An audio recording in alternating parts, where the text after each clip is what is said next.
Traversing the world of Douluo Continent, I have become the grandson of Old Jack, possessing Ngaji Thimanbon that amplifies my audacity. Tang San, I apologize, but Xiao Wu belongs to me. Do not harbor any illusions. Chapter 1. The Awakening of Martial Spirits. In a Holy Soul village, within the Martial Spirit Hall, a strikingly handsome young man with a hint of arrogance graces a gathering of children as he awakens their martial spirits. Your martial spirit is a carrot. Innate soul power level 2. A carrot, not too shabby. After traversing numerous villages, I have finally discovered a child with soul power. Su Yuntao gazes at Hu Jiuhao with a smile. Although his martial spirit may be deemed useless, as long as there is soul power, cultivation is possible, and with diligent effort, he might yet become a soul master. Thank you, esteemed soul master. Hu Jiuhao bows respectfully, a flicker of surprise coursing through his heart. It has been 3 months since I arrived in this world, and ever since I learned that I am in the Douluo Continent, I have been plagued with anxiety, fearing I might become an unfortunate soul devoid of power. An innate soul power of level 2, while not remarkable, is sufficient for cultivation. The rest, of course, relies on my unique advantage.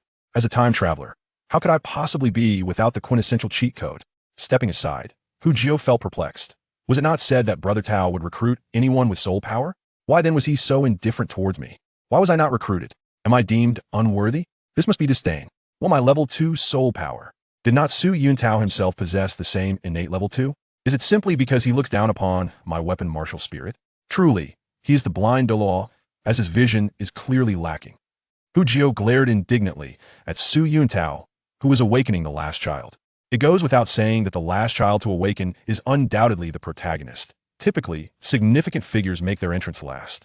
In this world, the protagonist is Tang San, a prodigious being with dual martial spirits and an innate level 10 full soul power. At this moment, Tang San is on the verge of awakening, and in his left hand, a small sprout of blue-silver grass emerges. Simultaneously, Hu Jiuhao observes Tang San's left hand quietly clenching, presumably around the famed Haotian hammer. Regrettably, the boy has concealed it too tightly. Hu Jiuhao could not discern the true form of the Haotian hammer. The spectacle of Tang San's awakening is grand, with more golden light points in the awakening array than any other. Su Yuntao's eyes light up as he realizes he may have awakened an extraordinary genius. Alas, what appeared before him was merely blue silver grass. Another useless martial spirit. You may leave now, Su Yuntao sighed, disappointment etched on his face. As the saying goes, the greater the expectation, the greater the disappointment. Witnessing Tang San awaken the blue-silver grass extinguished Su Yuntao's interest in testing his soul power. Uncle, you have yet to test my soul power. Tang San, undeterred by modesty, earnestly requests a soul power assessment. Without turning around, Su Yuntao impatiently replies, no need for that. I have yet to see anyone with soul power emerge from a useless martial spirit like blue-silver grass. Please let me try. Uncle, Tang San persists. Eventually, unable to refuse, Su Yuntao conducts the soul power test. What? Innate full soul power. Brother Tao is astounded. Then, he feels his vision blur. What a pity to find innate full soul power manifesting in a blue-silver grass martial spirit. What use is such a worthless spirit? In his mind, apart from beast martial spirits and weapon martial spirits, all others are deemed useless. After testing Tang San's soul power, Su Yuntao leaves the wooden house, his face awash with disappointment, leaving a group of children bewildered. Among the crowd, as Su Yuntao departed, Hu Jiuhao was soon surrounded by other children, for as the grandson of village chief Old Jack, and having awakened a martial spirit, he was regarded as an impressive figure in their eyes. All right, enough of the commotion. Grandpa is waiting for us outside. Let us depart. Hu Jiuhao waved his hand with a smile, feeling little enthusiasm amidst the cluster of children. Sharing a glance with Tang San, Hu Jiuhao took the initiative to exit the so-called martial spirit hall. Having awakened his martial spirit, he needed to return home and contemplate the path ahead. After all, his martial spirit, a mere carrot, was not remarkable. He would need to strategize its development carefully. Outside the martial spirit hall, Old Jack gazed expectantly at Hu Jiuhao as he approached, holding the certificate issued by Su Yuntao, with Hu Jiuhao's name proudly inscribed at the top. Hu Jiuhao is his little grandson, a beacon of hope for many years. The village has finally produced a soul master once more, and it is his very own grandson. His heart swells with joy. Little Jiuhao, let Grandpa see. Have you truly become a soul master? Without waiting for Hu Jiuhao to reach him, Old Jack excitedly inquired. Yes, Grandpa, I have awakened. Look. Saying this, Hu Jiuhao extended his right hand, revealing a small carrot that floated in his palm. Good. Old Jack grasped Hu Jio's hand tightly, overwhelmed with excitement, momentarily at a loss for words. After waiting for a considerable time, Old Jack finally sent the other children home. He then took Hu Jio's hand, accompanying him to return Tang San. Along the way, Old Jack learned that Tang San's awakened martial spirit was blue silvergrass, and that he was indeed the child with innate full soul power. Little San, would you be willing to attend a specialized school to learn the methods of soul master cultivation? Only there can you find the most accurate knowledge regarding martial spirits. Grandpa Jack, I must ask my father about this, replied Tang San, standing to Old Jack's right. This boy knows how to keep things hidden. Observing Tang San's sly response, Hu Jio silently mocked him while standing next to Old Jack. He and Tang San were not well acquainted. During these past 3 months, he had focused on acclimating to his current identity, leaving little time for interaction with Tang San. Very well, discuss it with your father at home, Old Jack casually suggested, though in truth, he had already resolved to grant the village's student quota to his beloved grandson. Although his family could afford tuition, why pay when one could study for free? Would it not be better to use that money to provide Hu Jio with a better life? In no time, the trio arrived at the blacksmith shop. Upon seeing Tang Hao, Old Jack wasted no time in scolding him. He is a man whose ineptitude stirs anger, unable to even provide sustenance for his own offspring, and Old Jack holds him in disdain. As he watched his grandfather engage in a heated argument, Hu Jio felt a pang of anxiety for the elderly man. After all, this was the legendary Douluo. It is likely only his grandfather could dare to scold a Douluo powerhouse so unabashedly. After a few exchanges of words, Old Jack was driven away by Tang Hao's ire. On the way home, he continued to mutter angrily about Tang Hao for a while before eventually calming down. Little Jio, when we return home, I have a splendid gift for you, Old Jack said mysteriously to Hu Jio. What is it, Grandpa? You will find out if you follow me, Old Jack replied with a smile, refusing to reveal what it was. Fortunately, their home was not far. Within a few minutes, they arrived. Once home, Old Jack emerged cradling a black box as if it were a treasure. Little Jio, do you know why our village is named Holy Soul Village? Old Jack's face radiated a sacred aura, his eyes filled with profound admiration. Hu Jio was somewhat puzzled by his grandfather's question, but nonetheless answered, Grandpa, I know, it is because a master of Soul Sage once appeared in our village, hence the name Holy Soul Village. Haha, today Grandpa will enlighten you. The master of Soul Sage who once graced our village is actually my great ancestor, Old Jack proclaimed proudly, pointing to the black box on the table. And this is the precious artifact left behind by him in his time. So impressive, Hu Jio exclaimed in awe, his expression only serving to amplify Old Jack's pride.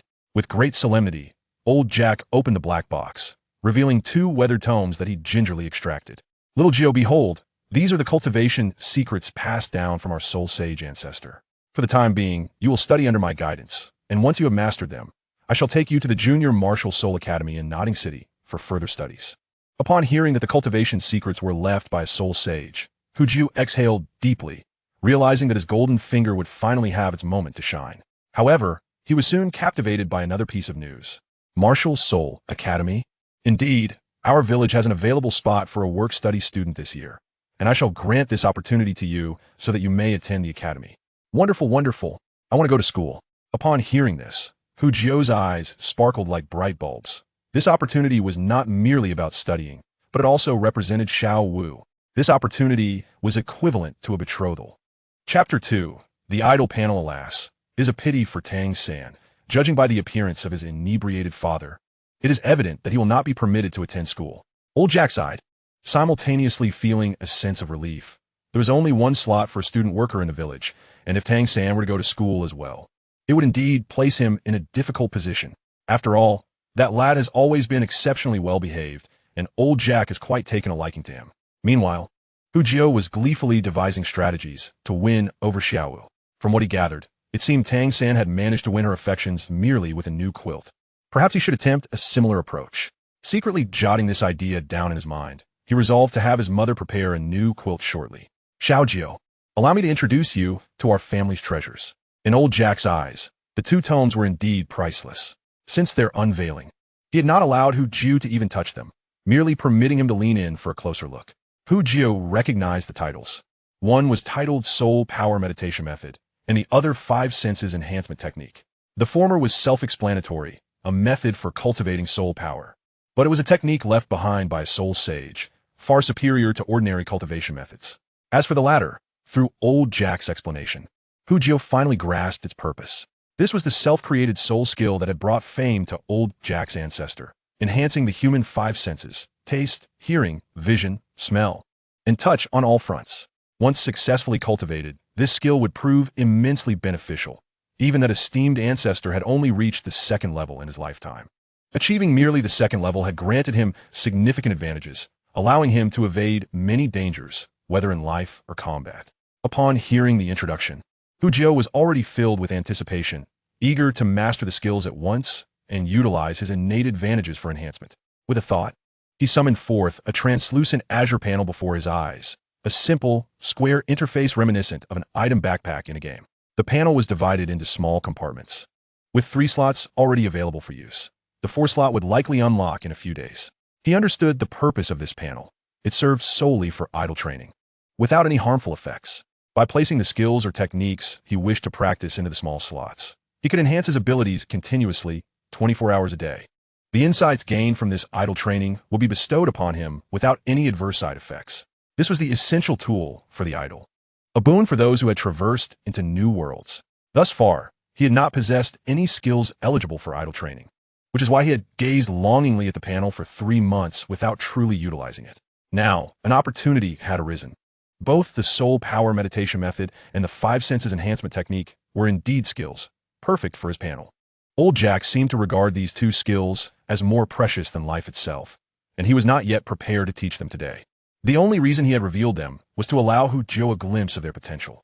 All right, Jiuhao, if you wish to learn the skills within these tomes, you must come to me early tomorrow. It is late now, and you should return home. I'm sure your parents are eagerly awaiting your return. Carefully, Old Jack placed the tomes back into their black box, locking it securely and holding it tightly to his chest as if fearing Jiuhao might snatch it away. Disappointed, Jiuhao withdrew his gaze from the black box. That old man certainly knows how to keep one in suspense. After a brief moment of exasperation, he obediently bid farewell to Old Jack. Goodbye, Grandpa. I shall return tomorrow morning. Indeed, after leaving Old Jack's home, Jiuhao walked towards his own residence, which was not far from Old Jack's. His own house was easily visible from there.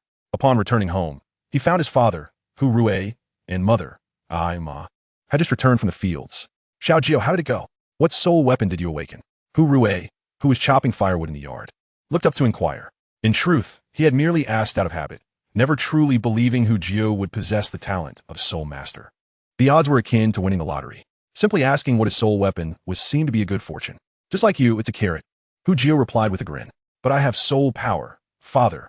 I am destined to achieve great things. What did you say? I said my soul weapon is a carrot with innate soul power at level 2. I can cultivate and become a soul master.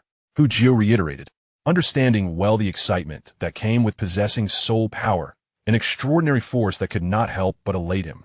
Had he not seen Old Jack, so animated earlier, have soul power? Really? What level is it? Tell your father quickly. Upon hearing Jiuhao's words, Rui could scarcely believe his ears. He rushed over to Jiuhao, excitement radiating from him, startling Ma, who was preparing dinner inside. My soul weapon is a carrot, with innate soul power at level 2, Jiuhao answered patiently. Ha! Good son, Rui exclaimed, lifting Jiuhao into the air in his joy. He turned to Ma, who was equally astonished, and declared, Ma, did you hear? Our son has soul power and is destined to become a soul master. The revelation of Jiuhao's soul power caused both Rui and Ma to beam with delight, their smiles wide as they animatedly discussed his soul weapon and soul power long after dinner. Later that night, Jiuhao lay alone in bed, summoning forth his carrot soul weapon under the gentle moonlight, gazing at it in a daze. Extraordinary power. It was finally within his grasp. Even now, he felt somewhat dazed by it all. As time passed, his adult sensibilities began to surface, allowing him to calm his thoughts and consider the future direction of his soul weapon and life path. A carrot, though a mere plant, was still a source of nourishment. Given his limited knowledge of soul weapons, he was uncertain how to develop it further. However, one thing was certain. His soul weapon had little combat capability. To attain fighting prowess, he would need to contemplate alternative strategies. After all, he possessed a modern mindset, brimming with myriad innovative ideas.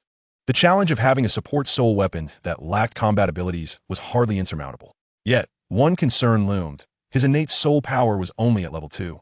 Innate soul power determined one's cultivation aptitude, with a maximum being level 10, thus indicating that his cultivation potential was not particularly high. However, there are often more solutions than obstacles. Since his cultivation aptitude was lacking, he would first need to address this issue. Physical strength, soul power cultivation methods, soul rings, and celestial herbs could all enhance the speed of his training. In an instant, a series of ideas for accelerating his cultivation speed flashed through Hu Jiu's mind. Such was the advantage of foreknowledge of the plot. Chapter 3.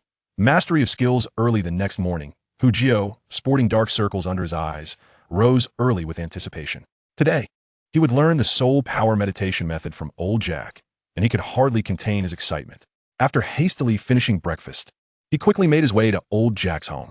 Grandpa, I'm here," he called out loudly before even stepping into the courtyard. "Haha, Xiao Jiu has arrived. Coming quickly. I never thought my little Xiao Jiu would forego sleeping in." In the yard, old Jack was sipping porridge from a large bowl. Upon seeing Hu Jiu, his smile widened even further. After swiftly finishing his porridge, old Jack led Hu Jiu into the room, where he meticulously placed the soul power meditation method, which he treasured greatly, upon the wooden table. He began to explain it to Hu Jiu word by word. Although old Jack himself had never practiced the techniques outlined in the manual, his lifelong study of the subject granted him valuable insights to share with Hu Jiu. Moreover, Hu Jiu was not truly a child. The steps of the soul power meditation method documented in the manual were quite clear. As the morning passed, after Hu Jiu had thoroughly absorbed the soul power meditation method, a translucent azure panel suddenly materialized before him, unseen by old Jack. With a mere thought, the first small slot on the panel was filled, emblazoned with the 5 characters of the soul power meditation method, while a numerical level, 0, appeared in the lower right corner of the slot. Above the slot, a transparent, circular ring indicated progress, with a small segment gradually rising. After setting the soul power meditation method to auto-practice, Hu Jiu felt an unexpected surge of understanding regarding the method manifest in his mind within mere seconds. This epiphany felt entirely natural, as if it had always been his own realization. What a delightful surprise! Hu Jiu reveled in the convenience provided by the auto-practice feature, experiencing small insights about the soul power meditation method every few seconds, all without disrupting his thoughts. A truly miraculous experience. Despite having acquired the soul power meditation method and engaged in auto-practice, Hu Jiu patiently continued to learn from old Jack for an entire day to avoid appearing too extraordinary. By the following day, while old Jack was preparing lunch, Hu Jiu quickly perused the sensory enhancement technique, placing it in the second auto-practice slot. Thus, he had secretly mastered the 2 manuals left behind by his ancestor, the Soul Sage. Time flew by, and 3 days had passed. Throughout this period, he diligently studied the soul power meditation method with old Jack, making considerable progress in his learning, having absorbed more than half of the cultivation techniques. And he was on the verge of completing it in a couple of days. On this day, the level of the soul power meditation method on the auto-practice panel changed, elevating from 0 to 1. In an instant, a wave of comprehension regarding the cultivation method surged through Hu Jiu's mind as if it had always existed there. Simultaneously, he felt a change in the soul power within his dantian, experiencing a subtle enhancement every few seconds, a barely noticeable increase that required keen attention to detect. What a wondrous sensation! Initially, he had believed that the auto-practice feature only augmented his understanding of the soul power meditation method without directly improving his cultivation. He was pleasantly surprised when the auto-practice panel suddenly granted him such a significant boost. This constant increase in soul power felt exhilarating, almost addictive. It was at this moment that he understood skills must reach level 1 before they could yield improvements in cultivation. Glancing at the circular indicator in the second auto-practice slot, he estimated it would only take a day to reach the next level, as he held the sensory enhancement technique in high regard. "Little Jiu, focus. Listen carefully to my explanation." Old Jack's voice jolted him from his reverie. Observing old Jack's enthusiasm as he spoke, Hu Jiu felt a sense of resignation. Thankfully, he was not the original Hu Jiu. Had he followed old Jack's teaching methods, although he would not have gone astray, his progress would have been significantly hampered. After all, old Jack lacked innate talent in cultivation, and despite a lifetime of study, he had not truly grasped the essence of it. Fortunately, this tedious period finally concluded after a week. On this day, he completed his learning of the soul power meditation method and the sensory enhancement technique in front of old Jack, even demonstrating what true meditation practice entailed. Through the time spent in auto-practice, Hu Jiu's comprehension of the soul power meditation method had reached new heights. Although the level of the meditation method had not yet ascended to 2, his insights had significantly deepened since the initial stages. Just yesterday, His soul power had even progressed to level 3. At this point, meditating in front of old Jack felt second nature. His soul power coursed subtly around him, emanating an aura akin to that of a true soul master. Of course, all of this was a deliberate display for old Jack's amusement. In reality, such effects did not manifest during genuine practice. All of this was merely to bring joy to the old man. A genius. My little Jiuhao is truly a genius. Old Jack's delight at Hu Jiuhao's display was evident. He repeatedly exclaimed his admiration for Hu Jiuhao, seeing him as the most formidable in his eyes. Grandfather, there is something I would like your assistance with. After concluding his meditation, Hu Jiuhao opened his eyes and began to articulate a plan he had contemplated for several days. What do you need help with, little Jiuhao? Just tell me, and I shall make it happen. Old Jack straightened up, his posture no longer hunched. Grandfather, you should know that in cultivating soul power, physical fitness greatly influences the speed of advancement, and my innate soul power is only at level 2. To progress rapidly, I must enhance my physical strength. Therefore, I would like to request your help in speaking to Uncle Tang Hao to let me train at his place. Do you think this is feasible? Hu Jiuhao looked at old Jack with eager anticipation. He had pondered this matter for several days. Not for any other reason, but to secure a smoother path to winning over Xiao Wu. After all, Xiao Wu was not as easily swayed as one might think. Without some skill, she would hardly give him a second glance, let alone consider being won over. In order to possess some combat capability before the school term began, he had set his sights on the hidden powerhouse, Tang Hao, in Holy Soul Village. As for Tang San, that was out of the question. The boy was far too obstinate, and the unique techniques of the Tang sect were unlikely to be shared, so he was promptly dismissed as a possibility. Thus, the only option left was to learn the chaotic wind hammer method from Tang Hao. He vaguely recalled that in the original text, it was mentioned that the chaotic wind hammer method was merely a legendary forging technique among blacksmiths, indicating that it was not impossible to be passed down. At the very least, there remained a chance to learn it from a disheartened Tang Hao. Moreover, even if he were unable to learn it, there was no harm in trying. After all, one would not lose anything by attempting. Opportunities are always reserved for those who are prepared. Chapter 4. Plotting the Chaotic Wind Hammer Method. Little Jiuhao, blacksmithing is arduous work. You don't necessarily have to go to Uncle Tang Hao's place to train. You can exercise at home. Upon hearing Hu Jiuhao's intention to train with Tang Hao, old Jack furrowed his brow. In his mind, Tang Hao was synonymous with unreliability, and the labor involved in blacksmithing was far too strenuous for his liking. Staying at home won't suffice. I want to train in a more challenging environment. Please, grandfather. I know you have your ways. Hu Jiuhao, in his boldness, was willing to abandon all semblance of pride, resorting to every charm in his arsenal to persuade Tang Hao into imparting the elusive chaotic cloak hammer technique. He recalled that this was precisely the moment when Tang Hao was instructing Tang San in the art of the chaotic cloak. To miss this opportunity would mean the loss of a singular chance. After all, it was unlikely that Tang Hao would go out of his way to teach him the techniques of the Haotian clan, and whether he could manage to glean some knowledge depended on sheer luck.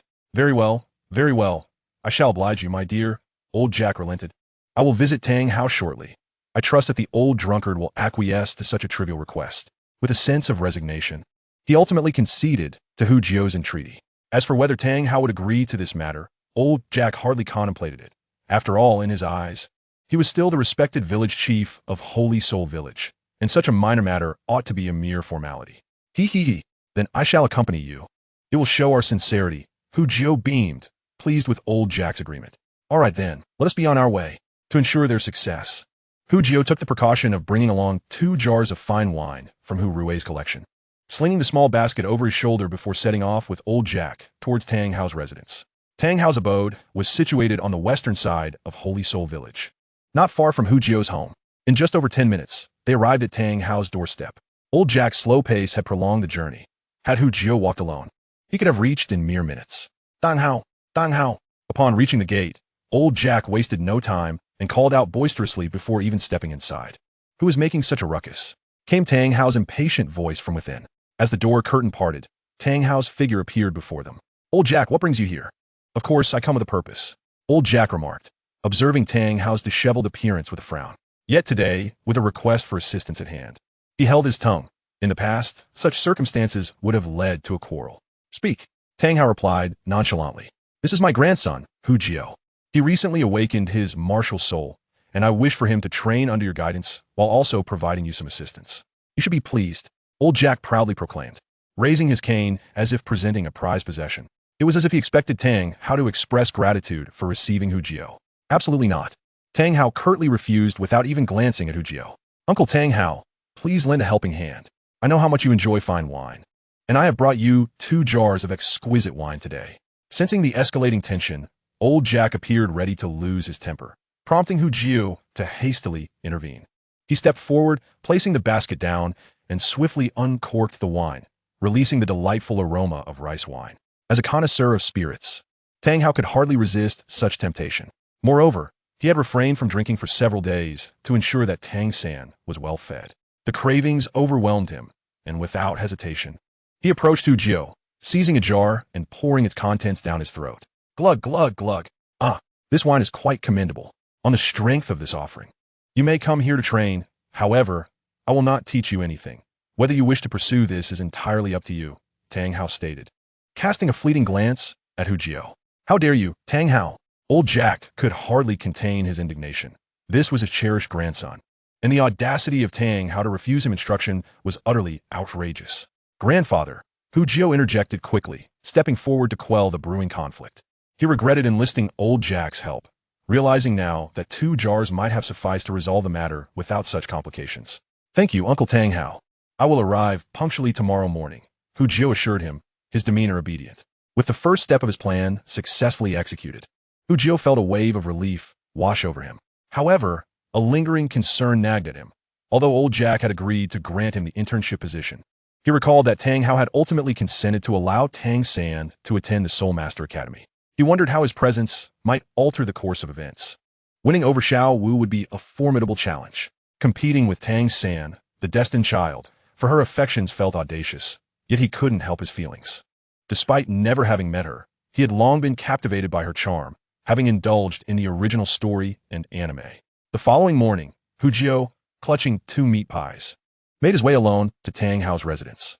The meat pies were intended to foster goodwill with Tang San, who, at this point, was likely still subsisting on porridge and enduring a phase of hunger.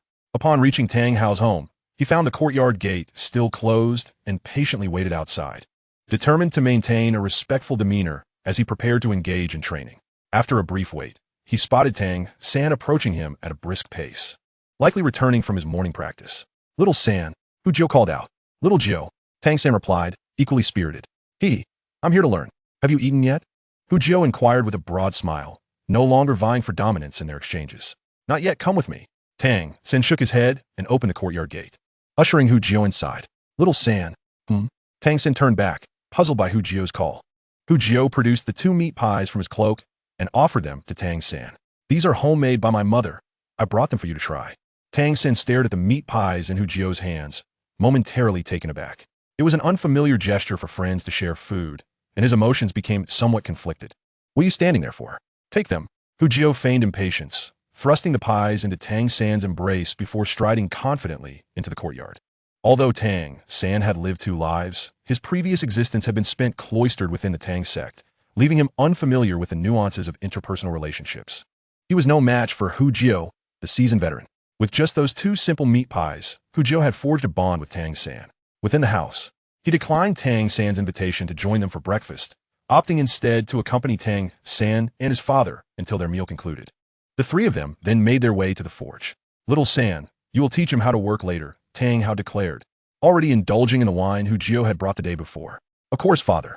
Tang San nodded obediently and turned to Hu Jiao, gesturing for him to come closer. Once Hu Jiao approached, Tang San began to operate the bellows, explaining the process to him. Both boys possessed mature minds, making their interaction fluid. One was eager to teach, and the other keen to learn, resulting in a harmonious rapport. Chapter 5. Learning the Hammer. Before long, the morning had slipped away, and Hu Jiao's training was well underway. He focused solely on working the bellows, observing Tang San as he expertly wielded the hammer at the anvil. Throughout the entire morning, Tang Hao remained seated behind them, sipping his drink without a care for their activities. Thanks to his recent enhancement of the 5 senses technique, which he had diligently cultivated to the 1st level, Hu Jiao experienced a significant increase in his sensory perceptions. The enhancements to his hearing, sight, touch, and smell provided him with an unparalleled experience. As he learned to operate the bellows alongside Tang San, the heightened senses allowed him to adapt quickly. Tang San's simple instructions enabled him to grasp the technique with remarkable efficiency. Simultaneously, he meticulously observed Tang San's hammering technique, noting how the strikes fell in succession, each one accumulating greater force than the last. This was precisely why he had come to Tang Hao's residence, to master the chaotic cloak hammer technique.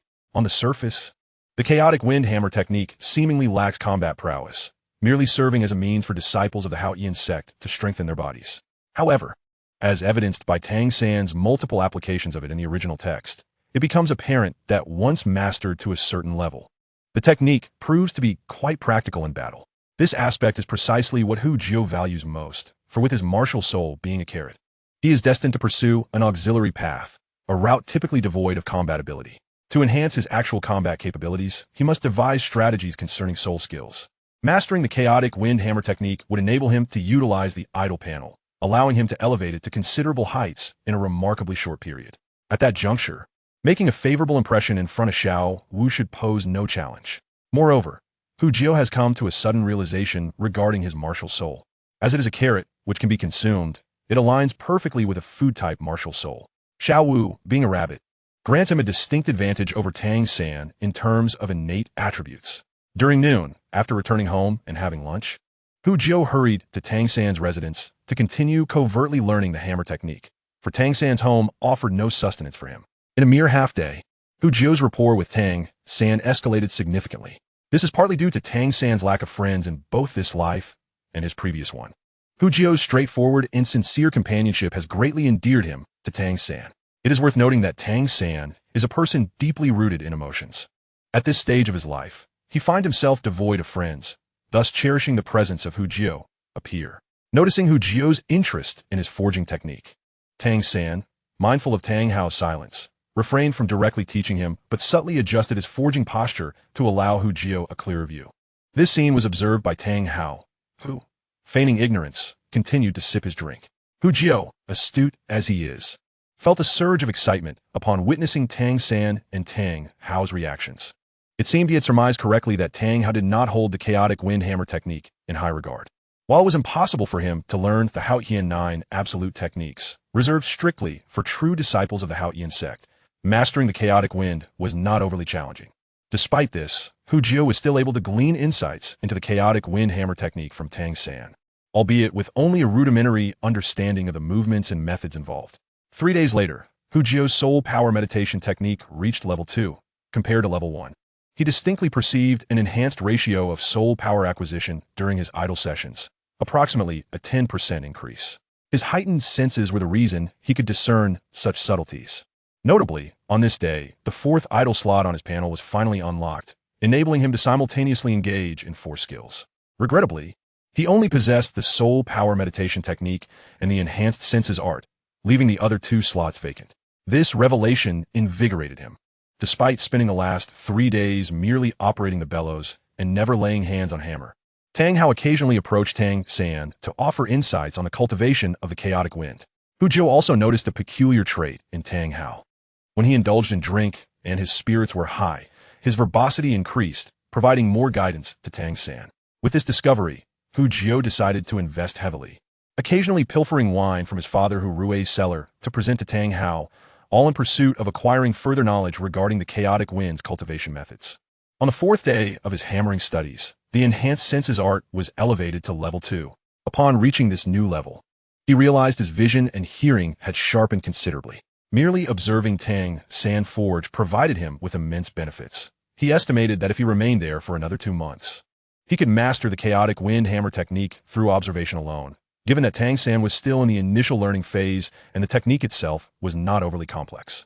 "Young man, do you wish to learn my forging methods?" One day, while Hu Jiuhao was engrossed in watching Tang San forge, Tang Hao unexpectedly inquired from behind him. Yes," Hu Jiuhao exclaimed, startled by the ghostly voice. However, he quickly regained his composure and explained, "I believe that Xiao San's forging technique seems more beneficial for physical training. Just look at the muscles forming on his arms." He pointed at Tang San's bulging muscles, expressing his admiration. In the presence of Tang Hao, deceit was futile, and Hu Jiuhao had never concealed his intentions. Thus, his words flowed naturally. "Haha, you have an eye for talent. Tang Hao the ma?" Casting a nonchalant glance at Hu Jiuhao before continuing, Considering the wine you've brought me over these days, Xiao San, why don't you teach him a thing or two? Yes, Dad. Tang San, who had been attentively listening, immediately chimed in with excitement. In truth, he had long wished to teach Hu Jiu the forging methods, but out of respect for Tang Hao, he had refrained from doing so. Now that Tang Hao had spoken, Tang San felt elated for his friend. In just a few short days, Hu Jiu had endeared himself to Tang San through a few meat buns and breakfast treats, making Tang San regard him as a true friend. Aware that Hu Jiu's goal was to strengthen his physique and understanding the benefits of the chaotic wind hammer technique, Tang San felt genuinely happy for him. Thank you, Uncle Tang Hao. Hu Jiu expressed his joy, for in such a brief time, he was on the verge of acquiring the long-anticipated hammer technique, an elation that needed no further elaboration. Having already committed Tang San's visible forging techniques to memory, he only needed the core methods. After a single demonstration from Tang San, Hu Jiu had grasped the technique rather proficiently. Chapter 6, Departure. With a mere thought, the idle panel materialized before Hu Jiu, and as he willed it, the third idle slot was promptly filled, officially initiating the chaotic wind hammer technique in idle mode. Within mere seconds, Hu Jiu's mind began to absorb the experiences associated with the chaotic wind hammer technique. Although he had achieved success in idling, he did not relinquish the opportunity for formal instruction from Tang San. Having previously experimented with the soul power meditation technique and enhanced senses art, he had discovered that he could continue his in-depth study while idling, allowing for simultaneous growth. Thus, his own learning, combined with the insights gained from idling, resulted in a doubled rate of advancement. 2 days later, at the blacksmith shop, Hu Jiu held a small iron hammer aloft, his body coiling with strength like a drawn bow. With rapid precision, he swung the hammer, completing 9 strikes in just 2 seconds. In the brief span of 2 days, through Tang San's guidance and the enhancement from the idle panel, he had successfully entered the realm of the chaotic wind hammer technique, achieving the hallmark of being able to charge 9 strikes consecutively. At this moment, Tang San was merely a step ahead, having reached the level of 18 consecutive charge strikes. Xiao Jiu, it appears you have mastered the art of forging with the power hammer. You are truly a genius. In my own early days, I did not learn as swiftly as you. Beside him, Tang San smiled in praise. He knew his own talent. Had it not been for the cultivation of the techniques from the Xintian treasure record, he would not have made such rapid progress. Yet, Hu Jiu, with no prior experience, astonishingly surpassed him in speed. In Tang San's heart, Hu Jiu was the true prodigy. Unfortunately, Hu Jiu was oblivious to his thoughts. Were he aware, he would surely retort, "You wouldn't understand the life of one with an advantage. Haha, it hasn't been that quick. After all, I've been observing your forging techniques for quite some time, so my learning is bound to be expedited." Hu Jiu, though brimming with internal pride, maintained an air of humility, as if he felt that 2 days to grasp the basics was exceedingly slow. His words elicited a raised eyebrow from Tang Hao, who, sipping silently from his drink, seemed to regard Hu Jiu's audacity with a newfound respect. In the days that followed, Hu Jiu remained fully committed to his role. Although he had already acquired the chaotic wind hammering technique and achieved his goal of visiting Tang Hao, he continued to assist Tang San like an apprentice, occasionally working the bellows. Tang San treated him well, frequently inviting him to swap roles, allowing him to partake in the forging process. In fact, Tang San even procured a piece of common iron for him, encouraging him to train just as he did. Consequently, due to his consistent practice, Hu Jiu's chaotic wind hammering technique remarkably surpassed the levels of the soul power meditation method and the 5 senses enhancement technique, which he had initially cultivated. In the blink of an eye, 2 weeks had passed. Hu Jiu's soul power meditation method had risen to the 3rd level, yielding at least a 20% increase over normal training results. The 5 senses enhancement technique also reached the 3rd level, significantly amplifying his vision, hearing, smell, touch, and taste. Objects several dozen meters away appeared as clear as if they were right before him, and his hearing extended further, especially at night, when he could accurately discern the location of animals and insects by their sounds. His sense of touch had sharpened to the point where he could accurately gauge the passage of time based on changes in the air. Additionally, his taste and smell had evolved in their own ways. In short, his 5 senses were beginning to transcend human capabilities. His own soul power level had also undergone substantial changes. He estimated himself to be at level 5, nearing level 6. With 2 months remaining before his studies commenced in Dingno City, he aspired to reach levels 8 to 9 before the star classes. This meant that shortly after the term began, he could start preparing for his first soul ring. However, he needed to contemplate the specifics of how to arrange his first soul ring carefully. As for the chaotic wind hammering technique, he had elevated it to level 4. enabling him to swing the hammer continuously 64 times, significantly enhancing his physical training. Each day, he felt his strength growing. And in terms of mastery of the chaotic wind hammering technique, he now surpassed even Tang San, who could only manage 36 strikes in succession at that point. Yet, Tang San, with his Xiantian skill and Xianjade hands, possessed a strength that Hu Jiuhao could not rival. The hammer used for forging was Tang Hao's hefty hammer, while Hu Jiuhao wielded merely a secondary hammer that had been set aside for quite some time, slightly larger than a standard nail hammer. During casual conversations, Hu Jiuhao learned that Tang San truly wished to attend the Nodding Junior Soul Master Academy, indicating that Tang San's enrollment had become a certainty. Hu Jiuhao felt a twinge of concern. Would old Jack be unable to withstand the pressure and relinquish the village's sole work-study position to Tang San? It was not that Hu Jiuhao was unwilling to forfeit his place, but he simply could not bear to lose Xiao Wu. However, the time had not yet come, and he had no idea how events would unfold. Time flowed like water, and soon 2 months had passed. Early one morning, old Jack arrived at Hu Jiuhao's home to escort him to the Nodding Junior Soul Master Academy. Ultimately, as the beloved grandson, the work-study position remained intact and securely in Hu Jiuhao's possession. Although he felt somewhat guilty toward Tang San, for Xiao Wu's sake, Hu Jiuhao could only endure it. At home, Hu Jiuhao had long since risen. His bedding and clothes packed into a sizable bundle, he clutched a small iron hammer, his makeshift weapon for self-defense, which he had appropriated from Tang Hao's house. Thus, with a burden larger than himself on his back and a small hammer in hand, he had gathered all his worldly possessions. After bidding a reluctant farewell to his parents, Hu Jiuhao set off with old Jack toward Nodding City. Grandpa, isn't this the road to Xiao San's house? A sudden sense of unease washed over Hu Jiuhao, who had been daydreaming about the joyous scene of reuniting with Xiao Wu. Haha, I forgot to mention, Xiao San will also be attending the Junior Soul Master Academy with you, so you'll have a companion. You two must support one another. Old Jack said kindly. Xiao San is going to school too? Hu Jiuhao felt a wave of panic. Could it be that he would lose Xiao Wu after all? Honestly, I was surprised as well. That drunkard Tang Hao finally did something commendable. It seems he had enough savings to cover the tuition. Old Jack explained with a smile. Self-funded is excellent. That way, he won't have to stay in the work-study dormitory. As long as he doesn't steal Xiao Wu from me, we can still be good friends. Chapter 7. Enrollment. Xiao San, Xiao Jiuhao, Grandpa Jack. Upon arriving at the forge, Hu Jiuhao saw Tang San waiting for them. When old Jack prepared to take Tang San away, Tang San's face betrayed his reluctance as he gazed longingly at the dilapidated earthen house for a while, leaving a line of words on the ground before finally following them. Xiao San, don't worry. Uncle Tang Hao is a grown man. There's no need for you to fret. Hu Jiuhao comforted him, patting Tang San on the shoulder. No, I just feel reluctant, Tang San replied, shaking his head, silently stowing away his emotions of longing. Haha, it's no big deal. If need be, I'll have Grandpa checking on you often. Xiao Jiuhao is right. Don't worry, Xiao San. Grandpa will keep an eye on you. If he dares not take care of himself, I'll scold him for you. Old Jack said, glancing back at them as they walked ahead.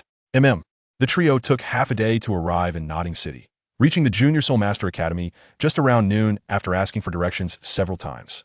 As they approached the front gate, they were stopped by the gatekeeper. What do you want? This is no place for you country folk. Upon witnessing this, Hu Jiuhao refrained from intervening, recognizing that this concerned Tang San's potential to become a disciple. Were it not for Tang San, Hu Jiuhao would have already launched a hammer at the gatekeeper.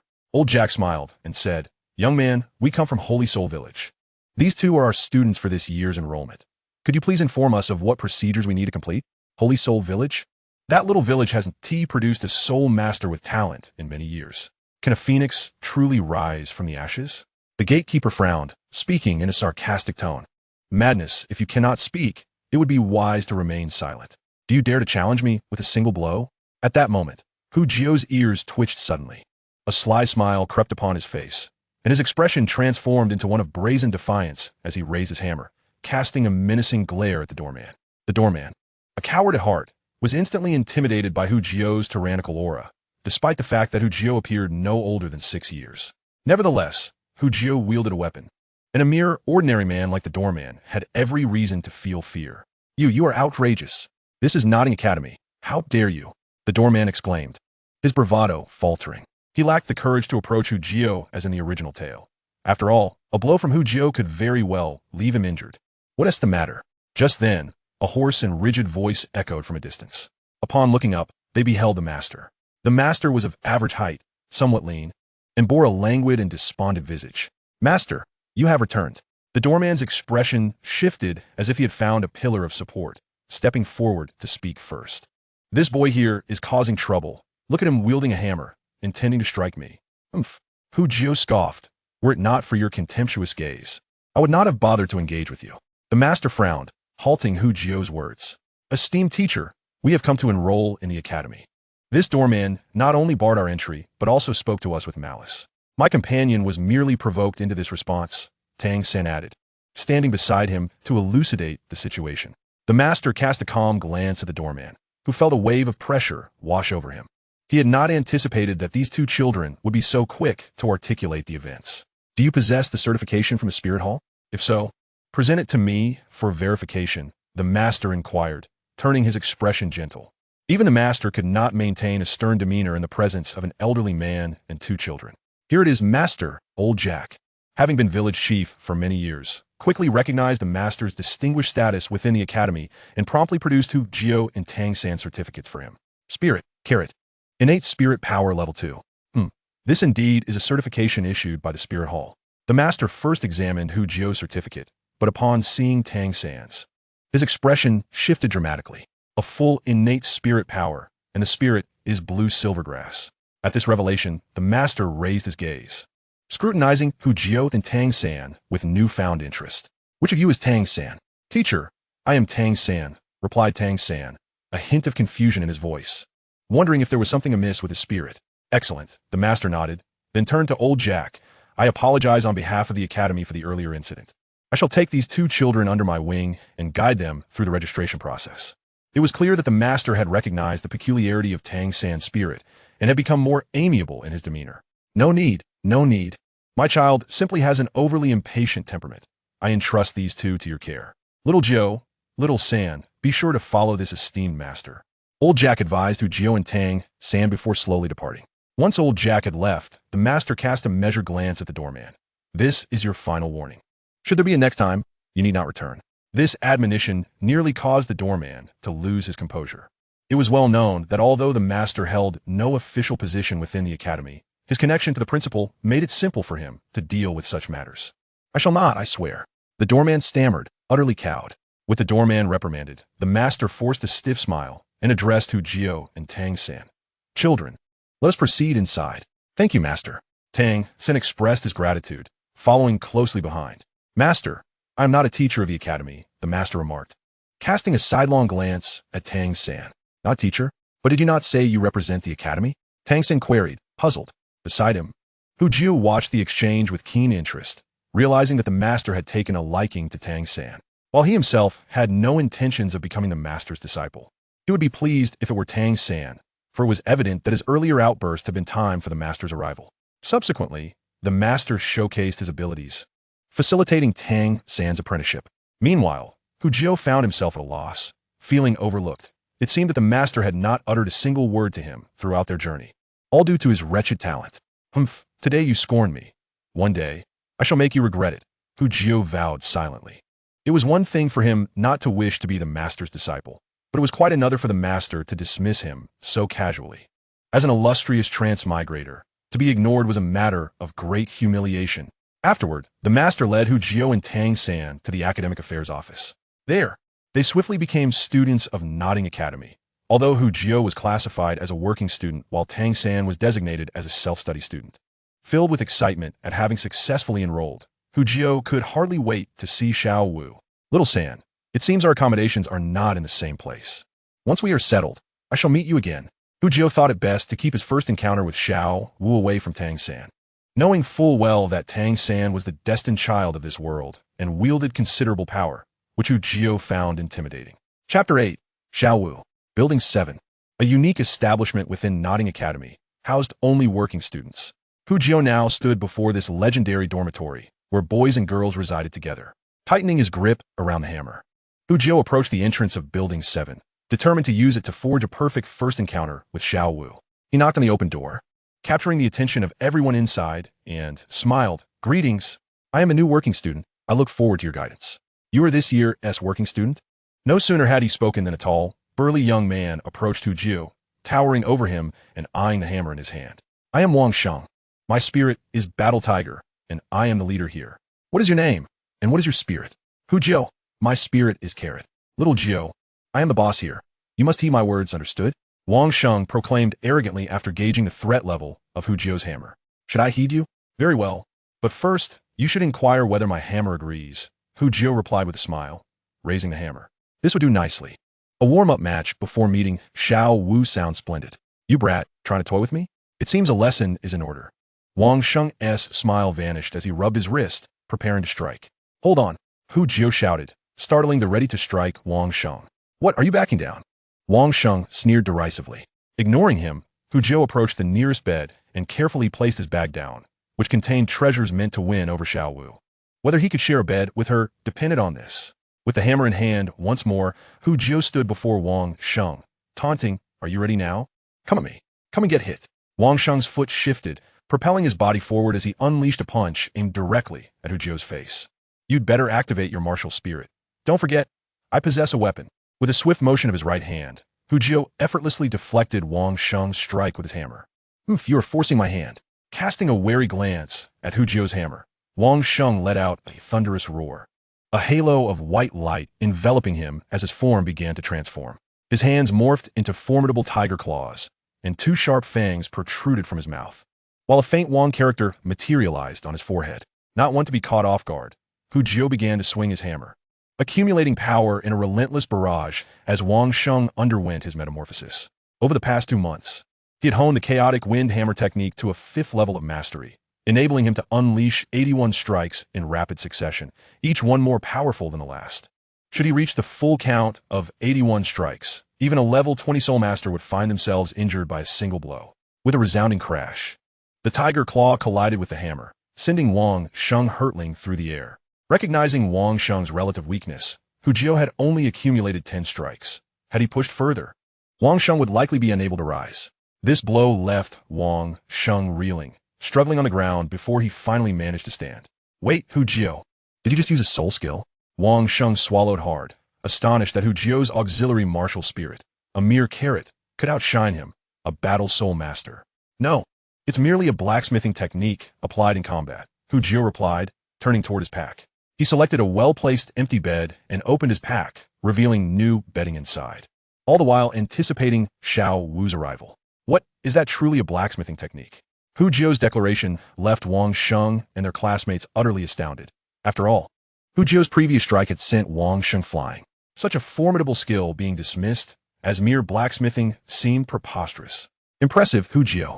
You've bested me. From now on, you shall be the leader of our dormitory, and we shall heed your commands. Wang Sheng gazed at Hu Jiu with admiration, relieved to have someone to stand up against the bullying from other dorms. Casting a deep look at the robust Wang Sheng, Hu Jiu nodded, tacitly accepting the role of leader, albeit temporarily. He had no intention of occupying such a position. Matters of childish bickering were better left to the likes of a little rabbit, as he had little interest in trivialities. Excuse me, is this the 7th dorm? A melodious voice made Hu Jiu's heart race. He looked up to see a graceful girl with a rosy complexion akin to a ripe apple, igniting an impulse to rush forward and take a bite. Her long, black braids cascaded down her back, and her sparkling eyes seemed to crackle with energy as she held a pristine school uniform. Xiao Wu has arrived. Ah yes, this is indeed the 7th dorm. Are you a new student as well? It appears we shall be classmates, Hu Jiu noted, surprised by how much more attractive Xiao Wu was than he had anticipated. Classmates? Hee hello, I'm Xiao Wu, as in the dance character, she chirped, her radiant smile lighting up her face as she caught Hu Jiu's enraptured gaze. Ah, and I am Hu Jiu, he replied, just as he was about to deepen their connection when Wang Sheng suddenly nudged him, whispering in his ear, Boss, according to our dormitory's tradition, you ought to compete with her to see who is stronger. Oh, I nearly forgot. Clearing his throat, he addressed Xiao Wu. Xiao Wu, our dormitory has a tradition. The one with the mightiest fist is the leader. I recently defeated our strongest member, so I'm now the boss. Would you care to spar with me? Hu Jiu smiled as he posed the question. Fighting? I love it. Let us get started. Upon hearing the word fight, Xiao Wu's eyes sparkled with excitement. Are you ready? Here I come. Xiao Wu rose on her toes, poised to charge at Hu Jiu. Bring it on. Hu Jiu raised his hammer, unwilling to part with his weapon, regardless of whether he faced a man or a woman. As a support type, Soul Master lacking offensive capabilities, wielding a weapon was his final act of defiance. Yeah, here, that's my strike. As Hu Jiu prepared, Xiao Wu leapt into the air, executing a graceful flip. Her long legs poised to strike at Hu Jio in the blink of an eye. Meanwhile, Hu Jio remained calm, sweeping his hammer horizontally in a perfect demonstration of effortless skill. His 2 months of dedicated practice had not been in vain. He had attained strength rivaling that of an adult. The clash between Xiao Wu's nimble agility and Hu Jio's powerful strikes made for a captivating spectacle. Particularly, Xiao Wu danced like a blade's edge, each step perilously close to danger. Fortunately, Hu Jio was no novice. His enhanced senses were finely tuned, allowing him to perceive the faintest nuances in the air, odors, and sounds, all details that would elude an ordinary person. He could easily counter Xiao Wu's every move if he so chose. You're quite formidable, but be cautious. I'm about to get serious. Sensing her ordinary attacks were ineffective against Hu Jio, Xiao Wu's determination intensified. With a swift change in footwork, she created distance between them. Her aura rising as adorable rabbit ears sprouted from her head, and a fluffy tail emerged from beneath her pink skirt. Unfortunately for Hu Jio, she was turned away from the audience, and without his extraordinary senses, he might have never noticed her martial spirit transformation included a tail.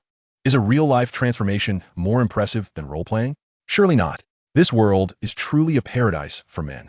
In that instant, he almost forgot he was in the midst of a battle. By the time Xiao Wu completed her transformation, it was too late for Hu Jio to employ the chaotic wind hammer technique.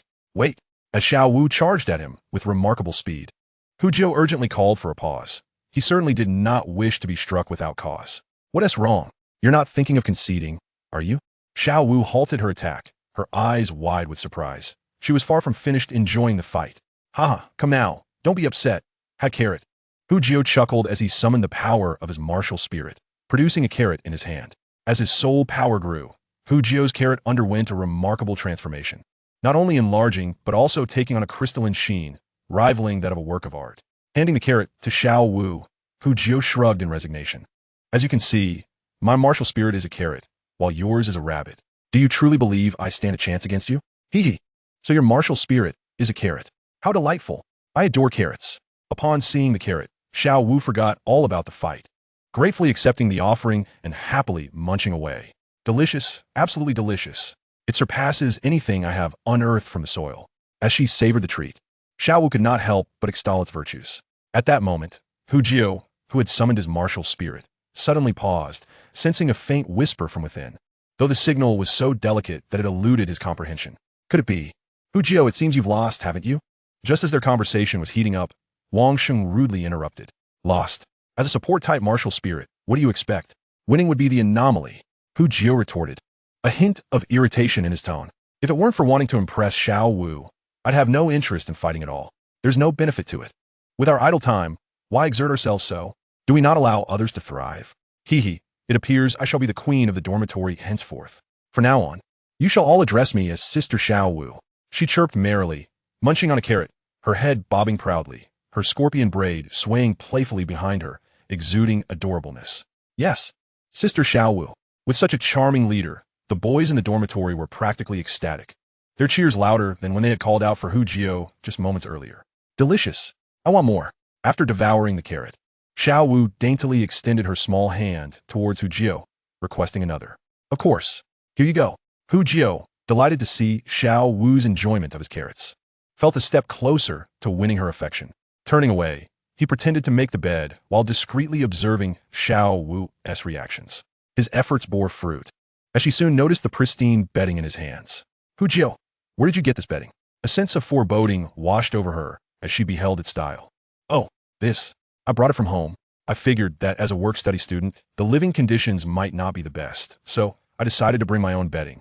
Hu Jio explained nonchalantly, determined not to falter at a critical moment. Wait, you brought it yourself?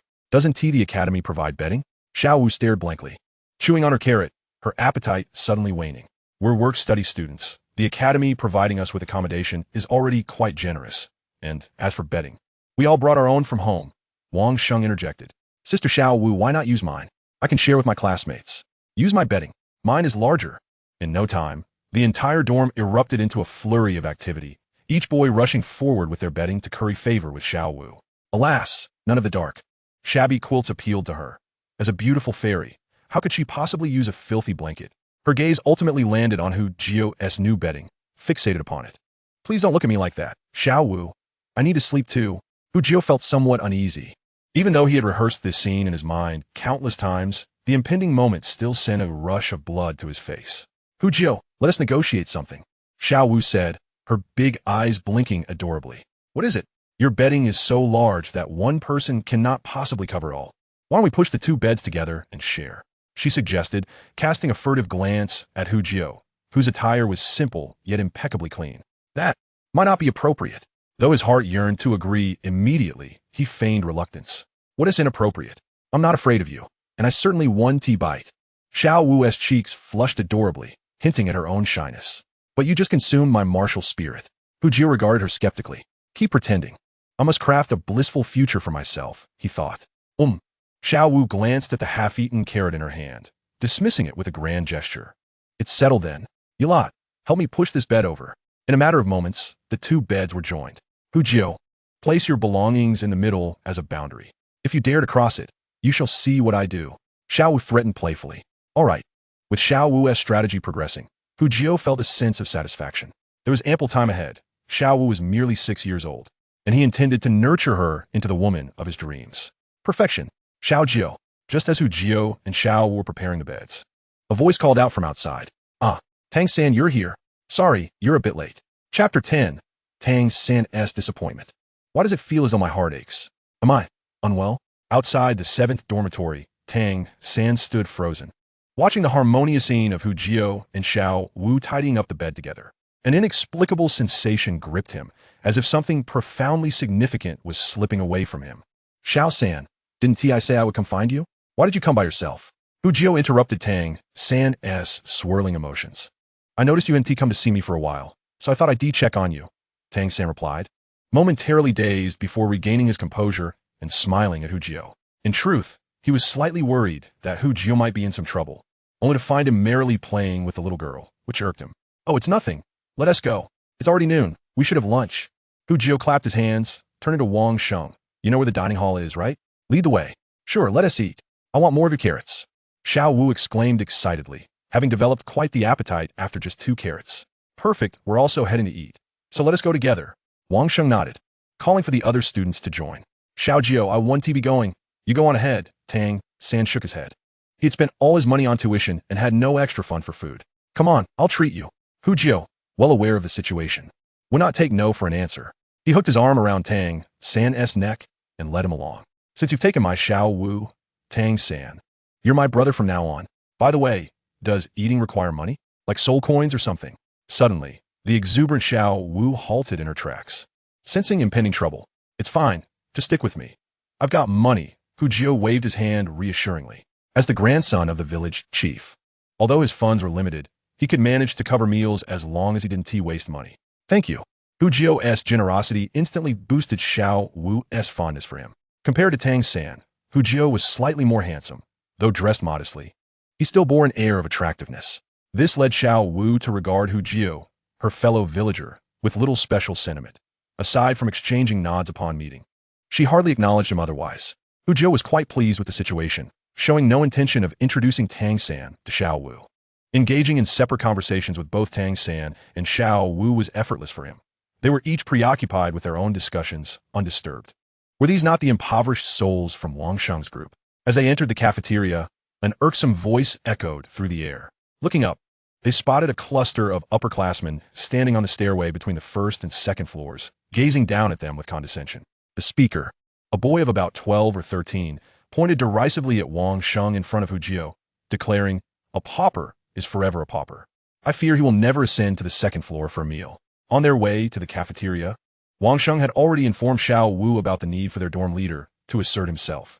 Upon encountering this provocation, Xiao Wu immediately stepped forward, her spirit unyielding.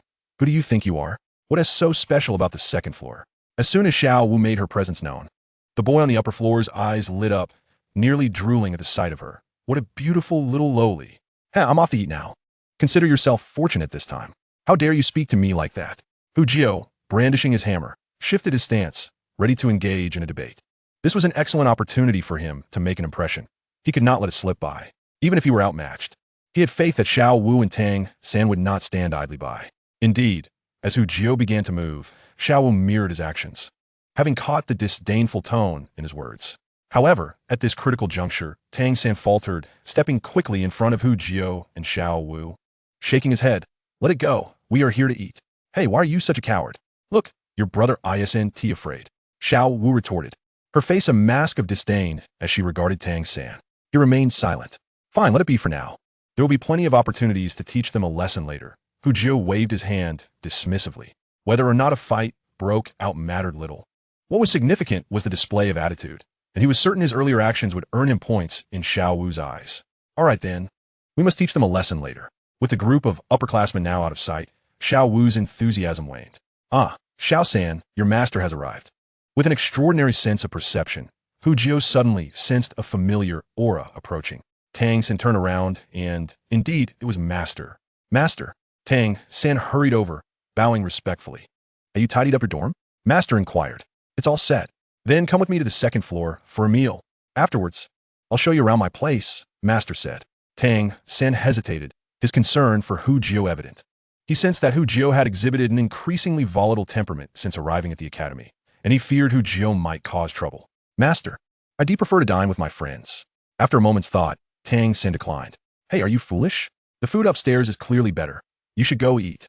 Hu Jiuhao nudged Tang San, smiling at Master. "Master, please take Xiao San to eat. He doesn't know better." Although Tang San had lost some favor in Xiao Wu's eyes, Hu Jiuhao decided it was best to keep Tang San as far from her as possible. Ultimately, persuaded by Hu Jiuhao, Tang San followed Master to the second floor for a meal. "It seems you have a good relationship with that Tang San," Xiao Wu observed. Her curiosity piqued about their connection. "Of course, Xiao San is my brother. We grew up together," Hu Jiuhao answered, though internally he felt a twinge of guilt, as if he were encroaching upon Tang San's future wife. No, how could he claim what had not yet transpired? Perhaps in this world, Tang San's wife would not be Xiao Wu. Hu Jiuhao endeavored to reassure himself, refusing to confine his thoughts to the original narrative. Has that Tang San become Master S disciple? At this moment, Wang Sheng approached with a question. "Yes, what of it?" Hu Jiuhao replied. "Really? That Master S ability isn't impressive. I've heard he is over 50, yet still only at the 29th rank. Unable to even break through to the Great Soul Master level. Your brother Wu Ti have been deceived, would he?" Wang Sheng lamented, watching Tang San and Master depart. "Enough. Why concern yourself with others? Remember, don't speak such words in front of Xiao San in the future, or don't blame me for showing you no mercy." Hu Jiuhao waved his hand, unwilling to explain to these ignorant fellows. While Hu Jiuhao had little need for Master S knowledge, he had to acknowledge that Master possessed a wealth of theoretical knowledge. In terms of innovative thinking, Master might not compare, but in the Douluo realm, no one surpassed him in understanding soul beasts. At the very least, when it came time for his first soul ring selection, he might seek Master S counsel through Tang San. Chapter 11. On the 10 core competencies theory. Though he had anticipated it, Hu Jiuhao was still sorely disappointed when he finally beheld the cafeteria S fare. Although there were meat dishes, the overall quality was lackluster. "Xiao Jiuhao, come have some of my carrots. Yours are far tastier. The cafeteria food is dreadful." Xiao Wu waved her delicate hand, having asked Hu Jiuhao for food countless times already. Due to the inedibility of the cafeteria's offerings, Xiao Wu was entirely reliant on Hu Jiuhao's carrots to satisfy her hunger. "Take it easy, will you? You're nearly depleting my soul power," Hu Jiuhao replied, half amused and half exasperated. He realized he had underestimated Xiao Wu's appetite, given his soul power level. He could hardly satiate this little rabbit who adored carrots. "Really? I haven't eaten that much. By the way, Xiao Jiuhao, what level is your soul power now?" Xiao Wu inquired shyly, acutely aware of how many of Hu Jiuhao's carrots she had consumed. This was hardly her fault. After all, Hu Jiuhao's carrots were simply too delicious. Wang Sheng and the others nearby were also curious about Xiao Wu's question, for just moments ago, Hu Jiuhao had triumphed over their strongest member, Wang Sheng. As an auxiliary soul master, to defeat Wang Sheng, a battle soul master, was no small feat. Probably around level 9, Hu Jiuhao replied casually, chewing on the unpalatable food. Indeed, after 3 months of grinding, his soul power had now reached level 9. Additionally, his soul power meditation method and 5 senses enhancement technique had each advanced to level 4, while his chaotic windhammer technique had risen to level 5, yielding a bountiful harvest. With a level 4 soul power meditation method, his cultivation efficiency had increased by 30%. One should not underestimate that 30%. Cultivating at level 4 had elevated his innate talent to rival that of soul masters with innate levels of 5 or 6. Furthermore, let's not forget that his grinding panel allowed him to cultivate 24 hours a day. Who else could manage such continuous training? With this cultivation speed, even soul masters with innate full soul power would likely find it hard to keep pace with him. Impressive. Upon hearing that Hu Jiuhao had only reached level 9, Wang Sheng gazed at him with admiration. Wang Sheng's praise was sincere. He truly found Hu Jiuhao remarkable. After all, Hu Jiuhao had defeated him, a level 11 battle soul master, while still at level 9. Imagine how formidable he would become once he obtained a soul ring and became a soul master. Huh, not even close. By the way, let me ask you a question. How did you obtain your soul ring at level 10? Hu Jiuhao inquired of Wang Sheng, as he was the only one among the work-study students to have reached level 11, while the others remained below level 10. By the way, what level is Xiao Wu at now? I'll ask her in a moment. All our soul rings were acquired with the assistance of the Academy's teachers in the soul hunting forest. However, the Academy's soul hunting activities are typically held only once a year, and the previous one has only recently concluded. Given your rate of cultivation, it won't be long before you reach level 10, but after that, you might have to wait for several months before you can become a soul master. Wang Sheng introduced, believing that Hu Jiuhao's soul power level must be innate. A level 9 innate soul power is indeed a sign of genius. After all, we are all children of ordinary families. How can we have had early access to soul power meditation techniques? I see. That certainly poses a problem. Hu Jiuhao furrowed his brow, not anticipating such a dilemma right at the start of his academic journey. Although in the original story, the master mentions a theory of the 10 core competencies, stating that when one reaches the pinnacle of a great realm, one can continue to cultivate even without hunting for soul rings, manifesting their power only upon obtaining a soul ring. What utter nonsense! While this theory may have some merit at times, let us not forget that the enhancement of levels, especially after acquiring soul rings, results in exponential increases in both soul power and physical attributes. How can the cultivation speed of a soul scholar compare to that of a soul master? Does a low-level soul master cultivate more soul power in a day than a high-level one, given the same innate talent? Is this not sheer folly? In Hu Jiuhao's view, the earlier one acquires a soul ring, the better. It is best to seize the moment just after a breakthrough, while the realm is still stabilizing. Time waits for no one. Tang San became a deity at the age of 25. Based on Hu Jiuhao's own estimations, he was certain he could break through to level 10 within a month. If he were unable to acquire a soul ring by then, it would delay his cultivation by an entire year. What to do? This question lingered in Hu Jiuhao's mind until he returned to the dormitory, without a proper solution in sight. Well, if all else fails, I can always ask Xiao San for help. Unable to think of a good plan, Hu Jiuhao decided to put it aside. More importantly, how could he focus on anything else when he saw Xiao Wu sitting on the bed, swinging her little feet? Isn't it delightful to admire our adorable little bunny? Shortly after they returned to the dormitory, a male teacher in his 30s arrived, who is the new work-study student. Step forward. Upon hearing this, both Hu Jiuhao and Xiao Wu stood up simultaneously. I am Mo Hen. You can call me Teacher Mo Hu Jiuhao, Xiao Wu. You are the work-study students of the first year, and from now on, you will be responsible for cleaning the garden on the south side of the playground. You'll earn 10 copper soul coins daily. Remember, you must clean every day, especially the debris.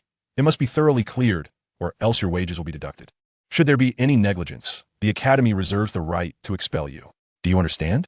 Both Hu Jiuhao and Xiao Wu nodded in agreement. Mo Hen continued. Tomorrow is the opening ceremony. Classes will officially commence the day after tomorrow, and first-year students will attend class on the first floor of the teaching building. Make sure to be on time.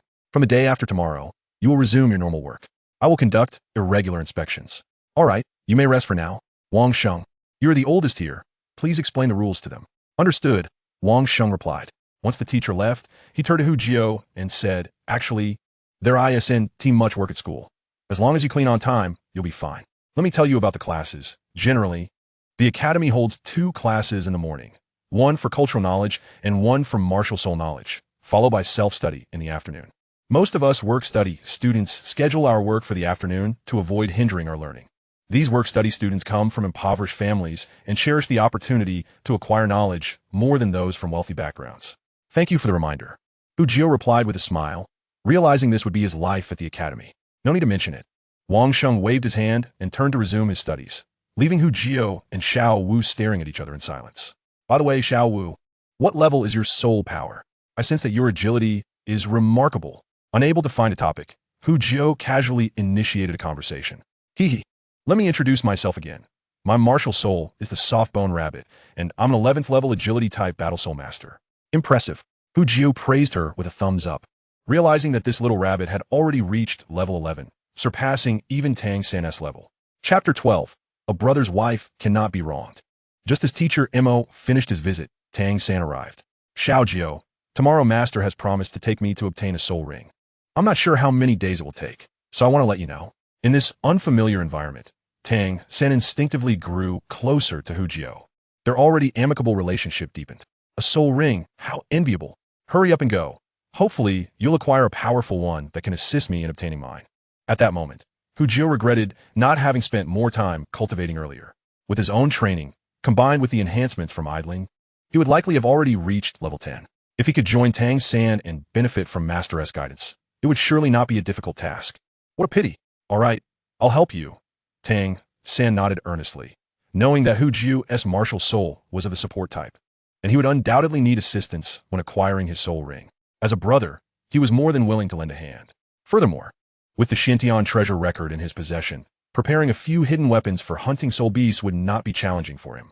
By the way, there is something I need to tell you. Casting a glance at Xiao Wu beside them, Hu Jiu discreetly pulled Tang San outside. What is it? Why the secrecy? Tang San looked at Hu Jiu, perplexed by his mysterious demeanor. Little San, do you think we are brothers? Hu Jiu asked seriously. Of course.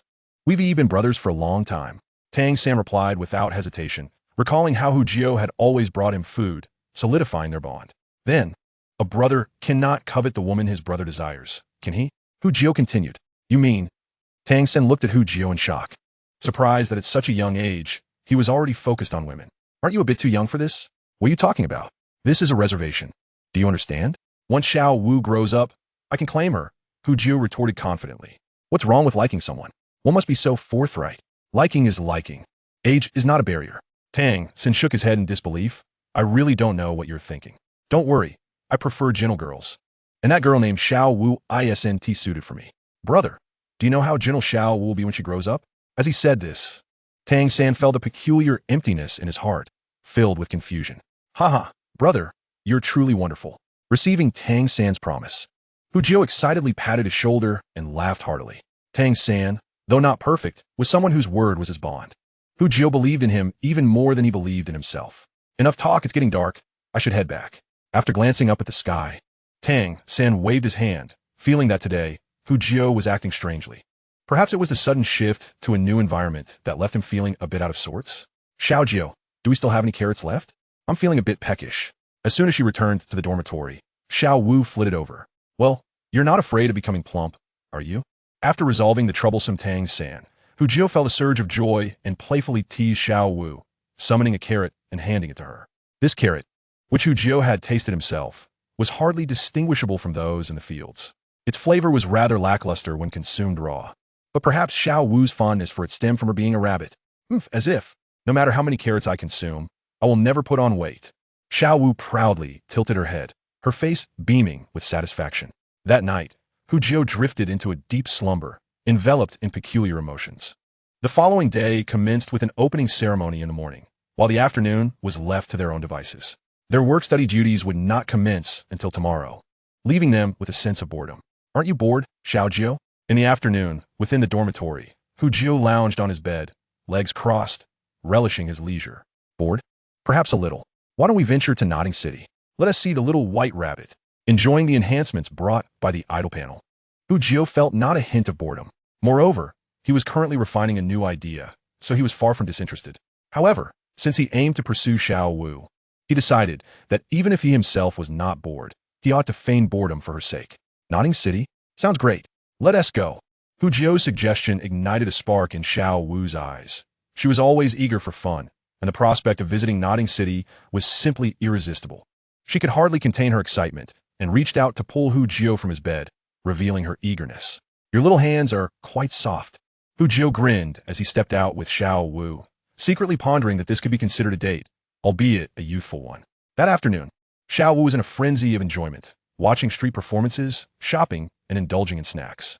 By the end of the day, Hu Jiu found himself regretting his decision. It was evident that whether young or old, women possessed an inexhaustible energy while shopping, which was quite astonishing. Even Hu Jiu, whose body had been honed through rigorous training, was nearly overwhelmed.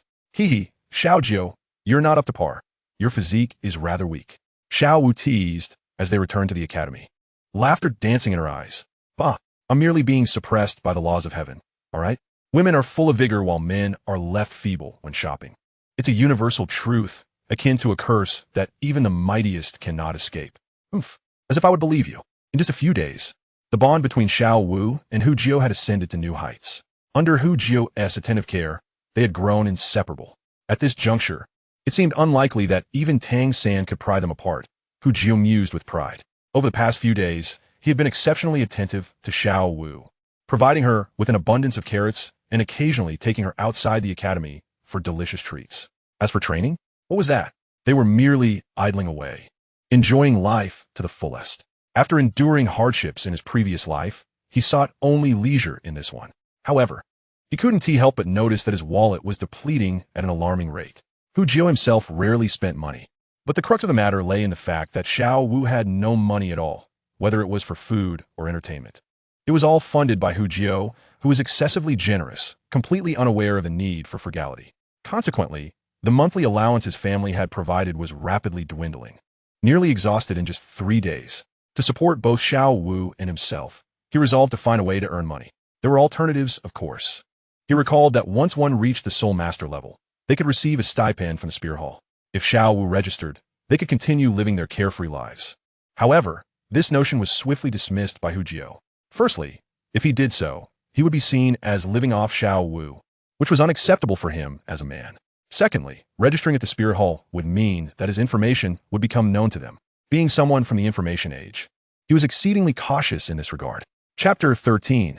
Tang San's return. What? You want to sell carrots? No way. If you sell the carrots, what will I eat? To Hu Jiu's dismay, his plan to earn money faced staunch opposition from Xiao Wu. As a rabbit, she took her food very seriously. But we're out of money. Hu Jiu spread his hands in a gesture of helplessness. Thankfully, this wasn't his past life. Had it been, he could have borrowed money and repaid it after their marriage. But such arrangements were non-existent here. Then I don't care. You absolutely cannot sell the carrots. At most, we'll just stay in the academy and not go out anymore. Xiao Wu gazed at Hu Jiu with a pitiful expression, as if he were about to abandon her. Fine, then I'll think of another way. He felt too weak.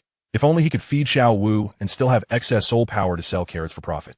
Regrettably, his soul power was still at level 9, with a considerable distance to go before leveling up. He believed that once he broke through to the Soul Master level, he would have plenty of carrots to sell. Xiao Wu, something's wrong. Wang Sheng has been cornered by Xiao Laodao's gang. You must go save him. At that moment, one of the younger students rushed into the dormitory. Urgency etched across his face as he addressed Xiao Wu and Hu Jiu. Xiao Laodao? Xiao Qinyu? Hu Jiu inquired. Yes, that's them. They frequently bully us, and this time, Wang Sheng encountered them and was directly stopped. You must help him. How dare they bully my people? That is utterly intolerable. Lead the way. Let me show them what I can do. Xiao Wu's anger flared, her small face reddening with fury. In the past few days, Wang Sheng and his crew had shown her immense respect as their leader. Now that one of her subordinates was being bullied, she was naturally unwilling to overlook it. Follow me, the young student quickly responded, leading Hu Jiu and Xiao Wu to the scene. Beside Xiao Wu, Hu Jiu tightened his grip on the hammer. It had been several days since he had last put it to use, and today he was ready for a grand showdown. Minutes later, they arrived at the scene.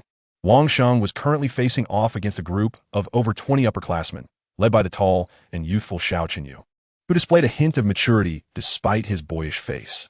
Ah, reinforcements have arrived. Wang Sheng, it seems you're really scraping the bottom of the barrel, calling upon 2 little kids for help. How amusing.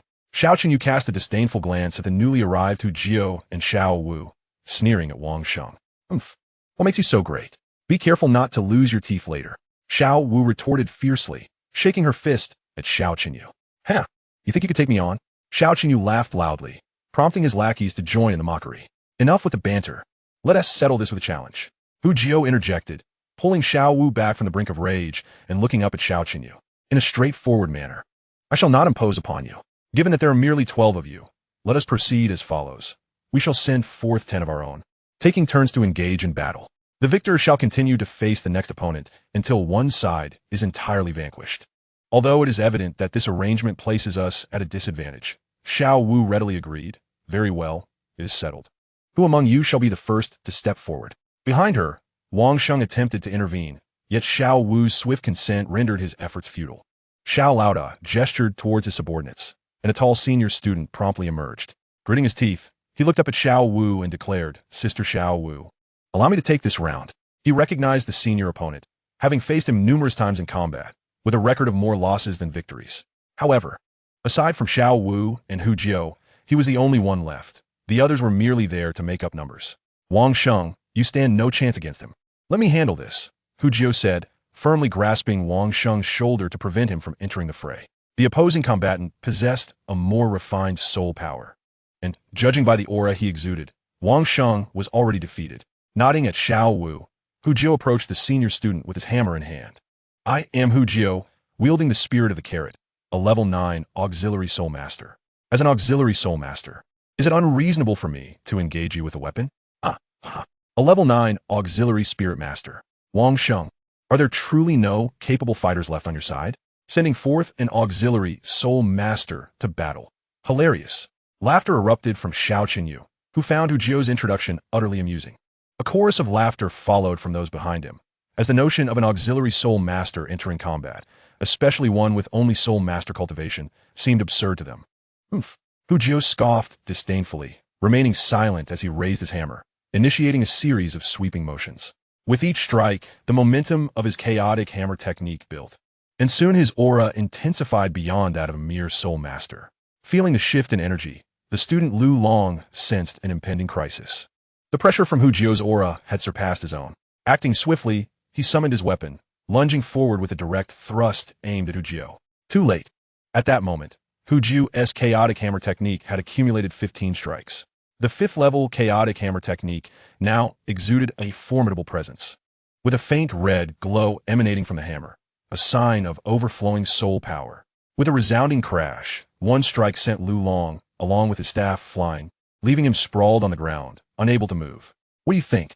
Hu Jiao turned his head, a triumphant smirk gracing his features as he raised an eyebrow at Xiao Wu. Impressive. Your hammer technique has grown even stronger, Xiao Wu exclaimed, her eyes wide in surprise as she regarded Hu Jiao. While she had known that Hu Jiao was not an ordinary auxiliary soul master capable of handling a single battle, she had not anticipated such a significant advancement in his strength. Had he been holding back during their earlier sparring? Truly a feeble opponent. What say you? Xiao Lauda. Hu Jiao relished in his victory, teasingly glancing at Xiao Qinyu. This round is ours. Ling Feng, you're next, Xiao Qinyu commanded, waving his hand decisively as he sent another combatant into the fray. Kid, I see through your tricks. I want to allow you the opportunity to gather strength in our battle, Ling Feng declared, stomping his foot and launching himself towards Hu Jiao with astonishing speed, akin to a bolt of lightning. So you see through me? If you cannot defeat me, then I shall not engage you. Xiao San, come forth. Your brother is in danger. Hu Jiao shrugged nonchalantly, suddenly shouting towards the large tree behind the group. Xiao Jiao, your instincts remain sharp. I was being so cautious. Yet you still detected me, came the voice of Tang San from behind the tree. Another one? You don't seem to be a work-study student, do you? This is a matter between us and the work-study students. I advise you to refrain from meddling, Xiao Qinyu said, his expression grave as he regarded Tang San, not out of fear of his strength, but rather due to the exquisite belt Tang San wore, the 24 Bridges bright moonlight. As the son of a city lord, he had encountered fine treasures before, and Tang San's belt was clearly no ordinary item. His father had warned him that some individuals were not to be trifled with, and he suspected Tang San was one of them. What if I am not a work-study student? Xiao Jiao is my brother. If you wish to fight him, you must first defeat me, Tang San asserted confidently, emboldened by his first soul ring. Even in the face of Xiao Qinyu and his senior peers, his aura remained undiminished. You're truly ignorant. Ling Feng, go forth and bring him down. Xiao Qinyu gritted his teeth, raising his hand as he felt the weight of the audience's gaze upon him. He could not afford to appear weak, regardless of Tang San's background. Make your move. Tang San approached Hu Jiao. Hu Jiao smiled and stepped back, positioning himself beside Xiao Wu to watch the impending battle. Facing Tang San, Ling Feng spread his arms wide, launching himself at Tang San with remarkable speed, his slender form darting forward like a flash of lightning.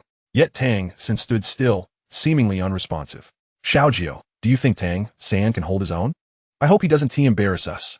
Xiao Wu expressed her concern, aware that as the leader, her reputation was at stake should Tang San falter. Fear not. I could never best Xiao San in the past, and now that he has acquired his soul ring, I stand no chance, Hu Jiu reassured her. Unconcerned about Tang San's ability to fight, he had more reason to worry about himself. As predicted, within the arena, Tang San effortlessly countered Ling Feng's fierce assaults with a few simple moves. With a graceful turn and a well-timed kick, he sent Ling Feng sprawling, unable to rise for some time. This display left not only Hu Jiu's side of work-study students astonished, but even Xiao Qinyu's group was taken aback. Next, Tang San coolly addressed Xiao Qinyu, who glared at him with a dark expression. Emerging from the crowd, Xiao Qinyu realized that among their ranks, aside from Lu Long and Ling Feng, he was the strongest remaining fighter. With both of them defeated, he had no choice but to enter the fray himself. Xiao San, step back. Let Xiao Wu take on the final match, Hu Jiu suggested, glancing at the pouting Xiao Wu. The feisty little rabbit was eager for a fight, especially now that Xiao Qinyu was their final formidable opponent. Is she capable? Tang San questioned, casting a doubtful glance back. Who are you talking about? My sister Xiao Wu is certainly capable. Shall we have a contest later? Xiao Wu retorted, indignant at Tang San's skepticism regarding her abilities. Had Tang San not been Hu Jiu's brother, she might have already delivered a lesson to him for such insolence. A flicker of irritation crossed Tang San's face as he pondered Hu Jiu's preference for Xiao Wu's fiery disposition. Enough with the internal strife. Xiao San, step back. Xiao Jiu observed the tense exchange between Tang San and Xiao Wu with amusement, feeling as though he had unwittingly orchestrated the entire scene. Xiao Qinyu, Spirit of the Wolf. An 11th level one-ring battle soul master, Xiao Qinyu stated coldly, eyeing them with disdain. Even at this moment, they continued to bicker, demonstrating a blatant disregard for his presence. Xiao Wu, a spirit master with a rabbit spirit, stands proudly as a level 12 soul master. She shakes her head, causing her braided hair to sway as she gazes triumphantly at the boy across from her, Xiao Qinyu. What? You're actually a level 12 soul master? Xiao Qinyu exclaims, astonished by the adorable girl before him. What kind of prodigies are these? To reach the rank of soul master at merely 6 years of age. How is that even possible? Are you afraid? If you are, just surrender, Xiao Wu declares, exuding the aura of a seasoned leader of the underworld. You're trying to deceive me, aren't you? I've seen through your little tricks, Xiao Qinyu responds, casting a doubtful glance at Xiao Wu, seemingly attempting to verify the truth of her words. Hee. If you don't believe me, then allow me to demonstrate. Xiao Wu retorts playfully, her eyes sparkling with mischief. With a loud shout, a yellow ring of light appears beneath her feet. At the same time, 2 delightful rabbit ears sprout from her head, her eyes transforming into a captivating shade of red. She looks utterly adorable. Moreover, Hu Jiu notices for the first time the fluffy white pom-pom at the back of her short skirt. It is her little tail. 100-year spirit ring. Xiao Qinyu exclaims, retreating 2 steps in shock. He possesses only a 10-year spirit ring. How could he possibly compete? It is well known that spirit rings significantly enhance a soul master's abilities. The disparity of several years is already a considerable gap, let alone decades. Realizing he stands no chance, Xiao Qinyu readily concedes. Sister Xiao Wu, I admit defeat. From now on, you shall be the leader of all students at the Nodding Junior Soul Master Academy. Hee, splendid. I accept you all as my little brothers, Xiao Wu replies, her face beaming with pride as she looks at the senior students bowing before her. She turns to Hu Jiu and playfully winks, leaving him utterly dazed. Meanwhile, Tang San, standing beside Hu Jiu, is equally astonished. He never anticipated that this seemingly unremarkable little girl would possess greater soul power than himself. What extraordinary talent. After subduing Xiao Qinyu and his companions, Hu Jiu and Xiao Wu find themselves with ample leisure time. Thanks to Xiao Qinyu, their responsibilities within the academy are now thoroughly organized by their newfound subordinates, leaving them with little to do. With their newfound free time, Hu Jiu begins to contemplate a new idea, one focused on the creation of his own skills.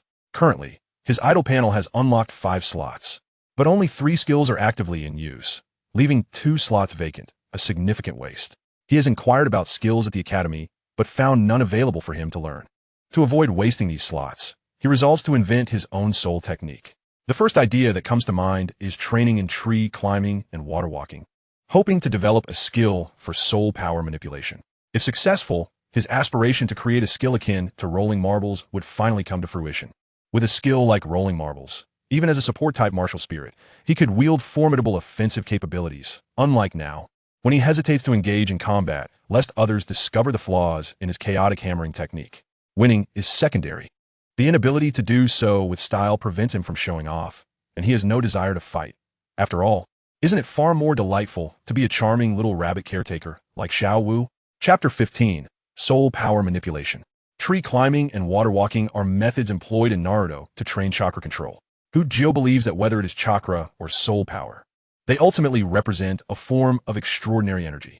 While he cannot be certain that these training methods will yield a new skill, they will undoubtedly benefit him.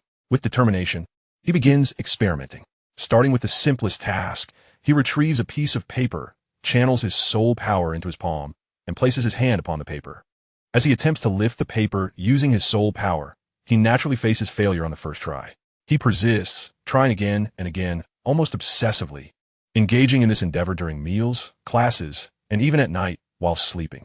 Xiao Wu, observing Jiuhao's fixation, inquires curiously, Jiuhao, what are you doing? What is so fun about a piece of paper? Tang San, beside her, shares her curiosity, unable to comprehend what is so captivating about the paper. Yet, he is perceptive enough to sense that Jiuhao seems to have a specific purpose in mind. Oh, I have a new idea. But I feel like I'm always missing a crucial insight, Jiuhao admits, somewhat distressed by his lack of progress after several days of experimentation. It becomes clear to him that he is not, in fact, a genius. What idea? Do share, Tang San encourages, intrigued. He has always regarded Jiuhao as exceptionally clever. After all, he had learned the chaotic hammering technique after Tang San. Yet in terms of mastery, Jiuhao has far surpassed him. Suddenly, Jiuhao's eyes light up. Although I can't perform such an operation, surely you could, he exclaims, realizing Tang San's prowess with the crane catching dragon technique. For Tang San, adhering a piece of paper to his palm would be no challenge at all. With this thought, Jiuhao articulates his idea. Adhering paper, adhering stones, climbing trees. Walking on water, Tang San contemplates Jiuhao's so-called soul power manipulation training method. After a moment, he lifts his head, his gaze fixed intently on Jiuhao. Shout, Jiuhao, you are indeed a genius. I have given your training method careful consideration, and in principle, it is feasible. However, achieving such results may prove quite difficult. But what? Why are you being so vague? Just say it plainly. Xiao Wu interjects, dissatisfaction evident on her face. You're supposed to be a brother, yet you speak so hesitantly over something so trivial. Well, I happen to know a little trick that might help, Tang San responds, ignoring Xiao Wu's complaints. A calm smile gracing his features as he takes the paper from Jiuhao. With deftness, he places the paper in his palm, executing a graceful flip that turns his hand palm down, causing the paper to rotate beneath without any gripping action, still adhering firmly to his palm. Impressive. Can you explain how you did that? Jiuhao asks, eyes wide with admiration. Indeed, Tang San understands the principle. Haha, it's nothing to hide. The key is to let the soul power flow and rotate across the palm, generating an attractive force. Of course, this rotation must be systematic, not random, Tang San elucidates. Wow, how fascinating. Jiuhao, you are amazing to have thought of such an intriguing ability. Xiao Wu gazes at Tang San with admiration as she witnesses the paper adhering to his palm. As for Tang San, the executor of this plan, Xiao Wu had already disregarded him. After all, the strategy was conceived by Jiuhao, was it not? It turns out that such measures were necessary. Xiao San, your intellect truly shines. Why did I not think of this approach? After a while, Jiuhao successfully learned Tang San's method, adeptly using his soul power to adhere the paper to his palm. Simultaneously, the automatic panel recognized this skill, with the word soul power manipulation gleaming brightly in the fourth slot. Of course, this skill was still in its initial zero-level state. Indeed, you are quite impressive, Jiuhao, to have devised such a method for training soul power. By all accounts, this can be considered a form of self-created auxiliary soul skill. Truly admirable. In response to Jiuhao's flattery, Tang San humbly waved his hand, aware of his own capabilities. His success stemmed largely from having practiced the techniques of controlling the crane and capturing the dragon. Under such a solid foundation, mastering Jiuhao's gradual training method came easily. All right, you two are exceptional enough. Two grown men indulging in mutual flattery. How embarrassing. Xiao Wu pouted in dissatisfaction at the sight of Jiuhao and Tang San. Why couldn't I assist Jiuhao?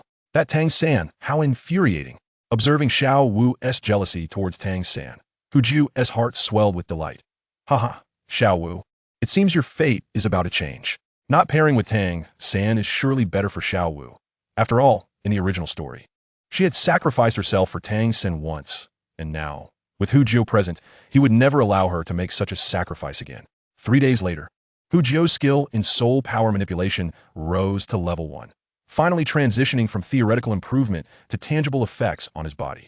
With level 1 soul power manipulation, he could now attract small stones to his hand. Though it held little immediate utility, Jiuhao had begun to appreciate the benefits of this skill. Previously, controlling his soul power had not been as effortless as it was now. 10 days later, when his soul power manipulation reached level 2, Jiuhao decided to test himself on a tree. Though it was somewhat strenuous, he managed to ascend. Likewise, Tang San, who frequently accompanied him, excelled even further. He could nimbly sprint to the top of a large tree, a feat Jiuhao could not replicate. As for Xiao Wu, well, in the presence of these two exemplary practitioners, she found herself lagging behind, still at the stage of attracting small stones. This left Xiao Wu feeling quite indignant. They trained together, and while Jiuhao's quicker progress was understandable, after all, he had devised a method. What gave Tang San the right to advance so swiftly? It hardly seemed fair. Jiuhao, tell me, have you been hiding something? Is there a secret you haven't shared? In the dormitory that evening, Xiao Wu leaned forward, menacingly baring her teeth at Jiuhao.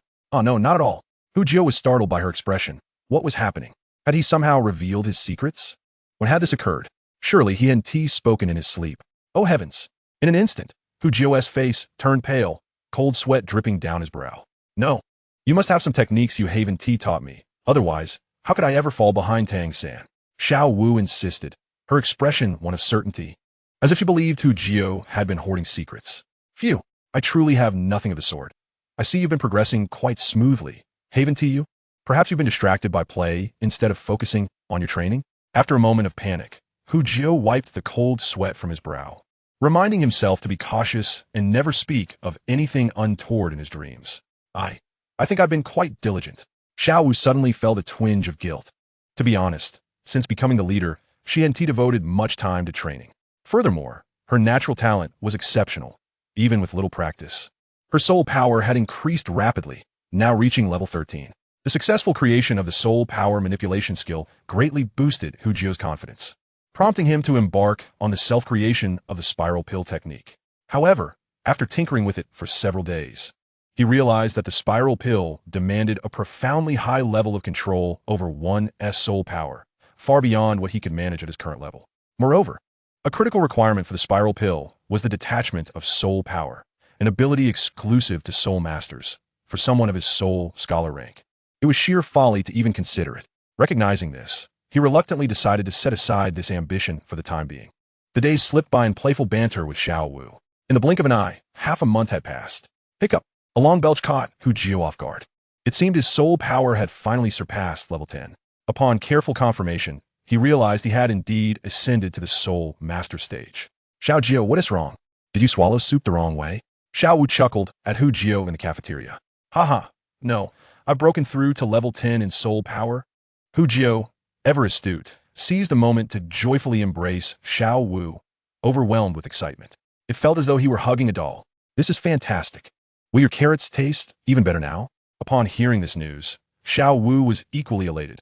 Jiuhao's martial soul was of the food type, and with each level gained, the flavor of his martial soul would improve. As a little rabbit, Xiao Wu was thrilled at the thought of the delectable treats to come. Hey, why are you hugging me? Let go. After a long moment, once Jiuhao had thoroughly taken advantage of the situation, Xiao Wu finally reacted. Her cheeks flushed bright red. I'm so sorry, I didn't mean to. When it came to acting, Jiuhao was a professional. He feigned a look of helplessness, as if he had committed a grave error. All right, just don't hug me casually again. Be careful, or I'll take care of you. Raising her fist, Xiao Wu threatened in a mock-serious tone. This meant that as long as he didn't do it carelessly, hugging was permissible. Jiuhao, congratulations on becoming a soul master. Tang San smiled as he congratulated Jiuhao. Hee. Jiuhao, with a mischievous grin, put his arm around Tang San's neck. Xiao San, it's time for you to step up. I plan to solidify my cultivation first. Then I'll take a leave to hunt for soul rings in the soul hunting forest. No problem, Tang San nodded earnestly, his hand brushing against the 24 Bridges moonlit night at his waist, a glimmer of confidence in his eyes. I'll go too, don't worry. With my sister Xiao Wu helping you, we'll definitely find you a good soul ring. Beside them, Xiao Wu patted her chest defiantly. All right, then the three of us shall go together. Jiuhao, with one arm around Tang San and the other resting on Xiao Wu's shoulder, beamed with delight. By the way, do you have any thoughts on the effects of your soul ring? If not, I can ask Master for some insights. Tang San inquired. I'm not entirely sure. I have some ideas, but nothing concrete. Perhaps you could mention it to the master, and I'll visit him tomorrow, Hu Jiu replied. When it came to knowledge about soul rings and soul beasts, Master was the true expert. To ensure his first soul ring achieved the desired effect, he resolved to consult with Master. With Tang San's connection, he felt it would be no trouble at all. Moreover, he recalled that the soul hunting forest was a domain nurtured by the Empire and the Spirit Hall, and without a token from the Spirit Hall, entry was impossible. If he could borrow a token from Master, he would not need to report to the Spirit Hall. He has always been adept at safeguarding his own information. After all, he has aligned himself with Xiao Wu, thereby establishing an antagonistic relationship with the Spirit Hall. Very well, I shall discuss this with my master this afternoon, Tang San nodded. He had deep respect for his master's theoretical knowledge. If Hu Jiu could receive some guidance from him, it would undoubtedly save him from numerous detours. The following day, after class, Hu Jiu carried a bag of fruit and accompanied Tang San to the master's residence. Greetings, master. I hope I'm not intruding. Upon encountering the master, Hu Jiu respectfully bowed. Regardless of the master's character, he was there to seek assistance, and he understood the importance of maintaining the proper demeanor. Please have a seat. I have already been informed of your situation by Xiao San. To be frank, I find your accomplishments quite astonishing. After studying martial souls for so long, I have yet to encounter someone with only a second-level innate soul power, particularly in the notoriously challenging food system, who has managed to cultivate to the soul master realm in merely 1 month. It is truly remarkable. The master may have misunderstood. In truth, Hu Jiu had been cultivating for a full 4 months. His ancestors had once been soul masters, and it was not surprising that he could reach the soul master realm with the legacy left behind by his forebears. Hu Jiu had prepared a response to this matter long ago, and at this moment, elaborating on it seemed unnecessary. 4 months is still quite impressive, the master remarked, gazing deeply at Hu Jiu. Ah, well, everyone has their own secrets. Now, let us discuss the purpose of your visit. When the conversation turned serious, Hu Jiu also adopted a solemn demeanor. Master, here is my thought. As you know, my martial soul is a carrot, which inherently lacks offensive capabilities, relegating me to the role of a support-type soul master and food-type soul master. Since the carrot, despite being a plant, is also a food, I plan to cultivate both support and food systems concurrently. What do you think, master? This issue had troubled Hu Jiu for quite some time, and he had consulted numerous resources. Unfortunately, the knowledge regarding this aspect was scant at Nodding Academy, and he had not found the answers he sought. It seems you are quite perceptive. Indeed, your reasoning is sound. According to my theory of the 10 core competencies, the strength of a martial soul is directly proportional to the innate soul power awakened, and vice versa. The master tapped the table and continued. Your innate soul power indicates that your martial soul is not particularly formidable.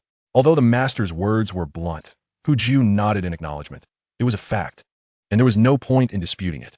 As a low-level martial soul, there were significant advantages in acquiring soul rings. Much like Xiao San's blue-silver grass martial soul, being ordinary implies great adaptability. This means that your martial soul can absorb nearly any type of soul ring, which is immensely beneficial for you.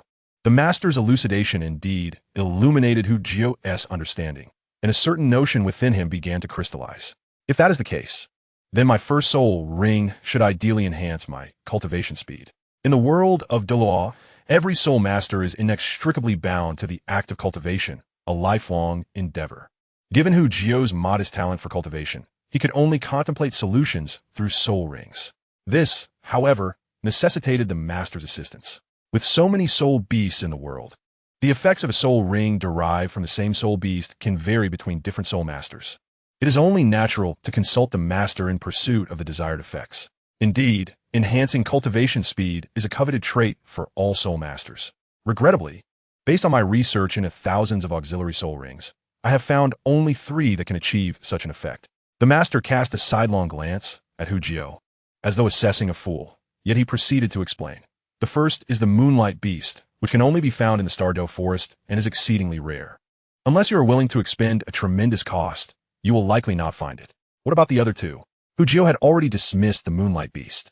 He had neither wealth nor influence, and such a rare and elusive soul beast was beyond his reach. The second is the Sunflower, which is not particularly difficult to locate in the soul hunting forest.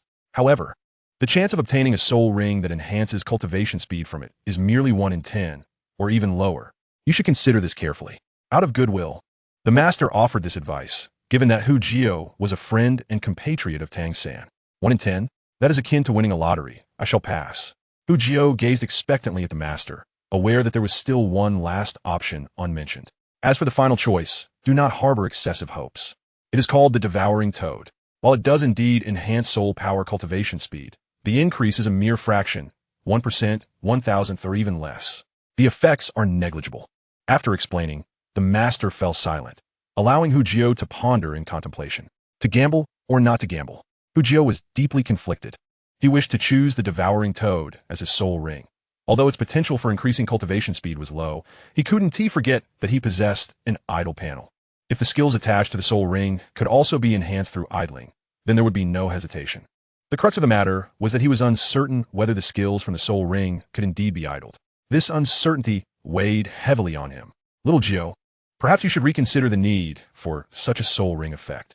With so many soul beasts in the world, why must you insist on one that enhances cultivation speed? Observing Hu Jiuhao caught in a state of indecision, Tang San could no longer restrain himself and offered a gentle reminder. Normally, he would refrain from interfering in a matter as consequential as a soul ring choice.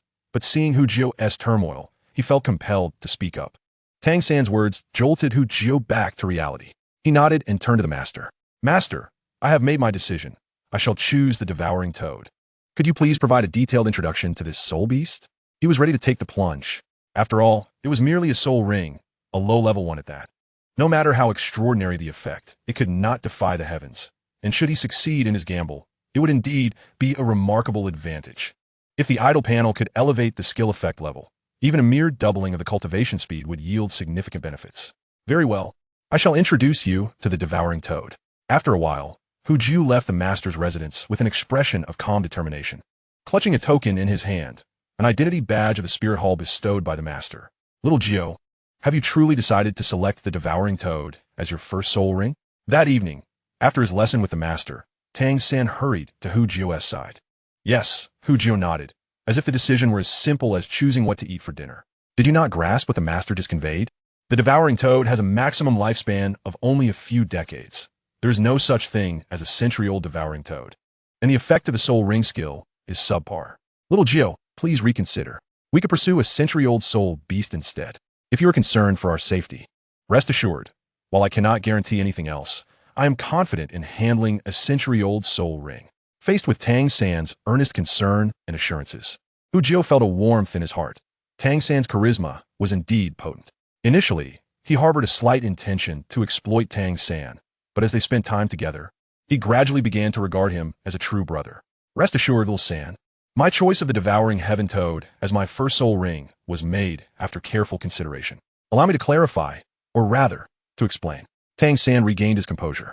Speak, he urged. Well, how should I put it? In our studies, we learned that the lifespan of Soul Master's soul ring cannot be altered, correct? Hu Jiuhao inquired, gazing at Tang San. Indeed, that is common knowledge. Tang San nodded in agreement. However, I must confess that I do not subscribe to this notion, Hu Jiuhao stated earnestly. At times, Tang San felt an overwhelming urge to pry open Hu Jiuhao's skull to ascertain what thoughts resided within it. Wasn't it already established by predecessors that the lifespan of a soul ring could not be enhanced? How could someone so young dare to question this? Listen to me. In my view, both soul power and soul rings are manifestations of our innate strength. There is no disputing that. Yes, soul power and soul rings are indeed our strengths. Tang San acknowledged. If they're our own powers, then why can't soul rings be cultivated and enhanced like soul power? Hu Jiuhao countered. Tang San fell silent. Hu Jiuhao's argument, though seemingly absurd, began to resonate with him. If soul rings are a part of one's own strength, why shouldn't they be able to be improved through cultivation? I believe there are two reasons why people assert that soul rings cannot be enhanced. Hu Jiuhao raised a finger. Firstly, those who say such things cannot genuinely control their own soul rings. By control, I do not merely refer to the act of summoning or retracting a soul ring, but rather to manipulating the power of the soul ring itself, treating it as an extension of one's own body, such as adjusting the size and strength of the soul ring. And the second reason? Tang San, intrigued by Hu Jiuhao's remarks, leaned in eagerly to hear more. Although Hu Jiuhao's perspective was radical, it possessed a certain logic. If what he said were true, it could indeed alter the landscape of Douluo Continent. As for the second point, it's quite simple. Even if soul rings could be enhanced through cultivation, what difference would it make? Wouldn't it be better to focus on enhancing soul power and elevating one's own rank? If you had to choose, would you dedicate your time to increasing your rank or to amplifying the power of your soul ring. Ah, this. Tang San stammered. So, after all this time, you're just jesting with me? He clenched his fists, glaring at Jiuhao, wishing he could land a punch on him. You speak of transforming Douluo Continent, yet what you offer me is mere frivolity. Because there is no time? Haha, don't be upset. It's not entirely without merit. For instance what? For instance, one could multitask. Even if one is not truly multitasking, one could train the body to instinctively adapt, effectively achieving a form of multitasking, Jiuhao proclaimed with a smug grin. Are you suggesting? Tang San's eyes sparkled with realization. Finally, this felt more promising. Yes, with enough effort, even the heavens can be defied. Young man, persevere. Jiuhao patted Tang San on the shoulder with satisfaction, beaming with encouragement. Get lost. Your reasoning does not sway me. I still cannot allow you to choose the devouring heaven toad as your soul ring. Tang San brushed aside Jiuhao's hand, remaining steadfast against the notion of Jiuhao toying with his future. Very well, I shall continue my fabrication. I will elaborate. Jiuhao nearly slipped up. Then please, enlighten me. I'm all ears. Oh, you two are conspiring behind my back. Jiuhao, what mischief are you up to? Just then, Xiao Wu emerged unexpectedly. It turned out that Jiuhao and Tang San had been outside for quite a while, which struck Xiao Wu as odd. Had they not promised to stick together? Xiao Wu, you arrived just in time. Please, talk some sense into little Jiuhao.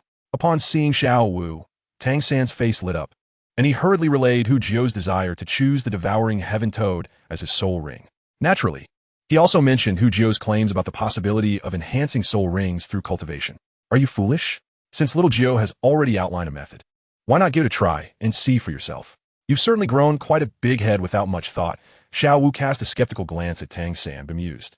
All right, I should just try to find out. Tang San mused, suddenly enlightened. If soul rings could indeed be cultivated and enhanced, it would not be out of the question to allow Jiuhao to select the devouring heaven toad. By the way, little Jiuhao, did you not mention you had more reasons? Please share them. Just as Tang San was about to head back to experiment, he recalled Jiuhao's earlier statement about other reasons. Oh, you mean that? There's really not much to say. I simply wish to acquire a soul skill and then create a new one based on it. As a proud descendant of a great imitation culture, it's only natural to borrow and adapt. Thus, the soul skill could be upgraded passively. Of course, he could not reveal this to Tang San. Why do I feel like everything you say today is a ruse? Tang San regarded Jiuhao with suspicion. Nonsense. That's impossible. Jiuhao vehemently denied, thankful for his ability to fabricate lies on the spot, or else he would have been caught. Yet, it could not be entirely dismissed as falsehood. If soul ring skills could not be upgraded passively, he would indeed have to delve into that area of research. Following that day, Tang San plunged into an intense phase of study, rarely seen except during meal times when he would share a table with Jiuhao. Meanwhile, Jiuhao was making final preparations for acquiring a soul ring. His plan involved passive waiting. The soul power meditation and the enhancement of his 5 senses were on the verge of reaching level 5. And his soul power control skill was set to advance to level 3. He decided to set out once they had all leveled up. The soul power meditation was of little concern, but the enhancement of his 5 senses would be tremendously beneficial for his upcoming expedition into the soul hunting forest. With heightened visual, olfactory, and auditory senses, he would be far better equipped for both locating and evading soul beasts, not to mention the myriad dangers lurking in the forest, such as poisonous insects. Jiuhao was quite mindful of his safety. Venturing into the perilous soul-hunting forest without adequate preparation was simply unthinkable. 5 days later, the soul power meditation reached level 5, resulting in a 40% increase in training efficacy. The enhancement of his 5 senses also elevated to level 5, allowing him to detect various scents within a 200-meter radius, while his hearing could pick up sounds from 500 meters away, and his vision became remarkably clearer. Standing at height, he could discern the faces of individuals a mile away. Additionally, his soul power control had advanced to level 3, enabling him to sprint deftly across tree branches. Beyond that, his mastery over his own soul power saw significant improvement. Concentrating soul power in his legs increased his running speed, while gathering it in his hands amplified both strength and velocity. In summary, just the upgrade of his soul power control had significantly enhanced Jiuhao's overall prowess. Little Jiuhao, your method has proven effective. I can confirm its viability. On the 6th day, Tang San rushed to Jiuhao, his face brimming with excitement. Is it truly successful? Jiuhao exclaimed in disbelief. But what? Jiuhao remained lost in the astonishment that Tang San had just imparted. However, this endeavor necessitates an extraordinary mastery over soul power, And in comparison to the cultivation of soul power itself, the rate of enhancement for soul rings is remarkably dishearteningly slow.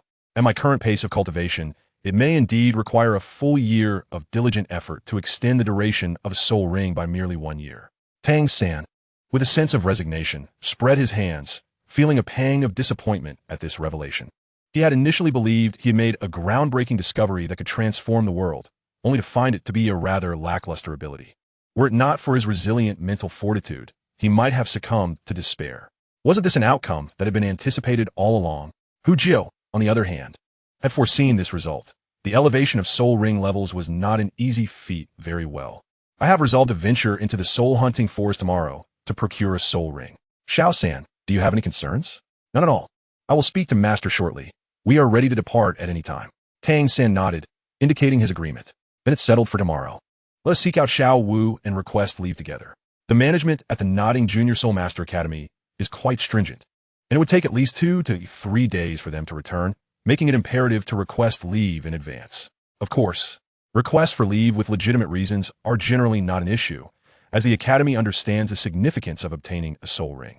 The leave request was approved smoothly by the Academy authorities, who simply advised them to ensure their safety and informed them that the Academy would not be liable for any unforeseen circumstances, prompting them to sign a disclaimer.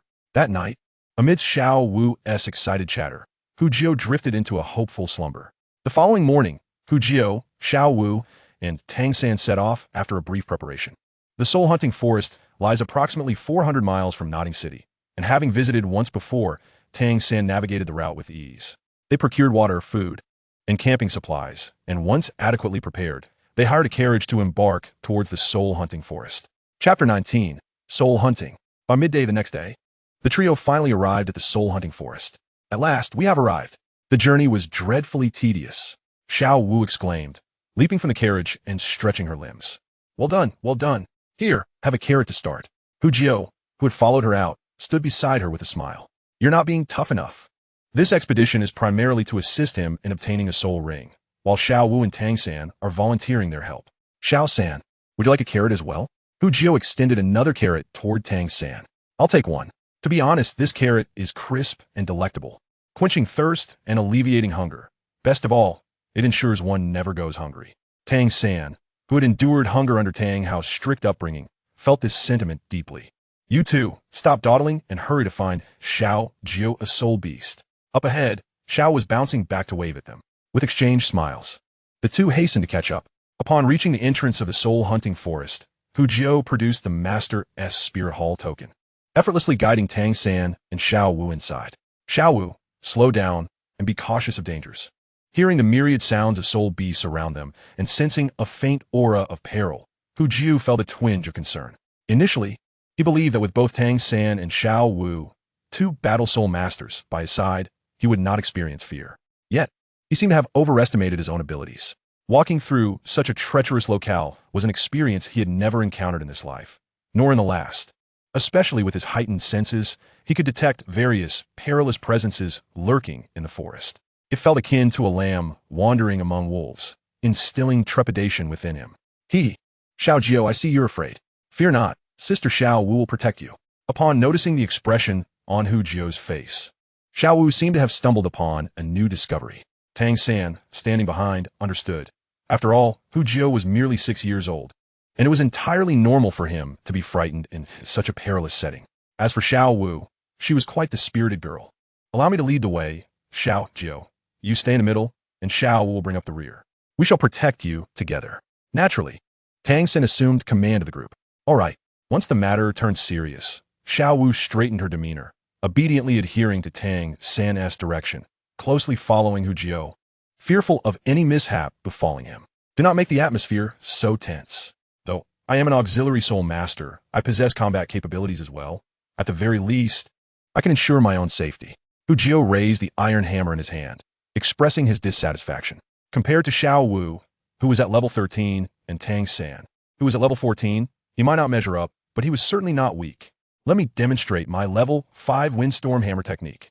At this stage, the Windstorm Hammer technique could unleash a staggering 81 consecutive strikes, with the final blow delivering an attack power of 500 pounds. Even Tang San could not accomplish that at present. I'm not a weakling. It's merely a precaution.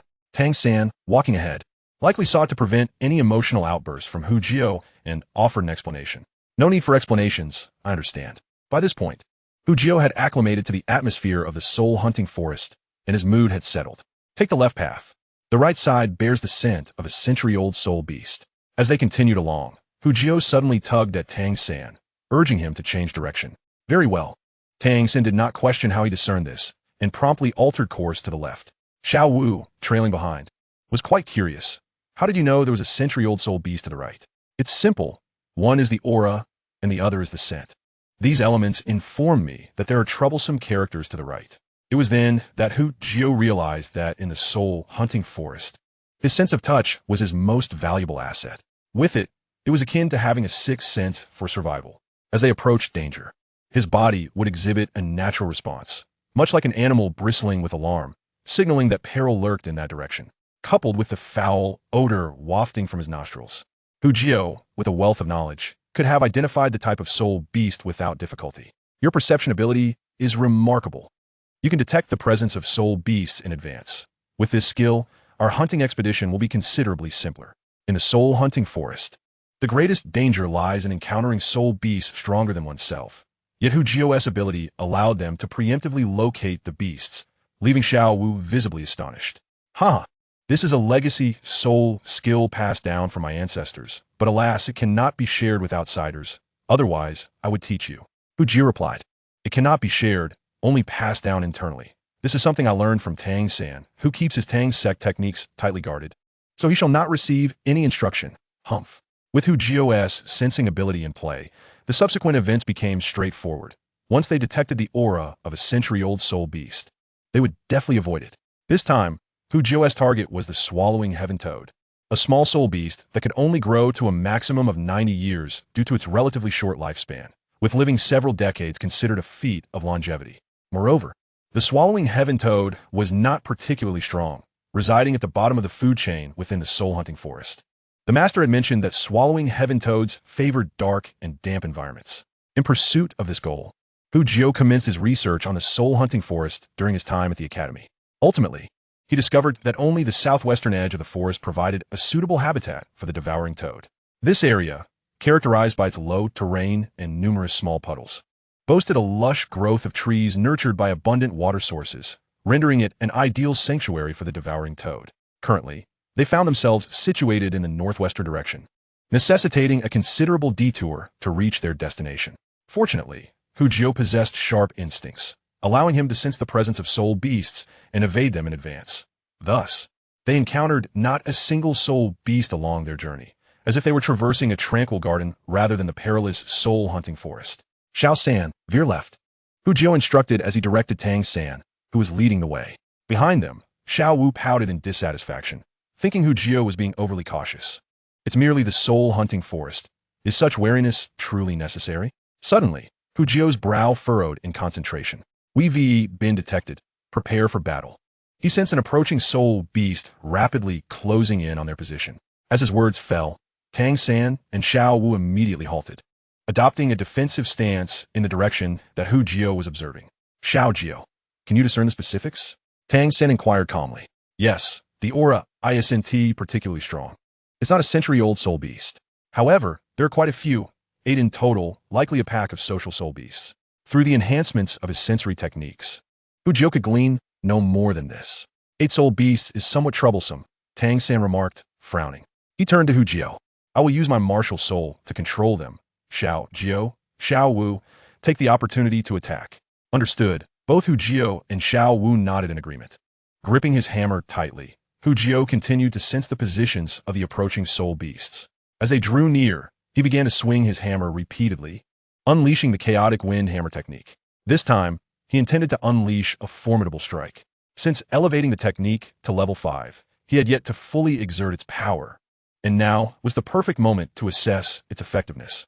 Here they come. Just as Hu Jio accumulated his momentum to the 71st strike, a glint of purple flashed in Tang San's eyes, and he unleashed his blue silvergrass. Blue silvergrass entangle. Chapter 20, Devouring Toad. As a pack of gray-black wolves emerged, tendrils of blue silvergrass, thick as tree vines, erupted from the ground, ensnaring them in place. Watch me. At that moment, Xiao Wu sprang into action, gracefully leaping and executing a series of elegant flips before landing amidst the wolves. With a swift kick, one of the wolves was sent sprawling, unable to rise for a considerable time. Everyone move aside. Behold, at this juncture, Jiuhao finally reached the 81st strike in his hammer technique. With a thunderous shout, he became one with his hammer, striking the wolf pack with lightning speed. Boom! The ground trembled as Jiuhao's hammer struck the wolves like a cannonball. In an instant, chaos erupted among the pack, with blood and flesh flying and dust billowing into the air. When the dust settled, a massive pit lay before Tang San and Xiao Wu, while the wolf pack had vanished, leaving only dismembered remnants scattered in the earth. Xiao, you can't use such a hammer technique on me in the future. Xiao Wu, standing at the edge of the pit, swallowed hard, reflecting on whether she had bullied Jiuhao during their time together. After some contemplation, she realized she might have been in a precarious position. Ha, fret not. You are far too adorable. How could I ever bring myself to hammer you? Jiuhao chuckled at the frightened expression on Xiao Wu's face, pondering whether she was truly unaware that even if he desired to hammer her, he would never have the opportunity to unleash the chaotic wind hammer technique. To think the chaotic wind hammer technique could wield such immense power. Perhaps even my father is not as formidable as Xiao. A flicker of astonishment crossed Tang San's face. It was he who had taught Jiuhao this technique, and he had never anticipated it could possess such might. Xiao, your chaotic wind hammer technique has reached a pinnacle of mastery, exuding an air of a true master. I dare say our father never envisioned this hammer technique would be so powerful. At that moment, Tang San realized he ought to broaden his focus beyond the Tang sect's techniques and invest time practicing the chaotic wind hammer technique as well. After all, his second martial soul was a hammer. If he could cultivate the technique to Xiao Jiu's level and utilize it with his martial soul, the resulting power would be tremendous. What is this chaotic wind hammer technique? Isn't it merely a blacksmithing skill? Acting talent has become ingrained in my very being. It cannot be altered. Yes, this is indeed the chaotic wind hammer technique, though I heard the name from others. I shall inquire with my father when I get home. Tang San nodded. It matters not what it is. Let us simply call it that. I never anticipated it would wield such force. Once we are on break, I must purchase 2 jars of fine wine to express my gratitude to Uncle Tang Hao, Jiuhao exclaimed joyfully, feigning sincerity. Turns out Xiao San also knows this hammer technique. Why have I never seen you use it? Xiao Wu asked curiously. Tang San hesitated, unsure how to explain that his version of the chaotic wind hammer technique could only execute 64 consecutive strikes. Xiao San, come look at this soul beast. Why can't we evade them? Ultimately, it was Jiuhao who saved Tang San from his predicament. This is the shadow wolf. It must be. This type of soul beast possesses an acute sense of smell, capable of identifying prey even from a mile away. It seems we have been marked as their hunting targets. Approaching the shadow wolf that Xiao Wu had initially kicked away, Tang San observed closely before speaking. It appears we must exercise greater caution in our subsequent actions. If there are other soul beasts with similar abilities, we will surely be unable to escape. A glint of vigilance flashed in Jiuhao's eyes. Fortunately, only 10-year soul beasts approached this time. Had they been century-old, we might have been in grave danger. Indeed, it's wise to be cautious. Tang San nodded in agreement, though he felt no real concern. In the soul-hunting forest, century-old soul beasts were the most formidable. Such creatures could not possibly be found in packs, as this was an area cultivated by the Empire. Naturally, he would not share this thought with Jiuhao, lest it lull him into a false sense of security. As they continued on their journey, they encountered no soul beasts capable of detecting their presence. After 2 hours of travel, the trio finally reached their destination. I hear frogs croaking over there. Let us investigate. Perhaps it's the devouring toad, Jiuhao said, ears perked up as he listened intently. The 3 exchanged excited glances, and a spark of enthusiasm flickered in their eyes. Let's go take a look. Moving quietly, the trio stealthily approached the direction Jiuhao indicated. Parting a patch of wild grass, they finally laid eyes on their target. Indeed, this is the devouring toad, though I wonder how many years it has lived. Without needing Tang San to confirm, Jiuhao recognized the soul beast before him. It is indeed a devouring toad. Judging by the patterns on its back, it likely possesses around 30 years of cultivation, far too weak for Xiao to absorb. Tang San glanced at it briefly before shaking his head. Xiao's first soul ring must be at least 90 years old. This is the bare minimum he can accept. As his brother, I cannot allow him to jeopardize his future. Now that we have entered the territory of the devouring toad, I have memorized its aura. Follow me. There's several more ahead. Jiuhao nodded, Unwilling to accept such a feeble soul beast as his soul ring, he discreetly sought out several sky-eating toads. Yet none met their lofty standards. The strongest among them was merely 80 years old, far too weak. Be cautious. We are nearing the heart of the forest, where formidable soul beasts may roam. Hu Jiu sensed something ominous, but the distance rendered the perception unclear. Indeed, Tang San and Xiao Wu felt a chill at Hu Jiu's perceptive abilities, which had been validated throughout their journey, leaving no room for doubt regarding his judgments. They pressed on, and after a brief interval, Hu Jiu's expression shifted to one of delight. I've found it. The sky-eating toad ahead must possess over 90 years of cultivation.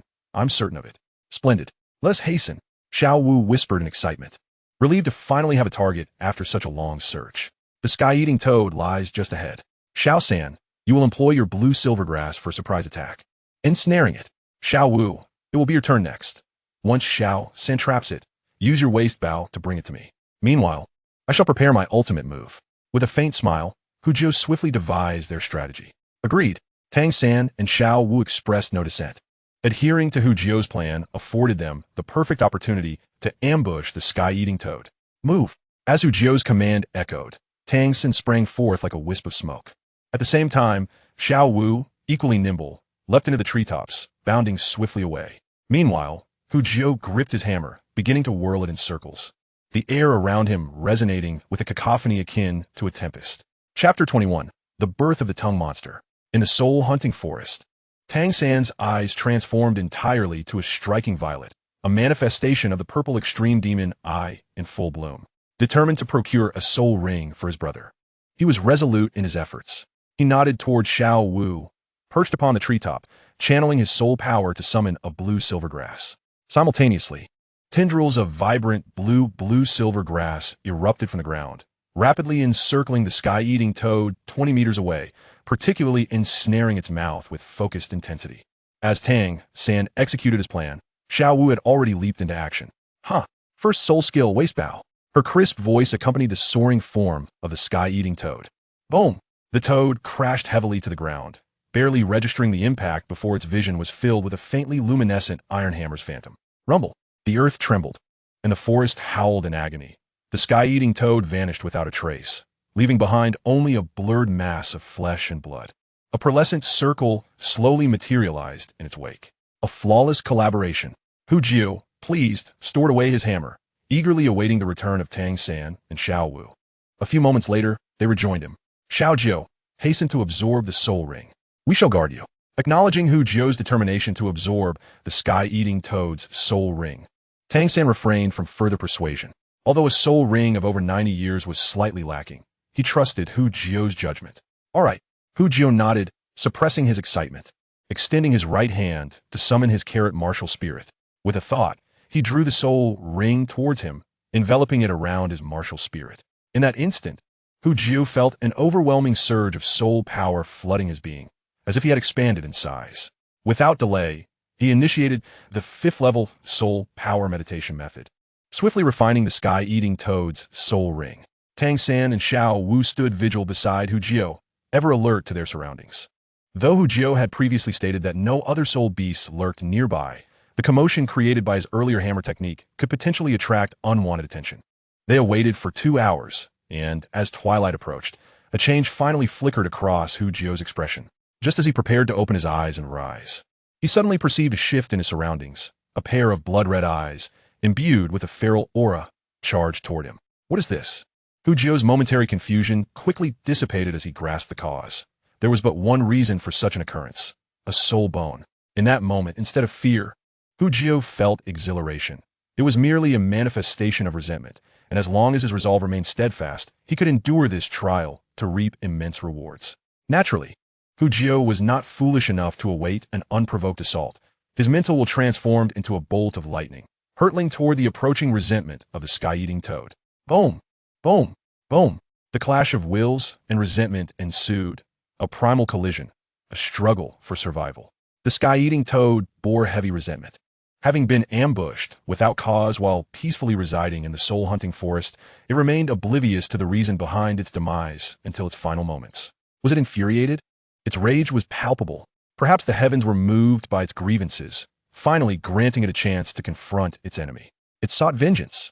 Opposite it, Hu Jiao bore a fierce countenance, refusing to accept defeat. Some individuals, while typically gentle and kind-hearted, can unleash tremendous energy in the face of life-threatening peril. Hu Jiao was such a person. At that moment, Hu Jiao's mind was singularly focused on one thought: to kill. Every limb, every appendage, every part of him became a weapon in this battle. This was Hu Jiao's spiritual sea, and he was its sovereign. As time passed, both figures began to fade. Yet Hu Jiao was sustained by an inexhaustible source of power, a spontaneous transformation of spiritual energy from his body. Meanwhile, the resentment of the sky-eating toad dissipated rapidly, lacking the physical strength to sustain itself. As the balance shifted, the sky-eating toad's resentment was finally vanquished, dissolving into a wisp of azure smoke. Just as it vanished, Hu Jiao felt another surge of power, prompting him to hasten his refinement. Unbeknownst to Hu Jiao, who was engrossed in refining the power, Xiao Wu and Tang San, who were guarding him, were growing increasingly anxious. What is happening? Wasn't everything fine just moments ago? Observing Hu Jiao's furrowed brow and pained expression, Xiao Wu felt utterly helpless. It was only at this moment that she realized Hu Jiao had unwittingly occupied a significant place in her heart. Tang San was equally bewildered. This situation had not been addressed by the master. Was it not stated that the maximum limit for a soul master's first soul ring was 423 years? Why was Xiao Jiao experiencing issues even after absorbing a soul ring of merely 90 years? You often claim your master is incredibly knowledgeable. Why is it that he does not know such a simple matter? Xiao Wu, in a state of panic, lashed out at Tang San, seeking someone to blame. You. Tang San glared at Xiao Wu, anger boiling within him. Yet, after a moment's reflection, reason overcame rage, and his concern for Hu Jiao's safety quelled his ire. Women. Truly unfathomable. This fleeting thought crossed his mind. Meanwhile, Hu Jiao, seated in meditation, suddenly wore an expression of peculiarity. This soul bone does not belong to the limbs, nor to the torso or head. It is an external soul bone. The rarity of an external soul bone is beyond question, for unlike the conventional 6 major soul bones, the external variety can evolve alongside the enhancement of its owner's abilities. Logically, one would expect Hu Jiao to be elated upon acquiring such a precious soul bone. However, upon reflection, what is the most distinctive ability associated with a frog? Correspondingly, Hu Jiao has now obtained an external soul bone of similar nature. The tongue creature is born. The peculiar, tingling tongue is undergoing transformation, and Hu Jiao numbly perceives the burgeoning strength of his tongue. This strange ability is best kept a secret, only to be revealed should a moment of desperation arise in the future. 15 minutes later, after successfully absorbing the external soul bone, Hu Jiao opens his eyes to find Xiao Wu gazing at him with great concern. This distance is within reach. Ahem. Xiao Jiao, are you alright? Are you injured? Faced with Xiao Wu's palpable anxiety, Hu Jiao feels a wave of shame wash over him. Just as he is about to speak, a sudden change washes over his expression once more. This time, it is an issue with the idle interface. Previously, Hu Jiao's idle interface had been clean and simple, featuring only a series of small squares, with one skill active while the 5th square remained empty, and the others sealed in gray. Now, however, the entire interface emanates a soft golden glow. Chapter 22. Idle Soul Rings. Regardless of whether the idle slots have been unsealed or not, all squares shimmer with golden specks of light. These specks gradually converge above the idle interface, slowly forming a small golden square. Is this yet another idle slot? Hu Jiao speculates. The wait is always interminable. He divides his attention, reassuring Xiao Wu while simultaneously watching the idle interface that only he can perceive. A few minutes later, the new idle slot finally stabilizes, a golden idle slot hanging majestically above the interface, exuding an air of dominance and uniqueness. Before Hu Jiao can investigate the function of this newly appeared idle slot, the interface provides an answer. Suddenly, his martial soul, the carrot, uncontrollably materializes in his hand, while a creamy white soul ring swirls around his feet. As soon as the soul ring appears, he feels a sudden pull from the new idle slot, which astonishingly draws his soul ring into the interface. Wait, my soul ring, Hu Jiao exclaims involuntarily. What soul ring? Isn't it just a 10-year soul ring? I told you I defined you a 100-year soul ring, but you wouldn't allow it, Tang San retorts with irritation. Oh, following Tang San's gaze, Hu Jiao is astonished to discover that his soul ring remains at his feet. Looking up again, he sees a soul ring-shaped pattern firmly established on the golden idol slot. Displaying a value of 92 in the center, while a transparent coil along the edges is gradually being filled. Soul rings can also be idled. An excited smile spreads across Hu Jiu's face. He had not anticipated the idle interface to be so advanced. He had initially hoped to see if he could idle soul ring skills, but to his surprise, the interface directly idled the soul ring instead, achieving a remarkable result in one fell swoop. Idling the soul ring is excellent. Once the soul ring's age is enhanced, not only will it become more powerful, but its accompanying skills will also grow stronger. In that moment, Hu Jiu breaks into a foolish grin. Hey, wake up. It's just a soul ring. Why are you so jubilant? Xiao Wu chides, nudging the grinning Hu Jiu, her expression a mix of annoyance and concern. Moments ago, she had been inquiring about the changes to Hu Jiu's martial soul after absorbing the soul ring, only to find him lost in thought and smiling vacantly. Hee. It's because I just obtained a soul ring, and I'm thrilled. Hu Jiu chuckles, extending his hands to reveal his carrot martial soul. I have a carrot to absorb. After reciting the incantation, a luminous, glistening carrot materializes in Hu Jiu's hand. Here, Xiao Wu, try my new carrot and see how it tastes. To placate the irate Xiao Wu, one carrot should suffice. If not, he could always offer another. Oh, this carrot is glowing. Let me taste it. In an instant, the carrot in Hu Jiu's hand finds its way into Xiao Wu's grasp. Crispy and sweet, it's even tastier than the previous carrots. Like a little hamster, Xiao Wu continuously nibbles on the carrot, her cheeks puffed out like buns. Hee, if it's delicious, I'll give you one every day. Hu Jiu smiles, resembling a devoted caretaker. The taste is not the crux of the matter. The effects are what truly matter. Xiao Jiu, what effect does your soul ring impart to the carrot? Tang San observes the two with a hint of frustration. Is it useful? Tasty doesn't tea equate to strength? Well, it just slightly accelerates the training effect, maybe by about 1%. It's better than nothing. Hu Jiu dismissively waves his hand. After all, his soul ring is merely of the tenure grade, and such an effect is already commendable. However, casting a glance at the idling soul ring, a flicker of confidence passes through Hu Jiu. He will soon experience a training speed akin to flight. It is essential to note that for the same type of soul beast, the differences in age will yield vastly different skill effects. 10 years, 100 years, 1,000 years, and so forth. The disparity in skill effects between these ages is unimaginable. Sigh, how perplexing. Such a weak effect. How will this be sufficient in the future? A trace of concern crosses Tang San's face as he advises Hu Jiu, Xiao Jiu, you should dedicate more time to your soul ring. Now that your theory has been validated, focus on training to elevate your soul ring to the 100-year level as soon as possible. Only then can your abilities witness substantial enhancement. Tang San feels fortunate that Hu Jiu possesses intelligence and has devised a method for cultivating soul rings. Otherwise, being merely a 10-year white soul ring would significantly hinder his growth. Rest assured, when have you ever seen me undertake a task without confidence? Hu Jiu comforts Tang San with a pat on the shoulder. He is acutely aware of Tang San's concern, yet everyone harbors their own secrets. Hu Jiu has his idle interface, while Tang San possesses the secrets of Tang sect martial arts, not to mention Xiao Wu, who is happily munching on the carrot. She too has her own secrets. Xiao Jiu, don't listen to him. Upon overhearing their conversation, Xiao Wu calmly pats Hu Jiu's shoulder, adopting a big sister tone. Don't worry, with me, Xiao Wu, around, no one will dare to bully you. Just watch as I throw them down. Haha, I know Xiao Wu is formidable. Shall I fetch you another carrot? Yes, yes, yes. Give me one more. No, make it two.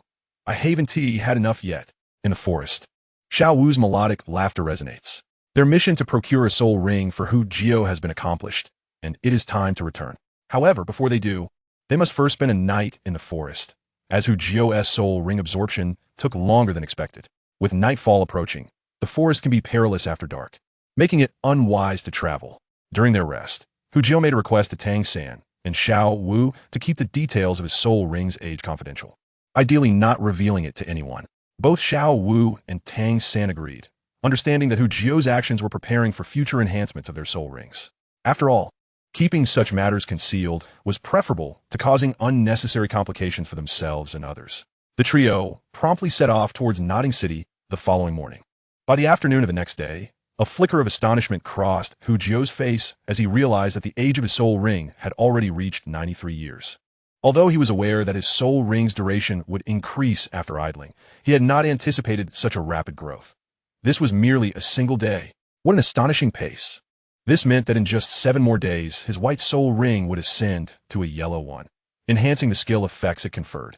The soul ring he obtained from the sky-devouring toad was named Absorption, a quintessential food-type soul skill, with a singular effect to accelerate his soul power cultivation speed for an hour, allowing him to produce over 10 in one go, given his current soul power. Chapter 23.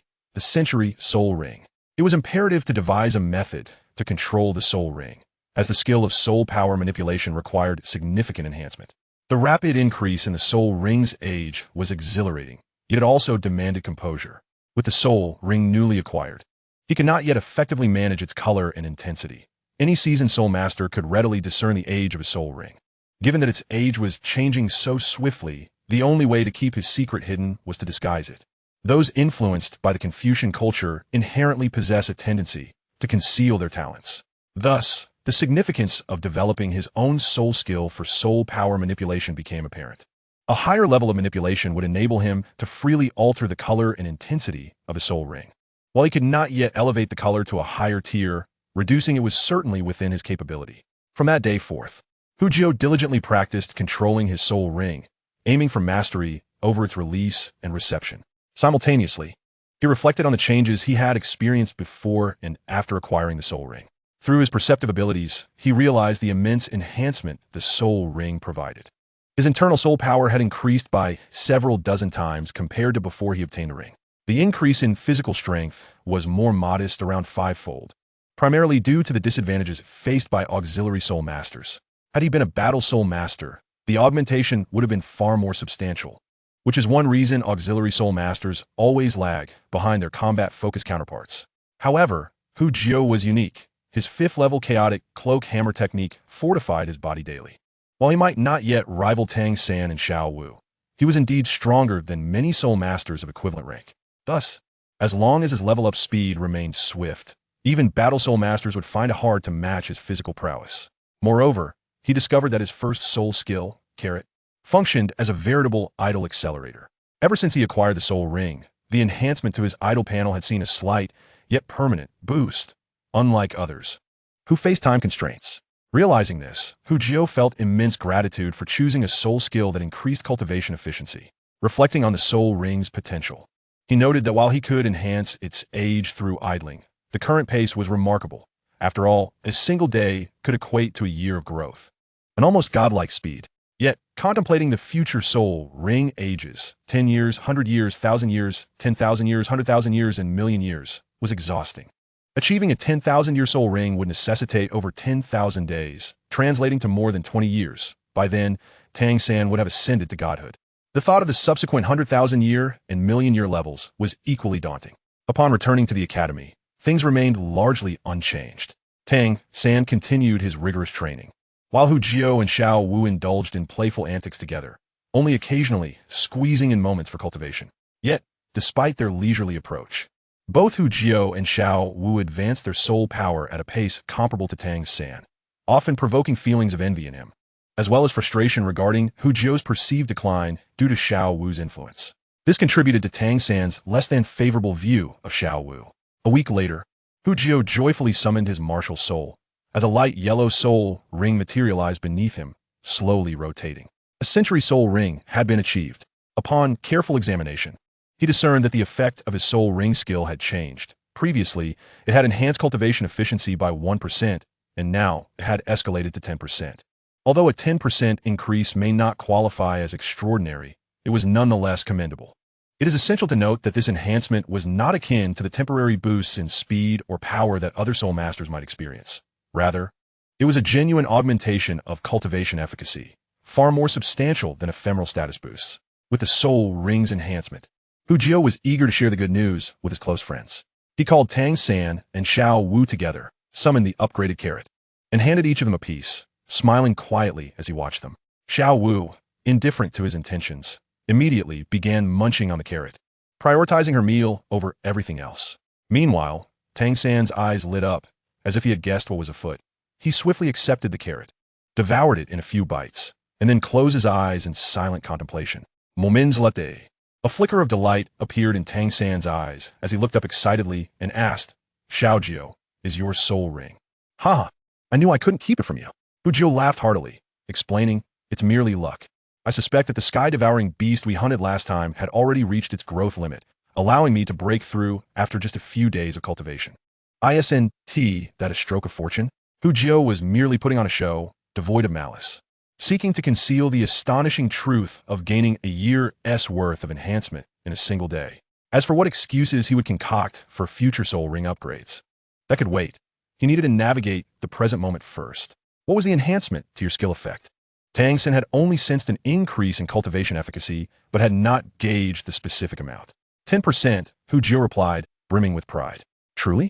Then your cultivation speed will be exponentially faster. Tang San rejoiced for Hu Jiao. Hu Jiao patted Tang San's shoulder, saying, Little San, you've got it wrong. It's not just me, it's us.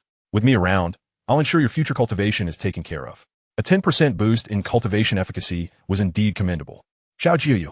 Tang San was visibly moved, struggling to articulate any words of rejection. He knew that such an arrangement would deplete Hu Jiao's soul power. Yet the benefits of Hu Jiao's skill were too significant to overlook. This was a 10% increase in cultivation speed. Over time, the accumulation would lead to substantial growth in soul power. Real brothers shouldn't express gratitude. Hu Jiao quipped, but don't forget, I am an auxiliary soul master without combat capabilities. I'll rely on you to protect me in the future. However, Tang San wore a serious expression and assured him, Little Jiao, rest assured, I will protect you well from now on. Anyone who wishes to harm, you must first step over my dead body. Not to be outdone. Xiao Wu raised her hand, declaring, with me, Sister Xiao Wu, around, no one will harm you. Haha, then I shall await your protection. Hu Jiao smiled as he glanced at the interface, which had reached a third of level 5 for the chaotic wind hammer technique. Chapter 24, Earning Money. Xiao Wu, it's time for us to earn some money. After upgrading his soul ring to the century level, Hu Jiao began to contemplate ways to generate income. Due to not registering Xiao Wu at the Spear Hall, their lives have been rather frugal. If it weren't for their work-study arrangement, which ensured them a steady income, they might have already run out of provisions. They tended to spend rather liberally, and currently owed Tang San several silver soul coins. Little Jiao, if you're short on money, just let me know. I still have a bit.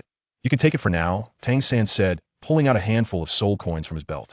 Among the three, Tang San was the wealthiest, as he not only received a gold soul coin monthly from the Spirit Hall, but also earned extra money working at a blacksmith shop in his spare time, ensuring ample funds.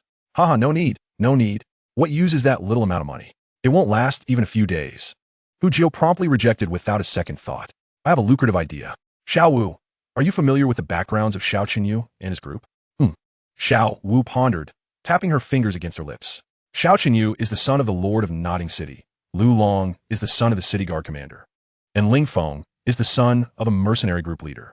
Previously, Hu Jiao had hinted at the idea of selling carrots, but at that time, his soul ring had not yet upgraded, and he couldn't sell them for much. Now, however, with a 10% increase in cultivation speed, as long as the price wasn't exorbitant, he believed there would be numerous buyers. After all, who wouldn't want to enhance their soul power quickly to secure a place in a prestigious academy? Find a time to invite them over, and I will discuss it with them. Hu Jiao nodded thoughtfully. Little Jiao, are they reliable? Be cautious. Your martial soul is exceptionally powerful. Unless you are certain of their reliability, it is best not to engage in transactions with them. Tang San, ever the cautious one, expressed his concerns upon hearing Hu Jiao's intention to sell carrots. It's fine. Hu Jiao waved his hand dismissively. I have confidence in those boys. They won't stir up trouble. Moreover, even if they do leak information about my martial soul's effects, it's not a significant issue. A mere 10% enhancement is not enough to incite envy. After hearing Hu Jiao's explanation, Tang San felt reassured. As long as you understand this. Then I shall go find them tomorrow. A peculiar smile appeared on Xiao Wu's face, and Hu Jiao, familiar with her demeanor, knew she was preparing to take advantage of the situation. For a moment, Hu Jiao began to silently mourn for Xiao Qinyu and his companions. The next day, Xiao Wu indeed brought them along, namely Xiao Qinyu, Lu Long, and Ling Feng. Brother Jiao, you were looking for us? Upon seeing Hu Jiao, Xiao Qinyu inquired. Since recognizing Xiao Wu as their leader, they held a subtle reverence for Hu Jiao. After all, during their previous encounter, Hu Jiao had exuded an air of superiority, effortlessly defeating Lu Long with a single strike. And being an auxiliary soul master only added to their admiration. Yes, Hu Jiao nodded and addressed Xiao Qinyu and the others. I have an opportunity that will aid in your cultivation. It's up to you whether you dare to seize it. Haha, Brother Jiao, don't keep us in suspense. I, Xiao Qinyu, am not one to shy away from challenges. Just tell us what this opportunity is. Xiao Qinyu puffed his chest out, exuding bravado. Very well. But this matter pertains to a secret of mine. You must swear that what you see and hear today shall not be disclosed to anyone, including your parents. Hu Jiu stated, knocking on the table and fixing his gaze on the three of them. Indeed, think carefully before deciding whether you wish to know. If my sister Xiao Wu learns that someone has spoken out of turn, I will not be kind. Beside him, Xiao Wu wore a determined expression, asserting her authority as the older sister and sternly warning them. Xiao Wu's warning was not in vain. At least the expressions on Xiao Qinyu and his companions turned serious. After exchanging glances, Xiao Qinyu was the first to nod, followed by Lu Long and Ling Feng in unison. Swear. Hu Jiu looked at the three with a calm demeanor. All right, I Xiao Qinyu, I Lu Long, I Ling Feng, hereby swear that we will not reveal a word of what we see and hear today, lest we be struck by lightning and suffer a terrible fate. Seeing them swear, a smile appeared on Hu Jiu's face as he said, haha, in fact, keeping this from others is beneficial for you, and you will soon understand why. With that, Hu Jiu ceased to be enigmatic and summoned his carrot martial soul, crafting several carrots designed to accelerate cultivation right before their eyes. Here, give it a try. Hu Jiu confidently offered the carrots to the three, also handing one to the eager Xiao Wu. The reason he selected Xiao Qinyu and his companions was due to careful consideration. First and foremost, based on practical investigation and information from the original story, their character integrity seemed reliable. They would surely honor their promises. In this regard, Hu Jiu had faith in them. Additionally, their financial backgrounds were promising, as all three hailed from affluent families. Once they confirmed the efficacy of his carrots, he was certain no one would refuse to spend money to enhance their cultivation speed. As expected, once they skeptically tasted Hu Jiu's carrots and experienced a moment of cultivation, their eyes lit up with excitement, as if they could hardly contain themselves. Wait, Hu Jiu raised a hand to stop them. Let be known, I have no interest in men. Haha, we all know that. Xiao Qinyu grinned, casting a playful glance at Xiao Wu beside Hu Jiu. What are you looking at? Little Jiu is here to discuss business with you. Xiao Wu scolded them, her cheeks flushing slightly. Yes, business. Brother Jiu, name your price. We shall pay whatever you ask. As the son of the city lord, Xiao Qinyu spoke with an air of confidence, waving his hand generously as if to indicate that Hu Jiu could set the price. Lu Long and Ling Feng beside him nodded in agreement. Having experienced the effect of Hu Jiu's martial soul, they understood that even a mere 10% increase could make a significant difference in their training. Hearing this, Hu Jiu and Xiao Wu exchanged knowing smiles. Xiao Wu, catching his cue, looked up at them and said, you should know that little Jiu's carrots require soul power to produce. The consumption of soul power will delay little Jiu's cultivation speed. So I've decided to sell each carrot for 1 gold soul coin. 1 gold soul coin is a reasonable price. Xiao Qinyu nodded, showing no hesitation in accepting it. In an instant, Xiao Wu realized she had undervalued the price. Those darn wealthy individuals. Brother Jiu, I'll take another one, he said, handing over 2 gold soul coins, even paying for the one he had just eaten. Brother Jiu, I want one too. Me too. In no time, Hu Jiu had earned 6 gold soul coins, far surpassing what Tang San made from his labor. Chapter 25, half a year. At last I have some money. Xiao Wu, tomorrow I shall take you to buy some delicious treats, Hu Jiu said, delightfully toying with the golden soul coins in his hand after the transaction concluded. Great. I want to buy candy hawthorn and sugar figurines and more. In an instant, Xiao Wu meticulously outlined how she intended to spend Hu Jiu's earnings. Absolutely no problem. Hu Jiu had always been generous toward Xiao Wu, showing no concern for the money. That night, as was his custom, Hu Jiu glanced at the idol panel before sleeping. However, this particular glance nearly made him leap in astonishment. 102 years. Indeed, it was 102 years. Staring at the soul ring's elevated idle position, Hu Jiu instantaneously lost his composure. Initially, he had presumed that his absorption of soul skills would merely enhance the idle speed of the soul ring by 10%. To his utter surprise, it had doubled instead. What splendid news! If this were the case, would it not mean that in just a little over a year, he could elevate the soul ring to the status of a millennium soul ring? Just imagine how much that would accelerate his cultivation speed. How exhilarating. Several months later, in a secluded location, a figure stood with eyes closed, his expression serene. Suddenly, he opened his mouth, and in a flash quicker than lightning, a phantom darted past, causing a fruit before him to vanish without a trace. Ugh, so sour. This individual was none other than Hu Jiu. Over the past 6 months, his height had surged significantly, and he appeared to be on the cusp of adolescence. Today, he had ventured here alone to experiment with his newly upgraded external soul bone. His external soul bone was his tongue. Prior to its enhancement, it was rather useless, merely capable of extending half a meter, with minimal hardness and almost non-existent offensive power. However, after the upgrade, his tongue could now extend 5 meters in an instant, and its resilience had markedly improved, akin to the toughness of cowhide, impervious to ordinary blades. Although its offensive capability still left much to be desired, it would certainly suffice for binding an opponent if the need arose. Not too shabby, Jiuhao assessed, his tone tinged with disdain. This external soul bone had always been a source of embarrassment for him, not due to its value, but because he felt awkward using it in combat. If confronted by a beautiful woman, he might consider employing his tongue to bind her. But in the presence of a man? Ugh, let's not go there. Having spent over 6 months at Notting Academy, his soul power had ascended to level 20. Aside from lacking a second soul ring, he had become a bona fide soul master. It was precisely due to this significant advancement that his external soul bone had also upgraded, beyond his personal soul power level. The most substantial improvements had been in his soul rings and skills. Firstly, concerning soul rings, after half a year of idling, the age of his soul rings had reached 596 years, surpassing Tang San's first soul ring in strength. At present, in terms of soul power, he had already eclipsed Tang San. Next was the soul power meditation method, which had recently reached level 7, accelerating his cultivation speed by 60%. His rapid progress in soul power was also attributable to the enhancement from a meditation method. The enhancement of his 5 senses had also reached level 7. Within a radius of 500 meters, he could discern even the most complex sense, while his hearing had extended to encompass all sounds within a kilometer. As for his sight, it had transformed into that of a telescope, allowing him to observe large objects up to 5 kilometers away, such as trees. Naturally, under normal circumstances, unless he stood at a height, his range of vision was limited by obstructions. Moreover, his sense of touch had evolved into a remarkable form of perception since reaching level 7. While at the academy, he often sensed a deeply concealed, tyrannical aura, akin to a compressed powder keg ready to explode at the slightest provocation. It was evident that this aura belonged to Tang Hao.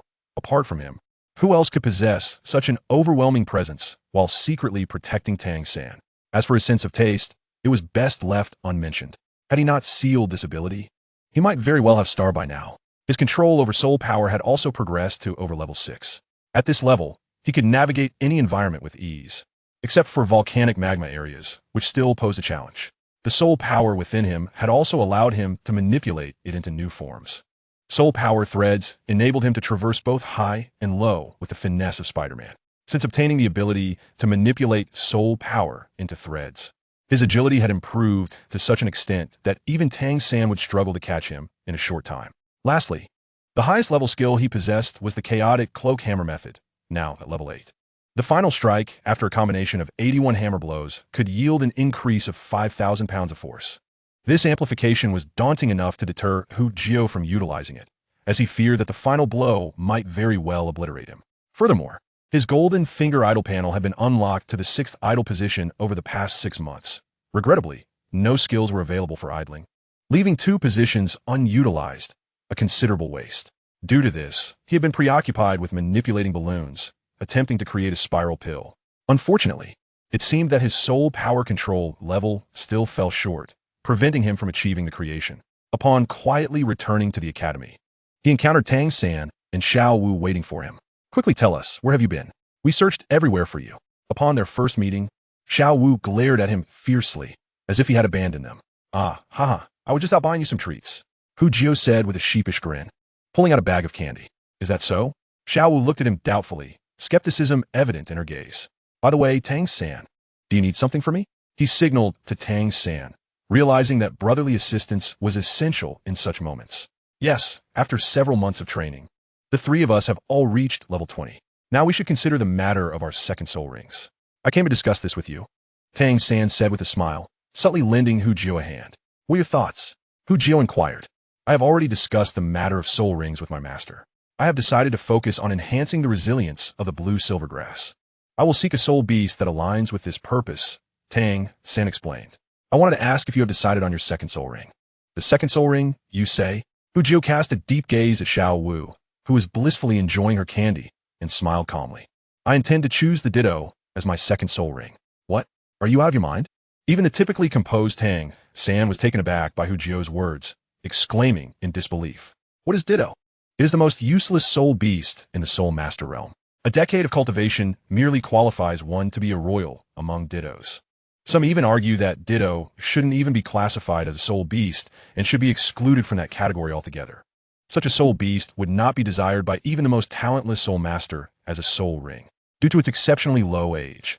The most significant drawback is that upon absorbing the transformation Pokemon, one can only acquire a skill known as transformation, which merely allows for a superficial alteration of appearance, rendering it utterly useless. Chapter 26. Hu Jiu's Considerations. Upon hearing that Hu Jiu intended to select the transformation Pokemon, deemed a worthless spirit beast, as his second soul ring, Tang San believed him to be delusional. Although Hu Jiu had validated his theory, proving that the age of the soul ring could indeed be enhanced through cultivation, it was futile. He had already tried, and over the course of half a year, his first soul ring had only improved marginally, falling short of even a year's worth of enhancement. If Hu Jiu intended to elevate the age of his soul ring post-absorption, Tang San would undoubtedly intervene. He recalled a phrase from his master: "There are no worthless martial souls, only worthless martial soul masters." While he held little regard for the master, it was an excellent shield to wield at this moment.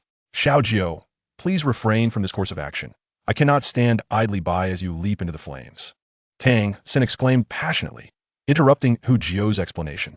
"This time, for the soul ring acquisition, our teacher has personally arranged for the dean to intervene.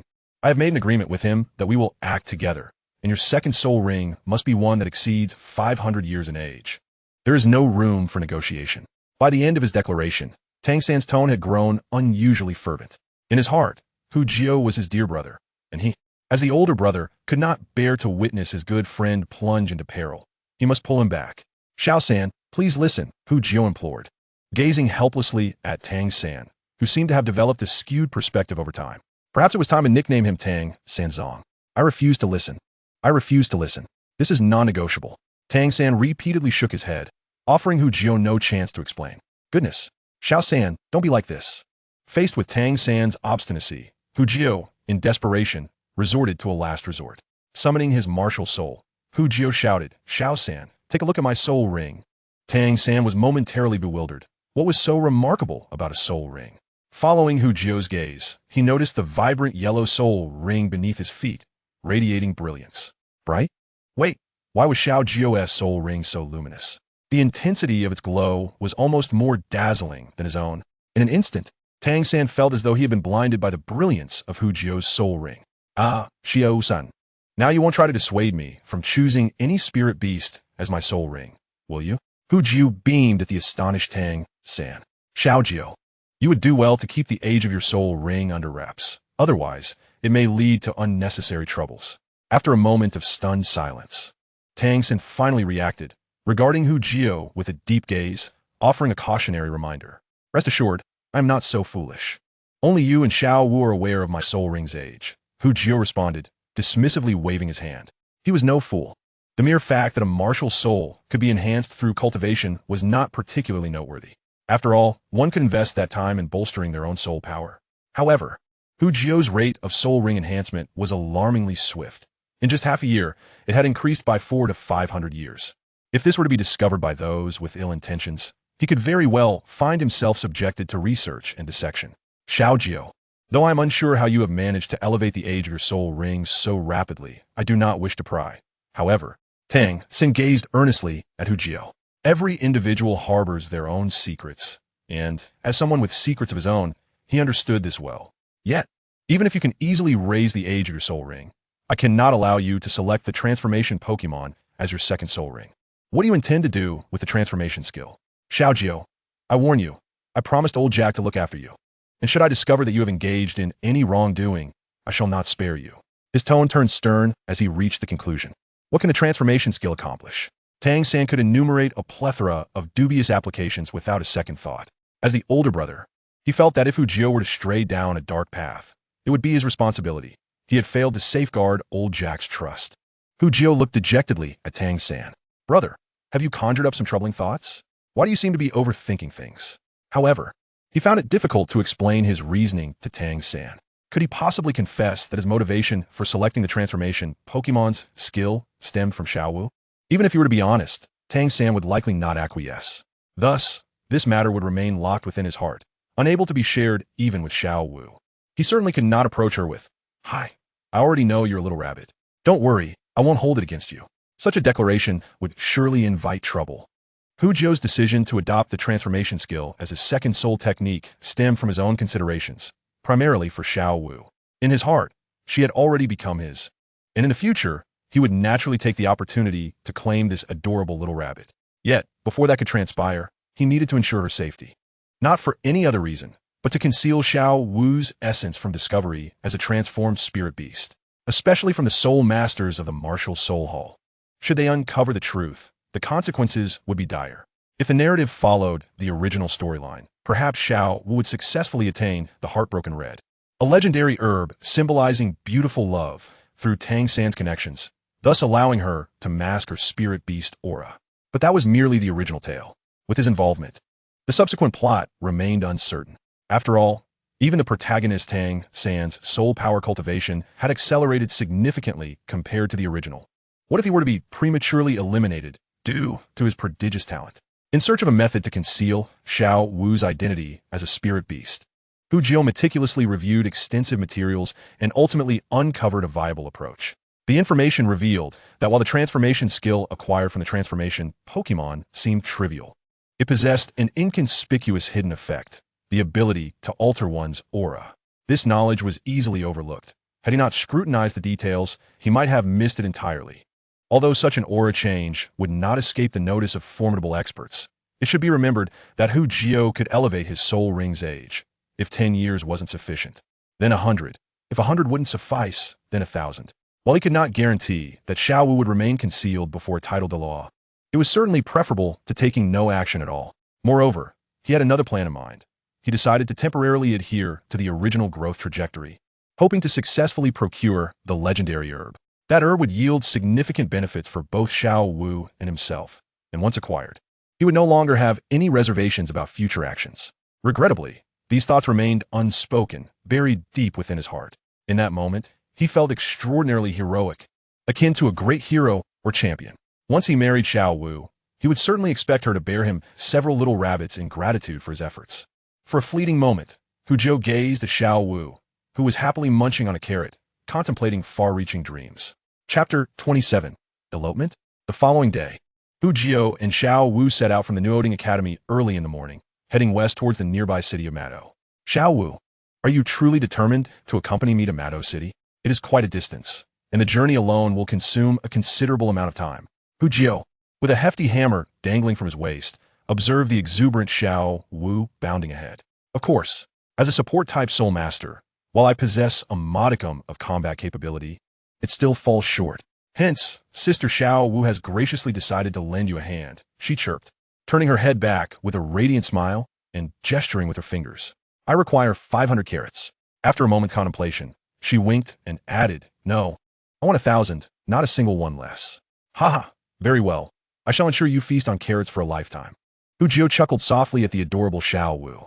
However, as they set off, he pondered whether his good friend Tang San would harbor any resentment towards Xiao Wu for this endeavor.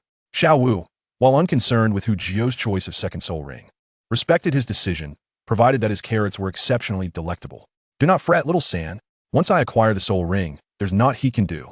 At worst, he'll scold me upon our return. Hu Jiu had already contemplated this.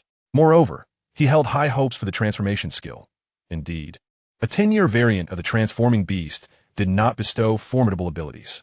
Yet, what if he could elevate this soul ring to an extraordinary level in the future? Would he not have the power to transform at will, blurring the line between reality and illusion? Filled with anticipation, Hu Jiu had researched prior to their departure, discovering that the transforming beast was a specialty of the monster forest west of Mado City, where the most formidable soul beasts barely reached a century in age. With their combined cultivation, they could easily manage. Because of Xiao Wu's company, Hu Jiu whimsically chose to walk rather than take a carriage, which would have only taken 2 days. Instead, they resolved to traverse it on foot over the course of 5 days. Their journey resembled a leisurely excursion rather than a quest for a soul ring, as they admired the scenery. One delightful aspect for Hu Jiu was that their time spent together had led to a significant advancement in their relationship. Walking side by side, their arms nearly brushed against one another. If only they could hold hands. It was that Hu Jiu lacked the courage. Rather, Xiao Wu seemed to sense his intentions, rolling her eyes whenever he attempted to make a move, leaving him exasperated. Nevertheless, he remained patient, knowing that opportunities would abound in the future. Initially, Hu Jiao anticipated a smooth journey, as the old adage states that elders, children, and women should not be trifled with in the realm of martial arts. And he and Xiao Wu represented two of those categories. Alas, in the Douluo Continent, this wisdom seemed unrecognized, as they soon found themselves in a predicament. As they approached Mado City, the road became increasingly populated with travelers, farmers carrying local produce, merchant caravans, and occasionally, adventurers decked in Soul Master attire. It was then that they encountered a group of wealthy youths. "Hey there, little miss. Where are you off to? Today, I'm in a generous mood, and I'll give you a free ride." A pallid youth, seemingly around 17 or 18, blocked their path, though he wore a facade of goodwill. The lascivious glint in his eyes betrayed his true intentions. This scoundrel had set his sights on Xiao Wu. As Hu Jiao lowered his gaze to mask the ferocity in his eyes, he discreetly assessed the two guards flanking the youth. One appeared to be a level 25 Agile Soul Master, while the other, a robust figure of approximately level 26, clearly embodied a power-type Soul Master. The youth, on the other hand, was a mere level 18, a disgrace.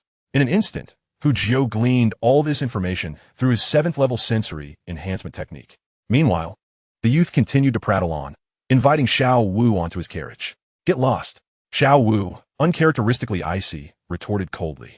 "What did you say, you ungrateful little girl? I am the son of Mado City's lord, Ma Tong. How dare you insult me?" The youth's expression darkened, as he had never been so insulted in his life. "Ma Wen, Ma Wu." The guard stepped forward respectfully. "Seize this insufferable girl. I shall teach her a lesson," the youth commanded, his malice evident. "I can see you are no good. You want to fight? I'm all for it." Xiao Wu clenched her fists, leaping forward to strike first. Behind her, Hu Jiao had already drawn his hammer, a sinister smile creeping onto his lips. Chaotique Gad Amour Technique. Power accumulation commencing. While Xiao Wu engaged in combat with the two guards, Hu Jiao quietly retreated, spinning his hammer in a circular motion to gather strength. Although his technique had reached level 8, the essence of the hammering method remained unchanged, requiring a steady accumulation of force. However, with each swing, the power he amassed was not merely additive. It grew exponentially, from 1-fold, to 2, to 4. Within just 10 swings, he had accumulated a staggering 500 pounds of force. This was more than sufficient. Casting a glance at Xiao Wu, who was skillfully evading the guards, Hu Jiao bellowed, "Xiao Wu, move aside." Upon hearing Hu Jiao's call, Xiao Wu instinctively understood his intent, executing several acrobatic flips to clear the way. "Oh, I almost forgot about you. Kid, capture him too." The youth, Ma Feng, was momentarily distracted by Hu Jiao's shout, yet he dismissed Hu Jiao entirely. To him, a nimble Xiao Wu was already remarkable. Two such talents could not possibly coexist. Alas, he had miscalculated. Hu Jiao, with his soul power enveloping him, moved like a wisp of smoke towards the two guards. With his diminutive hammer raised high, they felt an overwhelming force bear down upon them, rendering them utterly oblivious to their fate. Boom! The 500 pounds of power were far beyond the capacity of mere level 20 soul masters to withstand. They were sent flying as if they were mere rags, their consciousness lost. Kill! After dispatching the two guards, Hu Jiao wasted no time. His murderous intent directed squarely at Ma Feng. Xiao Wu was his, already regarded as a treasure. How dare anyone covet her? "Please, don't come any closer." Ma Feng, paralyzed by Hu Jiao's aura of death, collapsed to the ground, desperately scrambling backward, clearly overwhelmed by fear, unable to summon his martial spirit. Hu Jiao was not one to show mercy. He had no intention of holding back. With a single, decisive strike, he concluded the skirmish. Indeed, it seemed that women were the source of calamity. Chapter 28. The 10-Year Spirit Ring. What ill fortune! We have only just arrived in Mado City, and already we have slain the Lord's son. I wonder if the Lord has only one heir. If he is indeed the Soul's son, we may have forged a formidable enmity. By the campfire, Hu Jiao absent-mindedly poked at the twigs while speaking. It had been over half a day since they had dispatched the hornets, and recalling the scene, he remembered that due to the many onlookers present, he could not eliminate all the witnesses. To avoid unnecessary complications, he had hurriedly led Xiao Wu away, ultimately arriving at the outskirts of the monster forest. According to their itinerary, they should have been resting in Mado City by this hour. Alas, plans often change more swiftly than one anticipates. It's all my fault. If it weren't for me, Xiao Jiao, you would have likely reached your destination safely by now, Xiao Wu said, looking at Hu Jiao with a mix of guilt and concern. Why speak such foolishness? The fact that you can accompany me in hunting for spirit rings brings me joy. How could I possibly blame you? Hu Jio replied with a smile, affectionately ruffling Xiao Wu's hair. By the way, could you please tone down that expression of yours? When you feel wronged, try not to feign so exaggeratedly, all right? Oomph. Mischievous Hu Jio, all you do is tease me, Xiao Wu retorted, her expression returning to normal as she playfully waved her fists. Seriously, do you think our act of killing that Lord's son will bring you unnecessary trouble? She suddenly pondered, her mood dimming slightly. Haha, it shouldn't pose much trouble. We'll rest for the night, and by tomorrow, we shall head straight to the monster forest to hunt for spirit rings and depart immediately after. That way, even if the Lord of Mado wishes to pursue us, it won't be so easy. Xiao Wu nodded firmly, silently vowing to protect Xiao Jio's safety should they truly come seeking vengeance. After a night's rest, the next morning, the two arrived at the monster forest. As they ventured deeper, they began to catch glimpses of animals. Indeed, due to the primitive nature of the monster forest, it was home to many creatures, even those that were not spirit beasts. Wow, Xiao Jio, look, there's a creature with human hands over there. Xiao Wu exclaimed in surprise. That's a chameleon beast. Perhaps it has encountered humans before, hence its transformation, Hu Jio chuckled, observing the playful creature. Soon, they encountered even more chameleon beasts, some with branches sprouting from their heads, others with cat faces or fox tails. The myriad of bizarre forms was astounding, yet regrettably, these creatures were far too weak, lacking any real value. Chameleon beasts were a type of soft-bodied creature, akin to large jelly, soft and covered in a greasy slime, filled with acidic fluid that rendered them ineatable, causing other animals to steer clear of them. Gradually, they reached the heart of the chameleon beast's habitat. Why is there a tiger among the chameleon beasts? How peculiar, Xiao Wu remarked, gazing quizzically at the tiger nestled among the other creatures. Xiao Wu, that's our target. Can't you see? It's also a chameleon beast, and one of the 10-year spirit beast variety, Hu Jio said with excitement, knowing that his second spirit ring depended on it. With his hammer raised and spirit energy coursing through him, Hu Jio surged towards the chameleon beast tiger, ready to confront the 10-year spirit beast. There was no need for finesse against such an adversary. Sheer force would suffice. Hu Jio's physical prowess had reached the level of a 20-year-old, and although he could not match a spirit master of the same rank, he could easily overpower those weaker than himself.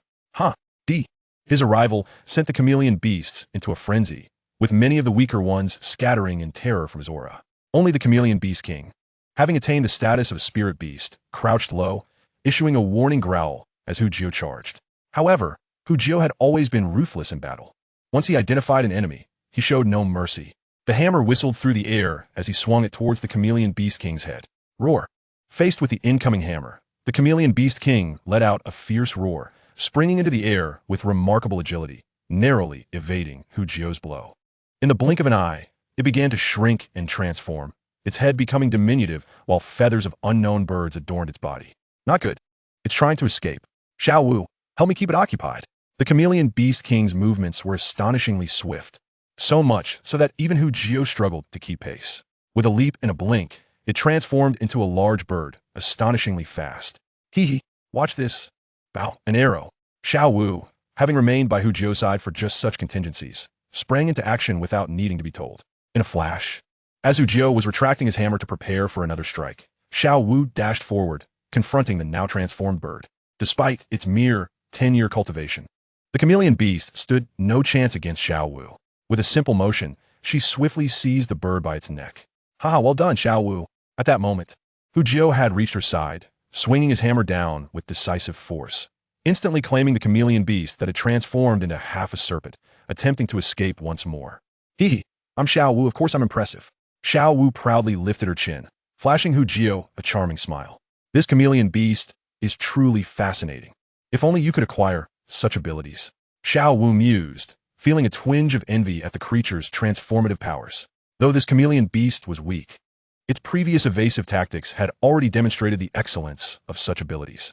Regrettably, while spirit masters could gain transformation skills from chameleon beasts, the power was far too diminished, allowing only for minor alterations in facial features, hardly sufficient to fully assume another S-form. Truly a lackluster skill. Haha, Xiao Wu, have you forgotten? My spirit ring evolves rapidly.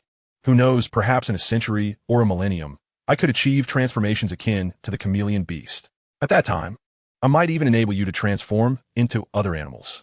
Though aware of the improbability of such a scenario, Hu Jio pondered the possibilities, if not in a millennium. Then perhaps in 10,000 years, or even 100,000. With the chameleon beast's transformative prowess, Jiuhao could concoct marvelous exploits. At that moment, a pale white spirit ring emerged from the chameleon beast, its faint hue indicating that it had just barely reached the 10-year threshold. Xiao Wu looked at the spirit ring with disdain, hesitatingly asking, Jiuhao, have you truly decided to use it as your second spirit ring? Though she had anticipated this scenario, having thought she was prepared for it, the sight of such a lowly spirit ring still filled her with disdain. Hee, didn't we agree on this? Let us not dawdle.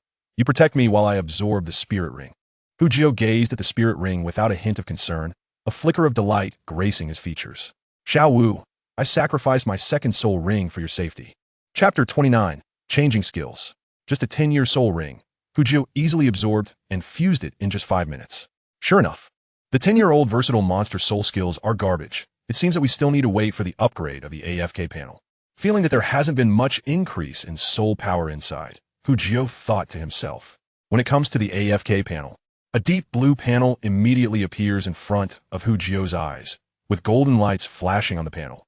Next to the first soul ring AFK position, a second soul ring AFK position begins to appear. Taking advantage of the idle position, he studied the second soul ring skill he had acquired.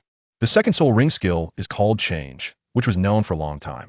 As for its effect, it is to locally adjust one's own muscles, thereby changing one's appearance. The effect is weak and suitable for stealing chickens and dogs. However, in his heart, Jiuhao thought of another application of this skill, changing one's own muscles. Besides the face, there are other areas as well. For example, changing the muscles in the body and altering the density of one's own muscles. Does this indirectly increase physical fitness? Also, the nervous system can nerve enhancement accelerate one's own response.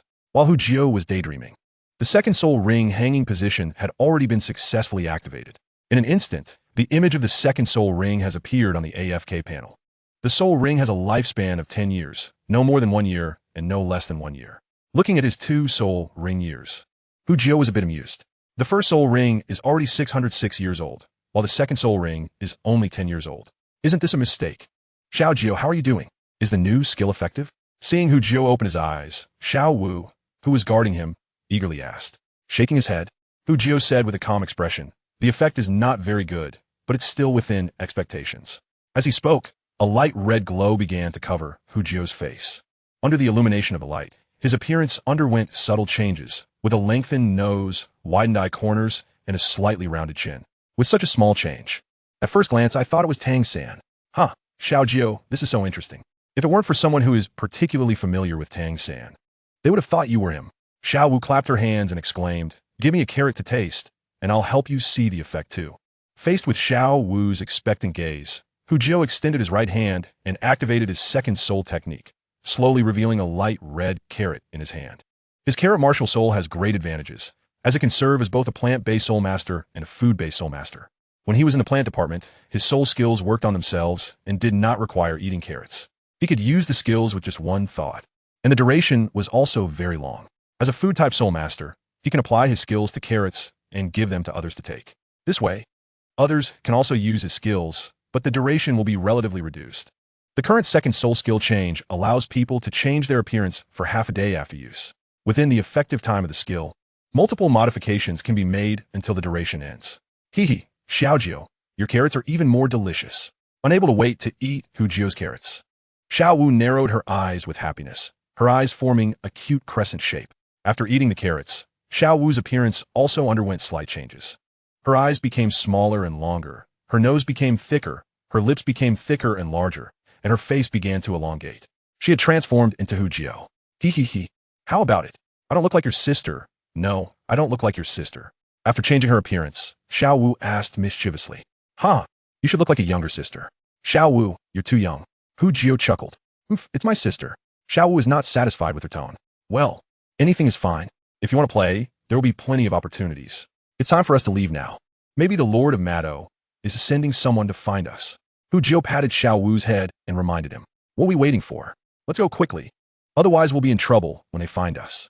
Upon hearing Jiuhao's reminder, Xiao Wu suddenly realized that they had caused trouble yesterday and should have left the area of Mado City earlier. Both of them are level 20 soul masters. Although Jiuhao is an auxiliary soul master, His physical fitness is not weak due to practicing the chaotic cloak hammer technique, as they run with all their strength. Whistling sounds flow in their ears, and they are rushing towards Nodding City at an extremely fast speed. On the way, Jiuhao looked at Xiao Wu with a mocking expression. Xiao Wu, I've already obtained my soul ring. Aren't you also at level 20? You helped me hunt the soul ring, and now it's my turn to help you. Don't. Xiao Wu refused without hesitation, only to realize later that her attitude was problematic. Quickly looking at Jiuhao with an apologetic expression, he stuttered and explained, I've already arranged my second soul ring, and I will get it in a few days. I won't trouble you. Hi, what's the point? You've helped me so many times. If you need anything, just let me know, and I'll definitely help you. Jiuhao had a grand expression on his face, but he was secretly enjoying himself. He didn't know that Xiao Wu didn't need to hunt for soul rings at all. He was a 100,000-year-old soul beast, and once he reached the level, he could naturally obtain soul rings, which was very convenient. Judging from the soul power aura on Xiao Wu's body, she may already have a second soul ring, but she just didn't tell him. It seems that the little rabbit is not honest either. Haha, no need, I really don't need it. Xiao Wu smiled awkwardly. Okay. Jiuhao was about to speak when suddenly his ears twitched and his brow furrowed. Xiao Wu, come this way. There's a situation ahead. Through sound and touch, he has already sensed danger ahead. The people targeted by this danger are them. Fortunately, Jiuhao had a keen sense. Otherwise, he would have collided with them if he had gone straight ahead, pulling Xiao Wu away from the main road. The two of them plunged into the grass and disappeared into the road. A mile away, two middle-aged men dressed as soul masters were rushing towards Jiuhao's direction. One of them had a wild dog beard on his face, and he was occasionally twitching his nose as if sniffing something. Xiao Wu, hurry up, even faster, they're following. Jiuhao was a bit anxious. The two people behind him had deep soul power and aura. From a level perspective, only those soul masters above level 30 had such strong aura, and both he and Xiao Wu are only level 20, so one-on-one is not necessarily a match. After all, although stepping in a battle may be enjoyable, it involves taking risks. Jiuhao, who has always been steady, does not want to step in a battle and kill enemies. He only likes to crush the weak. Can't you shake it off? Jiuhao, why don't we compete with them? Beside her, Xiao Wu is eager to try. She is not afraid of any battles. Can she win? Let's talk after we fight. Even if you can't escape, wouldn't it be good to ambush? Chapter 30 Return. Xiao Wu, let's not run anymore. Fuck him. After running for 15 minutes, Jiuhao helplessly realized that although he could detect the enemy in advance, he couldn't shake them off no matter what. Many methods have been used to evade tracking, but they have not been effective. Helpless, Jiuhao became determined to deal with these two enemies before making a decision. Arriving at a low mound, Jiuhao and Xiao Wu hid together, preparing to launch a surprise attack. Xiao Wu, shortly, we shall employ our tried-and-true tactics once more. You will venture forth to engage the enemies, while I shall lurk in the shadows, awaiting the opportune moment to strike and endeavor to bring them to their knees. A fierce glint ignited in Jiuhao's eyes. He had never been one to show mercy in the face of adversaries. All right, watch me, Xiao Wu proclaimed confidently, thumping her chest, brimming with combat fervor. Evading was never her style. It was the thrill of battle that invigorated her. Were it not for her concern for Jiuhao's safety, she would have already turned back to face the enemy in a life-or-death struggle. Attention! They approach. Jiuhao's gaze sharpened, his grip tightening around his hammer, ready to unleash the chaotic whirlwind hammer technique at any moment. In the distance, two silhouettes emerged, heading directly towards their location. Damn it, are these kids rabbits or something? They can run. Upon hearing the remark about their speed, Jiuhao glanced at Xiao Wu, who was crouched low and poised to spring into action. Now that was a true rabbit. As the two figures swiftly approached their hiding spot behind a small mound of earth, Xiao Wu propelled herself forward like a flash of lightning, targeting the soul master with the wild dog whiskers. This soul master was undoubtedly a scout with limited combat prowess, and it was precisely his presence that had prevented them from shaking off their pursuers, making him the first to be eliminated. What audacity! The wild dog soul master, sensing her approach, abruptly turned, barking a command as he summoned his martial spirit, revealing two sharp fangs and emitting guttural growls. His martial spirit was that of a wild boar. Yet, undeterred by the boar soul master's roar, Xiao Wu executed a somersault, her long legs slicing towards the enemy's neck. Simultaneously, concealed behind the mound, Jiuhao disregarded the possibility of exposure and wielded his hammer with ferocity, accumulating power in swirling motions. The more strikes he unleashed in his chaotic whirlwind hammer technique, the greater the amassed force. Given sufficient time, he would not fear even a soul sect, let alone two mere soul venerables. With the boar spirit soul master providing support, Xiao Wu's ambush did not succeed, but her agility allowed her to successfully entangle the enemy. The next phase depended on Hu Jiuhao. Caught off guard by the sudden assault, the two middle-aged soul masters had no time to contemplate their next move, remaining oblivious to Hu Jiuhao, who was gathering strength behind a mound. One hammer after another, within less than half a minute. Hu Jiuhao had accumulated the force of over 50 strikes and continued unabated. 58, 59, 60. He pressed on, silently counting the number of chaotic whirlwind hammer strikes. By the time he reached 60, sweat began to bead on his brow, his muscles taut with tension. He had long transcended the role of a support soul master. He could easily be mistaken for a battle soul master. Xiao Wu, at 75 strikes, Hu Jiuhao finally reached his limit, unable to sustain the amassed force any longer.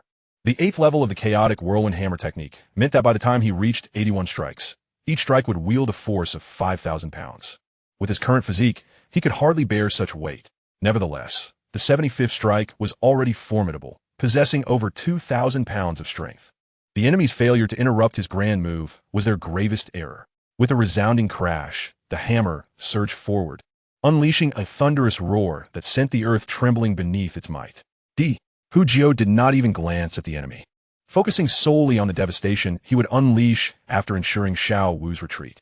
The ground quaked as he struck, leaving the enemy, who had previously pressured Xiao Wu, utterly unrecognizable. Hu Jiuhao was indifferent to their fate. Xiao Jiuhao, your hammer technique has grown even more formidable. Xiao Wu's expression was one of awe. Such striking power could rival that of a soul sect. We must leave. The commotion could attract more enemies, Hu Jiuhao urged, feeling the emptiness of his soul power within.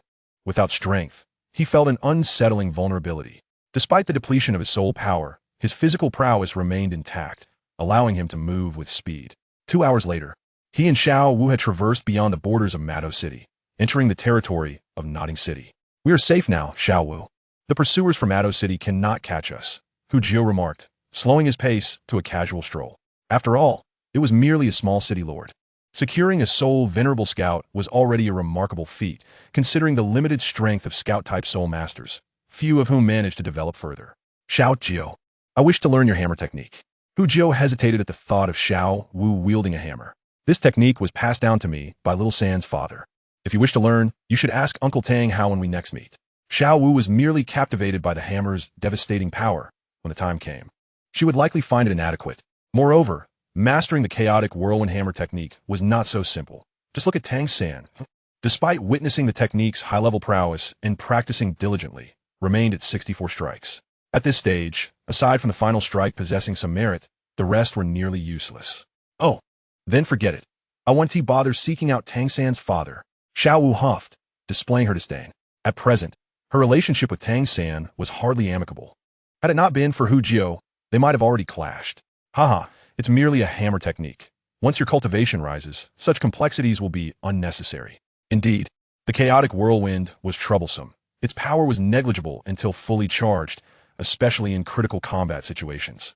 If not for Hu Jiuhao's prudence in allowing Xiao Wu to draw the enemy's attention, he would never have had time to accumulate enough power for 75 strikes. Exactly. This hammer technique is worthless. If the enemy anticipates its characteristics, there's no chance to deploy it. Xiao Wu lifted her chin, exuding an air of superiority. Indeed, Xiao Wu speaks wisely. As Hu Jiuhao nodded in agreement, he contemplated the effects of his next soul ring, just as Xiao Wu suggested. While the chaotic whirlwind hammer technique was potent, it required time to unleash, making it susceptible to interruptions. Thus, a skill that allowed him to evade enemy attacks became essential. In an instant, Xiao Wu's future teleportation skill flashed in his mind, a technique seemingly possessed by the lightning rabbit. However, he pondered whether Xiao Wu would permit him to slay it, considering it, too, was of the rabbit species. Chapter 31. Tang San is furious. Beyond teleportation, he also considered flight. The ability to fly was incredibly advantageous before attaining the title of Douluo, as many soul masters lacked flying skills and aerial capabilities. Possessing the ability to fly would confer a significant advantage in battle. Even upon reaching the title of Douluo, the disparity in speed between those with and without flying skills was considerable. However, these were matters for the future. At present, he was merely at the 20th level. Pondering the next realm was premature. In the ensuing days, Hu Jiuhao and Xiao Wu encountered no further troubles, returning to the academy after 4 days. Before Hu Jiuhao could rest, Tang San arrived in a flurry, his countenance etched with anger. Haha, little San, long time no see. Hu Jiao greeted awkwardly. Oomph, you're quite something, silently departing. Do you have any idea how much I have worried? Tang San remained with a stern countenance, gazing discontentedly at Hu Jiao. He had not anticipated Hu Jiao to possess such audacity, daring to venture forth alone to procure a soul ring. Oh, but it seemed he was not entirely alone, for there was also Xiao Wu. Yet, could she match his prowess? In Tang San's eyes, without his protection, Hu Jiao should not have ventured outside. It seems I left in quite a hurry. Next time, I shall certainly inform you in advance. Hu Jiao chuckled. Have you acquired a soul ring? Tang San's expression turned somewhat melancholic. Without needing to be told, he understood that given Hu Jiao's nature, he would not return unless he had achieved his objective. The skill, 72, transformations, cultivated to its zenith, is indeed an unparalleled technique. Hu Jiao's expression was one of exhilaration, as if he had stumbled upon an immense fortune. Just say it, isn't it a decade soul ring? Moreover, what is the current effect of the skill? Tang San gazed at him with a somber look, awaiting an answer. Xiao San, in truth, the present is not of utmost importance, is it? We must look forward, not merely dwell on the immediate. Hu Jiao's smile stiffened, and he awkwardly shifted the topic. Xiao San, I have a new idea. I would appreciate your input. Although fully aware that Hu Jiao was attempting to divert the conversation, Tang San understood the importance of knowing when to relent, thus his tone softened. What idea? You should also be aware of the shape-shifting skill of the chameleon. Its early stages are indeed rather weak, but not entirely without merit. I believe we could apply this transformative ability to muscle, enhancing its strength, thereby potentially augmenting overall power. Hu Jiao looked at Tang San, hoping for his endorsement of this epiphany, for had Tang San not arrived, he might have already commenced experimentation. It is worth a try. I consider your idea plausible. Despite knowing that Hu Jiao occasionally conjured bizarre notions, Tang San was still astonished each time he heard them. Frequently, he found himself awestruck by Hu Jiao's flights of fancy. Very well, I shall conduct some research. Hu Jiao beamed, feeling a sense of relief wash over him. It seemed he had successfully navigated this hurdle. It was not that he feared Tang San. Rather, it was that Tang San harbored no ill intentions towards him. His anger stemmed from concern, a fear that Hu Jiao's choice of soul ring could adversely affect future developments. Hu Jiao understood all this. However, there were certain considerations he could not disclose to Tang San, which contributed to the current situation. After Tang San departed, Hu Jiao reclined upon his bed. Commencing experiments with his transformation skill, he began with his skin, and under the scrutiny of his astonishing sensory perception, enhancing the skin's density proved to be a straightforward endeavor. A soft crimson glow danced across his skin, accompanied by a subtle sensation of tautness. Raising his arm, he observed the firming skin and instantly felt a surge of confidence. Well, a worthless soul ring. There are only worthless soul masters. Soul rings themselves are not to blame. And nerves can also be modified, once strengthened. The body's reaction speed would undoubtedly improve, though one must be cautious with nerve experimentation, proceeding gradually. Next, Hu Jiao embarked on further trials, seeking to enhance every aspect of his physique through transformation. Fortunately, his skill was still in its infancy. Otherwise, he might have encountered calamity. Through his endeavors, he discovered myriad applications of his transformation skill. For instance, initially fortifying his skin to increase its density, thereby indirectly enhancing impact resistance. Moreover, by altering his calf muscles, he could enhance his speed. Augmenting the nervous system in his hands would allow for swifter hand movements. In just one night's experimentation, he had unlocked various applications of his transformation skill. The following day, upon learning of Hu Jiao's return, Xiao Qinyu and the others, who had been waiting with bated breath, rushed to his door, brandishing gold soul coins and requesting to purchase his accelerated cultivation carrots. Only those who had experienced Hu Jiao's martial spirit effects could truly comprehend the magnificence of his skills. It was akin to activating a booster during cultivation. One could feel the exhilarating surge of soul power increasing at an astonishing rate. This made the arduous process of cultivation not only bearable, but transformed it into a joyful experience. Over the past 6 months, having consumed Hu Jiao's carrots, each of them had seen significant improvements in their cultivation. Among them, Lu Long and Ling Feng had each ascended by 4 levels, becoming level 15 soul masters, while Xiao Qinyu surpassed them, elevating by 5 levels to become a level 16 soul master. Such a pace of advancement was beyond their wildest dreams. In just a few months, graduation would arrive, and it was said that several intermediate soul master academies had already reached out to them, promising free admission. This was a privilege they had never before enjoyed. Hence, Their enthusiasm for the architect of it all was palpable. Brother Jiuhao, you are back. Were you safe on your journey? Had we known you would be away for so long, we would have accompanied you. We have missed you dearly, Xiao Wu said, his demeanor devoid of any airs befitting the son of a city lord. Haha, I suspect you all miss my carrots more. Did I not prepare a sufficient supply for you before my departure? How could you have consumed them all so quickly? Jiuhao greeted them with a smile. These individuals were his golden geese. Thus far, he had earned several hundred to 1,000 gold soul coins from them. With such wealth, even if he spent liberally, he still had over 500 gold soul coins remaining. He believed that once he amassed a bit more wealth, he would purchase a storage soul tool. He was quite envious of Tang San's 24 bridges on a moonlit night. However, storage-type soul tools were rather expensive. He had inquired and discovered that even the smallest space soul tool would cost over 10,000 gold soul coins. The money he currently had was insufficient even for the smallest denomination. Brother Jiuhao, as you know, we are nearing graduation. In order to secure a place in a reputable academy, we have extended our training hours. Previously, an hour a day sufficed, but now it is at least 5 to 6 hours. Your carrots are simply not enough. Lu Long's tone was tinged with lament, not due to their own desire to exert effort, but rather because their recent rapid advancement in soul power had instilled hope in their families, compelling them to increase their daily training time. Haha, that's more like it. Look at me, apart from studying and training within less than a year. I have surpassed to become a great soul master. I suggest you all put in some effort. Once your cultivation is high, at the very least, you can become a nobleman, Jiuhao encouraged. Striving hard is beneficial. The more effort I put in, the more gold soul coins I can earn. Jiuhao thought to himself. Had he truly been diligent? Xiao Wu and the others exchanged glances, seemingly only aware of him frolicking with Xiao Wu, having explored every corner of Nodding City. Chapter 32. The Days Without Xiao Wu. Very well, consider yourselves fortunate. With my current soul power, I can satisfy your needs for cultivation, provided you can afford it. Jiuhao nodded. To not earn money would be foolish. With his prowess as a level 20 soul master, he could produce nearly 100 accelerated cultivation carrots at once. In a single day, crafting 1,000 would pose no challenge. When it comes to swift profit, is there any rival to a food-type soul master? Had he not feared attracting undue attention, he would have long since expanded his clientele. Wealth is not a rarity among us. Xiao Wu produced a pouch of golden soul coins and directly handed it to Jiuhao. We possess riches as well. This is mine.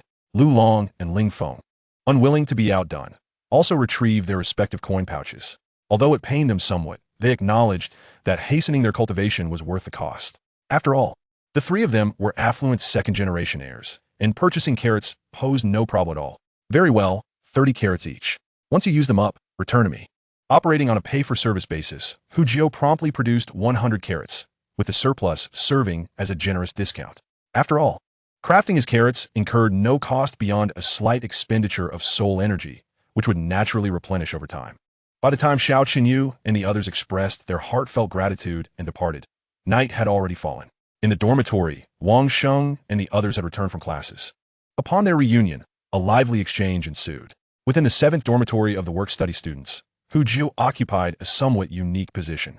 These individuals were now all subordinates of Xiao Wu, and given his close relationship with her, coupled with his commendable combat prowess, he subtly exuded the aura of a vice leader. Indeed, one might say he benefited from Xiao Wu's influence. The following day, Xiao Wu approached him with a pitiful expression. Xiao Jiuhao, I'm heading out to hunt for soul rings. This time, I'll be gone for at least half a month. You wouldn't let me starve. Would you? Hurry and give me some carrots. Why does it have to take so long? With your appetite, even if you brought them, you wouldn't last long. The little rabbit was truly perplexing. She could easily create her own soul rings, and yet chose to spend half a day concocting an excuse to leave for such an extended period. Suddenly, Jiuhao found himself reluctant to part ways. How about I accompany you? With me around, you can eat as much as you desire. Stuff yourself if you wish. As he contemplated this, Jiuhao cautiously probed. It was evident that Xiao Wu's extended absence indicated she would be venturing into the Stardow Forest. Should she permit him to accompany her, it would provide him with a legitimate opportunity to uncover her true identity. Once she confessed, he could graciously assure her that her background did not concern him, thus deepening the bond between them. Regrettably, despite Jiuhao's admirable intentions, Xiao Wu declined. She looked at him with a troubled expression. No, Xiao Jiuhao, this time I'm returning home to ask my family for assistance in hunting soul beasts. They're not fond of outsiders, and I fear they will be displeased to see you. Indeed, the hope of introducing him to her family was dashed. Jiuhao was not overly insistent, To be honest, he felt a twinge of unease at the thought of meeting her family. Very well, wait a moment. I'll prepare extra carrots for you. Just be sure to ration them. With that, Xiao Wu departed. In her absence, Jiuhao realized he felt somewhat out of sorts. After spending over half a year together, the sudden absence of her chattering voice left him feeling hollow. Nevertheless, her reluctant expression as she left brought him a sense of satisfaction. Evidently, he held a significant place in her heart. Indeed, the work-study position in Shanghun Village came with its own perks. After enduring a tedious morning of lessons, Jiuhao met up with Tang San. Xiao San, it's been a while since we last sparred. Let us have a match. Historically, Jiuhao had shown little interest in combat. He was more inclined towards overwhelming his enemies. Numerous invitations from Tang San to duel had been declined. Spending time frolicking with Xiao Wu was far more enjoyable. However, with her absence, he sought to avoid boredom and enhance his combat skills. Thus, he extended the invitation. You wish to battle me? Tang San looked at him in surprise, his expression betraying skepticism regarding Jiuhao's mental state. Xiao San, I warn you, do not regard me with such incredulity. Otherwise, do not blame me for turning hostile. Jiuhao retorted, annoyance evident on his face. He was resolute in his decision to deliver a decisive blow to Tang San, ideally one that would leave him incapacitated for a while. All right, I concede, Tang San replied, recognizing Jiuhao's irritation. But do you know what level I am at now? Caught off guard by the question, Jiuhao recalled Tang San mentioning he would be hunting soul rings with the master and the academy head. Considering the timeline, it seemed he had acquired his second soul ring even faster than Jiuhao. Upon sensing Tang San's soul power, he discovered it had indeed surged significantly, reaching level 21. Nearing level 22. Fight! I am not afraid of you. Just watch how I make you eat dust, Jiuhao declared, gritting his teeth, knowing that whether he could best Tang San would require actual combat to ascertain. He recalled that Tang San's second soul ring ability was parasitism, and with his level 6 soul power manipulation, it would be a simple task to envelop himself in a layer of soul power. Thus, in a prepared state, Tang San's second soul skill would be relatively ineffective. Haha, let us do this. Xiao Jiuhao, don't you dare shed tears later. Tang San laughed heartily. All along, he had felt a twinge of envy. While both were practicing the same chaotic hammer technique, Jiuhao had already reached the realm of a grandmaster, while he had yet to complete the full 81 hammer charge. Moreover, their soul power manipulation was comparable. Both had trained together. Yet Jiuhao had refined his control to an exquisite degree, while Tang San was still grappling with basic training. If these were the only disparities, it might have been acceptable. After all, talent was innate. However, when one considered their training habits, the disparity was glaring. Tang San hardly had any time for leisure, spending every moment diligently honing his skills, while Jiuhao spent his days wrapped up in playful banter with Xiao Wu, hardly engaging in serious training. With such thoughts, how could Tang San not feel disgruntled? Was Jiuhao a favored child of the heavens while he was not? Had he not awakened his innate full soul power before Jiuhao? On the hillside behind the academy, Jiuhao and Tang San faced each other. One stood with hands clasped behind his back, while the other gripped a heavy hammer, akin to two unparalleled masters poised for a duel. Xiao Jiuhao, enough. We've been standing here for ages. You should make your move. Tang San implored, exasperated. Caw! A crow flew overhead, seemingly mocking their foolishness. What's the rush? Youngsters must learn to be patient, Jiuhao replied languidly, as he swiftly began to swing his hammer, initiating the chaotic hammer technique. Chapter 33, The Duel. Upon witnessing Jiuhao's adept circular motions, Tang San instinctively unleashed his binding skill, unwilling to allow Jiuhao's chaotic hammer technique to unfold. He harbored a palpable fear of Jiuhao's mastery over the hammer technique, and just as Tang San was familiar with Jiuhao's moves, so too was Jiuhao well aware of Tang San's. Upon witnessing Tang San's movements, Jiuhao swiftly channeled his soul power into his feet, darting away from the encroaching tendrils of blue-silver grass that sprang forth from the ground. Simultaneously, he activated his second soul skill, augmenting the strength of his calf muscles. In the very next moment, Jiuhao's figure began to blur, creating a dizzying array of images across the lawn. Unfortunately, Tang San was no ordinary opponent. With the activation of his purple extreme magic eyes, Jiuhao's forms became utterly discernible before him. Employing the ghost shadow perplexing steps, Tang San's own silhouette mirrored Jiuhao's elusive movements. Hey, little San, that makes it 5 strikes, Jiuhao called out confidently, observing Tang San's advancing figure without a hint of trepidation. He hastened his movements, accumulating his hammer technique to a 6th strike. Jiuhao's remark merely prompted a slight furrow of Tang San's brow, yet he pressed onward without hesitation. In a vague manner, Tang San's hands transformed into a lustrous white jade hue, appearing translucent and radiant. Come on, let me witness your resolve. Hu Jiu squinted, feeling a surge of confidence as he sensed over 300 pounds of power amassed within him. Little San, did you truly believe my hammer technique required 81 strikes to accumulate 300 pounds? How foolish. With a thunderous crash, Tang San was sent sprawling far away, remaining motionless for quite some time. What? Little Jiu, your hammer technique? Tang San lay on the ground, too astonished to rise. His heart brimmed with disbelief. He was acutely aware of little Jiu's strength, and he could scarcely fathom how he had failed to withstand merely 6 strikes. Yet, the evidence lay starkly before him. He had indeed been bested, and quite thoroughly at that. The only plausible explanation was that Hu Jiu's hammer technique had undergone a significant enhancement. Have you noticed?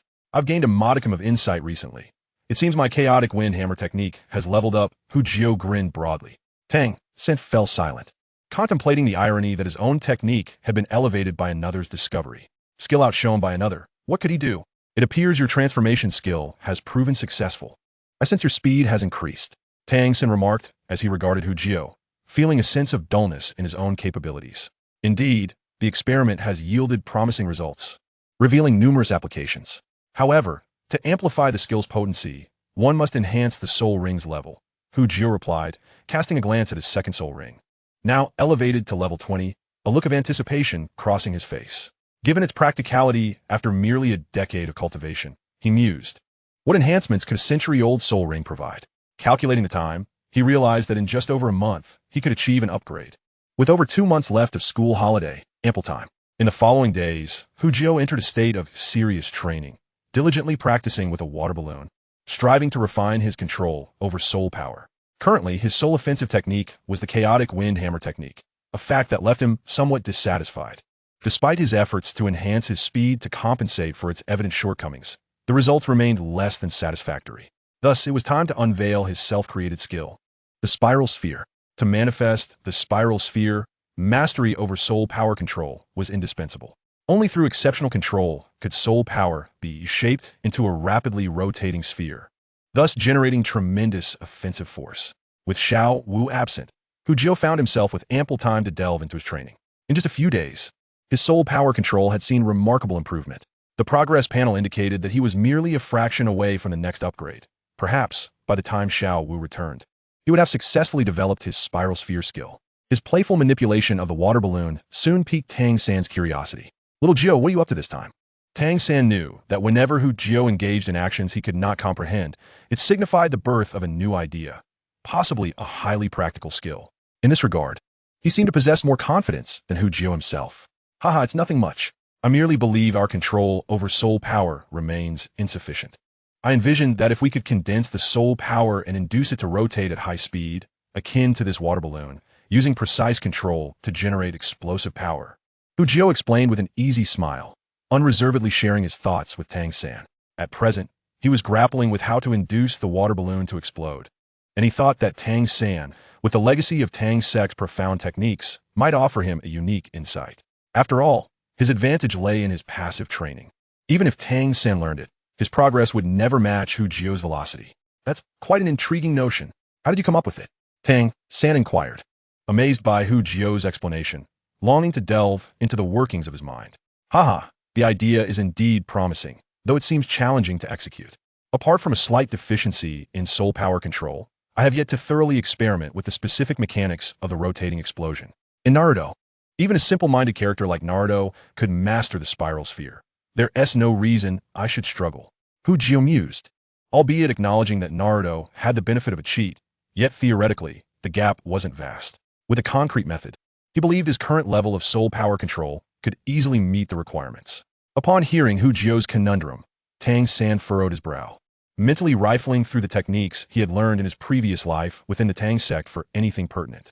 Bound by sect rules, he could not disclose the core techniques of the Tang sect, but sharing minor tips was permissible, akin to exchanging martial arts experiences with a fellow practitioner. After a moment of contemplation, Tang San's eyes lit up. He realized that some techniques from his crane control and dragon capture skill aligned with Hu Jiu's needs.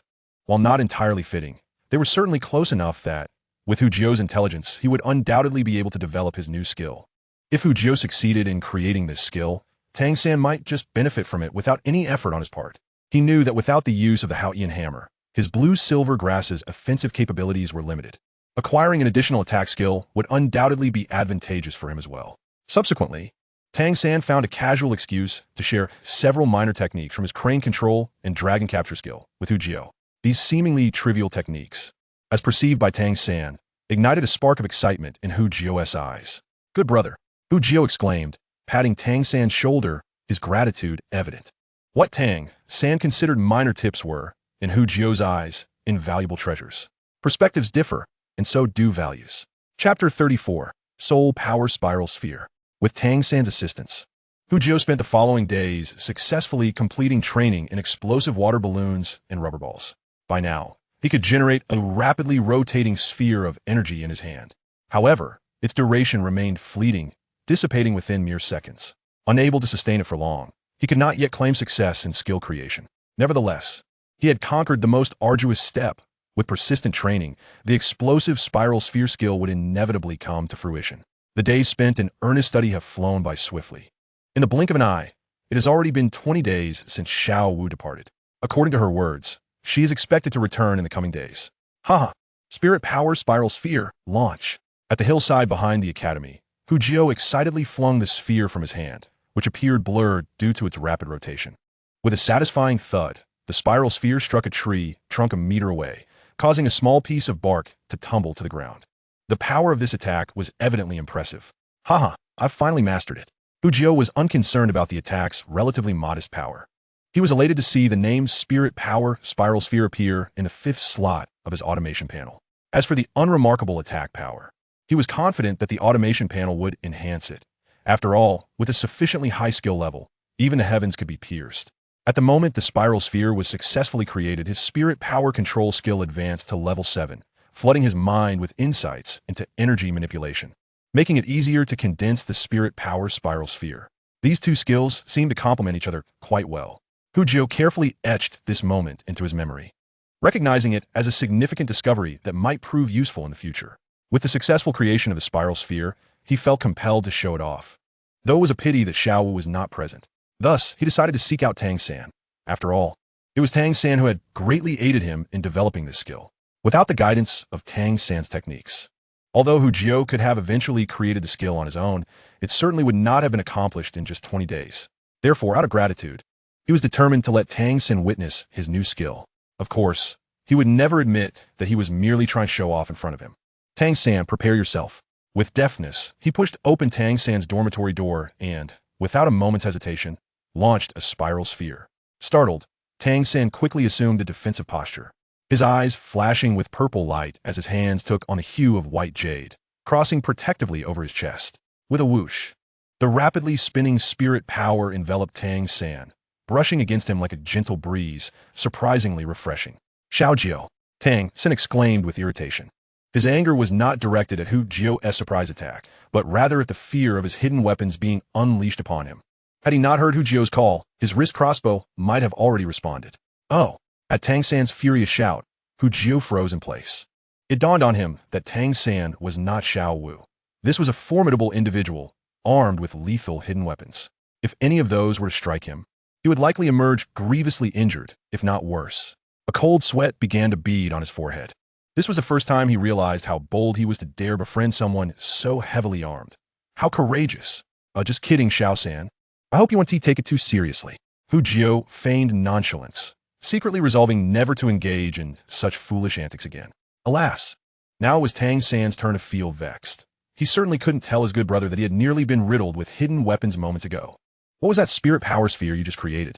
Tang San inquired, pretending as if nothing had happened. His curiosity piqued. Oh, I merely wanted to inform you that I successfully created a new skill. Since you've already witnessed it, I shall take my leave now. Waving his hand dismissively, Hu Jiuhao turned to depart, sensing that the atmosphere was not conducive to boasting. Such things could wait for another time. Regardless, with Tang San's current mastery of spirit power control, he wouldn't be able to learn this skill even if he wanted to. So let him stew in envy. Upon returning to Dormitory 7, Hu Jiuhao discovered Xiao Qinyu and the others waiting for him inside. Have you finished eating so soon? This is not the first time. It seems you have all been quite diligent lately. Brother Jiuhao, just a bit more effort from you. I feel my spirit power is about to upgrade again. Xiao Qinyu exclaimed, his face lit with excitement. His level was nearing 17. With a bit more hard work, he might reach level 18 before graduation. At that point, with his level, he could even attend the Martial Spirit Academy. Sure. As someone who valued business, Jiuhao gladly accepted the request. Taking advantage of the absence of others in the dormitory, he promptly began crafting the accelerated training carrots. Just then, the door to dormitory 7 swung open, and a familiar, melodious voice rang out. Xiao Wu. Jiuhao looked up in surprise. The figure standing in the doorway was none other than the person he had been longing for. Hee. Xiao Jiuhao, I'm back. Xiao Wu giggled as she approached, her charming face becoming clearer before Jiuhao's eyes. You've been gone for so long. I've missed you. After a brief moment of astonishment, Jiuhao reached out to gently ruffle Xiao Wu's hair, speaking naturally. I have things to do. You all carry on? Xiao Wu stammered, her cheeks flushed as she shyly darted away. Xiao Jiuhao, really now? There are others present. How can you say such embarrassing things? Meanwhile, Xiao Qinyu and the others exchanged teasing glances, secretly admiring Xiao Wu. What a wonderful girl she was, but alas, she had fallen into the hands of this rascal. Much to their chagrin, with Xiao Wu's return, Jiuhao felt invigorated, quickly crafting enough carrots before shooing Xiao Qinyu and the others away. He was eager to find Xiao Wu. The hillside behind the academy was their usual haunt, so he didn't need to search far to find her. Sure enough, when he reached the spot, he found Xiao Wu sitting on a rock, lost in thought. What is on your mind, looking so dazed? Jiuhao joined her on the stone. In less than a month, he noticed that Xiao Wu seemed to have grown taller, now standing just a little bit above him. It's nothing, Xiao Wu replied, her eyes flickering before breaking into a smile. Goodness, could it be that during her time away, Deming and Ming had let slip something they shouldn't have? Knowing Xiao Wu well, Jiuhao quickly surmised the reason. Perhaps her brief return to the Stardow Forest had reminded her of her identity as a spirit beast. Thus, the solution was simple. Here, have a carrot. If one isn't enough, have 2. Let's make sure the little bunny forgets her identity. Chapter 35, The Upgrade of the Second Spirit Ring. Xiao Wu. Let me show you something. Once Xiao Wu's spirits were lifted, Jiuhao proudly extended his hands. From nothingness, a sphere of pure spirit power materialized. Spinning rapidly in his grasp, the currents of air rustling his clothing. Spiral sphere arise. The condensed spirit power sphere, after being compressed and spun, crashed into the ground, creating a small crater and sending dirt flying. Its power was already comparable to that of a firecracker. This was merely its initial state. In a few days, once upgraded, it would likely be usable in combat. Have you ever seen a spiral sphere in action? By that time, he could unleash it with both hands, striking anyone who crossed his path, with an attack power not inferior to that of a battle spirit master. Oh, Xiao Jiuhao, your skill has been successfully created? Xiao Wu's eyes sparkled with surprise and pride. This was indeed a self-created skill. An ordinary soul master is confined to the limited skills endowed by their soul rings throughout their lifetime. Unlike the prodigious Xiao Jiuhao, who effortlessly creates one useful skill after another. I yearn to learn. Xiao Wu exclaimed. Go ahead and learn. Acquiring the skill will undoubtedly enhance your combat style. Jiuhao replied with a smile. However, mastering my spiral sphere requires a bit more control over your soul power than what you currently possess. Strive for improvement. And once you meet the requirements, I shall teach you. This spiral sphere skill is considered an advanced technique in soul power manipulation, only attainable once one reaches a certain level of control. Presently, it appears that one must attain at least level 6 in soul power manipulation to learn the spiral sphere. As it stands, neither Xiao Wu nor Tang San has achieved this prerequisite. Tang San's control hovers around level 5, while Xiao Wu is slightly lower, currently at level 4. Thus, the pursuit of the spiral sphere is far from simple. Enhancing soul power manipulation is so challenging, Xiao Wu lamented. 4 Jiuhao skills are notoriously difficult to master. Merely the series of training regimens for water treading leaves her feeling overwhelmed. That's because you've been too lazy spending your time in play. Look at Xiao San. He is almost meeting the requirements. You must strive harder. Motivating Xiao Wu to train earnestly is not particularly challenging. It merely requires igniting her competitive spirit, and Tang San serves as a perfect benchmark, given Xiao Wu's persistent rivalry with him. Indeed, upon hearing that Tang San's level of soul power manipulation surpasses hers, Xiao Wu became quite dissatisfied and immediately commenced her training. At her current level, Xiao Wu requires assistance when training her soul power manipulation. She has already mastered walking on water, and now she must practice combat upon surface. Jiuhao offered to assist her with this training. Having just completed the new skill, the Spiral Sphere, he recognized the necessity of practice to effectively employ it in battle, thus making their joint training fortuitous. Hu Jiao's training focus was straightforward, primarily to enhance the release speed and cohesion of the Spiral Sphere. The faster the skill is executed, the smaller the condensed Spiral Sphere becomes, thereby amplifying its power, with the experience being provided through the synchronization of the hanging interface. It took just over a day for the Spiral Sphere to reach level 1. At level 1, the Spiral Sphere had shrunk to the size of a grapefruit and could be released in approximately 1 second. Subsequently, after around 10 more days of training, the Spiral Sphere ascended to level 2, resembling the size of an apple and capable of being unleashed in half a second. On that very day, his second soul ring was upgraded to 100 years, becoming his second yellow soul ring. As for the effects of the yellow soul ring, hey, Tang San, why are you following me? Do you wish to spar? In the evening, Xiao Wu turned abruptly, facing Tang San, who had been trailing her. Who do you think I am? The figure behind Xiao Wu stepped forward, asking earnestly. Tang San, are you out of your mind? You're Tang San. Has your brain gone haywire? In response to Xiao Wu's blunt remarks, the person standing before her could not help but smirk, ultimately bursting into laughter. This Xiao Wu truly does not treat Tang San kindly. Xiao Wu, now take a good look at who I am. After the effect took hold, the figure's facial features and physique began to transform, soon morphing into Hu Jiao. Xiao Wu stared in bewilderment at this spectacle, quickly realizing she had been tricked by Hu Jiao. However, in the past, Xiao Jiao's transformation skills were not nearly as flawless. Not only did the facial features match perfectly, but even the physique had changed. How about it?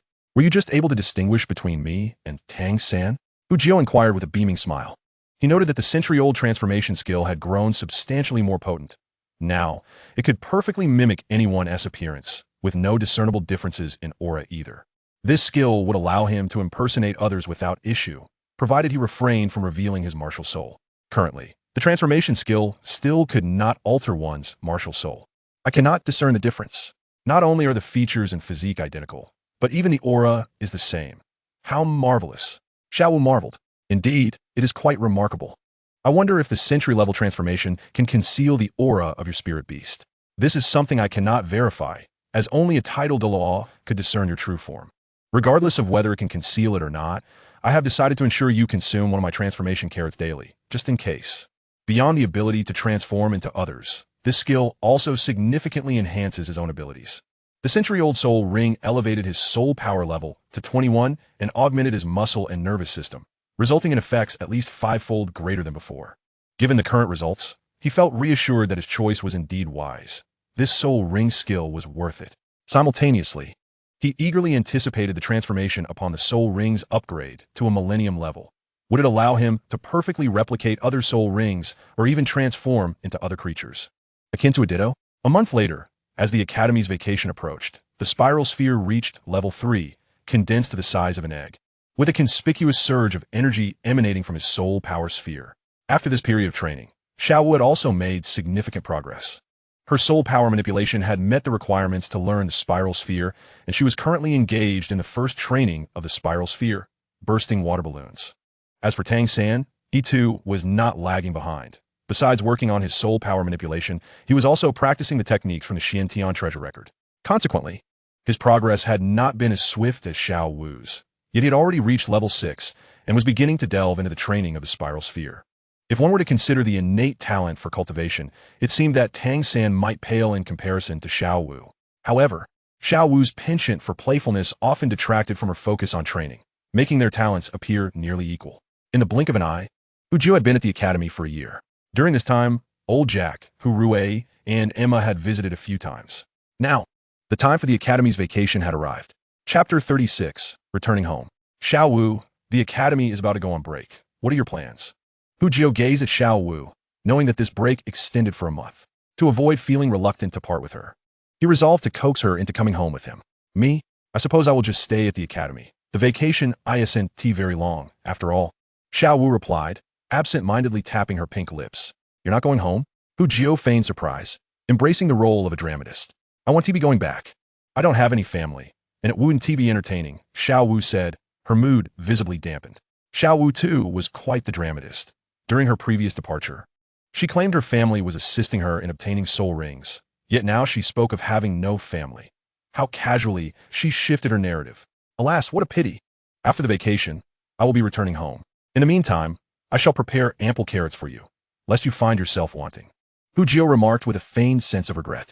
Two thespians were earnestly performing their roles. Initially, upon hearing that she would not have carrots to eat, Xiao Wu felt quite dejected. However, her eyes soon lit up as she conceived a brilliant idea.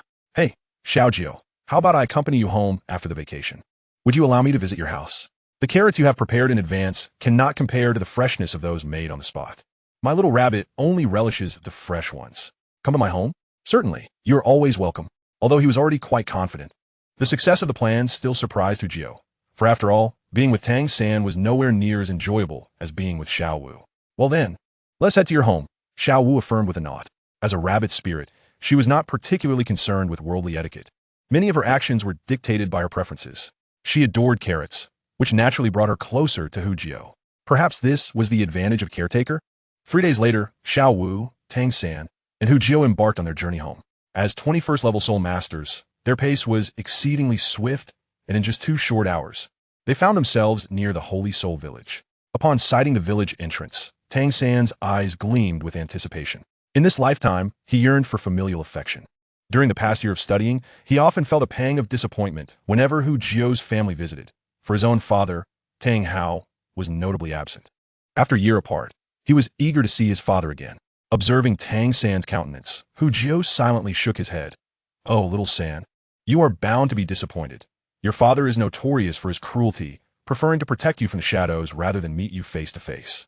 Ever since his sensory enhancement technique reached level 7, he frequently sensed Tang Hao's aura. Perhaps Tang Hao had not anticipated that someone in the humble Beginner Soul Master Academy would possess such acute perception. Of course, this was partially due to Tang Hao's lack of thorough concealment. Otherwise, with Hu Jiuhao's current cultivation, he would have been unable to detect it. Wow, little Jiuhao, is this your hometown? It's so beautiful, Xiao Wu exclaimed, munching on a carrot and skipping ahead joyfully. Come on, we are almost home. Hu Jiuhao replied with a smile, quickening his pace. Upon reaching a fork in the road, Hu Jiuhao glanced at the visibly excited Tang San, feeling reluctant to let him face the impending disappointment alone. After a moment's thought, he decided to accompany Tang San for a while longer. Little San, let us go meet Uncle Tang Hao together first. This time I brought back some fine wine from Naughty City. Having earned some money by selling carrots to Xiao Qinyu and others, Hu Jiuhao had indulged in a shopping spree before returning home, bringing gifts for his family. Particularly for his father, Hu Rui, who had nearly emptied their cellar in pursuit of learning Tang Hao's chaotic hammer technique. All right, let us go together, Tang San nodded. He still had many of Hu Jiuhao's belongings at his own home from the 24 Bridges moonlit night, and he intended to visit Hu Jiuhao's house afterward. On the west side of the village entrance, the trio arrived at Tang San's home. Father, I'm back. Tang San rarely exhibited such a childlike side, which was quite uncommon for him. He usually carried himself with the gravitas of an old soul. He eagerly pushed the door open, only to be met with silence from within. Suddenly, the curtain to the inner room was drawn back, revealing the face of old Jack. Grandpa Jack, Tang San and Hu Jiuhao exclaimed in surprise, one genuinely, the other feigning. Grandpa Jack, where's my father? Upon seeing old Jack, an ominous premonition stirred in Tang San's heart, prompting him to anxiously inquire. Old Jack held a letter in his hand and, with a wry smile, looked at Tang San. You see, this is what Tang Hao left behind. It seems he has already departed. Tang San hurriedly took the letter, his gaze fixated on its contents. The brief lines rendered him speechless for half a minute, his expression gradually transforming into one of despondency. Don't worry, Tang San. Uncle Tang Hao will be fine. Remember the chaotic hammer technique. He is not an ordinary blacksmith. His departure surely has a purpose, and you will meet again soon. Hu Jiuhao reassured, patting Tang San's shoulder. Yes, my father should not be an ordinary person. His sudden departure undoubtedly signifies he has something to attend to. I must stay strong and wait for him at the academy. Tang San rallied himself, although the melancholy on his face remained unmistakable. Grandpa Jack, little Jiuhao, you two should head back. I'll bring the things to your house later. The place is a bit messy, and I need to tidy up first, Tang San said, tucking the note away. All right, I'll wait at home for you. Come over for dinner tonight. Hu Jiuhao tugged at old Jack, who was about to speak, shaking his head to signal him to refrain from offering consolation. At this moment, Tang San needed solitude. They should not intrude. After leaving Tang San's house, Hu Jiuhao introduced Xiao Wu. Xiao Wu, this is my grandpa. You could just call him Grandpa. Grandpa, this is Xiao Wu, my good friend. Here to play for a few days, he added. Xiao Wu shot Hu Jiu a playful glare before obediently calling out, "Grandpa Jack." Hearing Tang San refer to him this way, she felt it unnecessary to be so naive. "You sly little Jiu, always picking on others. Huh, so your name is Xiao Wu. What a lovely young lady. Feel free to treat this place like your own home. If little Jiu bullies you, just tell Grandpa, and I'll teach him a lesson," old Jack said with a kindly smile, envisioning how wonderful it would be if such a well-behaved girl could one day become a daughter-in-law. Thank you, Grandpa Jack." Xiao Wu stuck her tongue out at Hu Jiu, standing beside old Jack, feeling reassured. With cheerful hearts, they returned home. Old Jack did not retreat to his own quarters. He couldn't bear to leave with his beloved grandson back. Meanwhile, Hu Rui and Ima had long awaited their son's return. Upon seeing Xiao Wu, they showered her with warmth, momentarily neglecting Hu Jiu. Chapter 37. The Meteor Hammer. That evening, Tang San arrived at Hu Jiu's home. After a half-day of adjustment, the traces of despondency had vanished from his face. Hu Jiu retrieved the gifts he had purchased from Tang San's 24 Bridges moonlit night: tobacco leaves for Grandpa Jack, fine wine for his father Hu Rui, and beautiful garments for his mother Ima. Despite scolding him for spending extravagantly, the elders accepted the gifts with delight. "Haha, it didn't cost much. Have you forgotten? My martial soul is food-based, making it easy to earn a little money selling some snacks. I didn't waste any," Hu Jiu explained with a smile. He briefly mentioned his ability to earn, as he had prepared to leave some money at home to improve their living conditions. After returning to Holy Soul Village and enjoying a few days of leisure with Xiao Wu, Hu Jiu finally turned to his serious endeavors. Since his chaotic hammer technique had reached level 8, he had clearly felt that the auxiliary hammer he had borrowed from Tang San's home was no longer suitable.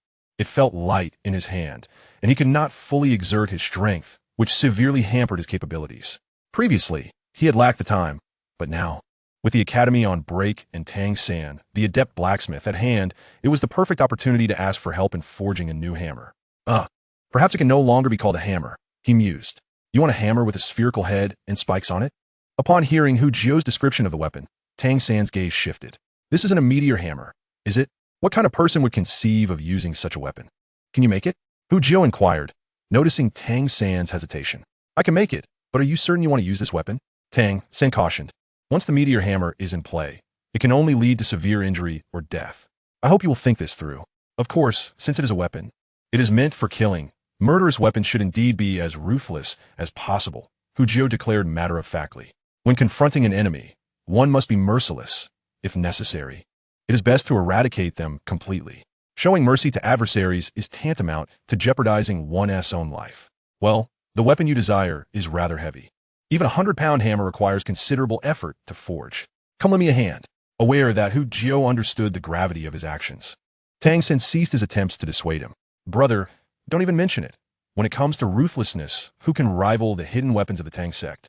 I'm not exactly a paragon of virtue myself. All right, I shall assist you. Please ensure this hammer is forged well. In the future, I will seek out some materials that can be retracted to replace the handle." The meteor hammer with an iron chain was his weapon of choice. For under the control of a level 7 soul power, the chain could maintain the handle's integrity. Its greatest advantage lay in its versatility, capable of long-range and close combat, albeit with a somewhat unsightly appearance. When he first conceived of this weapon, he envisioned a colossal, brawny man wielding a meteor hammer larger than his own head. What a sight that would be! The materials for forging were readily available. Tang San had plenty of wrought iron at home. To craft Hu Jiu's weapon, Tang San generously brought forth all the wrought iron he could muster and began forging with great fervor. The initial step in weapon crafting was to refine the wrought iron, a task in which Hu Jiu could also lend a hand. Together, they heated a barrel-sized mass of wrought iron until it glowed red, employing the chaotic wind hammer technique as they forged the iron in tandem. The display of their combined strength was remarkable. As Tang San hammered, the iron block exhibited noticeable indentations, yet appeared unremarkable. In contrast, when Hu Jiu struck, each blow transformed the wrought iron as if it were mere clay, puncturing it with every strike. Each hammering resonated with a thunderous sound, accompanied by the vibrations of the anvil. With each strike, the ground beneath Tang San trembled, and dust cascaded from the ceiling. This spectacle left Tang San in profound astonishment. The force behind each of Hu Jiu's blows was likely no less than 500 pounds.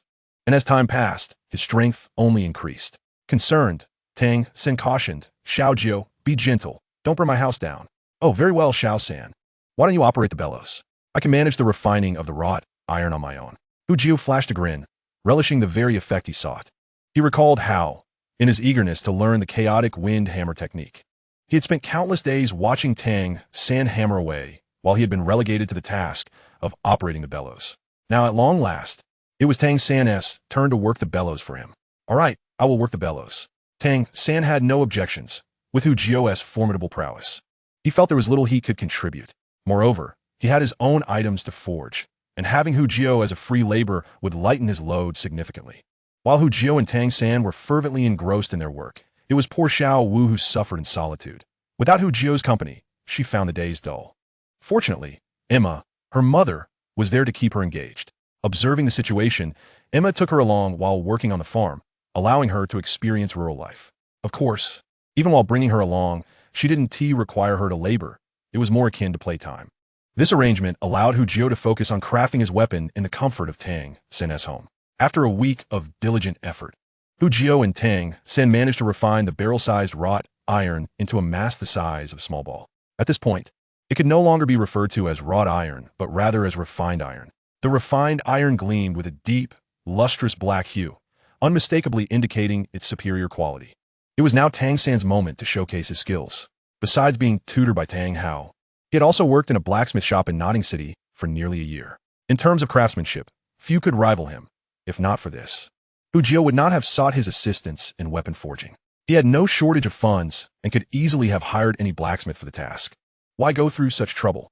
Indeed, Tang San's craftsmanship was exceptional. Under his diligent hands, the refined iron underwent transformation daily. Jiuhao watched in awe as menacing spikes gradually emerged from the spherical mass, and despite observing closely, he could not fathom how these spikes materialized. Half a month later, Jiuhao beamed with joy as he beheld the sharp meteor hammer in his grasp. The spikes adorning the hammerhead filled him with immense satisfaction. This weapon was not merely intended for striking. Its very appearance instilled fear, and few would dare to withstand a blow from it. This meteor hammer, though it could barely be classified as such, weighed in at a staggering 132 pounds.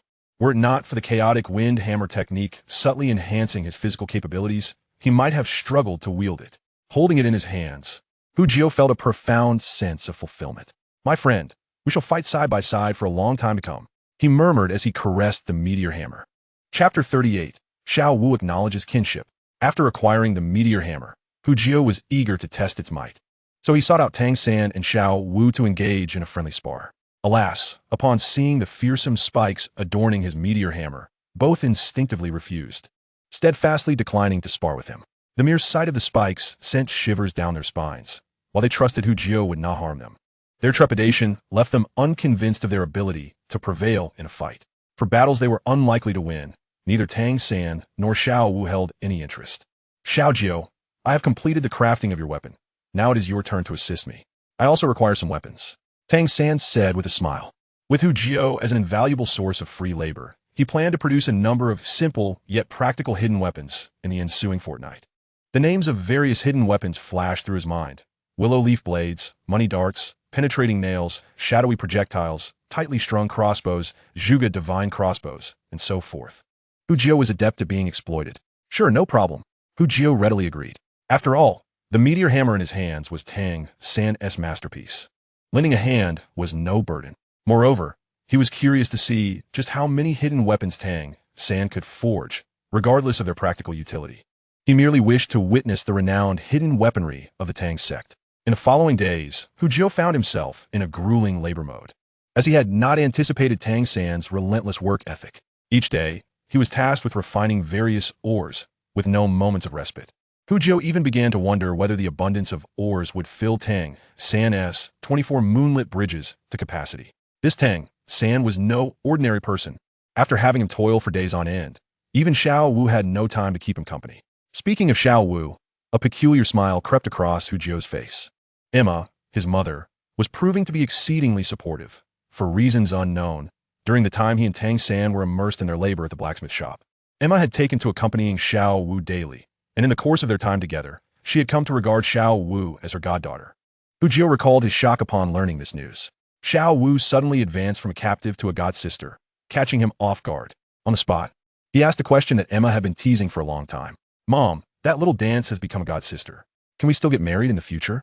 The words blurted out, Even though Hu Jio felt that his face was not thin, his face still blushed with embarrassment. Hee. Emma's mockery almost made Hu Jio crawl under the table. However, Hu Jio later received an explanation. I knew you were a bad guy. Don't worry. I'm helping you. Think about it. Although you are currently studying in the same college, who can say for sure what will happen in the future? What if you go your separate ways in a few years? You will cry when the time comes.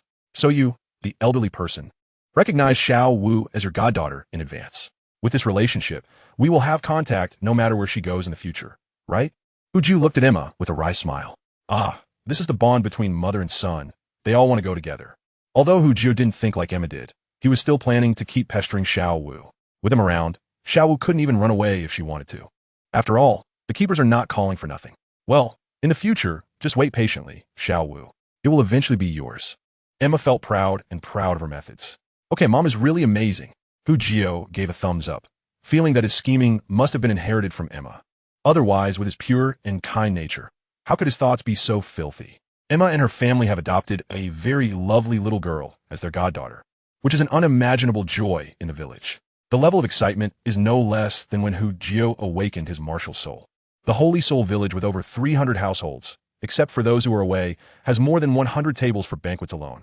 Watching Xiao Wu shyly call him brother sweetly, Hu Jio's heart was filled with sweetness. What is a brother? Wait until you call out brother love in the future. Hu Jio thought lightly. Xiao Wu. Hu Jio shouted. What's wrong? Xiao Jio. Xiao Wu's address remained the same, except for calling him brother on the day of marriage. He had never heard of it again.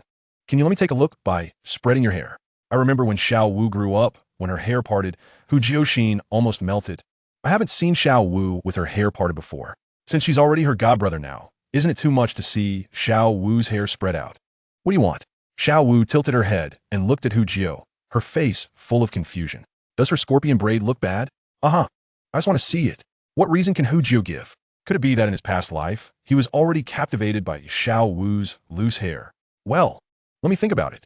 Xiao Wu tapped her lips with her fingers and said playfully, Oh, are you hungry? Let's have a carrot.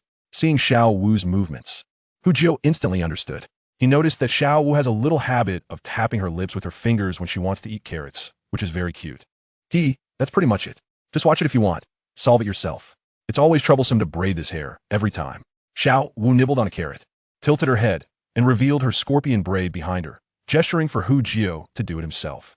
Hu Jio was not polite either.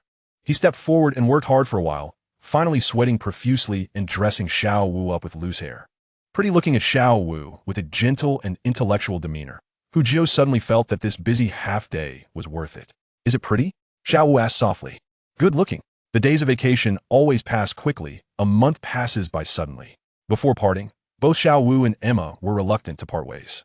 Faced with Xiao Wu, this lovely little girl, Emma truly regarded her as her own daughter. Xiao Jio, take good care of Xiao Wu when you arrive at the academy. If you mistreat her, let me know how to deal with you when I come back. Emma stood in front of Hu Jio, her tone serious. Don't worry, Mom. I will take good care of Xiao Wu.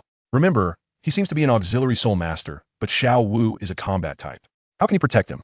Hu Jio dare not say or ask. After bidding farewell to Emma, Hu Jio and Xiao Wu found Tang San and went to the Nodding Junior Soul Master Academy together. This year, they're already in 2nd grade, with Tang San soul power at level 22, Hu Jio at level 22, and Xiao Wu at level 21. That's right. During this 1-month vacation, Tang San and Hu Jio each advanced 1 level. After obtaining the 2nd soul ring, Tang San was already approaching level 22, while Hu Jio had truly advanced 1 level. The AFK panel allows him to continuously increase his soul power 24 hours a day, and the first soul ring absorption helps improve the AFK speed. In addition, the high-level 7-level soul power ghost idea makes it impossible to increase slowly. Chapter 40, Millennium Soul Ring. This year is Hu Jio's 2nd year of studying at the Nodding Junior Soul Master Academy. That's 2nd grade. The college life in the 2nd year was not particularly innovative, as Hu Jio had a lot of free time due to the availability of a hang-up panel. Apart from attending classes normally, he spent most of his time playing around with Xiao Wu, feeling free and carefree. Only Tang San continued to work hard, with a full schedule of daily practice time. In addition, he also had to make time to study theoretical knowledge from the master, which was extremely busy. It is worth mentioning that this year, he and Xiao Wu did not enroll as part-time students, and they also pay for their own education. Each person is assigned a single-room dormitory, just like Tang San. Hu Jio is also happy to see this happen. After all, Xiao Wu is a girl who still lives in a mixed-gender dormitory. Not to mention Xiao Wu herself, even he doesn't want it. Years ago, his major clients Xiao Qinyu, Lu Long, and Ling Feng graduated, almost causing him to lose his source of customers for a while. Fortunately, Hu Jiu was quite clever and had them send people to trade with him in the future. Each trade would cover a month's worth of food. After all, they had been trading for so long, and such high-quality customers were still reluctant to be discarded. The carrots he made are not much different from ordinary carrots, and it's not a problem to store them for a month. It's just that if they're stored for a long time, the taste will be slightly worse. His suggestion quickly gained the approval of the three of them, Xiao Qinyu. Before graduation, Xiao Qinyu was invited free of charge to study at the Martial Soul Hall Intermediate Academy with a level 18 Soul Master Cultivation. Lu Long and Ling Feng were also good, both of whom were level 17 and also entered the Martial Soul Hall Intermediate Academy together. And in the following period, due to the strong cultivation atmosphere and fierce competition at the Intermediate Academy of Wuhuan Hall, the three of them had a greater demand for Hu Jiu's carrots. Every month, he brings in over 1,000 gold soul coins, making Hu Jiu a person who is not short of money. That is to say, all three of them come from well-off families, and seeing that they have entered the Intermediate Academy of Wuhuan Hall, they feel that it is very valuable for cultivation. They have almost exhausted their family assets to cultivate them, otherwise they may not be able to afford Hu Jiu's carrots. One day in 3 months, Hu Jiu excitedly looked at the purple soul ring under his feet. It's not easy. The first soul ring has been on hold for over a year, and it's only now that it has been upgraded to a Millennium Soul Ring. It's making Hu Jiu anxious. This is truly a 1,000-year spirit ring, a rarity that even the protagonist Tang San has only achieved with a 100-year spirit ring. Confidence, arrogance. Hu Jiu felt as though he was on the verge of defying the heavens. After experiencing the effects of the 1,000-year spirit ring, he thought, rather than challenging the heavens, why not simply turn it upside down? He was determined to overturn the heavens. One glance at the effects of his first spirit ring reveals why Hu Jiu was so puffed up with pride. Upon becoming a 1,000-year spirit ring, the skill effect of his first ring transformed into a doubling of cultivation speed, lasting for an hour when consumed by others. For him, it became a passive skill with an eternal enhancement duration. Haha, the effect is simply extraordinary. No, I must remain calm and low-key. After basking in excitement for a while, Hu Jiu regained his composure. The astonishing effect of his spirit ring must be kept hidden. Only 2 individuals in his heart commanded absolute trust, Xiao Wu and Tang San. Furthermore, in the future, even if he offered Tang San carrots, he would need to start charging for them. After all, it was absurd for someone so stingy to withhold teaching him Tang Sec techniques, unaware that his idle position had remained vacant for quite some time. As for Xiao Wu, that was a different matter. She was still dependent on him for sustenance. And what of Xiao Qinyu and the others? Let me first see if I can reduce the cultivation effect of the carrots. If not, then this business will cease. When it comes to personal safety, making money is a trivial concern. Besides, he was already financially secure. How extravagant! The advancement of the spirit ring, coupled with the benefits to his idle panel, resulted in a remarkable elevation of Hu Jiu's spirit ring's idle position. After a day of idling, he surprisingly raised the level of his spirit ring by 5 years, leaving Hu Jiu grinning from ear to ear. With such a pace of enhancement, even a 10,000-year spirit ring would require only a few years to achieve. By then, the effects of the 10,000-year spirit ring would begin to reflect back, further extending his daily idle duration, creating a synergistic cycle of continuous improvement. This was the rhythm of ascension to godhood. Moreover, his carrot's appearance underwent a transformation. Previously a pale red, it now glimmered a deep crimson, appearing far more appetizing. The flavor also improved, becoming even more delectable.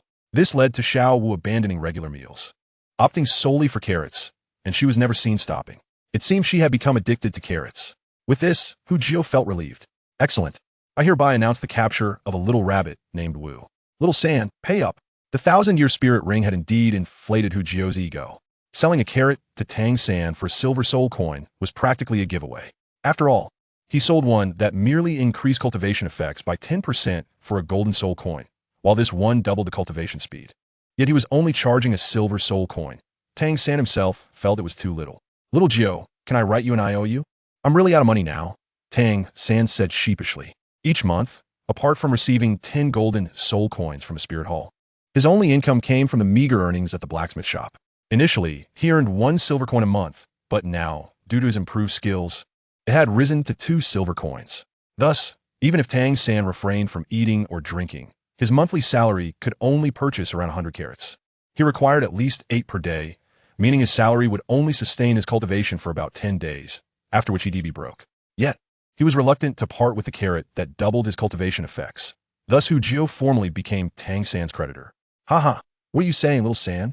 Hu Jiuhao laughed triumphantly. Go ahead, eat as much as you like. If you run out, I have more. Don't worry about money. That is too sentimental. When you prosper in the future, just remember to pay me back. Therefore, the matter of money was inconsequential. He primarily wished to be recognized as Tang San as creditor. Once Tang San obtained the celestial herb, would he dare not reserve a piece for himself?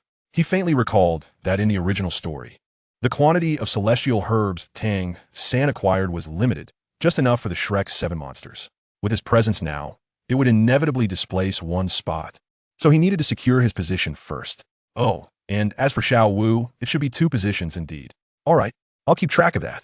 Tang San nodded seriously, understanding that Hu Jiuhao's insistence on collecting money stemmed from his concern for Tang San's pride, ensuring he wouldn't feel indebted. This was merely a transaction to prevent Hu Jiuhao from feeling like he owed him a favor.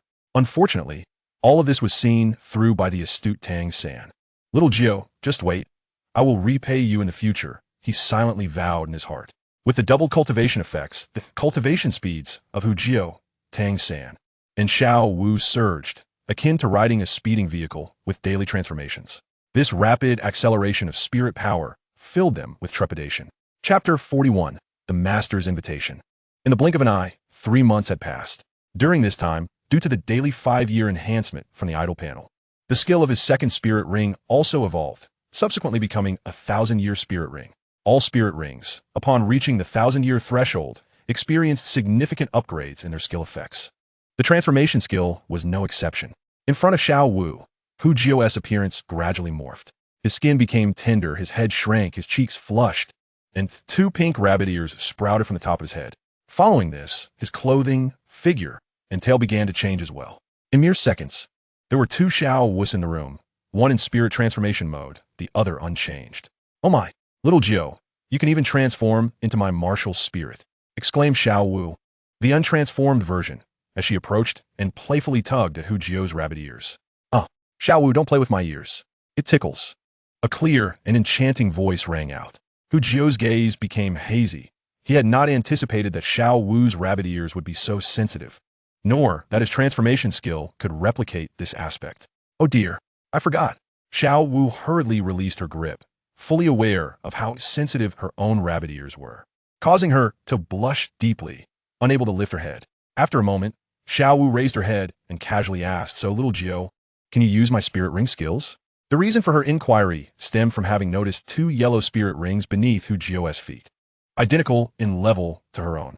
Hu Jiuhao, upon hearing this, felt a stir within his heart and closed his eyes to carefully sense the situation. After a long while, he lifted his head, furrowing his brow as he shook his head. It seems I cannot. It merely changes the appearance without any practical effect. Hu Jiuhao felt a twinge of disappointment. Had he been able to replicate other spirit skills, he would have truly struck it rich. After all, in his ordinary idol slots, one remained vacant, and the 7th idol slot was on the verge of opening. If he could simulate spirit skills, he could infiltrate those great powers and freely acquire their self-created techniques. Just the thought was tantalizing. At that moment, the door to Hu Jiuhao's dormitory was suddenly pushed open. You too. Tang San stood before the 2 Xiao Wus, shock written across his face, utterly at a loss. Can I say I was just experimenting with a new skill? Hu Jiuhao hastily elucidated, yet when these words emerged from Xiao Wu's voice, it felt rather peculiar. You are actually Xiao Jiuhao? Tang San gazed at Xiao Wu, who was in a martial spirit possession state, his expression betraying confusion. He recalled that Hu Jiuhao's transformation ability could not replicate martial spirits. Indeed, I am merely experimenting with my skills. As he spoke, Hu Jiuhao's visage began to shift once more, and in the blink of an eye, he transformed from Xiao Wu into Tang San. Not only did his appearance mirror Tang San's, but his attire was identical as well. Blue silver grass arise, extending his right hand. A sprig of blue silver grass materialized in Hu Jiuhao's grasp. What do you think? Hu Jiuhao beamed at Tang San. This is my blue silver grass. Curious. Tang San unleashed his own martial spirit and approached Hu Jiuhao for comparison. Impressive. The resemblance is indistinguishable. It's truly difficult to discern between the two. Is this the upgraded effect of your second spirit ring? Tang San had become somewhat numb to Hu Jiuhao's rapid progress concerning spirit rings. He felt that spirit rings could not alter this principle. and in comparison to Hu Jiao, they were utterly insignificant. Such an acceleration and enhancement was simply swifter than the increase in soul power. But can I use my binding and parasitic skills? Tang San inquired. Echoing a question similar to Xiao Wu's, shaking his head, Hu Jiao calmly explained, for the time being, I cannot manifest the skills of the spirit ring. However, there is no need to rush. The current spirit ring age is merely 1,000 years. When it reaches 10,000 years, the situation may change. A mere 10,000-year spirit ring. Waiting a few years would suffice to achieve that. Even if I cannot transform the skills, there will undoubtedly be other effects. Of that I am certain. Thus, Hu Jiao remained entirely unperturbed. Well, your spirit ring advancement is indeed rapid. Tang San nodded in agreement, understanding that someone of Hu Jiao's genius should never be judged by ordinary standards. Oh, by the way, I came to inform you that my master is quite interested in your first spirit ring ability. He wishes to meet you.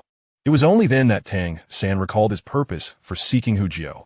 The master wishes to see me? Then let us meet. Hu Jiao had anticipated this day would come, though he had not expected it would arrive so late. His master was rather slow to react. Meeting the master was undoubtedly necessary. He had no reason to decline, especially since the successful acquisition of his first spirit ring had relied heavily on the master's guidance.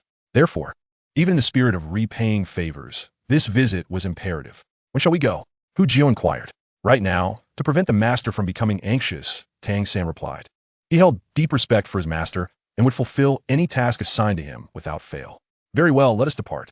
Hu Jiao had a certain understanding of the master's character, rigid, obstinate, and inflexible. This was the impression the master left on Hu Jiao. This individual seemed utterly devoid of adaptability, perpetually wearing a stern countenance as if the entire world owed him something. Thus, Hu Jiao had little interest in engaging with someone like him. Moreover, he held disdain for the master's handling of Lu Erlong's emotional issues. If only he had a lower threshold, or had acted more decisively, matters would not have devolved into their current state. Hiding for decades was hardly the conduct of a person. Upon returning to the master's residence, everything appeared just as it had a year prior, with books scattered throughout the room and the air thick with the scent of literature. Master, it has been a long time. Hu Jiao took the initiative to speak. I never imagined you would grow to this extent. I must say, it is quite remarkable to achieve your level with only second-level innate soul power. Upon seeing Hu Jiao again, the master marveled at his progress. His impression of Hu Jiao was not particularly profound. Had it not been for Tang San, he might have forgotten him entirely. However, in recent months, he had noticed Tang San's soul power cultivation had progressed unusually fast. The first 3 months were acceptable, merely advancing from level 22 to 23. After all, he possessed innate full soul power, so that rate of progress was within the realm of believability. Yet, the subsequent 3 months exhibited an aberration, as he surged 2 levels higher in a short span, becoming a 25-level Great Soul Master, which alarmed the master. He feared that Tang San had resorted to forbidden texts of dubious nature. After all, even a genius like Tang San could not possibly cultivate at such a rapid pace. Soul power cultivation invariably grew more challenging as one advanced. Under his stern questioning, Tang San finally divulged Hu Jiao's name. He recalled that this little fellow had, against his admonitions, chosen a worthless spirit ring, leading him to conclude that Hu Jiao's path had been irrevocably severed. A single misstep would lead to a cascade of misfortunes, with merely second-level innate soul power. Failing to devise a strategy to catch up with spirit ring age by opting for a 10-year spirit ring was tantamount to self-sabotage. Little did he expect that, after just a year of absence, this young lad would achieve such monumental success. According to Tang San, Hu Jiao's current soul power had reached level 28, merely 1 level shy of matching him. Moreover, the most astonishing revelation was that he had seemingly altered the immutable rule that spirit rings could not enhance. When he learned this astonishing news from Tang San, he was utterly astounded. Had it not been for Tang San's assertion that he had verified it, he would have been unable to believe it. It turned out that spirit ring age could indeed be artificially elevated. Chapter 42, The Master's Deal. Upon first discovering that spirit ring age could be artificially enhanced, the master was ecstatic. However, Tang San's subsequent explanations turned his initial excitement into profound disillusionment. Tang San's elucidation mirrored Hu Jiao's original words. Human time is finite.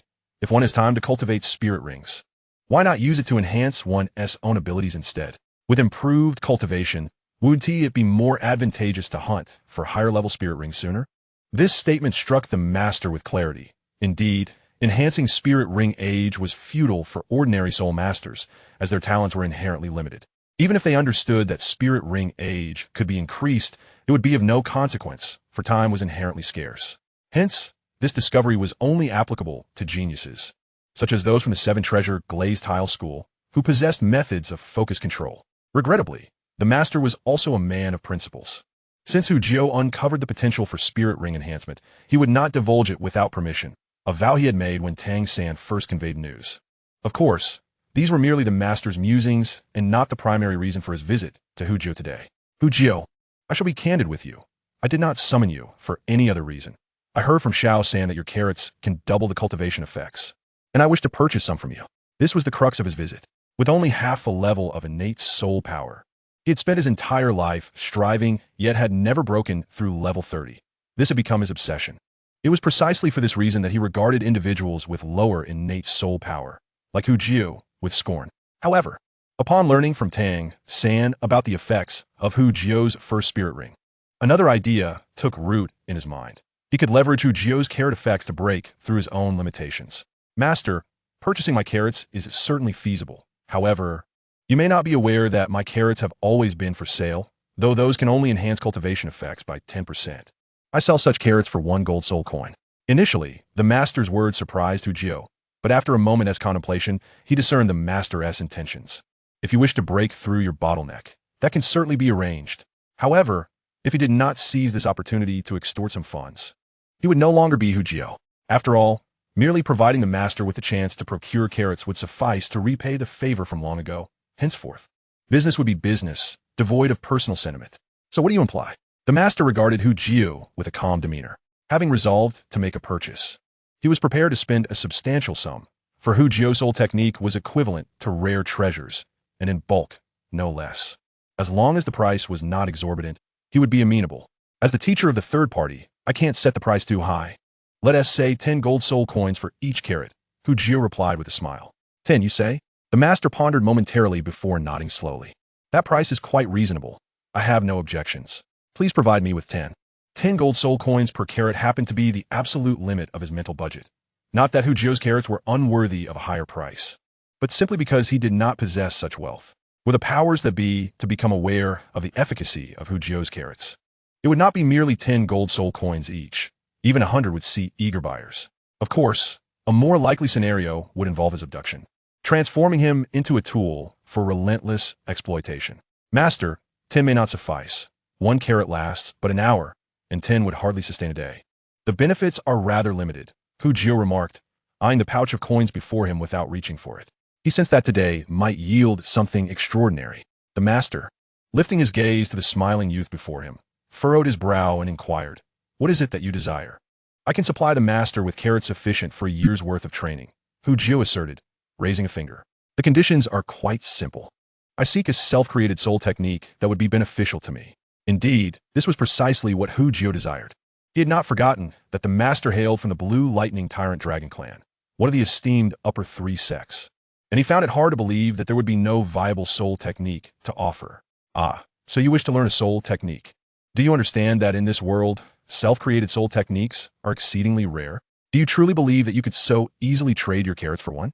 The master regarded Jiuhao with a faint disdain, a flicker of annoyance crossing his mind. He felt Jiuhao was becoming rather presumptuous. The rarity of self-created soul techniques was immense. Some precious techniques could sustain an entire family. Yet Jiuhao sought to acquire one merely through a few carrots. His appetite was indeed grand. Are they truly that precious? I've already created 2 myself, and found it no great challenge. You may inquire with a third party. Jiuhao shrugged innocently, realizing he had perhaps underestimated the situation. The people in this world clung to their treasures more tightly than he had imagined. The master was nearly choked into silence by Jiuhao's words. "Just tell me whether you will sell or not. Acquiring a soul technique is out of the question." "Sell? How could I possibly refuse such a tempting offer? A deal presented to me must be honored," Jiuhao proclaimed, extending his hands. In a matter of moments, he fashioned 10 carrots, lining them up neatly on the table before swiftly collecting the pouch of coins, stuffing it into his pocket without even counting. "If there is nothing else, I shall take my leave, master. I hope we may have an opportunity to collaborate again." With a slight smile, Jiuhao rose to depart. Wait. Just as Jiuhao was about to exit, The master raised his hand to halt him. What is it? Do you have further business, master? Hu Jiu inquired curiously. The master hesitated, and after a moment of silence, could not resist the urge to ask, would you enlighten me on how your soul rings have advanced so rapidly? Curiosity is a fundamental trait of humanity, and Hu Jiu's ability to elevate a decade's soul ring to a millennium in just over a year was shrouded in mystery. Few would believe it without some secret behind it. Moreover, for someone as knowledgeable as the master, the method by which Hu Jiu had accelerated his soul ring's age was akin to a persistent itch, stirring an insatiable curiosity within him. That information is classified. Hu Jiu's expression hardened. He had encountered shamelessness before, but never such unabashed audacity. When he sought to exchange techniques, the master had been unwilling. Now, he was probing for Hu Jiu's secrets. Was this an invitation to peril? The interface panel was his absolute taboo. Anyone who sought to breach it would meet their demise, master included. At that moment, Hu Jiu's guard was raised. One must always remain vigilant against others, regardless of their character. It seemed that the coming days would require greater caution. After departing the master's residence, Hu Jiu heightened his senses, perceiving the master's actions from afar. At that moment, every movement of the master was under his scrutiny, all within the realm of his perception. Chapter 43. Slaying the Rabbit to Validate the Path.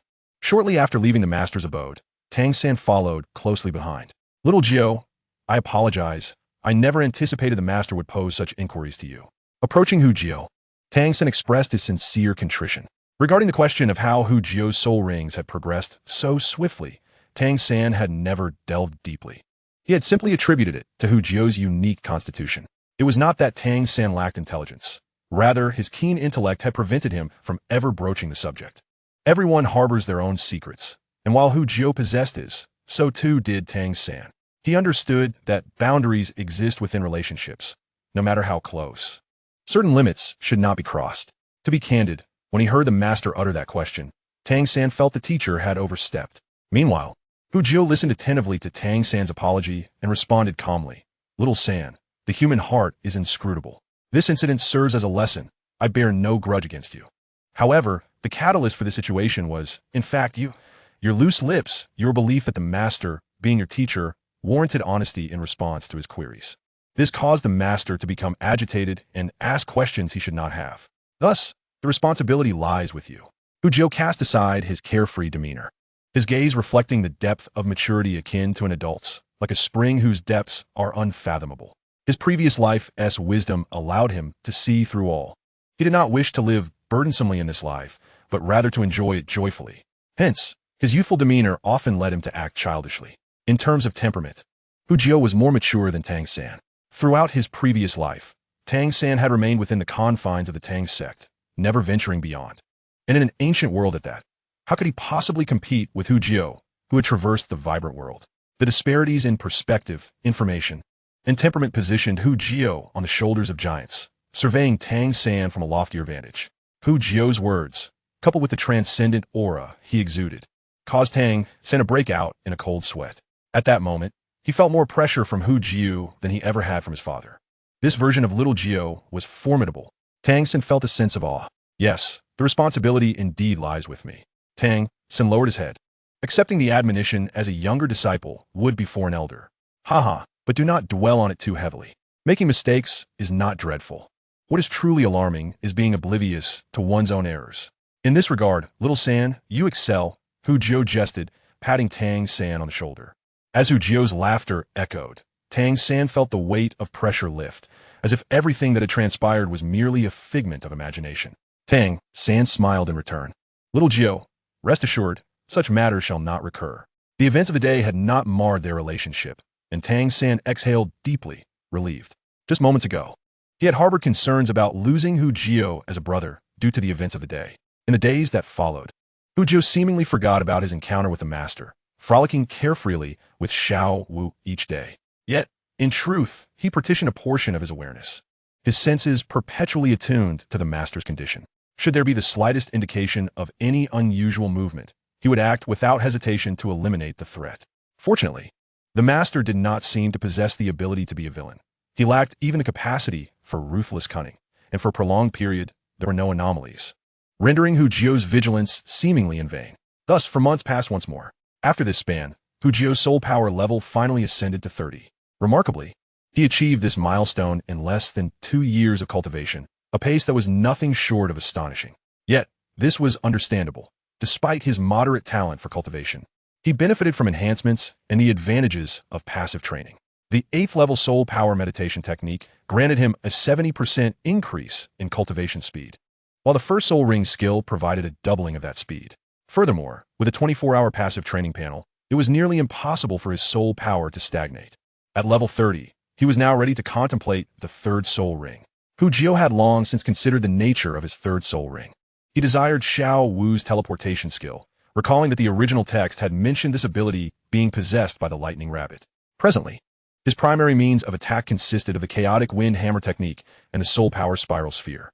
The chaotic wind hammer technique had a critical flaw in that it could not be interrupted during its charging phase, rendering it a significant vulnerability in combat. Similarly, the soul power spiral sphere was limited in its approach, relying solely on straight-line attacks, making it easily avoidable by adversaries. However, with the addition of a teleportation skill, the dynamics would shift dramatically. The combination of chaotic wind and teleportation would render him elusive, allowing him to charge with peace of mind. The soul power spiral sphere, paired with teleportation, would enable him to close the distance to his foes instantly, executing surprise attacks with finesse. So, shall we hunt the rabbit? It seemed a challenging endeavor. After contemplating this, Jiuhao made his way to Xiao Wu's dormitory. He wrestled with indecision for quite some time, ultimately causing Xiao Wu to grow impatient. Hey, Xiao Jiuhao, I never realized you could be so indecisive. Just spit it out, she exclaimed, nibbling on a carrot while casting a sidelong glance at him. Jiuhao nervously raised his head, speaking cautiously. Xiao Wu, I've reached level 30. Really? That's wonderful. Why do you look so glum? Xiao Wu exclaimed in delight. Although she had suspected Jiuhao was nearing an upgrade, hearing the confirmation still filled her with joy. This means you can choose your 3rd soul ring. I have some thoughts about the next one. Observing Xiao Wu's expression closely, Jiuhao began to speak slowly. I have an idea for a soul ring ability that could compensate for the flaws in the chaotic windhammer technique. But this skill can only be acquired from the lightning rabbit. You want the teleportation skill? Xiao Wu replied, her understanding of the rabbit evident. Just upon hearing the name, she had deduced Jiuhao's wish. Indeed, the teleportation skill suits your combat style perfectly. However, the lightning rabbit is exceedingly rare and quite difficult to capture. Her tone seemed devoid of any hint of alarm, even under Jiuhao's keen scrutiny. This reaction left him uncertain whether it was a good or bad sign.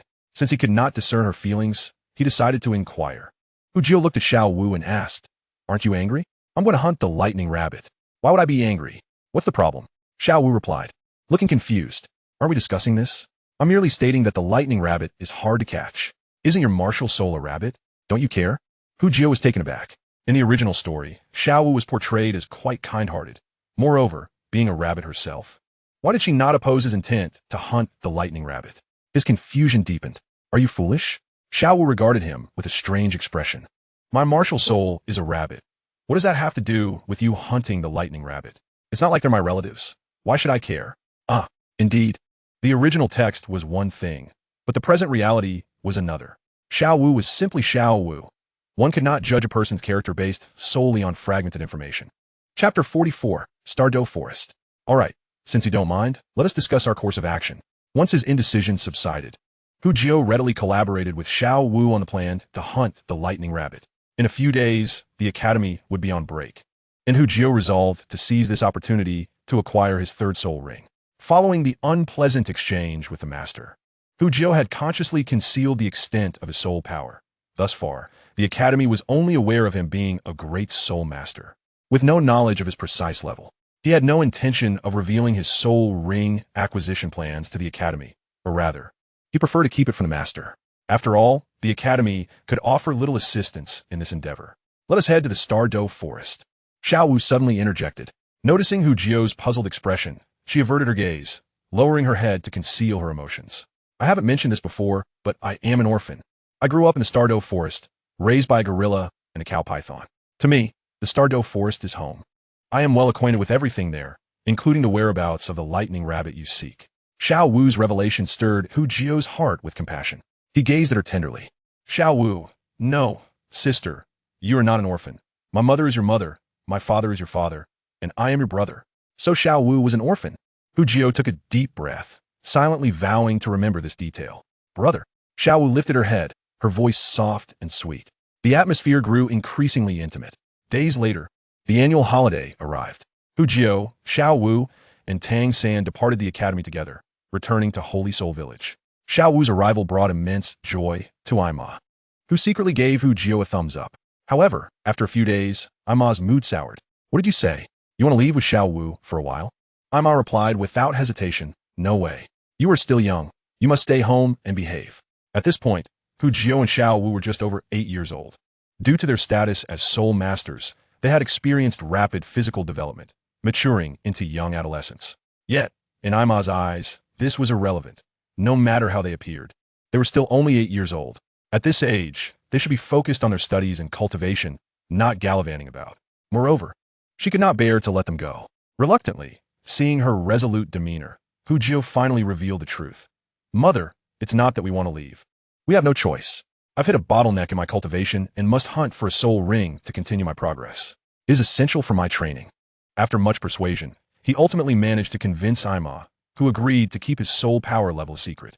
An 8-year-old with a soul power level of 30 would undoubtedly attract attention, necessitating a low profile. Once Ima was persuaded, the subsequent arrangements became straightforward. Without bidding farewell to Tang San, the next morning, Hu Jiuhao and Xiao Wu stealthily departed from Holy Spirit Village, hastening towards the Stardow Forest. This time, Xiao Wu declared that she would take full charge of arranging the soul rings, leaving Hu Jiuhao with nothing to do but follow her. Moreover, she insisted that Tang San could not accompany them, asserting that an additional person only added to the peril. The Stardow Forest was not like any other place. Even she, who had grown up there, needed to tread with utmost caution.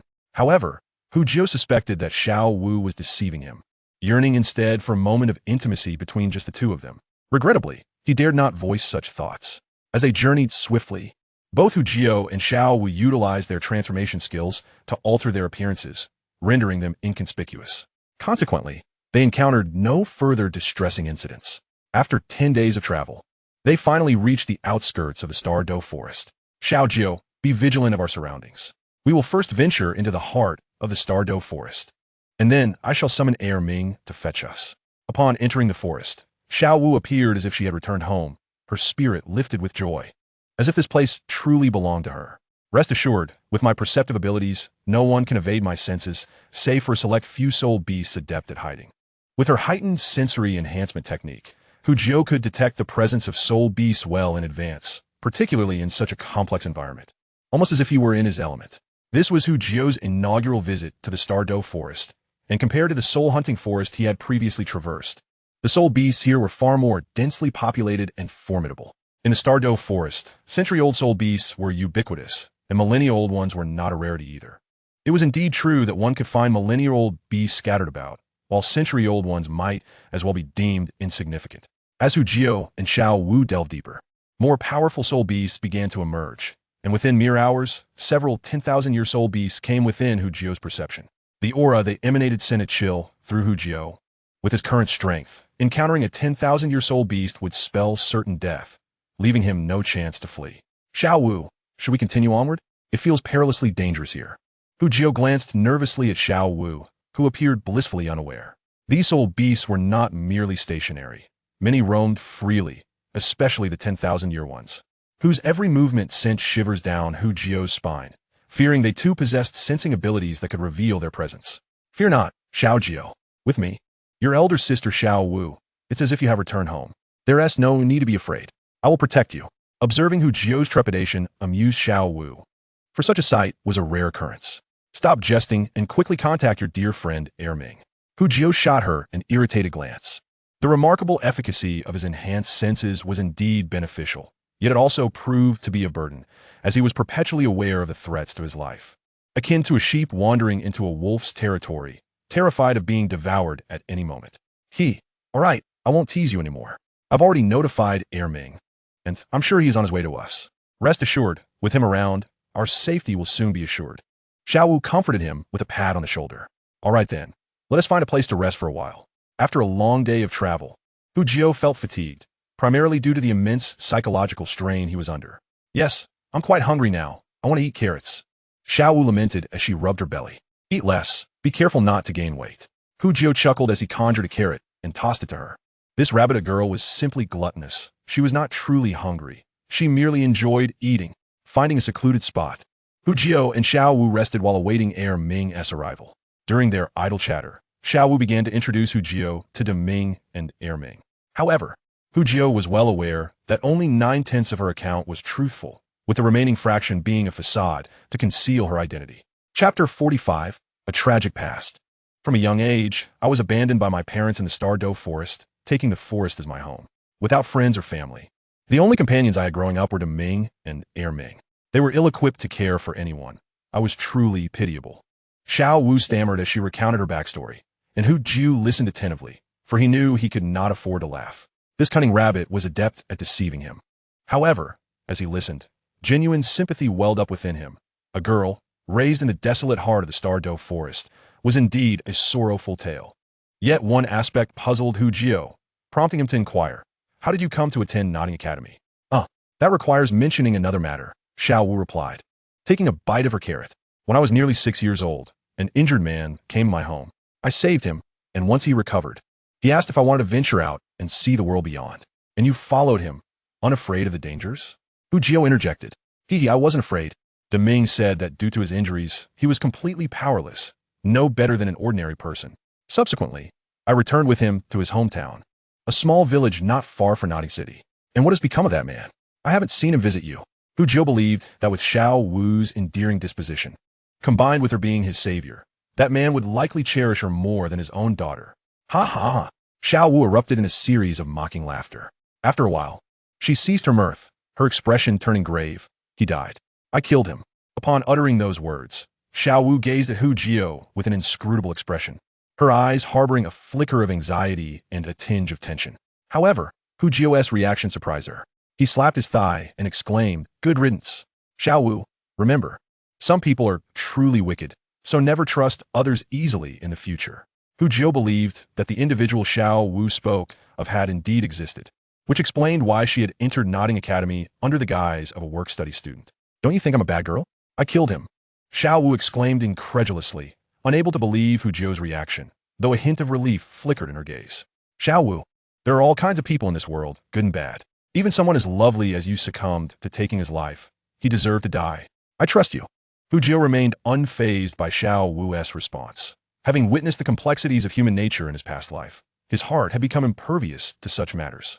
As for Xiao Wu taking a life, what reaction could he possibly have? This was the Douluo Continent, after all. What was a life for two in the grand scheme of things? Then, won't you ask about the reason why? Xiao Wu pressed insistently, determined to have Hu Jiao clarify the matter. Hu Jiao, feeling exasperated, raised his hands in surrender. "What is there to inquire about? They are merely unpleasant memories. What has passed is past. Xiao Wu, let us look forward and not dwell on those distressing matters." "No, I absolutely must clarify this with you, because you are Xiao Jiao. If it were anyone else, I wouldn't care how they viewed it." Xiao Wu glared at Hu Jiao, her lips flapping as she quickly laid out the details of the situation. Originally, the individual who took Xiao Wu away underwent a profound transformation in temperament due to the complete depletion of his cultivation. Upon returning to the small village, he succumbed to a life of heavy drinking, neglecting Xiao Wu entirely, with only the kind-hearted old neighbor occasionally providing her with food to stave off starvation. Eventually, when the drunkard ran out of money, he conceived the despicable idea of selling Xiao Wu to fund his drinking habits.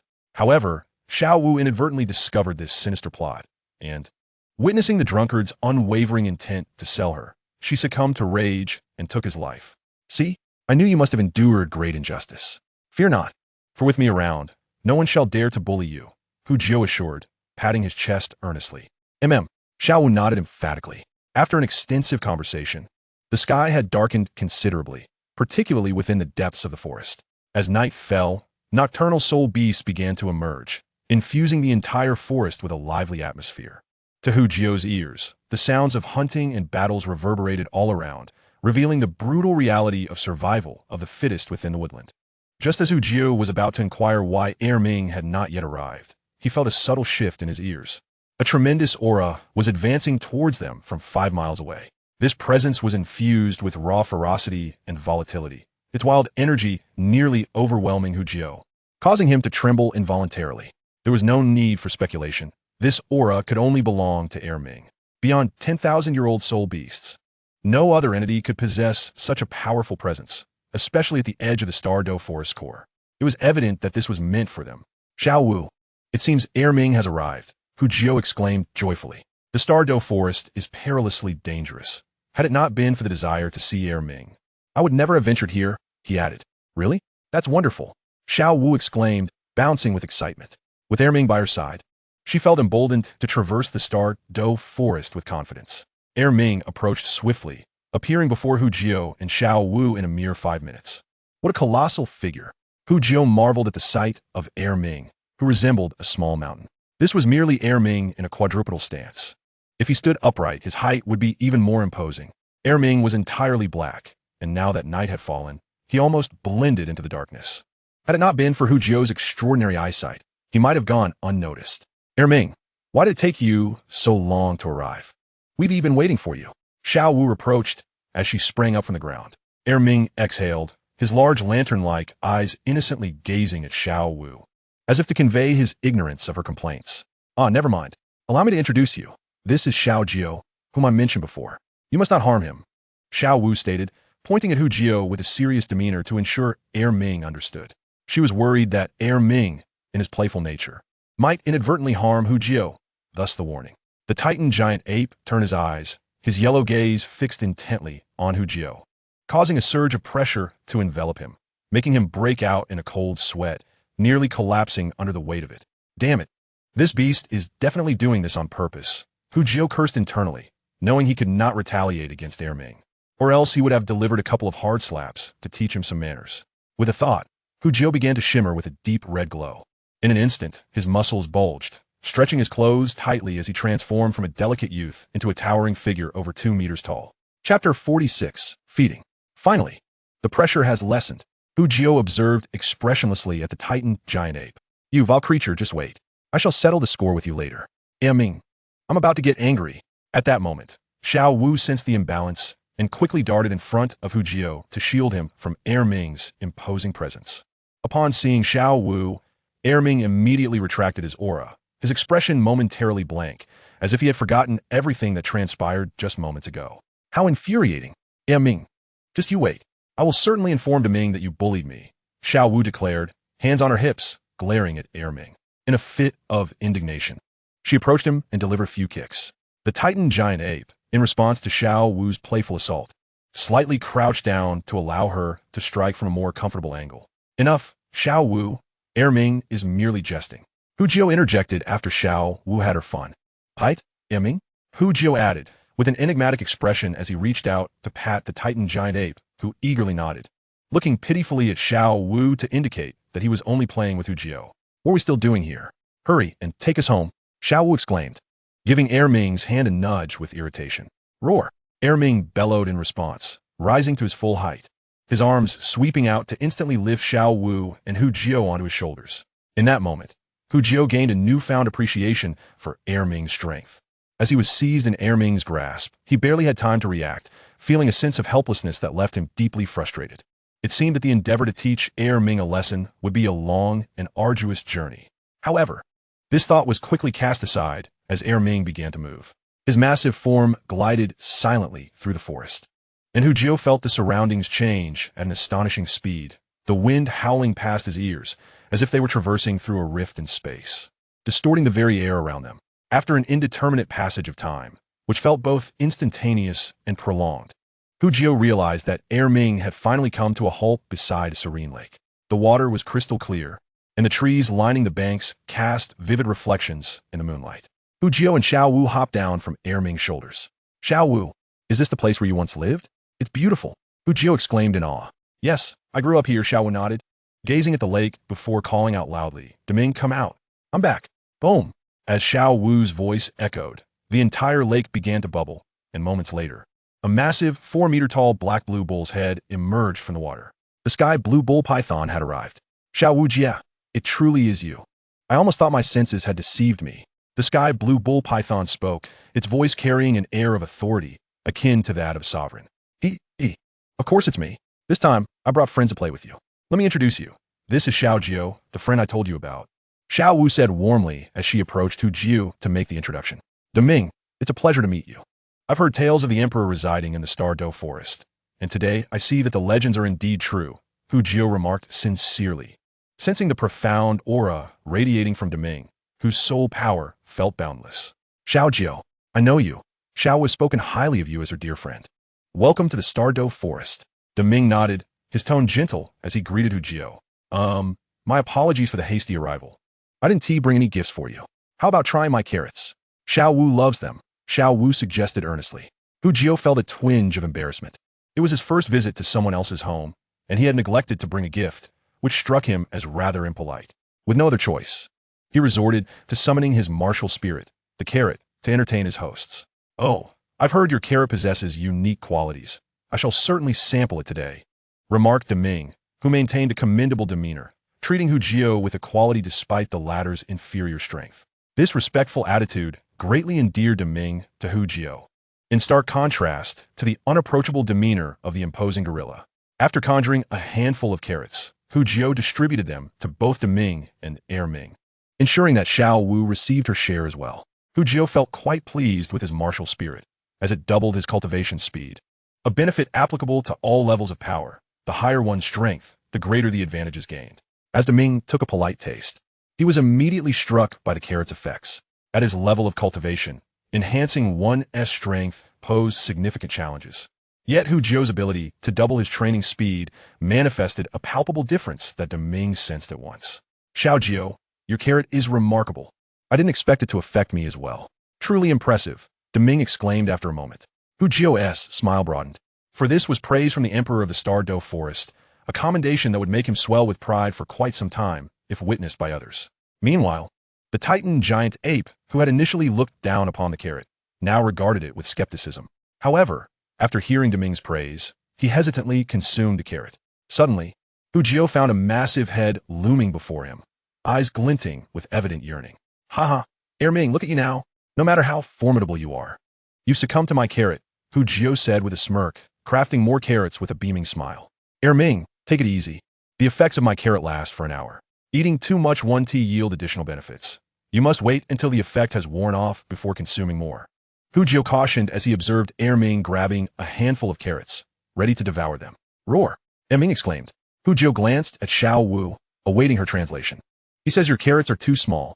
He couldn't even taste them. Xiao Wu giggled as she explained. There's not much I can do about that. It's not my fault he's so large, Hu Jiu replied, scratching his head in exasperation. By the way, Xiao Wu, didn't you mention you would help me find a soul ring?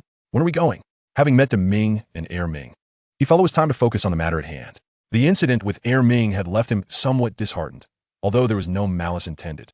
The reality of his own weakness weighed heavily on him. Hu Jiu was eager to obtain a soul ring to enhance his strength. Chapter 47. The Lightning Rabbit Actually. I have a reason for bringing you back to the Stardow Forest, Xiao Wu began to explain upon hearing Hu Jiu's inquiry. As I mentioned before, the lightning rabbit soul beasts are not only exceedingly rare, but they also possess the ability to teleport, making them nearly impossible to locate, let alone hunt. Yes, I am aware of that. I had already prepared myself for a protracted battle. Hu Jiu nodded in understanding. However, I, Xiao Wu, am not an ordinary person. Here, I happen to know a group of lightning rabbits, and I share a very close friendship with them. Among them, there is one lightning rabbit that is 2,000 years old and nearing the end of its life. This is your opportunity. A lightning rabbit on the verge of death? Hu Jiu's spirits soared at the thought, feeling as if fortune were smiling upon him. Initially daunted by the challenge of hunting a lightning rabbit, he had even prepared a backup plan for his soul ring. Xiao Jiu, I must insist that you do not attempt to hunt the lightning rabbits. They're my friends, and I will not permit you to use violent means. Xiao Wu admonished him, her eyes flashing with indignation. How could he lack compassion when she had already told him they were her friends?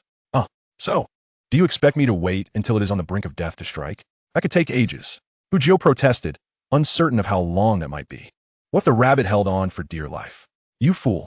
Xiao Wu stamped her foot in frustration, glaring at him. I didn't say to wait for it to die. I meant for you to find a way to have it offer itself as a sacrifice. Do you understand? A sacrifice allows for perfect absorption of the soul ring without any side effects, and you'll receive a soul bone as well. Hey, that is a brilliant idea. Hu Jiu's eyes lit up, though he soon furrowed his brow. But why would a lightning rabbit, with which I have no connection, want to offer itself as a sacrifice to me? That depends on your abilities. I can only assist you up to this point, Xiao Wu replied. indicating that the responsibility for convincing the lightning rabbit lay with him. However, her smile hinted that this task was not insurmountable. Could it be? Xiao Wu, you don't mean for me to feed them, do you? Hu Jiu's eyes sparkled as he suddenly realized how he could leverage his strengths. Exactly. Rabbits have an innate affinity for carrots. If you establish a good rapport with them, who knows what might happen? He was aware that a sacrifice could be beneficial for soul beasts too. At the very least, because of the voluntary fusion with the host. The soul beast's spirit would not face hostility from the host, allowing it to preserve its essence. Potentially even leading to a chance of revival in the future, though that revival would only be feasible after he ascended to divinity. Of course, those were discussions for another time. For now, he merely needed to win the favor of the group of lightning rabbits. What do you mean by win over? That sounds rather harsh, Xiao Wu pouted, feeling as though he was implying something about her. Well, that is essentially the idea. You may not know this, but soul beasts also cultivate, albeit through instinct in a rather crude manner.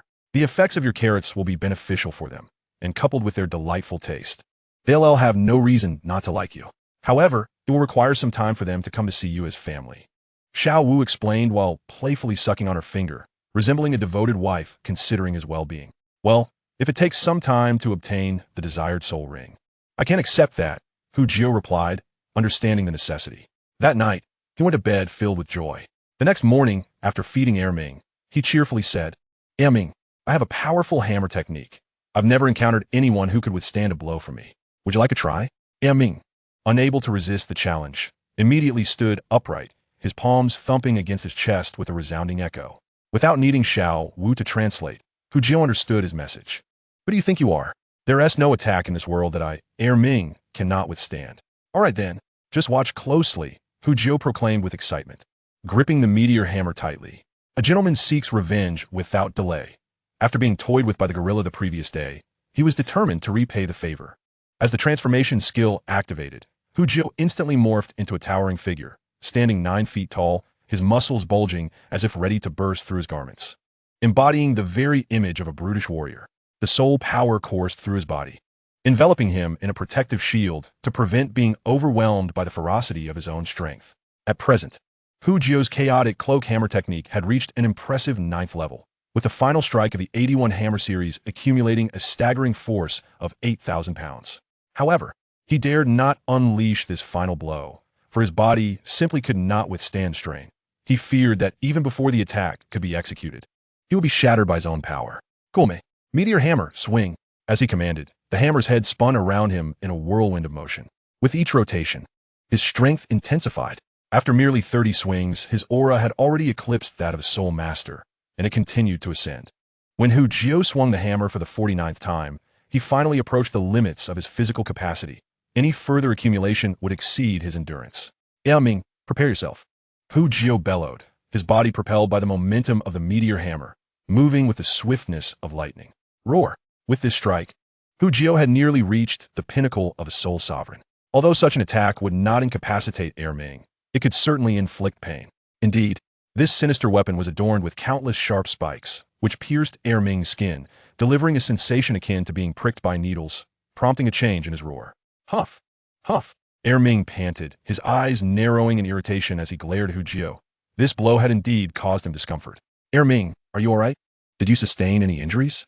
Hu Jiu inquired with feigned concern, though his expression betrayed a hint of schadenfreude. Finally, he had avenged himself. Bang! Bang! Bang! Ming thumped his chest, indicating he was unscathed, merely a bit sore. As a male, he would never show weakness before his friends. Xiao Jiu, don't bully Ming. Be careful, or he might retaliate. At that moment, the awakened Xiao Wu chimed in with a playful warning. It's nothing. I'm just having a bit of fun with Ming. Hu Jiu responded with a light chuckle, having finally landed a hit on Ming. Though his attack was trivial in the grand scheme, the fact that it caused discomfort sufficed as a means of release. Meanwhile, the innocent Ming remained oblivious to Hu Jiu's ulterior motives and was currently playfully gesturing with Xiao Wu, as if to assert their innocent playfulness. Chapter 48. Pink. After a simple breakfast, Xiao Wu led Hu Jiu to meet the lightning rabbits. You will soon meet 3 lightning rabbits, a family unit. The mother is named Pink, and she has 2 offspring, Little Gray and Little White. Alas, Xiao Wu, couldn't you bestow upon them more appealing names? Hu Jiu chuckled, amused by her choice of names. Deming, Ming, Pink, Little Gray, and Little White. What are these names? Umph, I think they sound delightful. What is wrong with them?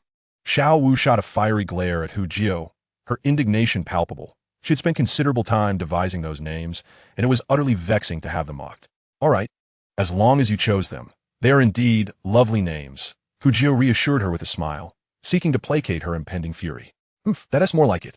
A reluctant smile graced Xiao Wu's face at Hu Jio's compliment, especially as he offered her a carrot. The lightning rabbit family resided not far away. Though they were situated in the heart of the Stardow Forest, where only the most formidable soul beasts could survive, the lightning rabbits were unique. They possessed the ability to teleport. Despite being at the lowest tier within the core circle, they had successfully made this place their home. It is worth noting that the closer one neared the center of the Stardow Forest, the greater the benefits for soul beasts, allowing for expedited cultivation. As Xiao Wu explained, Hu Jio learned that soul beasts also relied on innate talent. Those with superior cultivation aptitude could break through their limits more swiftly, and their strength could extend their lifespans. The lightning rabbit family they were about to meet, however, lacked exceptional cultivation talent, resulting in the aging of their mother, Pink. After approximately half an hour, Xiao Wu guided Hu Jio to a uniquely shaped valley resembling a gourd, with an entrance narrow enough for only one person to pass through. Upon entering, the landscape opened up to reveal a lush green meadow devoid of trees. In this verdant expanse, a gray and a white rabbit frolicked, occasionally nibbling on tender grass.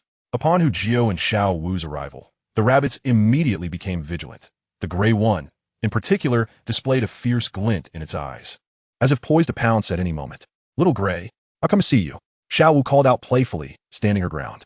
Squeak. Upon hearing her voice, the rabbit's eyes sparkled with delight, and in an instant, they vanished, only to reappear beside Xiao Wu. Each rabbit measured nearly half a meter in length, slightly larger than the average rabbit, yet their adorableness remained untouched. As Hu Jio observed the two rabbits rolling playfully by Xiao Wu, his gaze softened. Indeed, rabbits were undeniably charming creatures. Hee. In the presence of the two enthusiastic rabbits, Xiao Wu's laughter echoed throughout the valley. After some time spent playing, she remembered to introduce Hu Jio. Little Gray, Little White, allow me to present my partner. He has come specifically to see you today, and he even brought gifts. With that, Xiao Wu shot Hu Jio a knowing glance, signaling it was his turn to perform. Hu Jio understood instantly. He was well-versed in the art of feeding. In the blink of an eye, a dazzling array of carrots materialized before the two lightning rabbits. Greetings. This is my martial soul, the carrot. It's quite delectable. Do give it a try. Hu Jio gestured invitingly, speaking in a friendly tone. The two rabbits glanced at Xiao Wu, and upon receiving her nod of approval, cautiously approached Hu Jio, sniffing the carrots. In the next moment, they devoured the carrots as though they were a rare delicacy, consuming them with fervor. Slow down, there is plenty more, Hu Jio exclaimed, delighted at their hearty appetite. Surely, he could feed both to Ming and Air Ming. How could he not satisfy two little rabbits? Eager to ensure they were well fed, Hu Jio tirelessly crafted more carrots, nearly depleting his soul power in the process. Just as Hu Jio reveled in feeding the two lightning rabbits, a massive pink rabbit emerged from the end of the valley. This rabbit was nearly 2 meters long, its fur fluffy and soft, exuding an irresistible charm. Xiao Jio looked at as Pink. Xiao Wu nudged Hu Jio, who was diligently preparing more carrots, signaling him. Oh. Hu Jio looked up just in time to meet Pink's gaze, where he discerned warmth and kindness. In that fleeting moment, Hu Jio felt as though Pink were a gentle, compassionate elder sister, filling his heart with a sense of familiarity and affection. Pink, greetings. I'm Xiao Jio, a friend of Xiao Wu. Would you care for some of my carrots? They're truly delectable. Hu Jio smiled faintly, raising the carrot in his hand. In a moment of distraction, Pink had already appeared before Hu Jio. With graceful demeanor, Pink delicately took the carrot from Hu Jio and began to nibble at it. After savoring a few bites, her eyes sparkled with delight as she lifted her head, nodding at Hu Jio as if to commend the quality of his carrots. Once she had tasted the carrot, a gentle voice echoed in Hu Jio's mind. Xiao Jio, your carrots are delightful. I find them quite to my liking. To his surprise, Hu Jio realized that he could communicate with Pink. Xiao Jio, isn't it curious? My spiritual essence is unique, allowing me to converse with others, Xiao Wu explained nearby. You are indeed fortunate. It appears that Pink holds a fondness for you. Typically, she remains silent. Xiao Wu, why do you say such things? You're making me blush. Pink's bashful voice chimed in. By the way, Xiao Wu, since you brought Xiao Jio here today, I assume there is a specific matter at hand. Would you mind sharing? After her moment of shyness, Pink gazed curiously at Xiao Wu and Hu Jio as if pondering their relationship. Xiao Wu was taken aback by Pink's astuteness, feeling momentarily flustered. Well, this is, you wish for Xiao Jiao to receive my soul ring, do you not? Pink's voice remained gentle, as if she were perpetually calm, yet her words revealed an extraordinary wisdom. Xiao Wu lowered her head in embarrassment, momentarily at a loss for words. The truth was evident. She had harbored selfish intentions for Hu Jiao's soul ring. Hu Jiao desired a soul ring with teleportation abilities, and she had sought it for him, not only searching, but also aiming for the finest. Xiao Wu, there is no need for such concern. You are aware of my situation, even if you hadn't come today. My time is limited. I am genuinely happy to assist you. Pink comforted softly. Chapter 49, The Sacrifice. Faced with the tender-hearted Pink, Xiao Wu was instantly reduced to tears, feeling an overwhelming sense of guilt. She knew well that Pink's lifespan was drawing to a close, yet she had still contemplated exploiting her situation, which weighed heavily on her heart. Do not worry. Pink approached Xiao Wu, gently cupping her face with her ears and offering soothing words. Moreover, acquiring my soul ring is no simple feat. If your companion cannot earn my approval, I shall not part with my soul ring. Pink, please do not blame Xiao Wu. It is entirely my fault. Were it not for my desire for the teleportation skill, she would not have set her sights on you. Hu Jiao could not bear to see Xiao Wu so distressed and stepped forward to take responsibility for the situation. Furthermore, Pink, tell me what I must do to earn your approval. I am determined to fulfill your request. In this world, there is never a reward without effort. Hu Jiao had anticipated that a sacrifice would require something in return. However, he had not expected that Pink could communicate, which was fortuitous as it allowed him to discern her requirements accurately. Xiao Wu has made a commendable friend, one with a sense of responsibility. Pink regarded Hu Jiao with appreciation before articulating her request. My request is quite simple. It concerns Xiao Hui and Xiao Bai. They are still young, and I fear that once I am gone, there will be no one to care for them. That is not a problem. I shall arrange for the Ming and Heir Ming to look after them. Xiao Wu replied eagerly before Hu Jiao could respond. Thank you, Xiao Wu. With those two overseeing my children, I feel reassured. Pink's voice brimmed with gratitude. Initially, she had hoped Hu Jiao would spare some time to help care for them, but Xiao Wu had provided an even better guarantee. After all, those were the emperor and king of the Stardow Forest. With their supervision, what more could she worry about? Pink, do you have any additional requests? Feel free to share them all. After agreeing to Pink's first condition, Xiao Wu eagerly pressed Hu Jiao for further inquiries. This prompted Hu Jiao to close his mouth in resignation, as he had just begun to speak. Well, my second request pertains to Xiao Jiao's martial spirit. I have tasted his carrots, and they greatly assist in cultivation. If my children could regularly consume them, I believe they too would not suffer the fate of a shortened lifespan like mine. Upon finishing her statement, Pink gazed at Hu Jiao with hopeful eyes. As this request had come to her spontaneously, she realized that Xiao Jiao's martial spirit could be significantly beneficial to their spirit beasts, hence her additional request. After all, since Xiao Wu had brought him here, she had little room to refuse. Xiao Wu was the supreme ruler of the Rabbit clan and had previously saved her life. Thus, she felt joy in being able to assist Xiao Wu before her impending departure. This matter is not difficult for me. However, as a human, I cannot remain in the Stardow Forest indefinitely, so I may not be able to fulfill that request, Hu Jiao replied honestly, as he did not wish to deceive her. Making promises he could not keep would be futile. Xiao Jiao, you may have misunderstood. I do not expect you to stay here permanently. I merely wish for you to visit more frequently when you have the time and leave behind some carrots. Realizing Hu Jiao had misconstrued her intent, Pink quickly clarified. That is certainly manageable. I can come 3 to 5 times a year without issue. How does that sound? Pink. Hu Jiao breathed a sigh of relief, grateful that he would not be bound indefinitely. Wonderful. Thank you, Xiao Jiao. Pink's delight at Hu Jiao's assurance was palpable. With his carrots aiding her offspring, she was confident they would flourish. With the conditions settled, the remaining matters were straightforward. Due to Pink's attachment to Xiao Hui and Xiao Bai, the two parties, 1 human and 3 beasts, agreed that the sacrifice would take place 5 days hence. In the days leading up to the event, Hu Jiao and Xiao Wu remained in the little valley, watching Pink cherish her final moments with her children. At the same time, Hu Jiao sought to bond with Xiao Hui and Xiao Bai, as he would soon become their caretaker, and it was essential to establish a good rapport. 5 days later, in the nameless little valley, stood Hu Jiao, Xiao Wu, Pink, and the 2 rabbits, forming an unusual ensemble of 2 humans and 3 beasts. Pink stood elegantly before Hu Jiao, while Xiao Wu and the 2 rabbits gazed at her with tearful eyes, filled with reluctance. Such a scene stirred a pang of sadness within Hu Jiao. Though he considered himself a person of steely resolve, he found himself unexpectedly moved. Despite having only spent a few days with Pink, she had treated him with the warmth of a caring elder sister, never once regarding him with disdain for his desire to obtain her soul ring. Of course, Jiuhao was acutely aware that this favorable treatment was due to Xiao Wu. Without her presence, it was likely that the family of lightning rabbits would have confronted him aggressively the moment they laid eyes on him. Let's begin, Xiao Jiuhao. Simply focus on absorbing the soul power. Leave the rest to me. Even as the time for the sacrifice approached, Pink's voice remained gentle, as if this were merely a meal rather than a ritual of sacrifice. Rest assured, Pink, I will take excellent care of Xiao Hui and Xiao Bai from now on. Jiuhao affirmed. With a solemn expression, Jiuhao solemnly assured Fan Hong. At this moment, all he could do was to ensure Fan Hong's departure at ease. After all, even without his presence today, it would not be long before Fan Hong would inevitably succumb to death. Fan Hong turned back one last time to glance at her two children, nodded at Xiao Wu, and then peacefully closed her eyes. The next instant, a radiant light began to emanate from Fan Hong, illuminating the entire valley with a rosy hue. In the midst of this brilliance, Jiuhao felt a warm soul power surge into his body, effortlessly merging with his own soul power.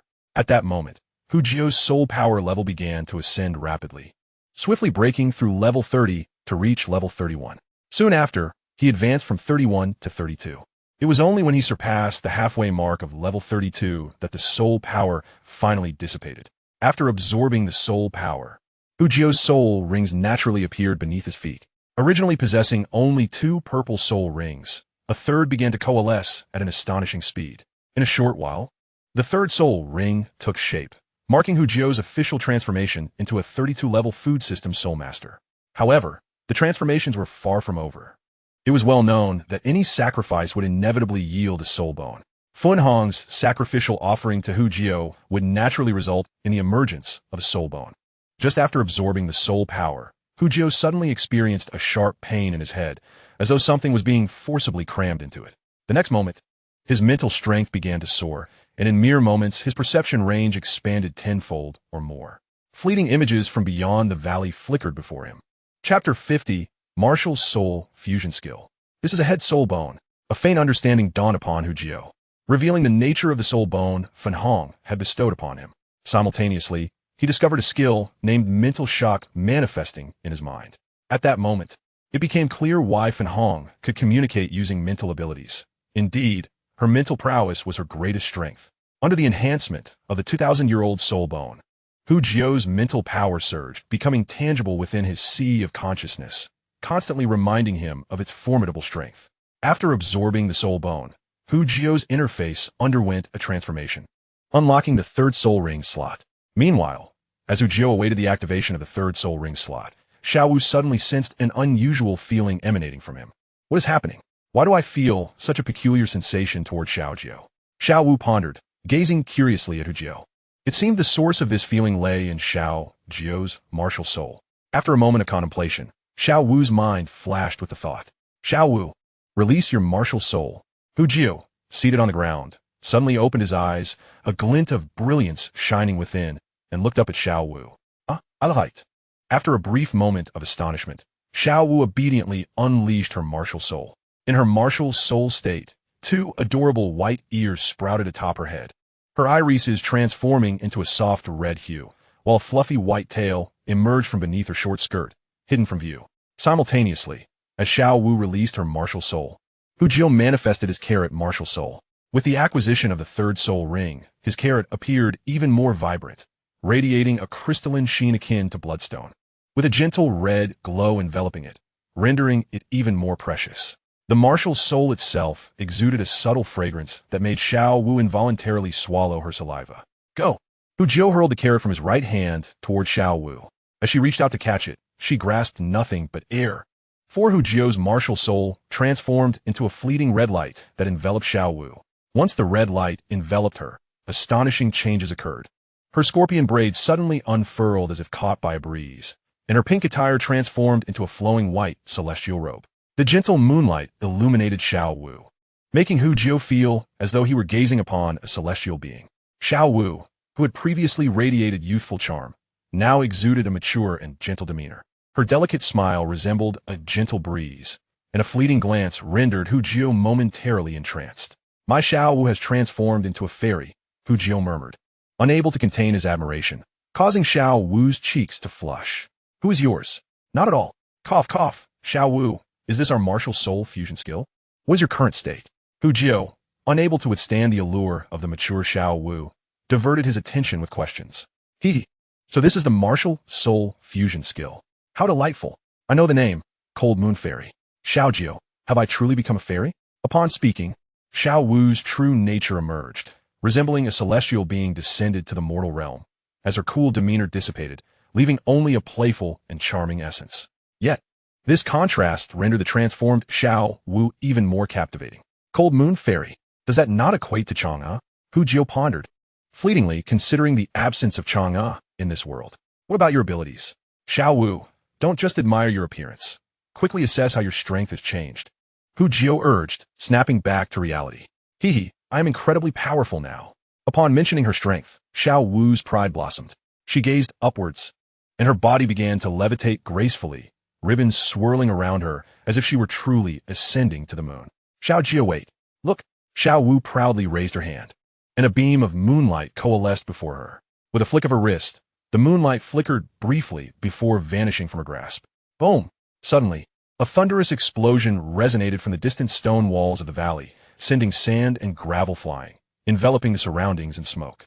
Hu Jiu gaped in astonishment, realizing that such a casual strike possessed the power surpassing that of a level 40 soul master, nearly equivalent to a level 50 soul king. What immense destructive power! Hu Jiu praised. Oh right, their S1 final ability. Upon mentioning this, a blush unexpectedly crept onto Xiao Wu's face. Curious, Hu Jiu inquired what ability. Xiao Wu stammered, struggling to articulate her thoughts. After a moment, she stomped her foot and said, just look for yourself. No sooner had she spoken than Hu Jiu felt an uncontrollable force propelling him toward Xiao Wu. Upon reaching her side, he felt his body grow faint, as if merging seamlessly with her. Is this the true essence of martial soul fusion? A realization flashed through Hu Jiu's mind. With the genuine manifestation of the martial soul fusion skill, Xiao Wu's form began to enlarge, and in the blink of an eye, she transformed into a 5-meter-tall, cold moon goddess. Simultaneously, Hu Jiu, now fused with her, discovered that their thoughts were interconnected, allowing them to grasp each other's intentions instantaneously. So, Xiao Wu truly likes me. Ugh, shameless. As Hu Jiu's thoughts swiftly transitioned, a wave of indignant emotion from Xiao Wu surged forth. Xiao Wu, let us now once again test your offensive capabilities, Hu Jiu stated earnestly, the playful banter now at an end. In a state of martial soul fusion, Hu Jiu discovered to his astonishment that he could not control the Frost Moon Fairy. It was solely under Xiao Wu's command. This clearly delineated the disparity in their roles. He was but a conduit of strength for Xiao Wu. No, do you intend to ruin this valley? Echoed Xiao Wu's voice of refusal in his mind. Hu Jiu quickly grasped the situation. Even without his involvement, Xiao Wu had been formidable, and now, transformed into the complete Frost Moon Fairy, her offensive power would surely be terrifying. They cautiously experimented with the enhanced strength post-transformation, but mere minutes later, their soul power became excessively depleted, leading to the automatic dissolution of their martial soul fusion state. Nonetheless, during those fleeting moments, Hu Jiu assessed the power they wielded together. Their combined strength was roughly at the pinnacle of the Soul King realm, rendering ordinary Soul Kings no match for them. This is our trump card. Xiao Wu. This skill shall serve as our hidden means in the future. Do remember not to expose it carelessly, Hu Jiu cautioned. This was no peaceful world. In such a realm, no amount of hidden strengths could be deemed excessive for survival. Chapter 51. Hu Jiu's Strength. Since the pink sacrifice left nothing behind, Hu Jiu and Xiao Wu opted to create a burial mound for her, interring some of her fur within. They then returned to the heart of the Star Doe Forest with Xiao Hui and Xiao Bai. The two were siblings, recently ascended to a millennium in cultivation as soul beasts.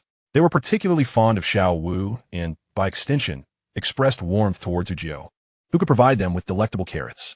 Additionally, post-pink sacrifice, Hu Jiu bore the scent of their mother, further endearing him to them.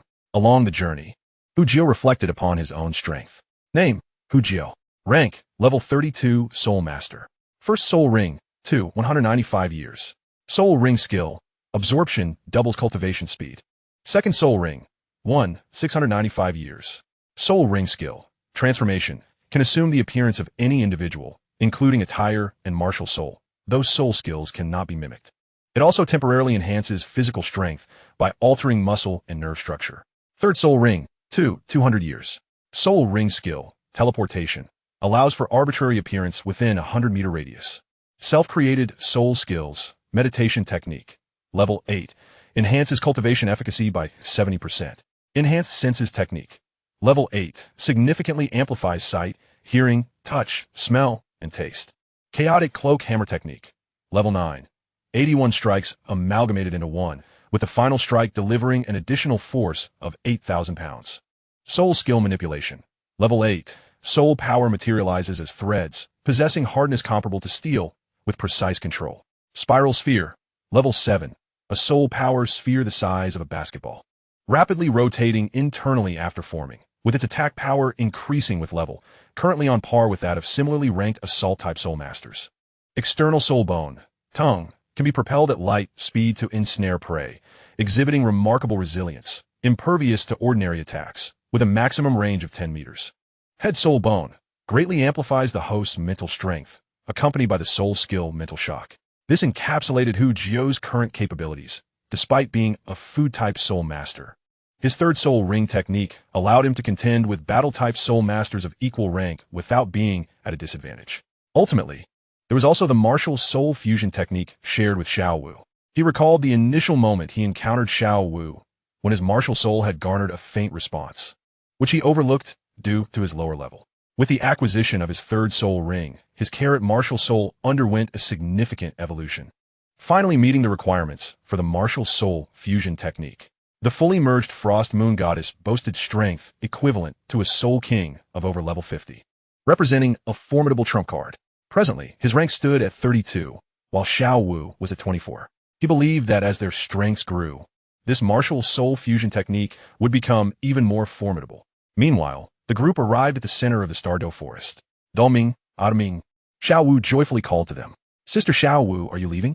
Deming, whose strength was unquestionable, had long sensed Hu Jiao's fluctuations in soul power. Yes, we must depart, but there's a matter for which I require your assistance before we go, Xiao Wu replied. What is it, Sister Xiao Wu? Both Deming and Ming inquired simultaneously, their gazes fixed upon her.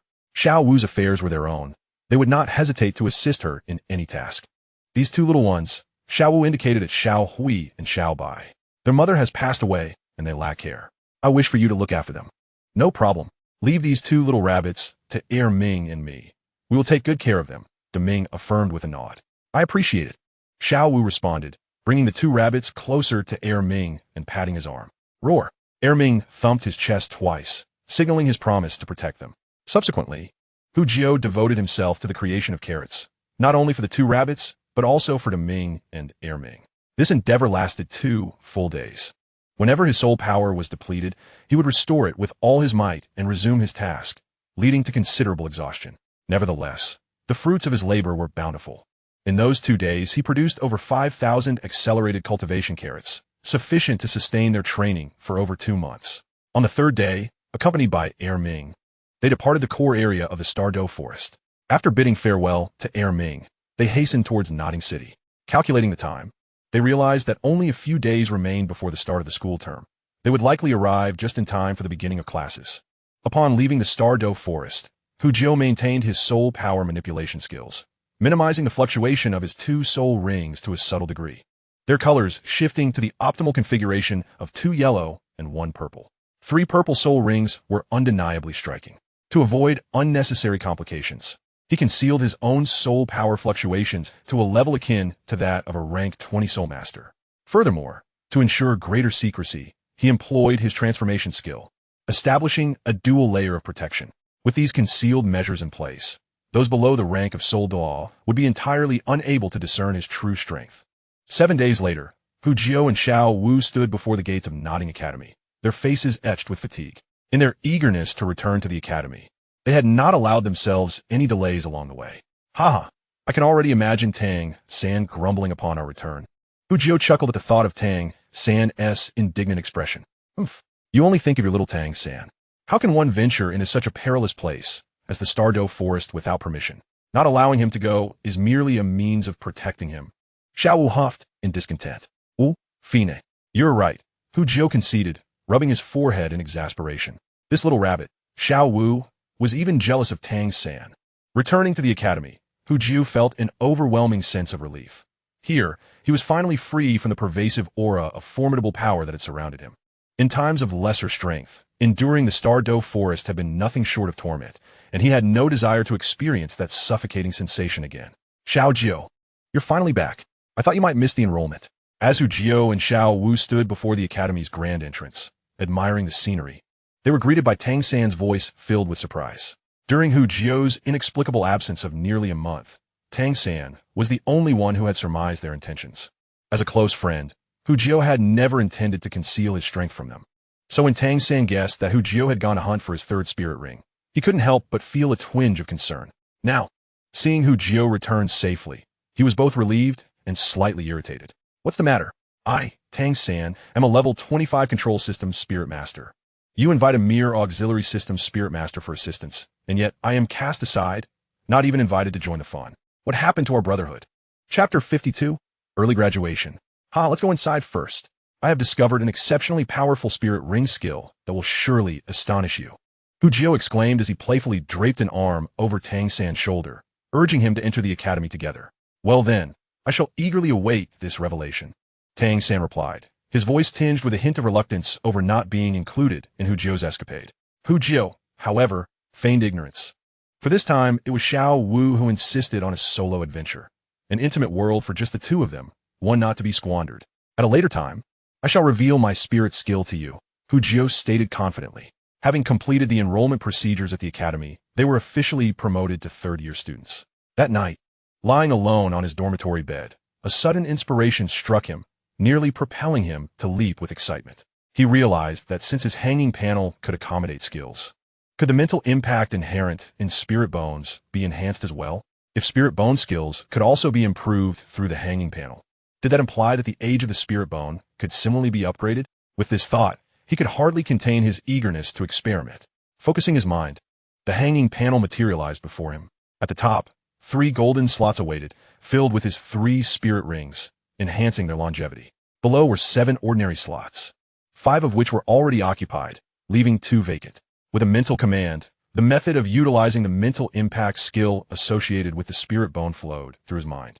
In the next moment, the 6th slot began to fill, the words mental impact appearing within it.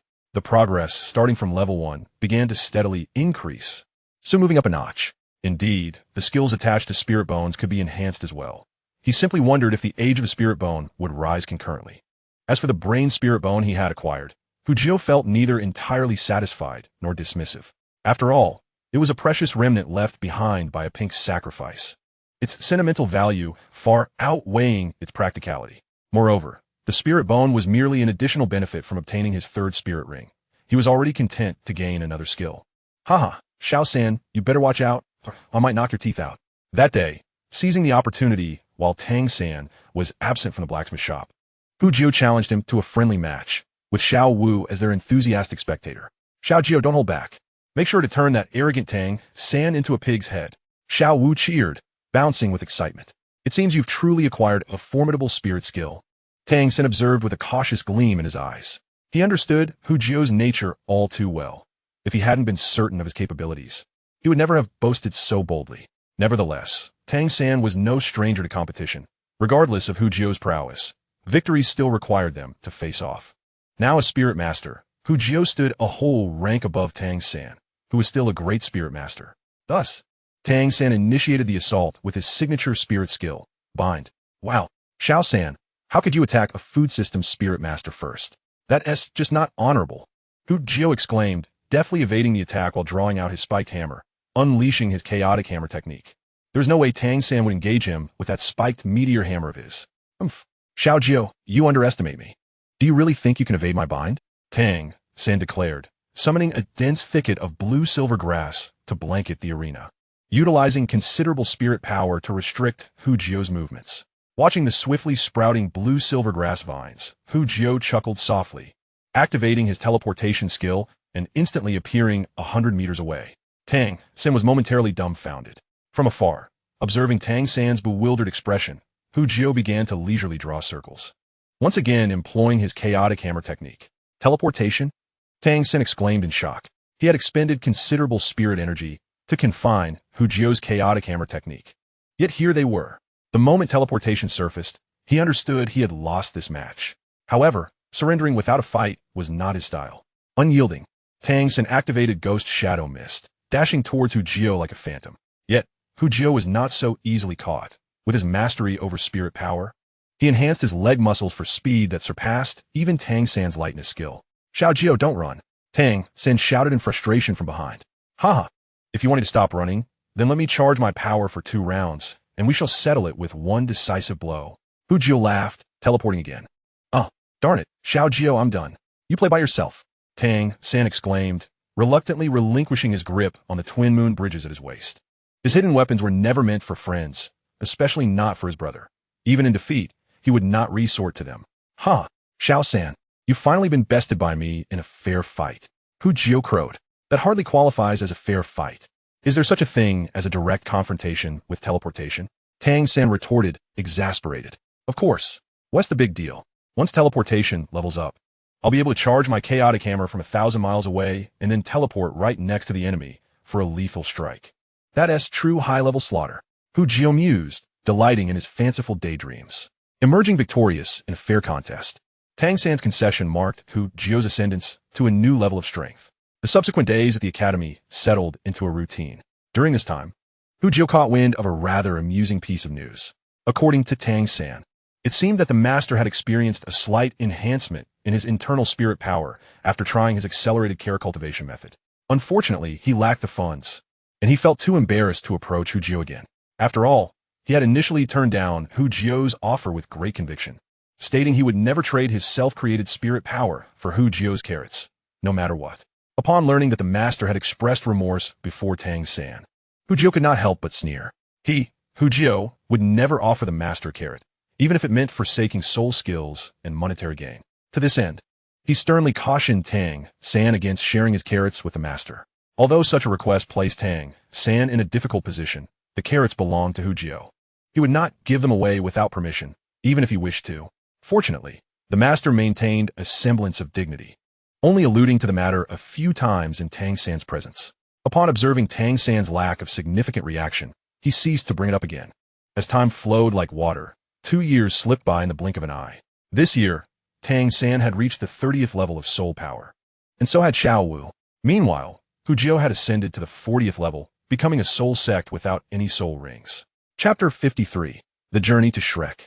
It was not that Tang San had only advanced 5 levels over the course of 2 years. If that were the case, such a rate of progression would be lamentably slow. Moreover, with Jiuhao's carrot-enhanced cultivation, such a modest increase would hardly do justice to Jiuhao's stature. In truth, Tang San had attained the 30th level 6 months prior. However, he was adamant about acquiring a soul ring of extreme quality. Especially after his defeat to Jiuhao, he was even more determined to hunt for a powerful soul ring to surpass him in combat prowess. Thus, under the Master's suggestion, he opted to temporarily forego soul rings and continue his cultivation as before. According to the Master's theory, one could cultivate effectively even without a soul ring, as the benefits of their training would manifest upon acquiring one in the future. Jiuhao had advised against this path, as a breakthrough in realms and the subsequent augmentation from soul rings would significantly enhance cultivation speed, far surpassing that of pre-breakthrough training. Alas, Tang San was a devoted student, choosing this foolish method of cultivation. Furthermore, his pride led him to select soul rings that approached his limits. Consequently, achieving the ideal soul ring became impossible at the Junior Soul Master Academy, as New Oding Academy lacked the resources to procure what he desired. This situation lingered until the time of their 4th year graduation. You must graduate early, Jiuhao remarked, observing Tang San. He also contemplated whether an early graduation would affect Tang San's future acquisition of celestial herbs. It was well known that Jiuhao remained at New Oding Academy largely to stay close to Tang San, thus ensuring a successful quest for celestial herbs. Otherwise, he would have long since taken Xiao Wu and fled to greener pastures, leaving this dilapidated academy behind. It appeared that Tang San had initially attracted the interest of Dugu Yin during a Grand Soul Arena event, leading to Dugu Bo's interest when he entered the Royal Academy, where he encountered the Eye of Ice and Fire and obtained the celestial herb.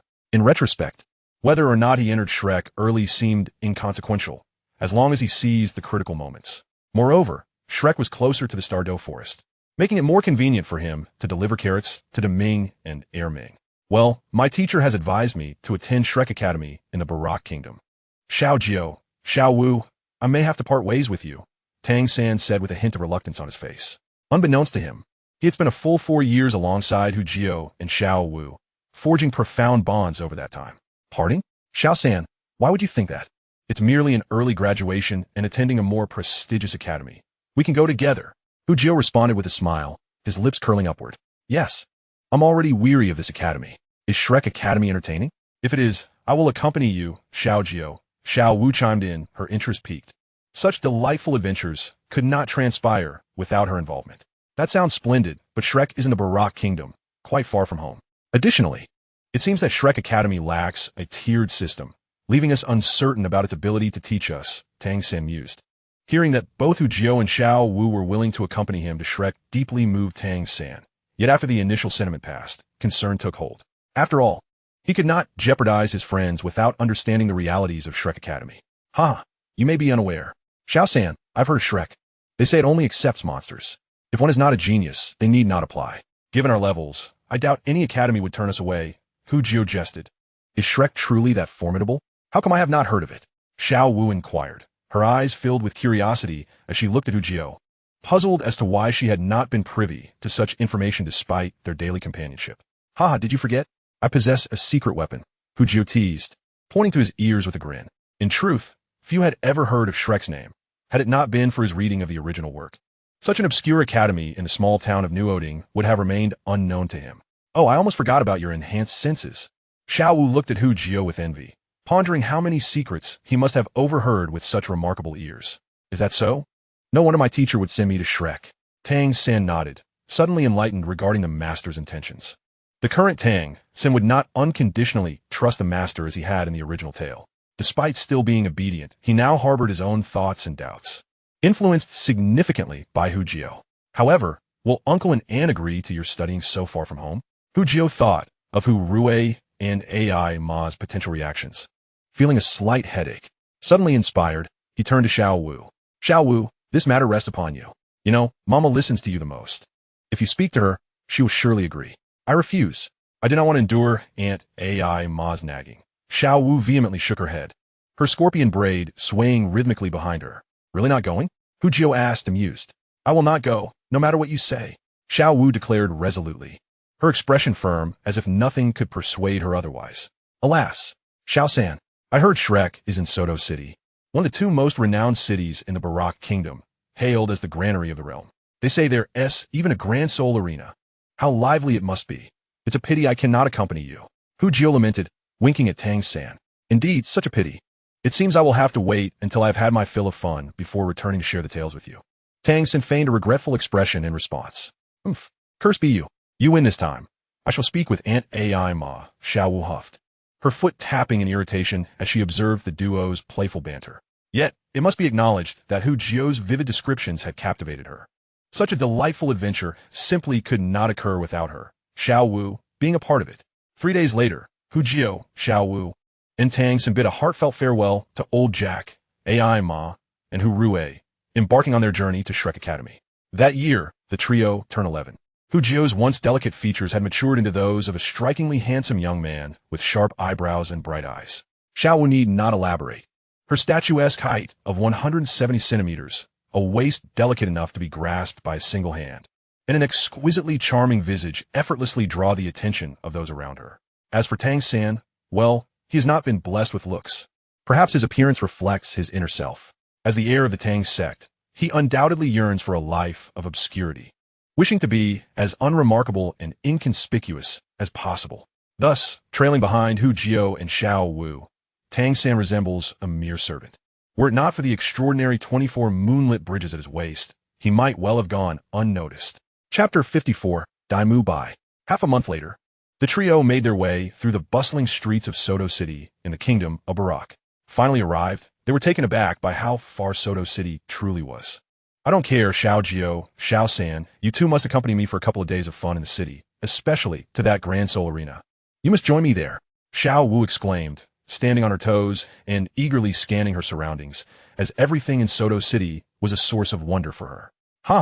Xiao Wu, Do you really expect Xiao San to accompany you on a shopping spree? That would surely be the end of him. When was the last time you saw him indulge in such frivolity? Hu Jio chuckled, bemused. Tang San was indeed a quintessential homebody, perpetually engrossed in rigorous training or tinkering with his hidden weapons, lacking the leisure to wander the streets. If I do not strive to cultivate diligently, I will fall hopelessly behind you too. Your progress is astonishing, and I must work harder. Tang San replied with a rueful smile, glancing at the pair. He understood Hu Jio's rapid advancement due to the assistance of his first spirit ring, but how could Xiao Wu have improved so significantly without apparent effort? This disparity gnawed at Tang San's sense of equilibrium. Was it truly possible that the difference in talent among individuals was so vast? If you choose not to accompany me, then so be it. I shan't be bothered, Xiao Wu declared, draping her arm over Hu Jio's shoulder and sticking her tongue out at Tang San. All right, enough of this nonsense. Let's first find a hotel to settle in. We have no knowledge of where Shrek is located and must inquire ahead, Hu Jio suggested, casually handing a carrot to Xiao Wu as a gesture of comfort. That is more like it. Bringing Tang San along for shopping? What sense does that make? We shall go alone, she exclaimed, her excitement palpable. By the way, I recall from the original story that Tang San picked up something valuable from Dean Furland. What was it called? Something golden, if I recall correctly. We ought to check it out and perhaps procure it for him, considering he is practically penniless now. Finding accommodations proved to be a simple task.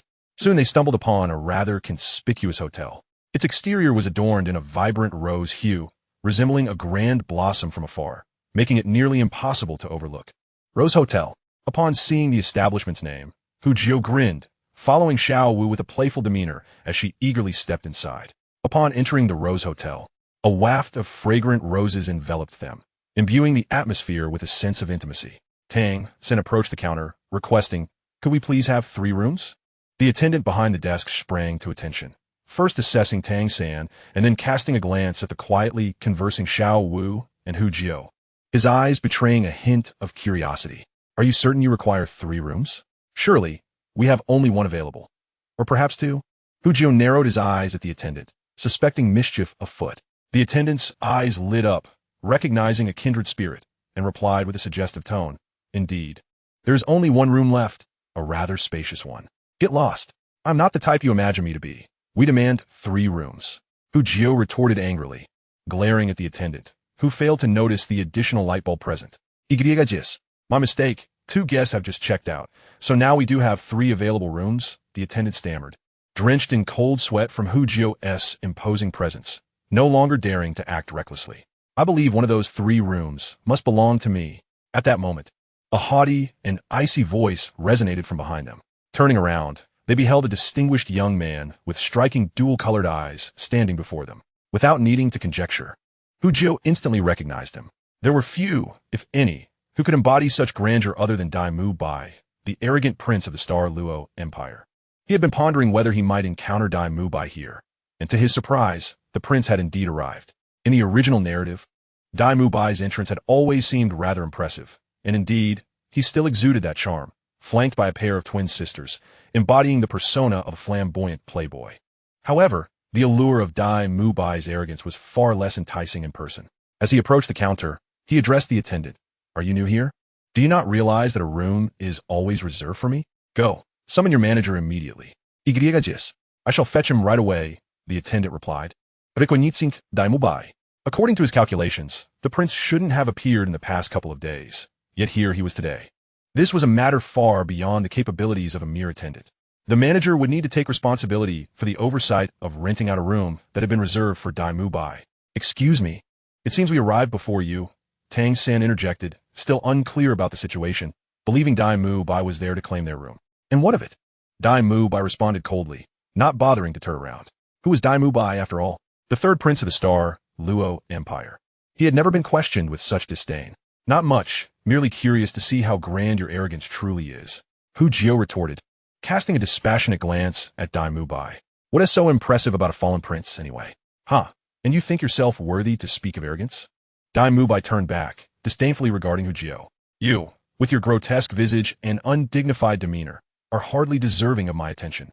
Xiao Wu shot a fierce glare at Dai Mu Bai, warning him, "Dare to insult Xiao Jio again, and I shall break your legs." "Very well. It has been quite some time since anyone has dared to speak to me in such a manner," It seems you wish for a confrontation, Dai Mubai replied, his gaze shifting toward Xiao Wu. As he beheld her charming countenance, a fleeting glimmer of intrigue sparkled in his eyes. This moment did not escape Hu Jio's notice. Xiao San, the time has come for you to prove yourself. Teach him a lesson. His gaze is utterly intolerable, he remarked, his tone apathetic. While he understood that Dai Mubai's interest was merely piqued by Xiao Wu's allure, it was essential to teach him that some individuals should not be so brazenly scrutinized. Allow me. I have long found this fellow displeasing and yearn to give him a lesson, Xiao Wu declared, rolling up her sleeves, eager to engage. Why bicker? I suggest we confront him together. A mere handful of children hardly pose a challenge, Dai Mubai sneered, prompting giggles from the two girls beside him, one of whom sent him a playful kiss before stepping aside, releasing his arm. Come fort. Just as several individuals were poised to engage, the earlier waiter hurriedly arrived, accompanied by a middle-aged man, drenched in perspiration. Let us discuss this amicably. Please, do not resort to violence in my presence. Dai Mubai cast him a sidelong glance, his voice cold as he remarked, Manager Wang, it appears your business acumen has only sharpened. Manager Wang wiped the cold sweat from his brow, forcing a smile as he replied, Young Master Dai, please do not say such things. It is merely a lack of understanding on my subordinate's part. This lad only started yesterday and is unaware of the rules. I shall discipline him properly. You came here to chat? Let's take this outside. I, Hu Jio, will not be stopped from battling. Hu Jio interjected impatiently, interrupting their conversation. Upon hearing this, a fierce glint flashed in Dai Mubai's eyes. No need to go outside. We shall fight right here, and any damages incurred will be on my account. To avoid trouble is the mark of mediocrity. Little did he expect that. Before he could instigate any conflict, others would already bring it upon him. Chapter 55, Defeating Dai Mubai. Xiao Wu, allow me to take this fight. Tang San's expression grew solemn as he gazed at Dai Mubai. From him, Tang San sensed a formidable and domineering aura. Even he was uncertain of his chances against such an opponent. Why must it be you? He clearly looks down upon me. Xiao Wu pouted, feeling slighted. What is there to argue about? I said you both could join in. Dai Mubai's gaze grew colder. These two were evidently underestimating him. As tensions rose before the battle had even begun, Hu Jio's eyes darted, and he discreetly signaled to Tang San. Understanding immediately, Tang San shifted his stance, propelling himself forward to stand before Dai Mubai. Please enlighten me. This should have been done sooner. Prepare to receive a punch. Dai Mubai scolded, his eyes flashing with wicked intent. With no embellishments, he unleashed a straightforward punch, surging forward. As Dai Mubai's fist approached, Tang San's expression remained grave, devoid of fear. Channeling all his strength into the Xiantian skill, his hands transformed to a jade-white hue, signifying the operation of the Xianyu hand. Boom! The fists collided, both combatants retreating 2 steps, neither gaining the upper hand. This peculiar fellow possesses remarkable strength, rivaling Tang San. Xiao Wu, who had been displeased with Tang San's actions, was now astonished. Tang San's punching power was well known to her. Due to his training in the chaotic cloak wind, he had reached the soul master level. Yet he had not managed to best Dai Mubai. He is not as simple as he appears. Despite his polished attire, he is only a few years older than us. Truly a genius, Hu Jio explained with a grin. Really? A genius, despite his odd appearance. Xiao Wu gazed at Dai Mubai, eyes wide with disbelief. Hu Jio nodded earnestly. Of course. Just look at his mouth. He has no beard, which clearly signifies his youth. No wonder he is so arrogant. He is indeed a genius. Xiao Wu acknowledged, her fighting spirit intensifying. Defeating a genius seemed rather thrilling. While Hu Jio and Xiao Wu engaged in idle chatter, the two combatants clashed once more. Tang San executed the Ghost Shadow Perplexing Track, employing the controlling crane Catching Dragon and the Xianyu hand, skillfully maneuvering around Dai Mubai. He occasionally struck out, leaving Dai Mubai on the defensive. However, Dai Mubai's defenses were formidable. Though his speed was not on par with Tang San's, he guarded himself like a colossal bear. Yet, prolonged defense is bound to falter. Under Tang San's relentless assault, Dai Mubai inadvertently stumbled from a controlling crane, catching dragon maneuver, and was swiftly struck in the abdomen by Tang San's fist. Reacting quickly, Dai Mubai executed a backflip, retreating 5 meters to evade Tang San's follow-up strikes. His expression grew somewhat grim, in a pure contest of technique. He had been bested by this youth who was several years his junior. What a disgrace. Shall we continue? Tang San inquired nonchalantly. If we fight again, the stakes will escalate. Should I lose control, this hotel may be in jeopardy. Certainly. Dai Mubai wiped his lips. In terms of fists and feet, I concede defeat. The hotel rooms are yours. However, As fellow soul masters, I cannot leave without a full-fledged battle. At that moment, Dai Mubai's demeanor shifted. His aura became overwhelmingly fierce and wild. White Tiger manifest. As his martial spirit emerged, a spectral white tiger materialized, and Dai Mubai's physique began to enlarge, muscles bulging, hands transforming into claws gleaming with a cold light. His eyes morphed into slitted pupils, reminiscent of a beast. Beneath him, 3 soul rings appeared, 2 yellow and 1 purple. Dai Mubai, martial spirit white tiger, 34th level battle soul master. I await your guidance, he proclaimed, his presence exuding an extraordinary dominance. A millennium soul ring. Xiao Wu gasped in astonishment, surprised that this seemingly flawed individual possessed such prowess. Tang San, are you capable? Allow me to assist you, Xiao Wu cheerily exclaimed. Leaping into action before Tang San could respond, her martial spirit activated. Beside them, Hu Jiu was exasperated. If they wished to fight, they should be direct about it. Tang San could manage on his own. Meanwhile, Tang San felt similarly frustrated. This was a battle between men. What was a girl doing intervening? Yet, he refrained from voicing his thoughts, knowing he could not control Xiao Wu. Take this waist bow. Xiao Wu sprang into action, deftly maneuvering her way to Dai Mubai, wrapping her legs around his neck. Little girl, do you truly believe you can toss me aside? With a flourish, Dai Mubai activated his first soul skill, enveloping himself in a spherical barrier. Yet, Xiao Wu's waist bow was no ordinary attack. No matter how much the barrier constricted, her legs remained steadfastly locked around his neck. With her hands on the ground, Xiao Wu arched her body into an impressive curve. With a surge of strength, Dai Mubai was involuntarily lifted and flung away. Crash! Dai Mubai crashed heavily to the floor, creating a hole in the hotel's foundation. Ugh! Emerging from the dust, a disheveled Dai Mubai rose, wiping his lips to find traces of blood. I was careless this time, but next time, it will not be so easy to approach me. Dai Mubai's expression darkened, his pride injured by being thrown down by a mere girl. Oh really? Then let's try again. Xiao Wu beamed, her eyes suddenly shimmering with a rosy light. Her second soul skill, enchantment, struck like a surprise attack. Unprepared, Dai Mubai fell victim once more. Seizing the opportunity, Xiao Wu leaped beside him, her waist bow re-emerging with a resounding crash, once again creating a massive hole in the hotel's floor. Dai Mubai. After a moment of silence, Dai Mubai wiped his face and feigned indifference as he remarked, "Given your expressions, I assume you are aspiring to enter Shrek Academy. I am your senior, and today's incident was merely a trivial jest. We shall meet again shortly." With that, Dai Mubai turned on his heel and swiftly exited the hotel, disregarding his 2 female companions. His departure was undeniably awkward. Only Hu Jiu and the others remained, stunned and bewildered. They had not anticipated that the proud and domineering Dai Mubai would slip away so easily. The transformation of his domineering persona into one of levity? Hu Jiu felt as if his thoughts were being upended. Now you see the prowess of my sister Xiao Wu. Xiao Wu turned back with a triumphant smile, her chin held high, as if she had ascended from the queen of Nodding Academy to the sovereign of Soto City. Chapter 56, A Windfall. Xiao Wu, your waist skill has become quite formidable, Tang San exclaimed, astonished as he regarded Xiao Wu. He had not expected that the formidable Dai Mubai, who had exerted such pressure on him, would be sent flying by Xiao Wu not once, but twice. The mere thought of that spectacle was painful. You're unaware, aren't you? My waist skill, when activated, can instantly enhance my waist strength by 100% and increase my overall resilience by 50%. Moreover, after reaching level 10, each level up grants an additional 1% boost. As I am currently at level 30, that means I can augment my waist strength by 120%. Impressive, isn't it? Xiao Wu explained with pride. Impressive indeed, Tang San said, giving her a thumbs up. Resolved to be ever wary of Xiao Wu and ensure she did not get close, just the thought of hitting the ground face first sent shivers down his spine. All right, Manager Wong, you may come out now. The room is ours, so please make the arrangements. Hu Jiu rapped on the table, summoning the 2 individuals who had been hiding behind the counter. Yes, we shall attend to it immediately, Manager Wong replied, bowing and scraping, before delivering a light slap to the back of a waiteress head. Hurry and process the paperwork for our esteemed guests. Among the 3 rooms, the finest was, of course, claimed by Xiao Wu, who was thrilled by the fragrant aroma of roses that filled the space.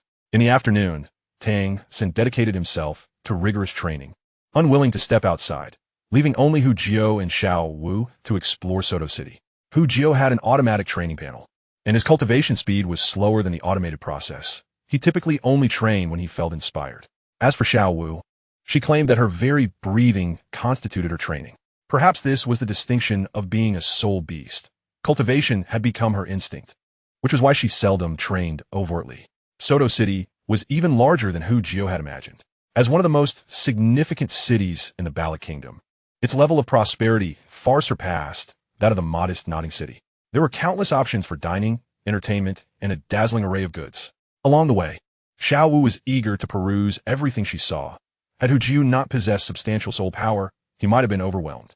Moreover, Hu Jiu had always been generous, purchasing anything that caught Xiao Wu's fancy without a second thought. It is worth noting that in recent years, he had accumulated a fair amount of wealth from his dealings with Xiao Qinyu and others, and with limited opportunities to spend money in Nodding City. He had saved quite a bit. However, it soon dawned on Hu Jiu that he regretted not bringing Tang San along. It was not so much for the boy himself, but rather for his 24-bridge moonlit night. Unbeknownst to him, Hu Jiu had already accumulated a substantial number of items, and by the end, Xiao Wu had quite a haul of her own. It seems we've purchased too much, Xiao Jiu. Perhaps we should call it a day and continue our shopping later. Xiao Wu suggested, bashfully eyeing Hu Jiu, who was burdened with bags. All right, but it seems that shop up ahead sells Soul Master supplies. Let us take a look. Fixating on the shop's emblem, reminiscent of the Spirit Hall, Hu Jiu smiled slightly. The time for a fortunate find had arrived. Upon entering the dimly lit shop, Hu Jiu frowned. No wonder the miserly Flanders was struggling in business. He couldn't even spare to turn on the lights. At first glance, he spotted Flanders lounging on a recliner. A man in his 50s, wearing black-rimmed glasses and possessing a face akin to a shoehorn. He epitomized the image of a shrewd merchant. Xiao Jiu, are these the soul tools for soul masters? Why do they appear so shabby?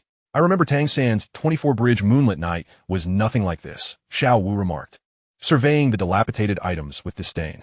Not to worry, we could just browse and leave. Boss, do you have any storage soul tools?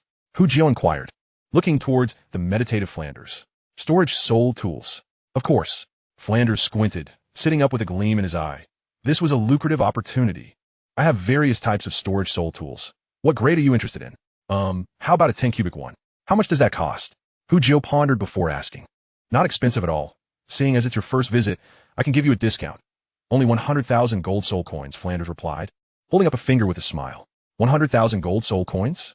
Are you attempting to rob me? Hu Jiu's eyes widened in disbelief. Surely this old man was trying to swindle him. Of course, storage soul tools are rare. Each item is unique. If I don't charge a premium, how would I profit? Flanders adjusted his glasses, looking at Hu Jiu with an expression that clearly indicated he believed Hu Jiu could not afford his wares. Do you have a smaller one, perhaps a 1-cubic? Hu Jiu asked, feeling resigned, realizing he did not quite fit the profile of a wealthy individual, unable to afford even a soul tool. It seemed he would need to raise the price of his carrots in the future. After all, he had encountered a big spender that morning. Perhaps he could seize an opportunity to profit from him. We do have a 1-cubic option, priced at 20,000 gold soul coins. Fixed price, Flanders stated flatly. 20,000 it is. I'll take one. Hu Jiu gritted his teeth and made the purchase. Flanders, just you wait. Today, you made a profit off me, but I'll be sure to recoup it in the future. Sure, what style do you prefer? We have rings, bracelets, necklaces, and belts, all kinds. A ring. All right, wait here. Let me find one. In a short while, Flanders returned, holding out a bronze ring, which, despite being called a ring, was essentially just a copper iron circle, rather unappealing. However, Hu Jiu paid little mind to its aesthetics, taking the ring and giving it a cursory inspection before placing it on his finger. Just as he was about to hand over the payment, he suddenly paused. Boss, for such a significant purchase, aren't you going to throw in a little something extra? He pointed to a murky-colored crystal that appeared rather inconspicuous against the wall. How about that? I have a companion who quite likes such things. The moment Hu Jiu spoke, he noticed Flanders' eyes sharpen, as if he were trying to discern Hu Jiu's true intentions. Flanders had spent a lifetime capitalizing on others' misfortunes. It was impossible for anyone to gain an advantage at his expense. 100 gold soul coins, Flanders stated decisively. You're not very generous, are you? Fine. I want to quibble with you. I'll take it. As he swiped his hand across the bronze ring, the crystal vanished from sight, with a swift exchange of currency for goods.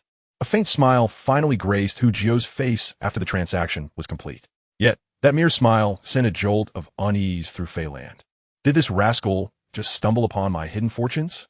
Guess, Hu Jiu replied enigmatically, pulling Xiao Wu along without granting him the opportunity for further inquiry. leaving behind a fey land whose expression fluctuated between uncertainty and intrigue. Chapter 57. The Hidden Weapon, Dragon Whisker Needle Xiao Jiuhao. Why on earth did you purchase that worthless crystal? Is it really of any merit? Xiao Wu inquired curiously upon their exit from the shop. Typically, Hu Jiuhao wouldn't even spare a glance at such trinkets, so this unusual behavior surely had its reasons. I can't say for certain whether it holds value, but I sense something within that crystal. I figured it wouldn't be a loss, Hu Jiuhao replied vaguely, refraining from disclosing that he had intercepted Tang San's opportunity. What could possibly be inside that worthless crystal? Are you sure you're not mistaken? Xiao Wu shot a doubtful glance at Hu Jiuhao. However, she did not press further, as 100 gold soul coins was a trivial sum for Hu Jiuhao. Even if he had misjudged, the loss would be negligible. Upon returning to their hotel, Hu Jiuhao nonchalantly placed the crystal upon the table. In the evening, Tang San and Xiao Wu visited his room for a chat, and the crystal instantly captivated Tang San's attention. Is this a bored crystal? He exclaimed, rushing to the table, his gaze fixated in sheer admiration. Observing this reaction, Hu Jiuhao smiled subtly, realizing his purchase was indeed a wise one. Tang San, do you mean to say this crystal is a bored crystal? I mentioned it contained something, Hu Jiuhao remarked, while Xiao Wu leaned closer, attempting to discern its secrets. Contained something? Tang San paused, then suddenly enlightened. That does make sense. There's indeed something within. Xiao Jiuhao, you struck gold. The contents within could be worth a fortune. Tang San looked at Hu Jiuhao with envy, lamenting that the crystal was not his. Really? Let's open it and see. Hu Jiuhao replied with a grin. All right. Tang San wasted no time, reaching for a hefty forging hammer that appeared in his hand after a swift gesture at his waist. With a slight bend of his knees, he activated his Xiantian Kung Fu, unleashing the chaotic cloak hammering technique, swinging in a semicircle before bringing the hammer down forcefully upon the crystal. Boom! The ground trembled, as if the entire hotel shook. A crisp cracking sound echoed as the crystal shattered into countless pieces. Simultaneously, a myriad of golden light particles erupted from the remnants, enveloping the room in a magnificent display of radiance.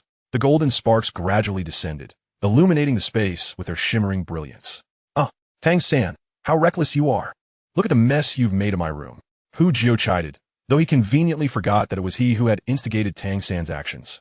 Tang San, however, paid no heed, eagerly scouring the floor for the fallen fragments. Xiao Wu, quickly gather those particles. I'll explain everything later, he urged, recognizing his own impetuosity in the face of such a splendid treasure. After all, hidden weapons had always been his passion, holding an unparalleled significance in his heart. Fine. Hu Jiuhao shrugged, extending his palm as he channeled his soul power, employing his soul power manipulation skill. In an instant, the golden particles on the ground seemed to be tethered by invisible threads, gathering into the palm of Hu Jiuhao effortlessly. Meanwhile, Xiao Wu attempted to replicate Hu Jiuhao's technique, but her control over soul power was inferior, resulting in a meager collection of golden particles, which left her quite dissatisfied, prompting her to hasten her movements. However, haste did not equate to efficiency. The more anxious she became, the less successful she was at grasping them, nearly causing her to stomp her foot in frustration. Xiao Wu, your control over soul power is lacking. Just look at Tang San. His manipulation skills are nearly on par with mine. Hu Jiuhao teased. Competing with a cultivation fanatic like Tang San is pointless. Xiao Wu pouted, her voice laced with feigned indignation. Hey, why are you two chatting while I'm here? Tang San interjected. Just then, a series of knocks resounded from the door. Upon opening it, they found a waiter peering in to check on the commotion. We're just having a bit of fun. Xiao Wu's remark promptly sent the waiter retreating. Smack! Noticing the waiter's peculiar gaze, Hu Jiuhao unceremoniously tapped him on the forehead. Get lost. If you dare to think too much, you might regret it. Why yes, I'll leave right away. The waiter stammered, eyes brimming with tears, feeling rather aggrieved for being scolded after the ruckus they had caused. Once the waiter departed, Tang San had collected all the golden particles scattered across the floor. Tang San, don't be so anxious. Enlighten me on the value of this item, Hu Jiuhao said curiously as he examined the particles in his hand. Well, let me put it this way. You've seen my hidden weapons, right? This is a natural hidden weapon, and quite a formidable one at that, Tang San explained, his excitement palpable. As he spoke, he picked up one of the golden particles, channeling his soul power to transform it into a nearly invisible golden needle. With a flick of his finger, the needle vanished at a speed that even Hu Jiuhao found difficult to follow. Wow, what an impressive technique, Hu Jiuhao exclaimed, astonished that he could not discern Tang San's movements. It was evident that Tang San had made significant progress during their time apart. Of course, this was under the condition that Tang San had not been wary of him. Had he been prepared, Hu Jiao would have sensed it in advance. After all, his level 10 enhanced senses were no trivial matter. Where did it go? Xiao Wu asked, searching for the needle along Tang San's line of sight, but finding nothing. Hee. Tang San approached Hu Jiao's bed, tugging at the blanket to reveal a clump of golden threads. This is just a blanket. Can you imagine what would happen if it were inside a person's body? Tang San's pride was evident. This is one of the top hidden weapons of the Tang sect. That's rather sinister. Xiao Wu shuddered at Tang San's description, her gaze towards him shifting with newfound caution. This Tang San, though plain in appearance, harbored such a wicked mind. She resolved to be wary of him in the future. Tang San, bemused by Xiao Wu's scrutiny, replied, "It's the weapon that's sinister, not me. In my view, the nature of a weapon depends on its wielder. As the saying goes, used for good, it's righteous. Used for evil, it's wicked. That's the principle of it. Indeed, you make a valid point. However, I believe your technique is the real key here. To shoot such a minuscule object with such speed and distance, there's surely no one but you who can master its proper use." Hu Jiao gazed intently at Tang San. His desire to wield such a formidable hidden weapon ignited. It's merely a technique for hidden weapons. I'll teach you shortly. With your talent, you should be able to grasp it in no time. Tang San replied with a gentle smile, exuding confidence. As long as it does not pertain to the core heritage of the Tang sect, a particular technique is of no concern to him. Chapter 58. The Brazen Hu Jiao. When Hu Jiao heard this news from Tang San, he was utterly elated. At last, he was going to extract a skill from the miserly Tang San. What joy! In truth, Tang San had always regarded Hu Jiao as an extraordinarily gifted genius. Any skill that fell into his hands could be comprehended to a profound level in a remarkably short span of time. In this regard, Tang San felt a sense of inadequacy. Had he not been aware of Hu Jiao's remarkable comprehension, he would never have imparted the technique of hidden weapons to him. After all, such esoteric skills are of little use in everyday life. Only by mastering the art of hidden weapons to a certain extent can one utilize them. For others, the time spent on such skills would be better devoted to enhancing their own strength. Just like now, Xiao San, I want to learn too. Upon hearing that Tang San was teaching Hu Jiao the use of hidden weapons, Xiao Wu rushed over to join the fray. However, to her surprise, Tang San immediately shook his head in refusal. This technique requires practice from a young age. The only reason I am teaching Xiao Jiao is due to his exceptional talent. But Xiao Wu, you cannot. You lack Xiao Jiao's innate gifts and have not practiced since childhood. Training now would only hinder you. Upon hearing this, Xiao Wu nearly trembled with rage. She pointed an accusatory finger at Tang San. You despicable Xiao San. I will remember this. Who knew you could be so stingy? You infuriate me. Merely cursing was insufficient to quell her anger, and as she spoke, she stomped on Tang San's foot a few times before storming out of Hu Jiao's room, leaving behind a bewildered Tang San and a Hu Jiao who was nearly munching on seeds, watching the spectacle unfold. Why is Xiao Wu angry? Are girls truly this unreasonable? In that moment, Tang San found himself engulfed in profound confusion. Simultaneously, it instilled in him a newfound wariness of the fairer sex. Truly terrifying. Now, Hu Jiao joyfully logged the hidden weapon technique into his automated panel. In gratitude for Tang San imparting his skill, Hu Jiao divided the dragon whisker needles into 2 portions, one for each of them, which amounted to approximately 10,000 needles apiece. However, after mastering the skill, Hu Jiao discovered that his room had become a veritable mess thanks to Tang San's earlier activities. The floor, including the bed, was littered with shards of crystal, rendering it uninhabitable. Tang San, scratching his head in distress, awkwardly suggested, "Why don't you stay in my room for a while? We can squeeze in together for the night." "Huh, who would want to sleep with you, a grown man?" "Rest assured, Brother Jiao has his own methods." Hu Jiao disdainfully glanced at Tang San, then proudly raised his head and made his way to Xiao Wu's room. Xiao Wu, Tang San has turned my room into a disaster. Now I have nowhere to stay. How pitiful." In Xiao Wu's room, Hu Jiao put on a pitiful expression. Indeed, it's all Tang San's fault for being so hasty and lacking composure. Upon hearing Hu Jiao's words, Xiao Wu recalled the scene of crystal shards strewn across his room. "No, I genuinely have nowhere to stay. How unfortunate." Hu Jiao implored Xiao Wu with exaggerated hints. "Yes, how unfortunate indeed." Xiao Wu blinked her innocent large eyes, pretending to be oblivious. Yet, inside, she was stifling laughter. Hu Jiao's pathetic act was simply too amusing. Sigh. Seeing that Xiao Wu still did not grasp his intent, Hu Jiao had no choice but to be direct. "Xiao Wu, let us negotiate a matter." "What?" Xiao Wu struggled to suppress her laughter. Well, your bed in this room is quite large, right? Let us draw a line down the middle like before, and each of us can have half. What do you say? Hu Jiu looked at Xiao Wu with anticipation, knowing that if she refused, how would he face Tang San later? Ah, but we are grown now. Wouldn't that be inappropriate? Xiao Wu touched her lips, feeling a mix of temptation and shyness. She was the big sister at Nodding Academy and had encountered various situations, but she had always kept her composure. What does it matter? We used to share a blanket without any issues. Hu Jiu waved his hand nonchalantly, though he felt an inexplicable unease creeping in. All right then, but you must not cross the line tonight. After a moment of hesitation, Xiao Wu bashfully agreed. I want tea over step. I'm quite adept at this. Hu Jiu nodded enthusiastically, nearly bouncing with joy. That night, both Xiao Wu and Hu Jiu were preoccupied with their own thoughts, leading to a restless sleep. Consequently, when they awoke the next morning, they both appeared exhausted, as if they had not slept at all, feeling utterly drained.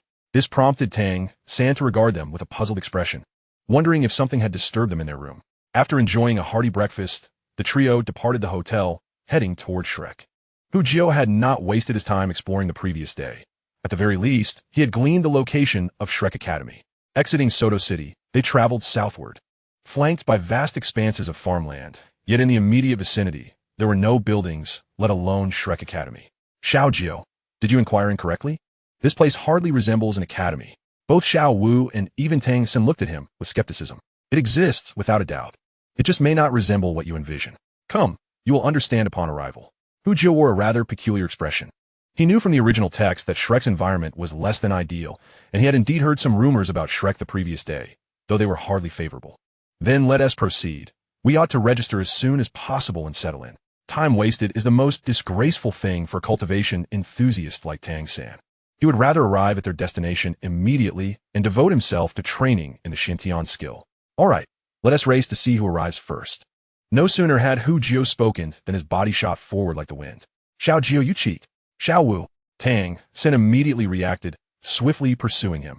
In an instant, it was as though the surrounding farmland had sensed their youthful exuberance, with clusters of rice swaying in rhythm, cheering for them. Within a mere quarter of an hour, Hu Jiu caught sight of a small village in the distance. He knew they had reached their destination. Hey Xiao Jiu, why have you stopped? Xiao Wu, like a gust of wind, leapt past him, only to turn back and inquire from a distance. It seems we have arrived at our destination. Tang San's voice emerged beside Hu Jiu, his eyes now a pale lavender. Shrek Academy, we have arrived. Chapter 59, Enrollment. The village where Shrek was located was quite small, less than half the size of Holy Spirit Village. Hu Jiu sensed the surroundings, estimating there to be around 100 households. At the entrance of the village, a stone platform displayed a tattered sign that read Shrek Academy. In that moment, Tang San and Xiao Wu were left utterly astonished. At this moment, they finally comprehended why Hu Jiu had displayed such an unusual expression when mentioning Shrek Academy. Even Hu Jiu himself felt somewhat at a loss for words. He had prepared himself thoroughly, yet the environment here was even more dismal than he had anticipated. Perhaps it would be better to let Tang San enroll alone while he and Xiao Wu returned to Soto City. At this instant, a fleeting thought crossed Hu Jiu's mind. Nevertheless, since this was indeed Shrek Academy, they might as well investigate the situation. Tang San soon regained his composure. Deep down, he still wished to trust the master. The master had brought him here for a reason, and he believed that the master would not lead him astray in this regard. All right then, let's see what unfolds. Their SA crowd gathered over there. Let us find out what they are doing. After some contemplation, Hu Jiu resolved to enter Shrek Academy. Regardless of the circumstances, the instructors within were undoubtedly formidable. They may not rival the top-tier martial soul academies, but they were certainly superior to the intermediate soul master academies. Moreover, his fourth soul ring was still pending, and he would need Shrek's assistance. After all, he felt somewhat reluctant to ask the Ming and Air Ming for help. It seemed unreasonable to have wise soul beasts hunt other soul beasts. The trio arrived at the village entrance, just in time to see a line of people queuing. At the front of the line was a simple table where a small, elderly man, over 60 years of age, sat scribbling notes, seemingly recording something. Registration fee, 10 gold soul coins. Not qualified. Next. Upon entering, Hu Jiu and his companions immediately heard this announcement. It appears that Shrek is quite stringent in its selection process, Tang San remarked thoughtfully. Just moments ago, he had distinctly seen a student of similar age and soul power near 20 being dismissed. Why bother worrying about that? Given our current levels, if this academy does not accept us, it will be blind. If Shrek is such a place, then perhaps we should not enroll, Hu Jiu replied, gazing upward with a nonchalant demeanor. All three of them were 11 years old, with 2 at level 30 and 1 at level 40. Anywhere they went, they would be regarded as treasures. Attending Shrek was indeed an honor. Yes, if even our strength is insufficient for admission, then this academy must be truly misguided. Xiao Wu declared proudly, lifting her chin. If she and Tang San could be considered average talents, then Hu Jiu was undoubtedly a prodigious genius. Being a level 40 soul master, it was likely that no one across the continent could cultivate as swiftly as he had. Before long, it was their turn in line, but they noticed that up to this point, not a single individual had qualified. Hurry up, 10 gold soul coins for the registration fee. The old man at the front urged. Here, Hu Jiu handed over 30 gold soul coins, covering both Xiao Wu's and Tang San's fees as well. Xiao Wu accepted this as a matter of course, and Tang San was indifferent, as he had no money.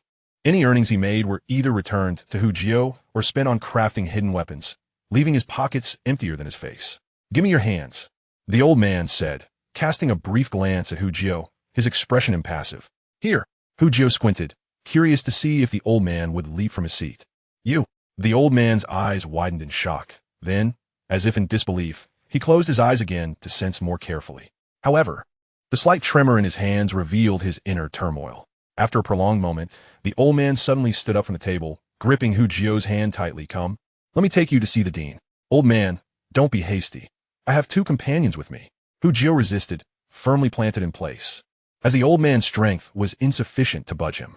Oh, you have companions, do you? Then let them come too. As long as their levels aren't too low, I still have some influence in the academy, and it's not impossible for them to enroll as well. The old man paused, then cheerfully continued. Thank you, but it's unnecessary. I believe their levels will astonish you. Hu Jiu replied with a playful smile. Ha! What great storms has this old man not witnessed? If you weren't such a peculiar monster, I wouldn't even blink at any genius, the old man chuckled, his pride evident as he stroked his beard. Very well then, young man, I await your demonstration. Hu Jiu gestured invitingly, eager to witness the spectacle. Come, you 2 little ones. Step forward so the old man can see just how talented you are. The old man beckoned to Xiao Wu and Tang San with a competitive glint in his eyes. After a short while, the old man began to doubt his own existence. 11 years of bone age, level 30. Another genius. 11 years of bone age, still level 30. You monsters, he exclaimed. Ha, it seems Shrek is destined for greatness. The old man joyously grasped their hands, as if fearing they might escape. Old man, don't get too carried away. The academy can choose its students, and we can also choose our academy. If it fails to meet my expectations, we may not study here after all. Hu Jiu was not oblivious to the fact that yesterday, Flinder had profited over 20,000 gold soul coins from him, a significant portion of his wealth. He could not leave without extracting something from that cunning merchant, Flinder. Hu Jiu's words caused the old man's smile to vanish. After contemplating for a moment, he glared fiercely. Do you think Shrek is just any place? You can come and go as you please? Let me tell you, you cannot leave. Saying this, the old man ignored everything else and seized Hu Jiu's hand, appearing determined to cling to him. Hu Jiu thought to himself, does this old man wish to pull a fast one? Under the guidance of this amusing old man, the trio made their way to the dean's office. Dean, come out quickly. I'll bring you some genius students. Without waiting for the door to open, the old man shouted loudly from outside. Li Yusong, you're not a child anymore. Why are you still so reckless? A voice familiar to Hu Jiu and Xiao Wu echoed from within. Upon hearing this voice, Xiao Wu involuntarily gasped in surprise and looked up at Hu Jiu, as if inquiring. Hu Jiu smiled and nodded, signaling her to remain quiet. Seeing Hu Jiu smile, Xiao Wu instantly understood. It seemed that Xiao Jiu was once again scheming. Chapter 60. Extorting Flinder. Dean, look at them. Their bone age is only 11 years. Li Yusong pointed at Tang San and Xiao Wu. Flinder's gaze swept over Xiao Wu and Tang San, particularly brightening upon noticing the 24 bridges under the moon at Tang San's waist. And this one, his soul power level is actually 40. P.S. Simply a monster among monsters.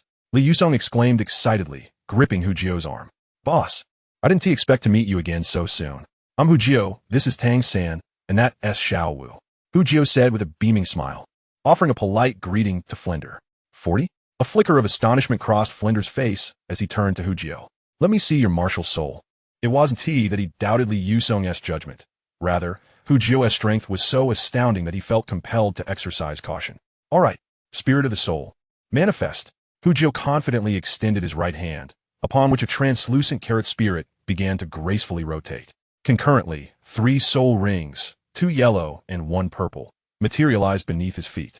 Remarkably, he possessed a soul power of level 40, and moreover, his spirit was of the food type. How could this be? Flender swiftly appeared before Jiuhao, nearly losing his glasses in his excitement. Ah, it seems we may soon witness an unprecedented genius emerge from Shrek, Flender exclaimed, enthusiastically patting Jiuhao on the shoulder. Director, let us not celebrate too early. I haven't yet committed to joining your Shrek Academy. Jiuhao replied with a smirk, pointing at Tang San and Xiao Wu. If you cannot satisfy our expectations, I assure you that neither of them will join the academy either. Indeed, wherever little Jiuhao goes, I shall follow. Xiao Wu stepped forward, grinning. Meanwhile, Tang San remained silent, simply stepping beside the two, indicating his support for his companions. Although he had no idea what Jiuhao was planning, it was evident that he must stand by his brother at this moment. What do you mean? Flender looked at Jiuhao in astonishment. You come to our academy. Why would you enroll? An academy can choose its students, but students can also select their academy. Isn't that an obvious truth? Jiuhao smiled. As a level 40 food system soul master, I only need to obtain 1 soul ring to meet the graduation requirements of your academy. In a few years, by the time I graduate, I might even become a soul emperor, or perhaps even a soul sage. He gestured towards his companions, and they, both 11-year-old soul masters. I trust Shrek has yet to encounter such prodigious talent. What, then, would it take for you to enroll? At this juncture, Flender fell silent, recognizing the truth in Jiuhao's words. Given the extraordinary talents of the trio, they would undoubtedly be prioritized by any academy they attended. Even Flender himself felt that their presence at his academy might be a disservice to their potential. A fine question, Director. Jiuhao chuckled, raising a finger. Firstly, we are not ordinary geniuses. We have our own training regimen. Should there be any conflicts with the academy's training methods, we will unconditionally prioritize our own. Jiuhao's statement implied, almost overtly, that the academy's teachers might not be able to instruct them adequately. Naturally, this was a clever tactic on his part. With his unique capabilities, why would he engage in arduous training? What he truly sought was knowledge pertinent to soul masters.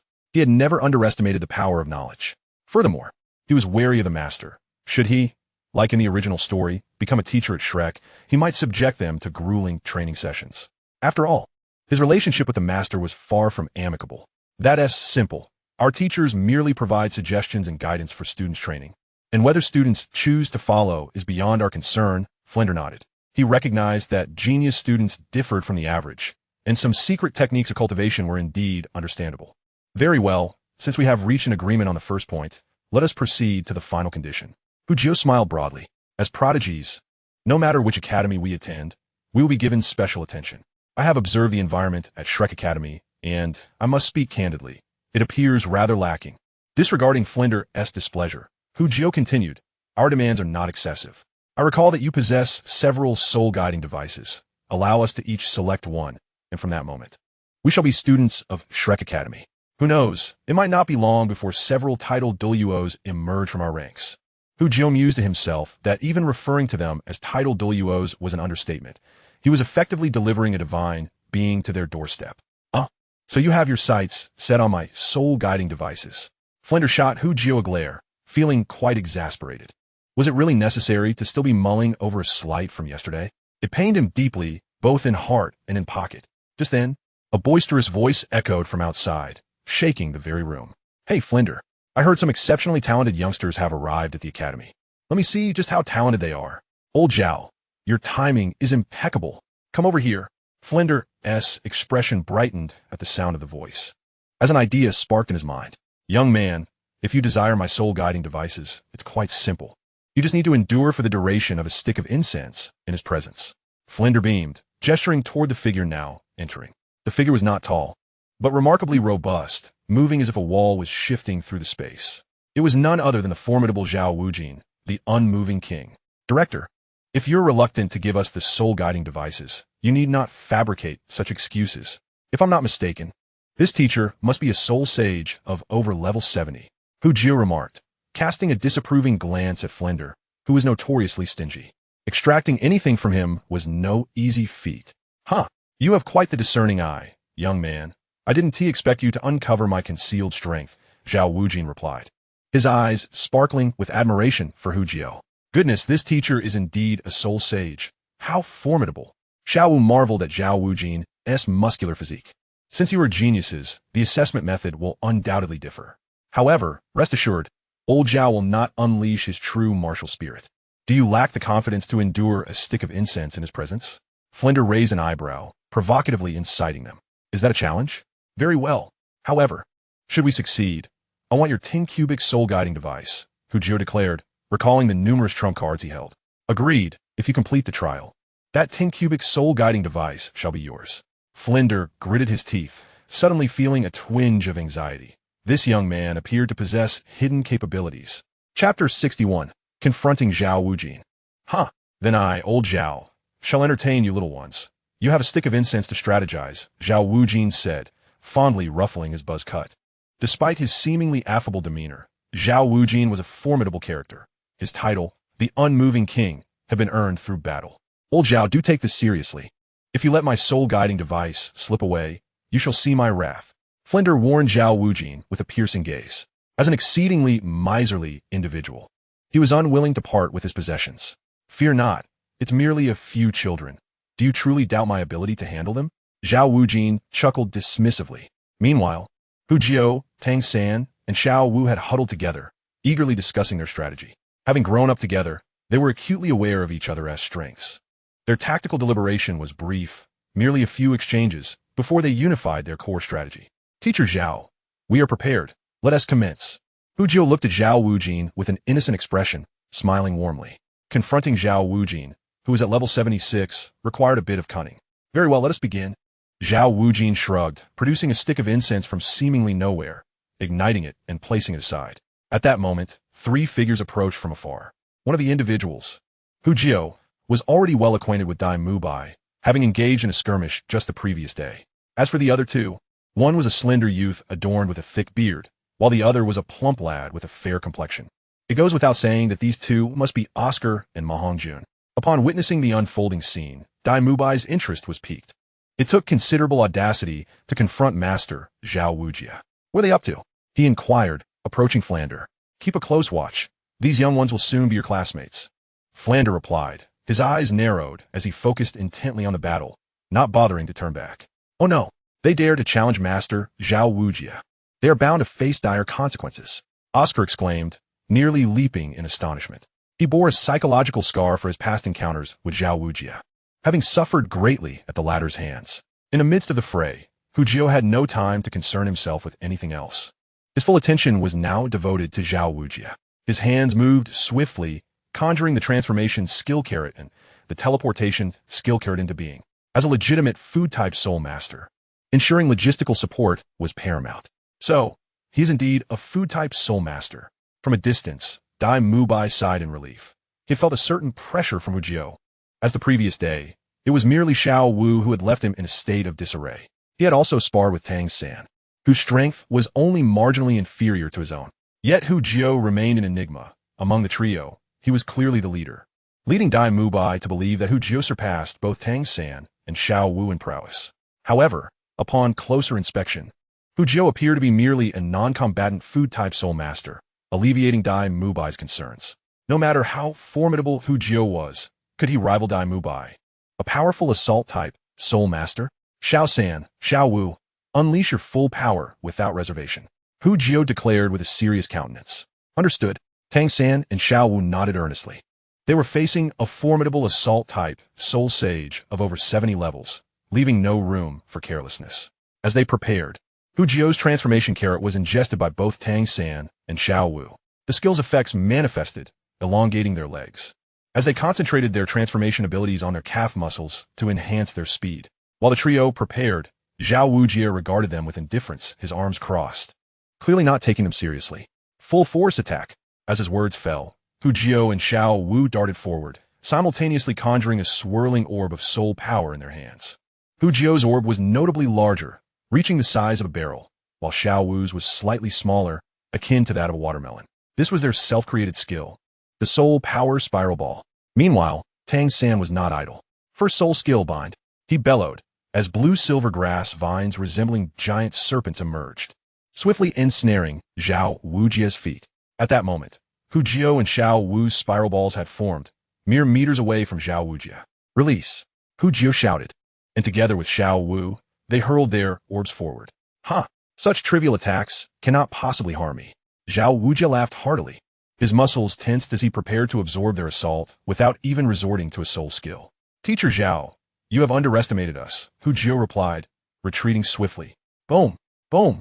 Two resounding explosions echoed, with Xiao Wujia becoming the epicenter of the blasts. It was noteworthy that Hu Jiao's soul power spiral ball was now at level 9, boasting an attack power comparable to that of an average Soul King. Xiao Wu's was no less impressive, approaching the level 6 mark, with power akin to that of a robust assault-type Soul Master. Such a powerful attack skill. This must be a self-created soul skill. Otherwise, their techniques would not be identical. Flander observed, his eyes narrowed in appraisal. Self-created soul skill, exclaimed Dai Mubai and the others beside Flander in astonishment. They had not anticipated that individuals of their age could possess such abilities. With the exception of Ma Hongjun, who had recently joined. Dai Mubai and Oscar were indeed older than them. Foolish children, first soul skill, immovable king, came Xiao Wujia's irate voice from the explosion center. He had not expected to lose face before a group of youngsters. How could he possibly continue to instruct them after this? As the dust settled, a towering Xiao Wujia emerged before them, now exceeding 2.5 meters in height, his body cloaked in a layer of brown fur, his brown eyes radiating a fierce and savage glare. 7 soul rings rotated beneath his feet as the mighty king Kong Bear manifested. Little ones, you better pray for your lives. I'm going to get serious, Xiao Wujia bellowed, his hands pushing against the ground. Second soul skill, Mighty King Kong Palm, Xiao San.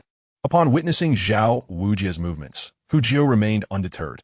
He had already retrieved a spiked meteor hammer from his storage ring, channeling the chaotic wind hammer technique to gather strength. First soul skill bind, Tang San shouted, extending 2 thick blue-silver grass vines towards Hu Jiao and Xiao Wu.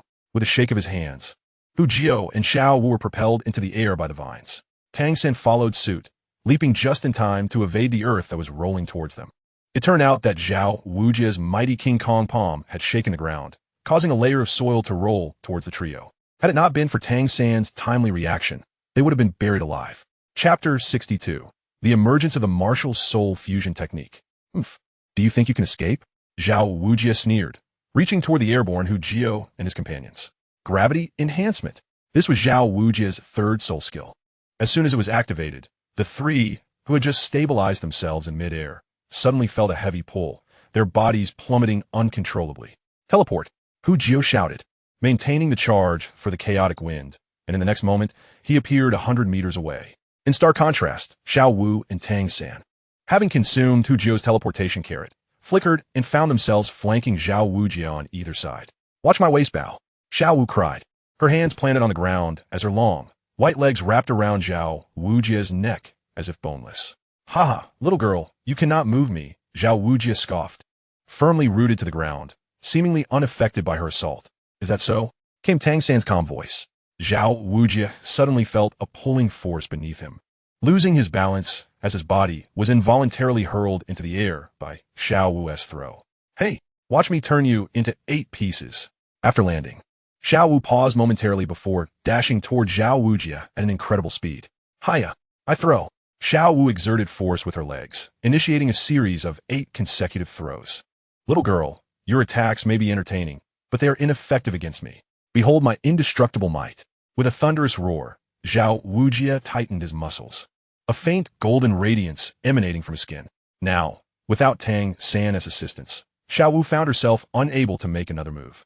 It seemed that old Xiao possessed some remarkable abilities. Could it be that he had created his own soul skill? Over 100 meters away, Hu Jiao's eyes sparkled with intensity, already fixating on Xiao Wujia's technique. Soul power, spiraling sphere.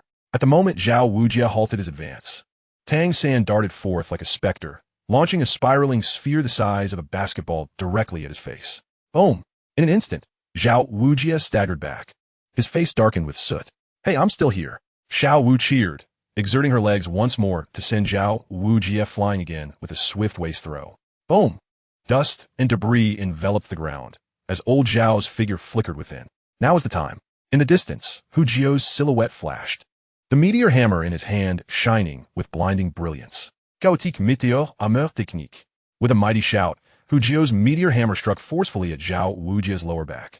This scene made Dai Mubai and the others watching from outside flinch with anxiety. The lower back is a critical protective area for men. If that long, spiked meteor hammer truly landed, old Zhao would be in serious trouble. You dare, kid. Xiao Wujia reacted swiftly, shielding his lower back with his hands. His palms robustly absorbing the force equivalent to that of Soul King. Boom! The ground trembled, fissures spreading across the earth. A massive pit appeared before Hu Jiao. You've angered me, kid. After a moment, Xiao Wujia's voice, filled with fury, echoed from within the pit. Had he not reacted in time, he might have lost a kidney. Retreat quickly. In the distance, Dai Mubai, quick on his feet, grabbed Ma Hongjun and began to retreat hastily. Oscar, nearby, had already distanced himself significantly. A roar akin to that of a thunder god reverberated, and Hu Jiao and his companions felt an irresistible force wash over them, their minds buzzing. Sixth soul skill, mighty diamond roar.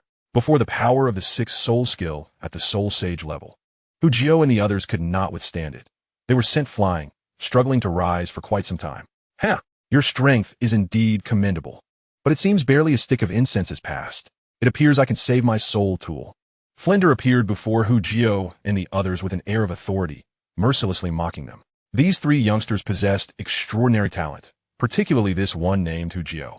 It was essential to subtly temper the arrogance of such gifted students. Hu Jiao looked up at the incense that had nearly burned down entirely, rendered speechless.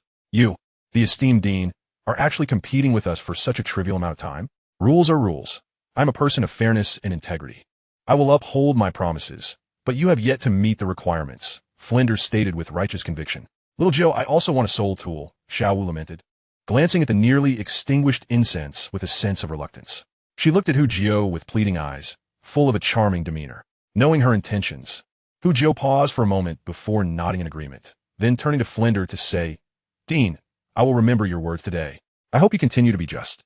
Xiao Wu, martial soul, fusion skill, goddess of the cold moon. Hu Jiao summoned his carrot martial soul, tossing it directly toward Xiao Wu, who was lying on the ground. Meanwhile, Xiao Wu, filled with joy, entered the state of martial soul possession. As Hu Jiao's martial soul approached, she remained still, allowing it to merge with her. In the next instant, her scorpion braid unfurled naturally, her figure transforming into a tall and mature form, dressed in a flowing white gown with ribbons. Resembling a celestial being descended to the mortal realm. Goddess of the cold moon, transformation complete. Little Jiao, Xiao Wu's cool voice resonated as she beckoned, causing Hu Jiao's body to uncontrollably fly toward her, merging into her form. The complete martial soul fusion skill manifested. With Hu Jiao's addition, the goddess of the cold moon grew to a towering height of 5 meters. Her grand stature only enhanced her allure, evoking feelings of inferiority in those who beheld her. Martial soul fusion skill, Tang San exclaimed in astonishment. You, Hu Jiao, how could you keep such a monumental secret from me? In that moment, Tang San felt a pang of grievance. They had grown up together. Hu Jiao and Xiao Wu had secretly developed a martial soul fusion skill, and he had been left in the dark. Little San, it's not that I didn't want to tell you. It was little Jiao who asked me to keep it a secret. Xiao Wu, now transformed into the goddess of the cold moon, giggled, which only deepened Tang San's turmoil. No, Xiao Wu, that's not what I meant. Hu Jiao rolled his eyes at the misunderstanding, while Xiao Wu's smile only widened. So powerful. At that moment, Dai Mubai felt a chill run down his spine. He was grateful he had fled quickly yesterday, or he might have lost his life. Simultaneously, he reluctantly realized that his position as the leader of the academy was likely at risk. Flinder, don't blame me. Against their martial soul fusion skill, it seems I can't win without using my martial soul true form. Xiao Wujia, having just crawled out of the deep pit, felt minuscule before the goddess of the cold moon. Standing at 5 meters tall, how could he, a mere 2.5-meter figure, possibly contend? Less chatter, hit with all your might. If you dare to falter, just wait and see how I'll deal with you later, Flender scolded tersely. He had not anticipated that Hu Jiao and Xiao Wu would conceal such a formidable trump card. It appeared that his long-preserved soul tool would soon slip from his grasp. Chapter 63. The 7 Oddities Conflicts. Were a few broken soul tools to be so serious about? Such stinginess, Xiao Wujia muttered in dissatisfaction. Yet, the gravity in his gaze belied his words. This martial soul fusion skill was exceptionally formidable, and the aura emanating from her clearly indicated that she had reached the Soul Emperor level. While he was confident he would not lose, as he was a powerful attack-type soul sage, time was running out. They only needed to stall for a few more minutes. How can we fight like this?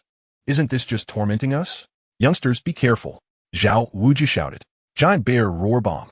Xiao Wu gathered his hands at his chest, a golden orb rapidly coalescing, expanding to over a meter in diameter in the blink of an eye.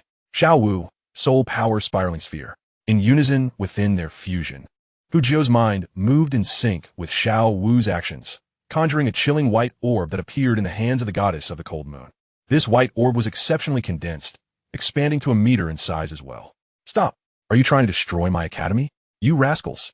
Just as the golden and white orbs were about to collide, Flinder shouted, disregarding his dignity. Hearing this, Xiao Wu instantly reacted, raising his hands to toss the golden orb into the air. In this moment, Xiao Wu and Hu Jiu were not slow to react. The white spiral orb in their hands instantly followed the golden light sphere. Boom! As the two colossal orbs collided, everyone felt the very foundations of Shrek Academy tremble. Particularly Tang San, Dai Mubai, and the others, who struggled to maintain their footing amidst the earth's quaking. This commotion immediately alerted everyone within the academy, and within a minute, several elders had gathered in the open space. Director, what is happening? Who dares to cause such a ruckus in our Shrek Academy? An elderly man inquired. Who is causing a disturbance? It's merely two little rascals and one old scoundrel. It's infuriating. Flander replied with irritation. What are you angry about? I can see you're just lamenting your precious soul tools. Xiao Wujia mumbled softly. Despite his attempt at a whisper, Xiao Wujia's voice was still loud enough for several nearby to overhear. Oh, what's going on? Could it be that our esteemed Flander has met his match? The presence of the elders sparked their curiosity, and they began to bombard Xiao Wujia with questions to clarify the situation. As they sensed there was no immediate danger, their initial worry subsided, allowing their interest to flourish. Upon learning that the earlier explosion was a result of Hu Jiu and Xiao Wu's martial soul combination, their eyes lit up with excitement. Such prodigies! How enviable it would be to have them as disciples. They mused. However, in their astonishment over Hu Jiu and Xiao Wu's martial soul fusion technique, they inadvertently overlooked Tang San. Tang San, unfazed, remained composed, for he was a person of mature disposition. Yet, for some inexplicable reason, he felt a slight pang of bitterness in his heart. Director, a stick of incense has already burned. You wouldn't dare to go back on your word, would you? Xiao Wu provocatively challenged. I will keep my promise.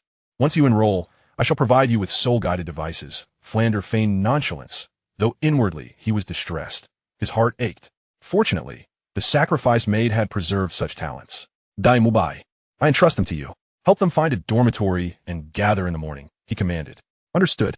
Dai Mubai replied respectfully, leading them to a row of modest residences. This is the Academy's available dormitory. Feel free to choose a room. Ideally, it is two to a room, Dai Mubai explained. Yet, upon viewing the simplistic accommodations, even he felt a twinge of embarrassment.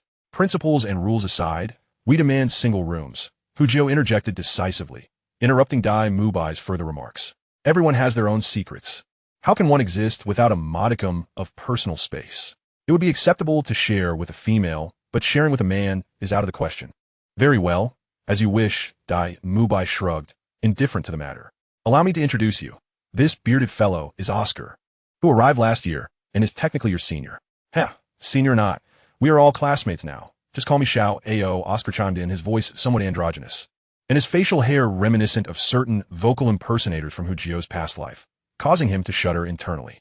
And this little chubby one is Ma Hongjun. He just enrolled yesterday and is the director's disciple. He should be around your age. Dai Mubai continued, introducing Ma Hongjun to them. Hello, I am Hu Jiu. With a martial soul of carrot, a level 40 food system soul master, Hu Jiu introduced himself succinctly. Is that truly a food system? Oscar nearly leapt from his spot, astonished. As a fellow food system soul master, how can you showcase such prowess? No one ever claimed that a food system lacks combat capability, Hu Jiu replied coolly. I am Xiao Wu, my martial soul being the soft-bone rabbit. A level 30 assault system soul venerable. I am Tang San, with a martial soul of blue silvergrass, a level 30 control system soul venerable. As they took turns introducing their strengths, Oscar and Ma Hongjun followed suit. Oscar, martial soul of sausage, a level 25 food system great soul master. Ma Hongjun, martial soul of phoenix, a level 21 assault system great soul master. Chubby, is that truly a phoenix? It resembles a mere chicken. Dai Mubai scolded. Mirchilesli mocking Ma Hongjun. You speak nonsense. My martial soul is indeed a phoenix. It is your martial soul that resembles a mere chicken. Ma Hongjun retorted, his face flushed with indignation. Humph, chubby, have you not been reprimanded in a while to dare call yourself my lord before me? A cold glint flashed in Dai Mubai's eyes. After all, he was the prince of the Star Luo Empire, and no one dared to be so insolent in his presence. Let's fight then. I'm not afraid of you, Ma Hongjun challenged, puffing out his chest defiantly. He had grown weary of Dai Mubai's haughty demeanor, especially in front of their new companions, and he wanted to save face, particularly with a beautiful girl present. Enough, if you're going to fight, do it far from here. We still need to tidy up our rooms, Hu Jiuhao remarked nonchalantly, observing that the camaraderie among the Shrek's 7 monsters wasn't as strong as he had imagined. Indeed, as Dai Mubai and Ma Hongjun appeared ready to clash, Oscar stood by, seemingly entertained, which hardly painted their relationship as amicable. Perhaps it was their early entry into Shrek that had prevented Dai Mubai from establishing his authority. Brother Jiuhao, you must arbitrate. Today is our first day, and this lecherous tiger shows me no respect. Are all classmates like this? Ma Hongjun rushed to Hu Jiuhao, seeking sympathy. The display of Hu Jiuhao's formidable prowess lingered in his mind, and he thought it prudent to cling to a powerful ally. Chapter 64. The Hunt for Soul Rings. In truth, Ma Hongjun and Dai Mubai were not strangers. They had known each other for quite some time. A year prior, Ma Hongjun had been brought back to the academy by Director Flander, but due to regulations he was not allowed to enroll and had merely resided in the academy's village. Initially, when Ma Hongjun first arrived, Dai Mubai was unaware of his background, only knowing that his martial soul was a phoenix and that he was the director's disciple, treating him with kindness for a considerable time. However, as they spent more time together, Dai Mubai eventually learned of the flaws and true nature of Ma Hongjun's martial soul. At that moment, he felt deceived. What a disgrace it was for him, Dai Mubai, a prince of the Star Luo Empire, to be fooled by what turned out to be a mere chicken. His pride was deeply wounded. Consequently, although he never explicitly stated it, Dai Mubai's attitude towards Ma Hongjun shifted, and he resorted to mocking him openly, utilizing the sharp wit that came naturally to one of royal lineage. For this reason, Ma Hongjun had avoided him for quite some time. It was easier then, as he was not yet enrolled, and their interactions were limited. Now, however, he had reached level 21, fulfilling the enrollment criteria. Had Hu Jiuhao and the others not arrived early, he would have been at the mercy of Dai Mubai, forced to yield and accept his subordinate position. Let us forget the past. We are classmates now. Must we resort to fighting? Wouldn't it be better to be friendly with one another? Tang San, feeling a pang of compassion, interjected, unable to resist, lending a hand upon seeing Ma Hongjun's pitiful expression. All right, since Tang San has spoken up, I shall grant you this favor today. However, you, fatty, ought to be more mindful of your words in the future. Otherwise, humph. With Tang San interceding, Dai Mubai had no choice but to show him some respect. Not only was he wary of the formidable presence of Hu Jiuhao and Xiao Wu standing behind him, but he also held a certain apprehension towards Tang San's prowess. Hey, Dai Mubai, pay attention. I have a name, it's not Fatty. Just as he was about to assert himself, a chilling glance from Dai Mubai swiftly diminished his bravado. Ha! Dai Mubai cast a scornful look at Ma Hongjun's rotund figure, choosing silence, but allowing a smirk to escape before he turned to leave. Sigh. Once Dai Mubai departed, Ma Hongjun seemed to lose all vigor, his spirit deflating like a deflated balloon. Come on, you little chub. Can't you be a bit more manly? If it were me, I would have fought back, even if it meant getting hurt. I'd make sure to spill his blood. Xiao Wu regarded Ma Hongjun with disdain, asserting that he was inferior not only to Xiao Jiuhao, but even to Xiao San. What do you understand? He is older than me and stronger. How can I possibly contend with him? Ma Hongjun retorted, his irritation palpable. Why are you so lacking in ambition? Xiao Wu almost stomped her foot in frustration at Ma Hongjun's defeatist attitude. Forget it. Everyone has their own way of living. Let him be. Hu Jiuhao pulled Xiao Wu aside, casting a fleeting glance at Ma Hongjun. People like him are as unyielding as mud against a wall. I have no interest in him. Quickly tidy up the room. This will be our home from now on. Hu Jiuhao called out to Tang San and Xiao Wu, initiating the cleaning of their dormitory. Meanwhile, unbeknownst to them, Oscar had already slipped away. Surprisingly, Ma Hongjun chose to stay behind, diligently assisting them in their efforts to clean the room. Xiao Jiuhao, should you lend him a hand? Noticing Ma Hongjun's industriousness, Xiao Wu felt a surge of sisterly leadership and contemplated extending a helping hand. No need, I'll continue observing. After all, it's my first encounter with Ma Hongjun.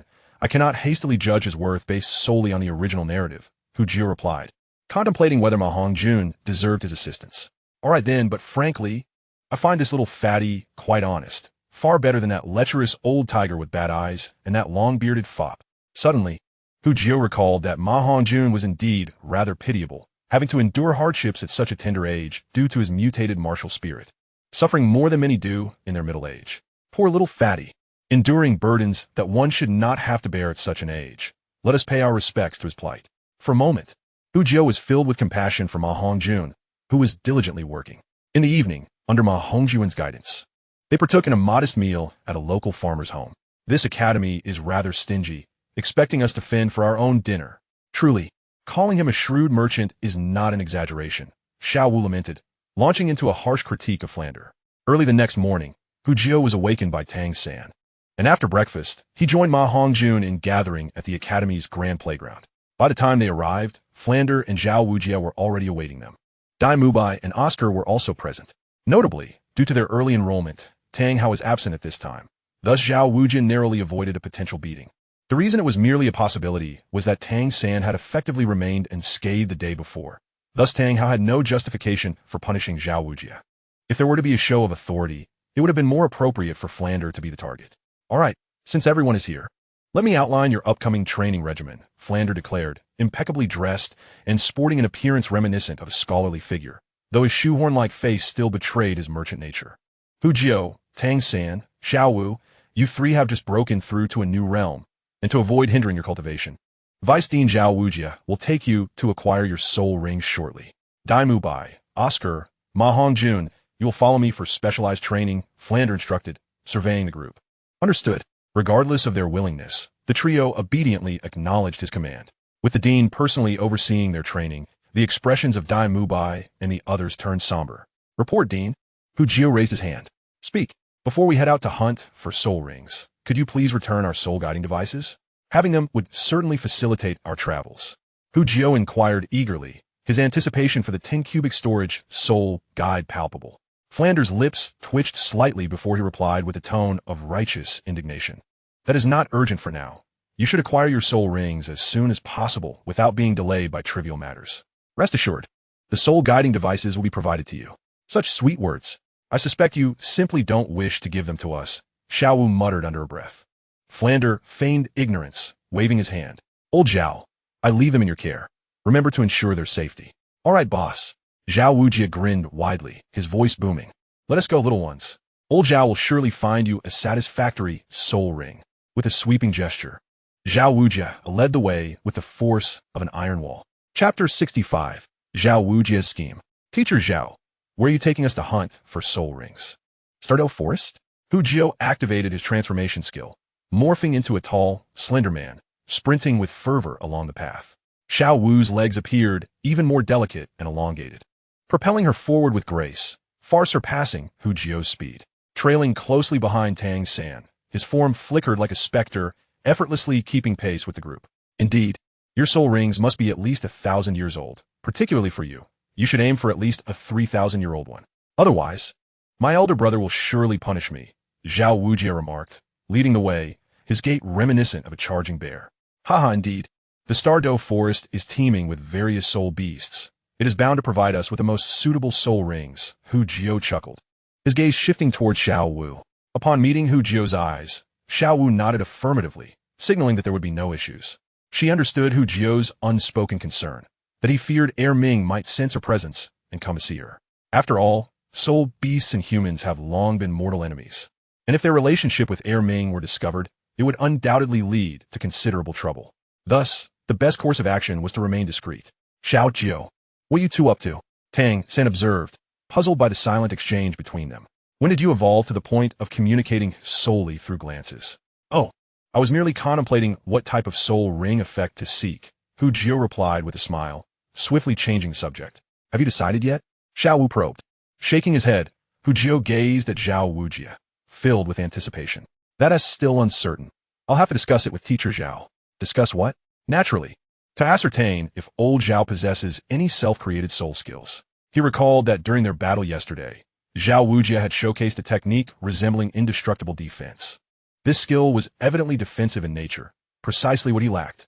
Initially, he pondered whether to seek a defensive type for his fourth soul ring. However, Now that a superior option presented itself, he certainly had to deliberate carefully. For instance, a restorative skill would be paramount. As a food-type support soul master who cannot heal is undeniably unreliable.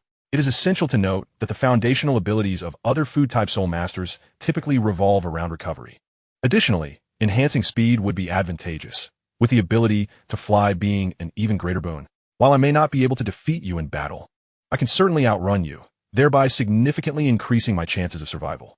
Xiao Jiao is quite astute. Old Jiao, I possess an extensive understanding of soul beasts. When we take a break, I shall assist you in considering your options, ensuring your satisfaction. Hearing that Hu Jiao wished to consult him, Xiao Wu was instantly elated. Glancing at the robust and brawny Xiao Wu, Xiao Wu and Tang San exchanged dubious looks, questioning whether he was merely muscle-bound without intellect. Fortunately, Xiao Wu did not perceive this moment. Otherwise, he might have erupted in anger. In a frenzy, the quartet traversed the distance to the outskirts of the Stardow Forest in just one day. Let us halt. It is quite late, and entering the Stardow Forest now would be unwise. We shall rest for the night in the nearby town and set off in the morning. Xiao Wu instructed, observing the twilight. Upon entering the town, they discovered it to be far more bustling than anticipated. The town size was approximately thrice that of the village where Shrek Academy was situated, with a plethora of shops lining the streets, offering a diverse array of goods. Wow, I didn't realize such a lively town existed here. Once we obtain our soul rings, we must explore this place. Xiao Wu exclaimed, her eyes sparkling with excitement. Indeed, the town thrives due to its proximity to the Stardow Forest, where many soul masters flock to hunt for soul rings, thus cultivating its prosperity, Xiao Wu explained, confidently leading the way. This is the place, he declared, pointing to a modest inn. Turning to the group, he added, we will rest here for the night. The cost for lodging and meals will be your responsibility. What? The Academy can't even spare this amount? Xiao Wu exclaimed, astonished at Xiao Wu's statement. Xiao Wu shrugged, expressing his own helplessness. You have seen the Academy's conditions. Due to its policy of training only elites, it hardly generates revenue. Were it not for Dai Mubai's family sponsorship, the Academy might have already closed its doors. How unfortunate, Hu Jia remarked, somewhat speechless. Teacher Zhao, why don't we choose another place? I have funds and would like to treat you to a drink while discussing soul ring matters. Drinking? Now that sounds appealing, but that was not my intention. I am here to assist you with your inquiries. Do not spread rumors upon our return to the Academy. Xiao Wujia licked his lips, feeling the stirrings of his thirst. Not an issue. It's merely a small sum. Hu Jiao waved dismissively, as he had been supplying carrots to Xiao Chenyu and others. Earning over 1,000 gold soul coins monthly, he was quite wealthy. Under Xiao Wujia's guidance, they arrived at a lavish hotel. After checking in and securing a private room, they enjoyed a feast of fine wine and cuisine. Given their youth, Hu Jiao and his companions abstained from alcohol, leaving Xiao Wujia to indulge alone. Nevertheless, he found joy in their company. As the evening progressed, Hu Jiao curiously inquired, Teacher Zhao, during yesterday's battle, I noticed you employed a skill called Indestructible Body. Is that a technique of your own creation? Astute observation, Xiao Jiao. Indeed, that is my self-created soul skill. Born from the tedium of my time at the Academy, crafted according to the characteristics of my martial spirit, Xiao Wujia replied with pride. And were its effects? Hu Jiao pressed further. The effects are quite commendable, as it enhances physical strength and power, rendering one significantly more formidable. Xiao Wujia demonstrated his self-created soul skill, a golden light enveloping him, his skin transforming to a bronze hue. He struck his chest with a resounding thud, the sound akin to a clash of metal. How impressive! Teacher Zhao, that skill is undeniably practical. Hu Jiao applauded in admiration before casually asking, will you teach us this skill in future classes? You are quite clever. This is a treasured skill of mine, not to be shared lightly. Xiao Wujia shot Hu Jiao a sidelong glance, his demeanor shifting to one of shrewdness. Should you wish to learn, you must first recognize me as your master, and I shall impart it to you free of charge. The thought of exchanging a self-created skill for a talented disciple brought Xiao Wujia considerable delight. Hu Jiao's smile faltered. It became apparent that Xiao Wujia was not as foolish as he seemed. However, the notion of becoming his disciple crossed his mind. If it came to that, it wouldn't be so bad. At least he would no longer have to worry about soul rings, and he would have someone to back him up. This thought made the idea more palatable. Moreover, should the master ever visit the Academy, having Xiao Wujia as an ally would be advantageous. Nevertheless, merely a self-created soul skill would not suffice to attract a genius disciple like himself. Teacher Xiao, you are quite optimistic. Achieving the Soul Master rank at my age is an extraordinary feat, and it would be unreasonable to expect me to become your disciple based solely on one self-created skill. Hu Jiuhao exclaimed dramatically, his eyes darting. Many seek to learn from me, a soul sage. What more do you desire? Xiao Wujia boasted, puffing out his chest. His reputation as the indomitable Xiao Wujia had been forged in the crucible of countless battles, and even the Spirit Hall could do little against him. At that moment, Hu Jiuhao felt a powerful aura emanating from Xiao Wujia, causing him to shudder slightly. Yet, he managed to whisper, I merely wish to point out that my talent is exceptional, and I learn self-created skills rapidly. If the only skill you possess is this one, you may find yourself out of teachings rather quickly. It dawned on Hu Jiuhao that Xiao Wujia was not particularly friendly. The original text had referred to him as a mass murderer. Such a description alone revealed his true nature. Yet Hu Jiuhao still dared to flaunt his cleverness before him. He had quite the nerve. Well, in that case, I have indeed decided to take you on as my disciple. Xiao Wujia laughed heartily, waving his hand and clearing the table in an instant. In the next moment, a row of books materialized before them, revealing more than a dozen titles. What is this? Hu Jiuhao's eyes widened in astonishment as he leaped to his feet, eagerly examining the names on the covers. Indestructible Body, Illusory Evasion, Double Slash, Shockwave, Continuous Charge, and Savage Rampage. With every book he perused, Hu Jiuhao felt his breath grow heavier, and upon finishing, he unabashedly exclaimed, Disciple Hu Jiuhao pays his respects to Master. He clasped his hands together and bowed deeply to Xiao Wujia. Haha, excellent disciple. I, Xiao Wujia, shall undoubtedly cultivate you into a top-tier title Douluo who will dominate the world. Xiao Wujia declared, halting Hu Jiuhao's bow with a grand gesture, bursting into laughter. Hee, congratulations. Xiao Jiuhao, and congratulations, Teacher Xiao. One has found a fine master, while the other has gained an exceptional disciple. We must celebrate this occasion. Xiao Wu clapped her hands joyfully. Xiao Jiuhao's teacher is indeed commendable, unlike Xiao San, who is barely at the 30th level. What a fraud. She added, beaming at Xiao Jiuhao. Congratulations, Xiao Jiuhao. Beside him, Tang San wore a smile, fully aware of Hu Jiuhao's fervent dedication to his self-created skills. Had it not been for the constraints of their sex rules, Hu Jiuhao would have imparted those techniques long ago. Indeed, today calls for celebration. I shall fetch a server to bring more wine. We shall not return until we are thoroughly intoxicated. With a heart brimming with joy, Hu Jiuhao disregarded the potential consequences of drinking, desiring only to indulge in a hearty revelry. Xiao Wujia was remarkable, possessing both a protective nature and formidable strength. Moreover, with his enhanced training carrots, it was conceivable that in a matter of years, Hu Jiuhao would surpass the 81st level depicted in the original narrative, potentially reaching the 90th level or even beyond. Having a future title Douluo as his mentor was no disgrace. After a night of celebration, the following morning, Xiao Wujia led Hu Jiuhao and the others towards the Stardow Forest. Xiao Jiuhao, what are your initial soul skills? Speak them aloud. As your teacher, I wish to provide guidance. Now that he had assumed the role of Hu Jiuhao's mentor, it was essential for Xiao Wujia to gain a comprehensive understanding of his disciple's abilities. Seizing the opportunity during their journey, he inquired, Master, my first soul ring skill is Absorption, which doubles the speed of cultivation. Hu Jiuhao replied respectfully. However, before he could finish, he was interrupted by Xiao Wujia's astonished exclamation. What did you say? Doubles the speed of cultivation? At that moment, Xiao Wujia was astounded. It was no wonder that his disciple had reached the 40th level at the tender age of 11. He possessed such a miraculous skill. Simultaneously, he recalled that his disciple was a food-type soul master. And your carrot? You guessed correctly, Master. This skill can be applied to others. Gome, you must try my carrot. I believe you haven't tasted it yet. In the world of Douluo, the bond between teacher and student was deeper than one might imagine. A teacher's status was akin to that of a second father, which instilled in Hu Jiuhao a profound respect for Xiao Wujia. Accepting the carrot offered by Hu Jiuhao, Xiao Wujia eagerly swallowed it whole, eager to test the effects of Hu Jiuhao's first soul ring skill. If it truly doubled the speed of cultivation, it would be nothing short of extraordinary. Without pausing to savor the flavor, Xiao Wujia began to sense the cultivation effects. After a brief moment, he opened his eyes with excitement and said solemnly, Xiao Jiuhao, this skill's effects must never be disclosed carelessly, or it could lead to endless troubles. In response to Xiao Wujia's earnest warning, Hu Jiuhao nodded, rest assured, Master.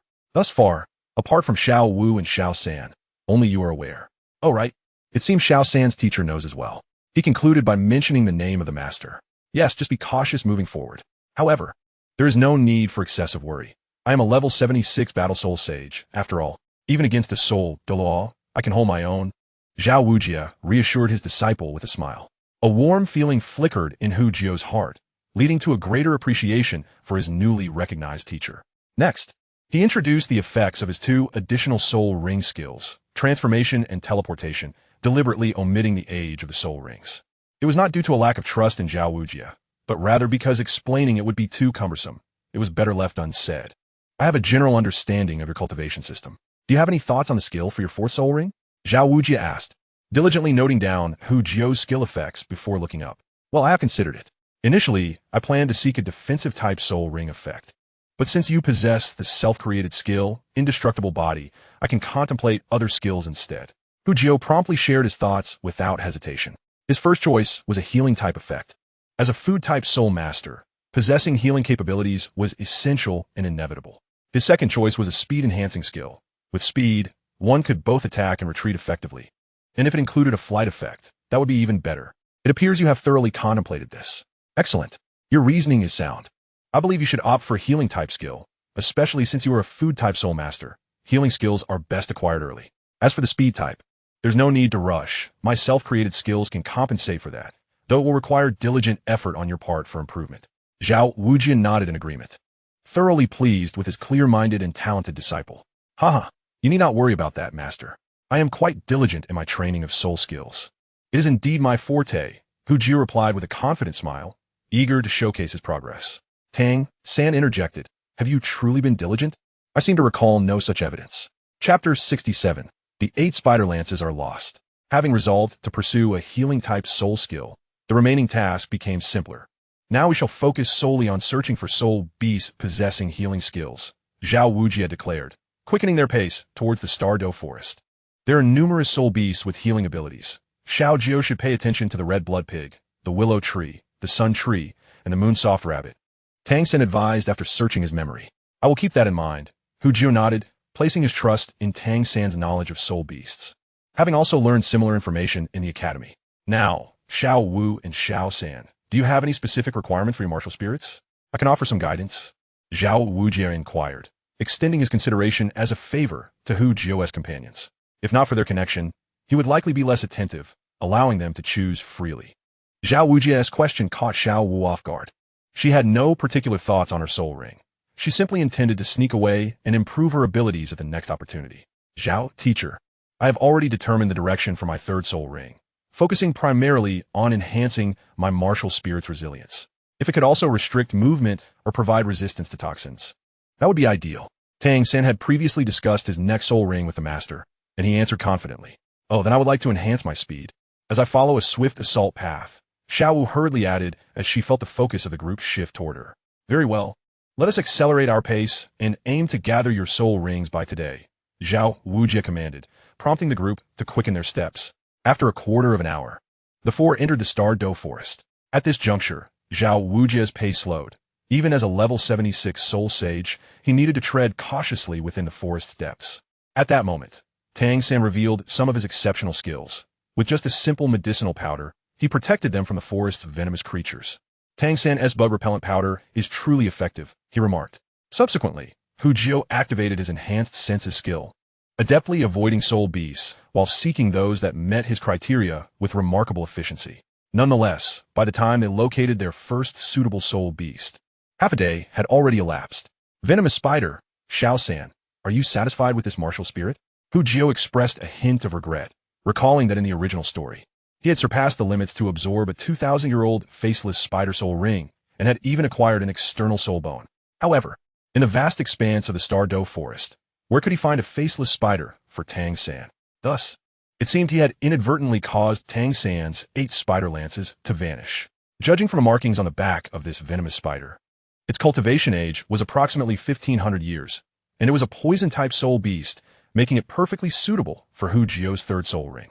Xiao Jio, I must say, your perceptive abilities are truly exceptional. Upon encountering the venomous spider, Tang San beamed with delight, expressing his admiration to Hu Jio. Little did he realize the magnitude of what he was about to forfeit. Have you made your choice? If so, please step back. I shall take action now. Xiao Wu stretched his muscles and strode forward confidently. Teacher Xiao, please wait. Tang San quickly interjected, halting Xiao Wu. I wish to hunt this soul beast myself, with the assistance of Xiao Jiao and Xiao Wu, while you provide support. Tang San, an independent spirit, believed in the necessity of relying on oneself. Both he and his companions, Hu Jiao and Xiao Wu, needed to grow and gain experience. With a soul sage as their protector, this was an exceptional opportunity. Well, that is also acceptable. Rest assured, with me, old Zhao, around, a mere spider cannot harm you. Xiao Wu conceded, realizing the merit in Tang San's approach. After all, while their primary objective was to obtain a soul ring, a bit of training was quite fitting for students of a monster academy. Yay, we're going to fight again. Xiao Wu exclaimed, nearly bouncing with excitement. All right, Xiao San, Xiao Wu, you two hold it down while I deliver a decisive blow. With a meteor hammer in hand, Hu Jiao felt his blood begin to surge. Be careful, Xiao Jiao. Don't accidentally kill it in one hit, Tang San warned. Well aware of Hu Jiao's formidable reckless abandon. Fear not. I know my limits, Hu Jiao replied, brandishing his meteor hammer with a grin. After agreeing on a strategy, the trio exchanged glances, and Tang San and Xiao Wu sprang into action. They stealthily approached the venomous spider, now within 100 meters. For soul skill bind, Tang San extended his arms, causing thick, blue-silver vines to spring forth rapidly, ensnaring the venomous spider in a robust embrace. Screech. Taken by surprise, the venomous spider remained composed, skillfully slicing through Tang San's vines with its agile legs. However, this brief moment was sufficient. Xiao Wu gathered a spiraling orb the size of a basketball and, with a series of leaps, pressed it directly against the spider's face. Behind her, Tang San, appearing like a wraith, conjured a spiral orb of his own, launching it with a peculiar throwing technique, synchronizing perfectly with Xiao Wu's, both orbs detonating simultaneously upon the spider's head. Boom! The impact elicited a wretched cry from the venomous spider. At that moment, a flurry of alarmingly green, fine threads erupted from the dust, aiming straight for Xiao Wu and Tang San. Teleport. Sensing the danger, the two swiftly bit down on their teleportation carrots, vanishing and reappearing 100 meters away. Ah! Watch this. Hu Jiao's voice rang out as he materialized behind the venomous spider, his meteor hammer infused with furious power, crashing down upon it. Boom! The force rivaled that of a soul king, instantly mangling one side of the spider's body. Hiss! The venomous spider screeched in agony, whipping its head around to unleash a thick plume of toxic smoke directed at Hu Jiao. Haha, not today. Hu Jiao wasted no time, executing another teleport to evade the onslaught. Since acquiring the teleportation skill, he found himself more agile in battle, able to strike decisively and retreat effortlessly. As Hu Jiao withdrew, Xiao Wu and Tang San reappeared, each wielding a spiral orb. Faced with the severely injured venomous spider, Hu Jiao stowed his meteor hammer in his storage ring, focusing on conjuring another spiral orb as they converged on their target. The trio adhered to the principle of engaging the enemy while retreating, continuously bombarding the spider until it lay gasping on the ground. Xiao San, finish it off. We'll guard you. After battling the 1,500-year-old venomous spider, Hu Jiao realized he may have underestimated his combat prowess. He could easily handle two of such soul beasts alone. Chapter 68. The Disobedient Heir Ming. Due to his infrequent combat experience, Hu Jiao had not accurately assessed his own strength until now. He realized that when confronting a 1,500-year-old soul beast, there was no need for a three-pronged assault. A direct confrontation would suffice. Teacher, do you think my current combat strength can rival that of a 60th level soul emperor? Hu Jiao turned to Xiao Wu with eager anticipation. What nonsense are you thinking? Xiao Wu retorted, exasperated. Aside from your and Xiao Wu's martial soul fusion, your strength is comparable to that of a powerful attack-type soul master. Including your time-consuming hammer technique, you can barely fight above your rank, and that is your trump card. As soul masters, everyone has their own unique skills, so your combat ability is merely decent for your level. Hu Jiao was taken aback. Am I really that weak? For a food-type soul master, being able to compete with an attack type is already commendable. What more do you desire? Have you considered how much combat strength remains aside from your hammer technique? Xiao Wu bluntly exposed his limitations. But I also have my self-created skill, the Spiral Orb, which boasts considerable attack power. Hu Jiao protested, feeling as if he were being dismissed entirely. Indeed, your self-created skill, the Spiral Orb, is quite impressive, with an attack strength comparable to that of a typical Soul King. That's why I said you can barely engage above your rank, Xiao Wu acknowledged. Genuinely pleased with Hu Jiao's creation, proud to have such a remarkable disciple. He looked forward to showcasing Hu Jiao's talent upon their return to the academy. It seems I still need to strive harder. After reflecting on Xiao Wu's analysis, Hu Jiu pondered, realizing that he must arm himself with more of the teacher's self-created soul skills. As for the present moment, he glanced at Xiao Wu beside him, feeling rather dependent on her. With a serious expression, Hu Jiu declared, Xiao Wu. Huh? What is it? Xiao Wu asked, puzzled. It appears I am still too weak. From now on, you must not stray too far from me. We must always be ready to execute our martial soul fusion technique, for this world can be perilous. Don't worry, Xiao Jiu. With me, Xiao Wu, around, no one will dare to bully you. I'll take down anyone who tries, she assured, confidently brandishing her little fists. Plan approved. The Soft Rice King achievement unlocked. Hu Jiu rejoiced inwardly, realizing that Xiao Wu could now be considered part of his combat strength. From now on, please refer to me as Lord Soul Emperor. Meanwhile, Tang San had no difficulty absorbing the venomous spider, completing the refinement in under an hour. Just as Hu Jiu was about to inquire about Tang San's gains, he suddenly frowned. What's going on? Didn't Xiao Wu say Erming wouldn't he come? Why is he already nearby? Hu Jiu, confident in his perception abilities, sensed a massive aura approaching from 5 miles away. It was indeed Erming. What should I do now? An idea struck him, and he bent down, feigning pain. My stomach hurts a bit. I need to relieve myself. Without waiting for a reaction from the others, he teleported away, disappearing 100 meters in an instant. Huh. At that moment, Xiao Wu, filled with surprise, suddenly exclaimed, Xiao Jiu, wait for me. I'm in pain too. Swiftly, she retrieved the teleportation carrot and instantly pursued the direction in which Hu Jiu had departed. Tang San and Xiao Wujin exchanged glances, their expressions reflecting their astonishment. Have these two become so close that they even share such intimate moments? After a brief silence, Tang San spoke. It's all right. Xiao Jiu likely has something urgent to attend to. We can wait. Although he remained uncertain about the reason behind their hasty departure, Tang San was not overly concerned. He knew Xiao Jiu all too well. He valued his own life more than anyone else. If trouble were afoot, it was likely that he had already sought refuge behind Teacher Xiao. Xiao Wu, didn't you say everything was fine? Hu Jiu quickly inquired, facing the wind. Xiao Wu shrugged helplessly. I'm at a loss too. I distinctly told Erming not to seek us out. All right then, let's not dwell on it. We'll figure out when we see them later.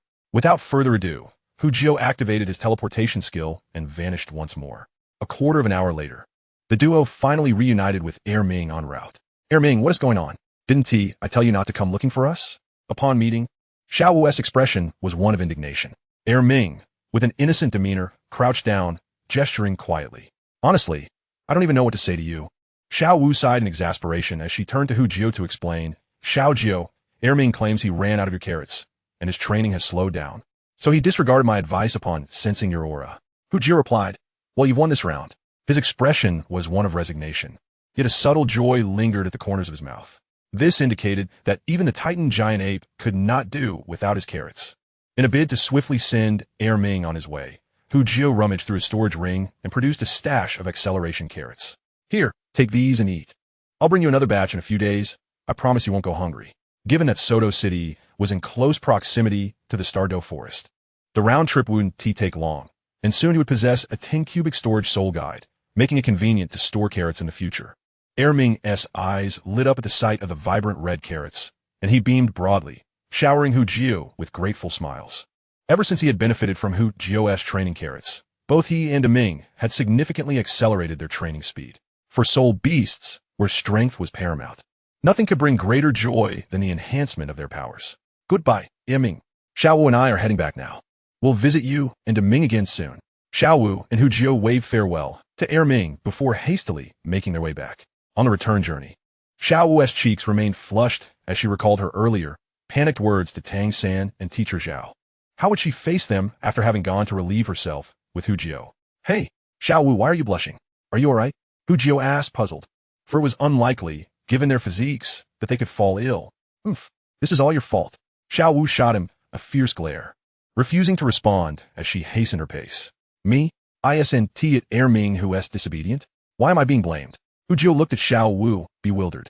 Was he being unjustly accused? Half an hour later, Hu Jiu and Xiao Wu returned. Upon seeing them, Tang San and Xiao Wujin finally breathed a sigh of relief. After all, they were in the perilous Stardow Forest, and the prolonged absence of Hu Jiu and Xiao Wu had left them deeply concerned. As they relaxed, the two exchanged curious glances, their eyes darting back and forth between Hu Jiu and Xiao Wu, speculating about what they had been up to. Chapter 69. Individual Duels. Xiao San, how is your soul ring skill? Is it powerful? To avoid any awkwardness, Jiuhao had no choice but to change the subject. Noticing that Xiao Wu had been keeping her head down and her face flushed since their return. Of course, he had gleaned from Tang San's greeting upon their arrival what excuse Xiao Wu had employed. All he could say was that it was absolutely splendid. My third soul ring skill is the venomous spiderweb. When activated, my blue-silver grass can adhere like spider silk, and most importantly, it carries a potent toxin. Once the venom infiltrates the body, even a soul king would find it unbearable, and the toxicity will only enhance with my growing strength. Tang San was exceedingly pleased with his newly acquired skill. The use of poison had always been his forte, and with this ability, his strength had undoubtedly received a significant boost. Now, even if he were to battle Jiuhao, he felt unafraid. Xiao San, have you grown arrogant? Don't forget, I'm on the verge of obtaining my fourth soul ring, and it's a healing type. Your toxins 1T hold any power against me. Jiuhao, having discerned Tang San's thoughts through his expression, solemnly patted his shoulder, relishing the moment. Now that Xiao San had acquired soul ring, only Jiuhao and Xiao Wu remained. Let us move quickly. We must strive to gather your soul rings today. Xiao Wujin clapped his hands to regain their attention. All right, I'll lead the way. Jiuhao nodded, activating his sensory enhancement technique to fully perceive the nearby soul beasts. To his surprise, he discovered that the vicinity was devoid of powerful soul beasts. They had likely been startled by Ming's aura and had retreated. However, he was fortunate that among his preliminary targets were several plant-type soul beasts, many of which were immobile or moved at a snail's pace, thus facilitating his search.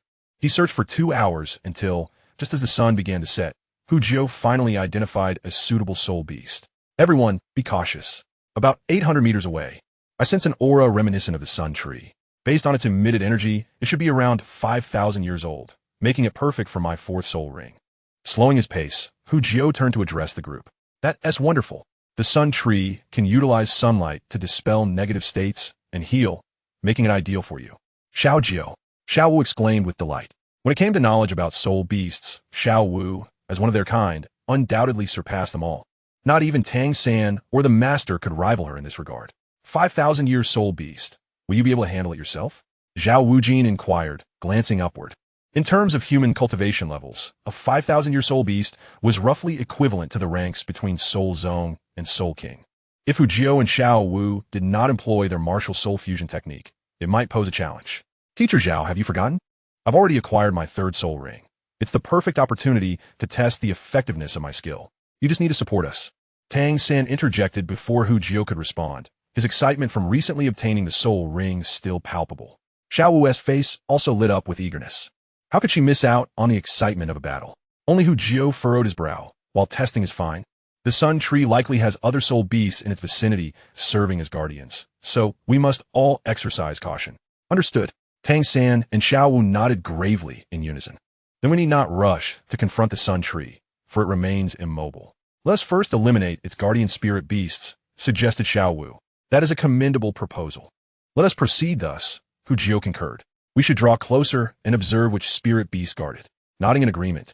He was already aware that 3 spirit beasts protected the sun tree and had a rough idea of their types. Yet prudence dictated that he must see them with his own eyes. The trio harnessed their spirit power, concealing their presence as they stealthily approached. The guardian beasts, a phoenix-tailed coxcomb snake, a scale-armored beast, and a phantom leopard, each possessed a cultivation age of approximately 3,000 years. While the sun tree itself boasted 5,000 years of cultivation, perfectly suited for Jiuhao. As they drew near, Tang San's eyes shimmered with a violet glow, and he was the first to identify them. I'll take the scale-armored beast, Jiuhao declared promptly. Then the phoenix-tailed coxcomb snake shall be mine. I can restrict its flight capabilities, Tang San continued. All right, that leaves the phantom leopard for me, Xiao Wu said, her fists clenched in excitement. Do not underestimate it. The phantom leopard is incredibly swift, Jiuhao warned, tapping Xiao Wu gently on the head. This battle enthusiast seemed to relish fighting even more than he did. Xiao, you underestimate me. What if it is fast? Can it match my agility? Xiao Wu retorted, wrinkling her cute nose in displeasure. Oh, you, Jiuhao sighed, helpless in the face of such an adorable Xiao Wu. Fear not, Xiao. I will keep an eye on Xiao Wu, ensuring she remains unharmed, Tang San reassured him. Who needs your watchful eye? Focus on yourself. I might finish first. Xiao Wu shot back defiantly at Tang San, her tiny fists waving in protest. Enough chatter. Let us dispatch them swiftly. Once I acquire my spirit ring, Xiao Wu will follow. With this declaration, Hu Jiu effectively silenced Xiao Wu. A spirit ring. Was that truly what she desired? No. What she sought was a perfect opportunity indeed. Charge! Hu Jiu, Tang San, and Xiao Wu each coalesced a spiral sphere in their hands, teleporting directly before the three spirit beasts. Boom! Boom! Boom! Caught off guard. The three spirit beasts were momentarily stunned before they realized their attackers and glared furiously at them. Roar! Roar! Caw! The three beasts let out a furious roar and immediately launched their counterattack, leaping towards the trio. However, Hu Jiu was a master of evasion, well-versed in the art of striking and retreating. After unleashing a spiral sphere, he swiftly retreated. Just before his departure, Tang San waved his hand, sending countless blue-silver grass vines skyward, effectively thwarting the beast's pursuit. Boom! Boom! Boom! Meanwhile, the sun tree was not idle, releasing dazzling orbs of light that obliterated Tang San's blue-silver grass vines. Thus, chaos ensued. Just as Hu Jiu exited the sun tree's attack range, he activated his transformation skill, his body instantly swelling into a muscular giant towering 9 feet tall, wielding a meteor hammer that began to swing with ferocity. Executing his chaotic hammer technique. Behind him, the scale-armored beast charged like a small mountain. This behemoth stood 2 meters tall and exceeded 3 meters in length. Its thundering strides shook the very ground. Remarkably, it had barely flinched from a spiral sphere, sustaining only a shallow imprint on its head. Huh! Foolish scale-armored beast. Come forth and reveal your true strength. Hu Jiu bellowed with excitement. Such a remarkably defensive spirit beast was a thrill to battle. In Chapter 70, the spirit rings were in hand. Hu Jiu swung his meteor hammer, dodging the scale-armored beast strikes with the agility of a bullfighter. When evasion proved impossible, he would teleport away, inciting the beast's enraged fury. In less than a minute, he had charged numerous blows, and the moment to counterattack had arrived. Beast, reveal your true form. Hu Jiu roared, vanishing in an instant to hover in midair, his meteor hammer raised high, imbued with raging power as it came crashing down. On the other side, Xiao Wu found herself entangled with the phantom leopard.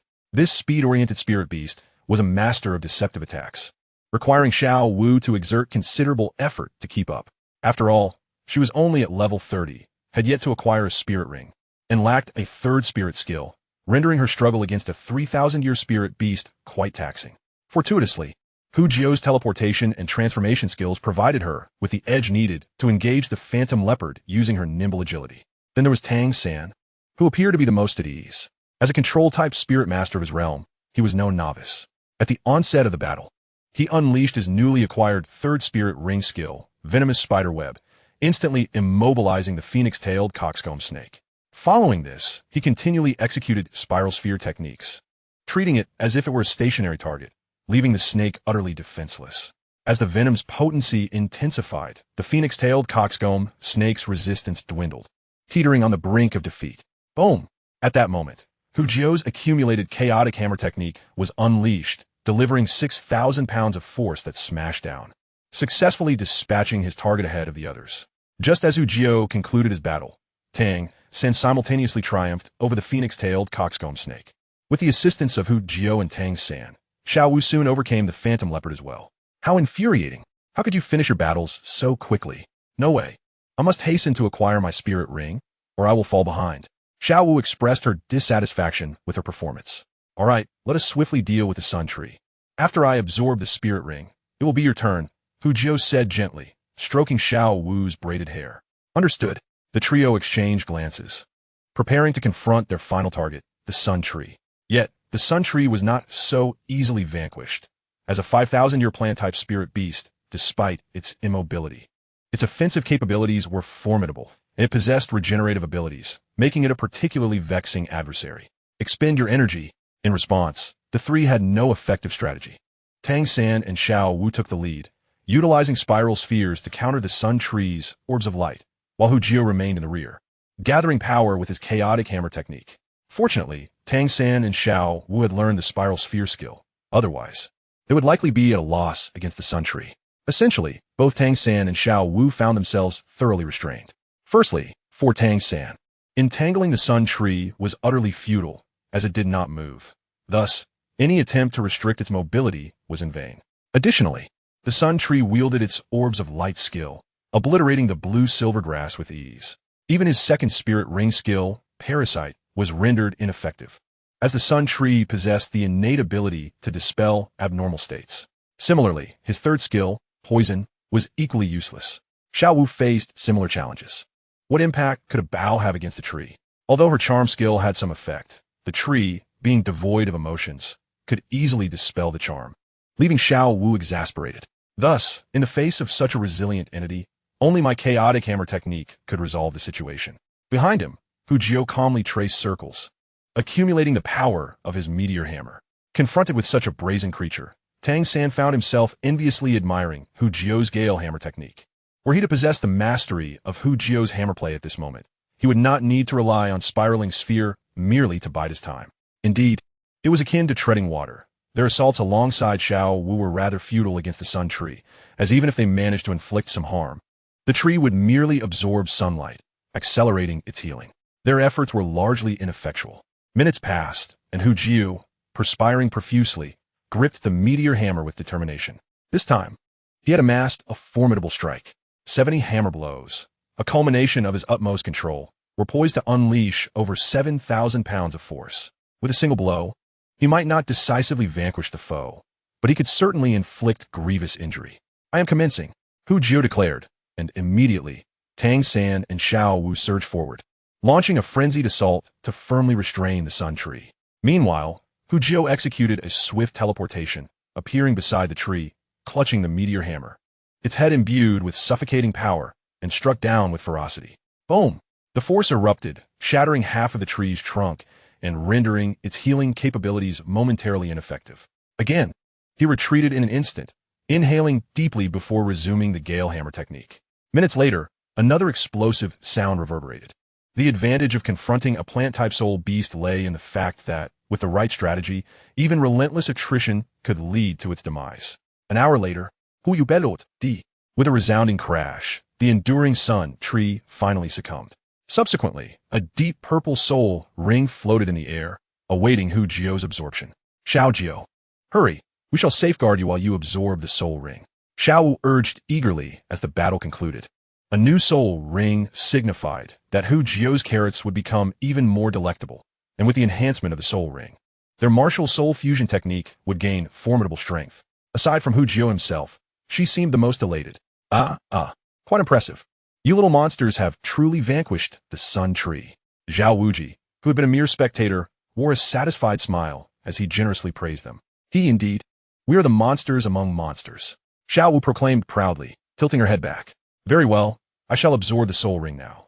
I kindly request my teacher to protect me, Jiuhao stated without delay, promptly sitting cross-legged on the ground to commence the absorption of the Sun Tree's soul ring. The 5,000-year soul ring was nearing the limit of what he could absorb. Thus Jiuhao approached it with utmost caution. Fortunately, his body had been tempered through the gale hammer technique, which, while primarily for accumulating power, had fortuitously bolstered his physical constitution. Under these circumstances, Jiuhao absorbed the soul ring without incident. The process merely took a bit longer than usual. 3 hours later, as midnight approached, Jiuhao finally completed the absorption, elevating his level to 41. Where has Xiao Wu gone? The moment he opened his eyes, Jiuhao sensed something amiss. His beloved Xiao Wu had vanished. Casting aside all other concerns, he activated his sensory enhancement technique, striving to detect her familiar aura. After a few seconds, relief washed over him. It turned out Xiao Wu had not strayed far, merely a few hundred meters away. She said she wanted to take care of something. Tang San hastily explained upon seeing Jiuhao's expression. To take care of something again? Jiuhao paused, suspecting that this little rabbit was likely gathering a soul ring. Such a flimsy excuse could deceive others, but could it really fool him? Chapter 71, Xiao Wu's Fortuity. Having confirmed Xiao Wu's safety, Jiuhao set aside his worries and began to assess his own capabilities. Name, Jiuhao. Rank, level 41 Soul Master. First Soul Ring, 5,935 years. Soul Ring Skill, Absorption, doubles training speed. Second Soul Ring, 5,399 years. Soul Ring Skill, Transformation, can assume the appearance of any person, including attire and martial soul, but cannot replicate soul skills. Additionally, it temporarily enhances physical strength by altering muscle and nerve structure. Limitation, Transformation of martial souls requires face-to-face contact. Third soul ring, 5,940 years. Soul ring skill, teleportation. Can appear anywhere within a 100-meter radius. Fourth soul ring, 5,000 years. Soul ring skill, holy light. Dispels negative states, restores stamina, and heals injuries. Self-created soul skill, meditation technique, level 10. Increases training efficacy by 90%. Sensory enhancement technique, level 10.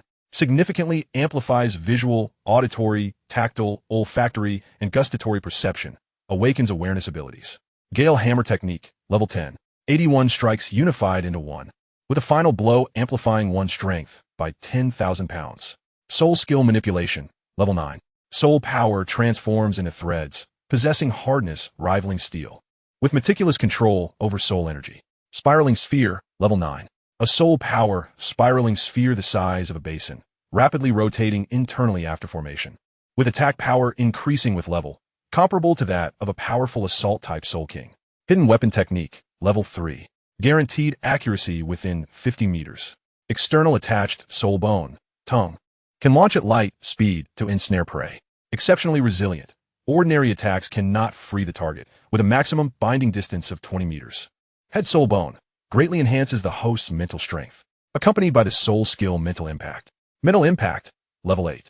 Increases mental impact capacity by 80%. As long as the opponent's mental power is not excessively superior, they will inevitably suffer mental harm. This was a trump card he had never before utilized. Hu Jiuhao realized that even his passive skills had limits.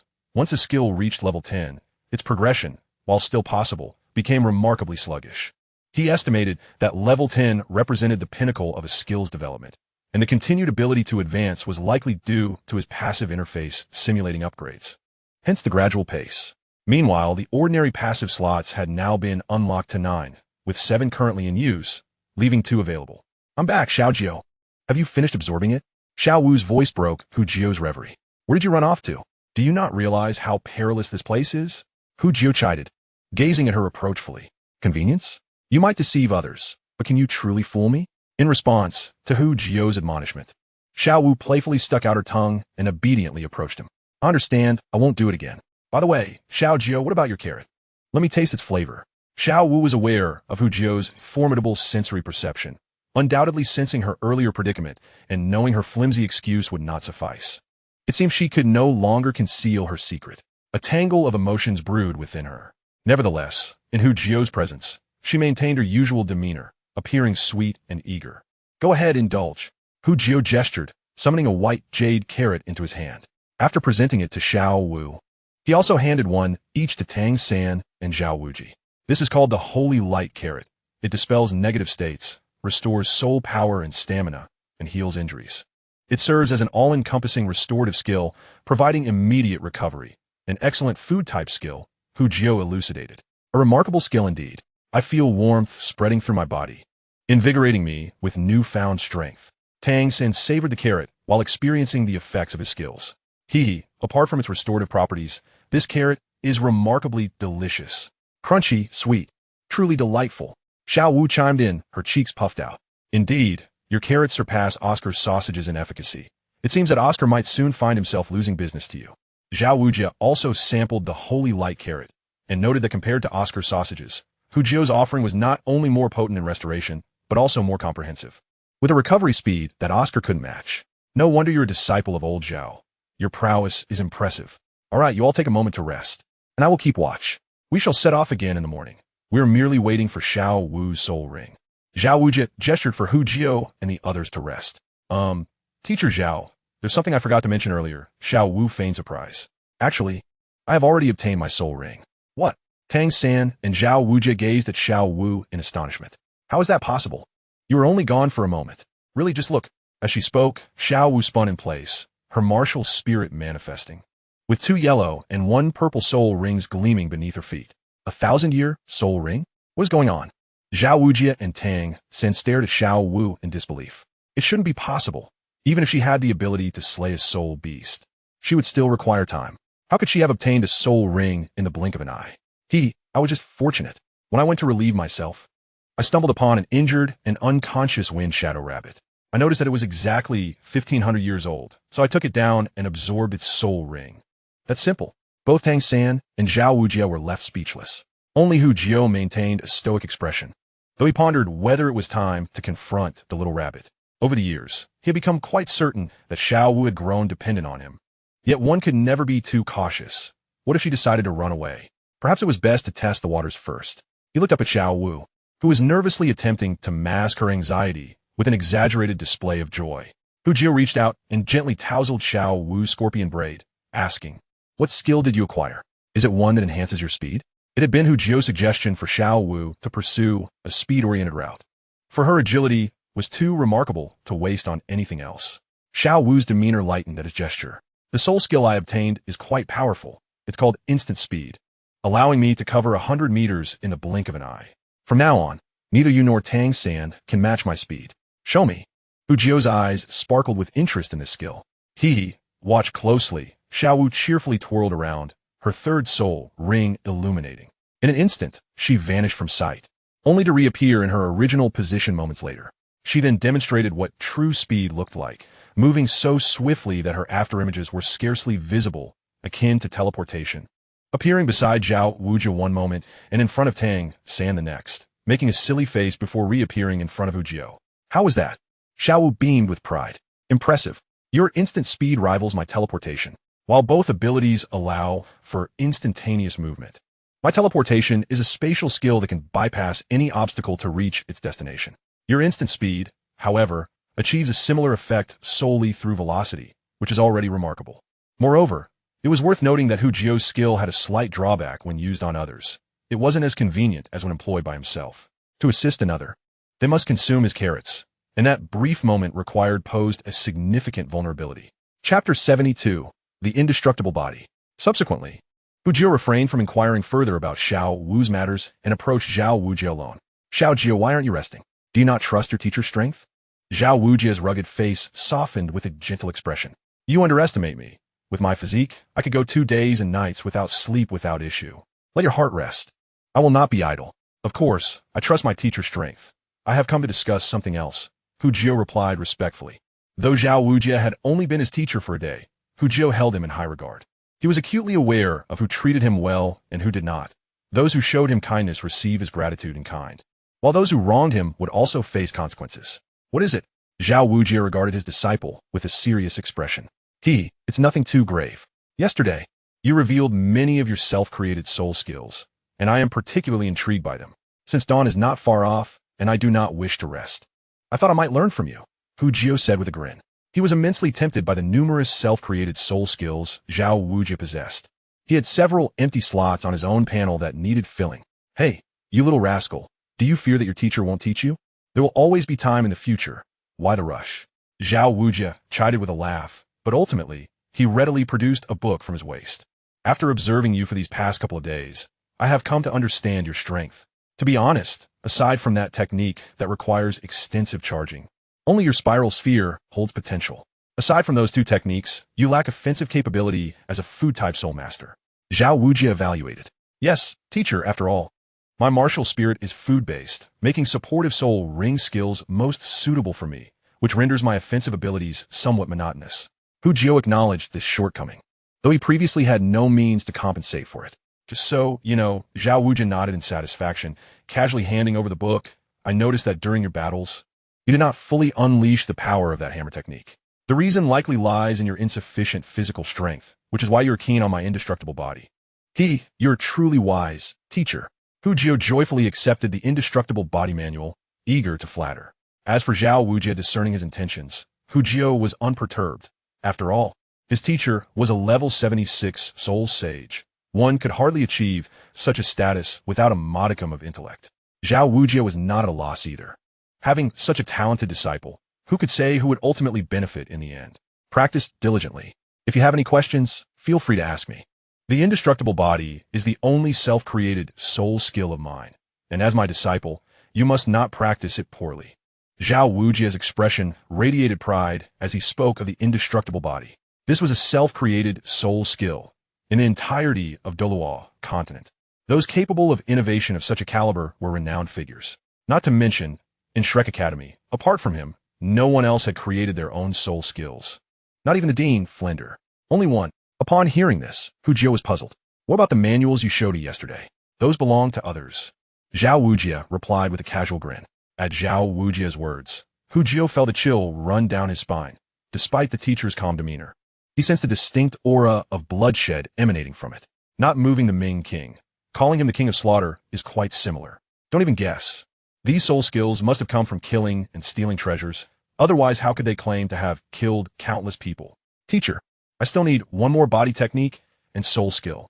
Holding soul skills in hand, but already thinking about something else in my heart. It would be a pity not to raise all the available slots for 2 soul rings during this time.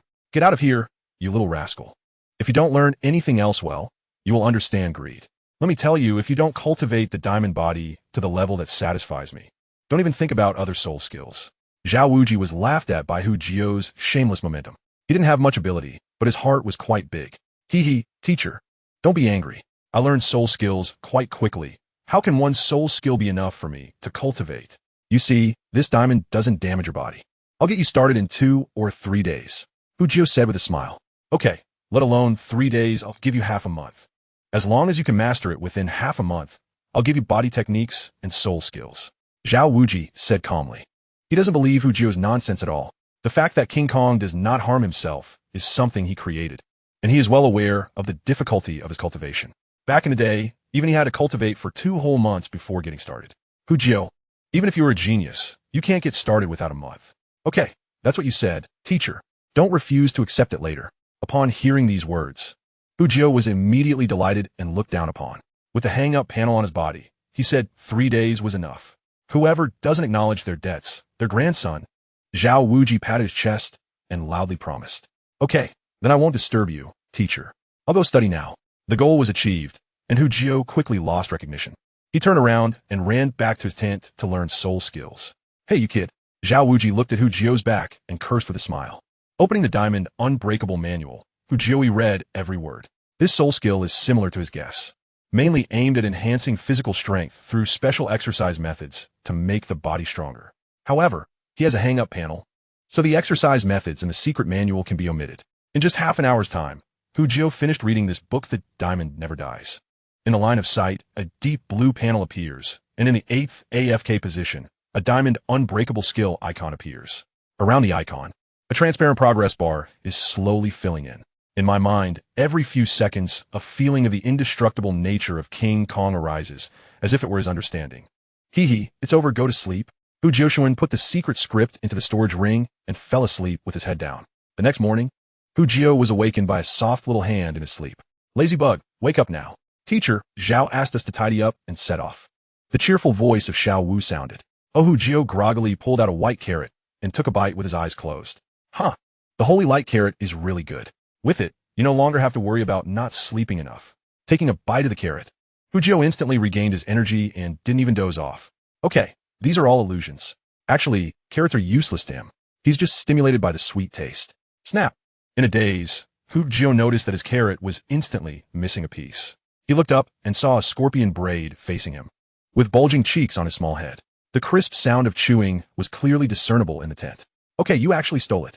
Chapter 73, ma, onjunes. Come on, little ones, run for me. Your bodies are too weak, only running can make you strong. As soon as the group of 4 walked out of the outskirts of Stardow Forest, Xiao Wu shouted loudly. Teacher, I feel that I'm already very strong. If I continue to be strong, I will not be able to find a wife. Just like you. Jiuhao's changing skills were activated, instantly transforming into a handsome 9-foot man of the year, with muscular joints all over his body, comparable to Xiao Wu. What the hell, are those muscles real? Fake. This is the real thing. Xiao Wu has a headache. As a disciple, he is good at everything, but he is a bit superficial and lazy. Whether it's skin or not doesn't have a big impact. The key is laziness. Look at Tang San, who wakes up before dawn to exercise and practice hard. And what about Jiuhao? I won't talk about sleeping in. The key is that I haven't seen him practice for so many days, not even once. Facing such a disciple, Xiao Wu's head aches. It can also be true, with such intensity, I can sustain it for a day. Jiuhao muttered to himself. What's the point of running when you have nothing to do? The scenery along the way is so beautiful. In this sunny weather, it would be wonderful to accompany the girl on an outing. Run for me. Xiao Wu let out a roar, which aroused Jiuhao's excitement. He was hasty. Old Xiao was good at everything, but he loved exercising too much, which also made them students suffer. Under the leadership of Xiao Wu, Hu Jiusan traversed mountains and seas all the way, eating carrots when tired, when hungry, and when thirsty. In just half a day, the group returned to Shrek Academy. I am exhausted. Xiao Jiu, come and help Carrot. As soon as she returned to the academy, Xiao Wu's whole body softened, and she hung on Hu Jiu's body, speaking weakly. After a carrot, Xiao Wu angrily raised her fist and said, Teacher Xiao is too cunning. He promised us that we could take a stroll in the town after obtaining the soul ring, but I still want to buy a lot of things. It's okay. I'll take you there when I have time. It's just the two of us. You can buy anything you want. Hu Jiu comforted. Xiao Jiu, you are so kind. Xiao Wu's face turned slightly red. She lowered her head slightly, and her eyes revealed happiness. Tang San, have you two forgotten something again? Let's all go back and rest. We'll gather on the college playground tomorrow morning. I'll go see the dean first and report the situation to him. Xiao Wuji doesn't care about Xiao Wu's dissatisfaction. Just pretend not to hear it. Yes. Jiugu, Sangu, Xiao Wujia, you have finally returned. As soon as he returned to the dormitory, Ma Hongjun ran over bouncing. The return of Hu Jiu and others proves that their hunt for soul rings has been a complete success, and also means that Hu Jiu has become a true soul sect. With his strength, directly crushed Mubai. Xiaopeng, how have you been at the college these past few days? We're all exhausted. Teacher Zhao made us run back from the Starry Sky Forest. It's so disgusting. Xiao Wu still holds a grudge against Xiao Wuji for not letting her go shopping in the small town. Hi, what are you guys doing? We're the ones in trouble. You guys have been away for the past few days, and the dean has personally fought against us, followed by running. Oh, look at how much weight I've lost on my body. How long will it take to make up for it?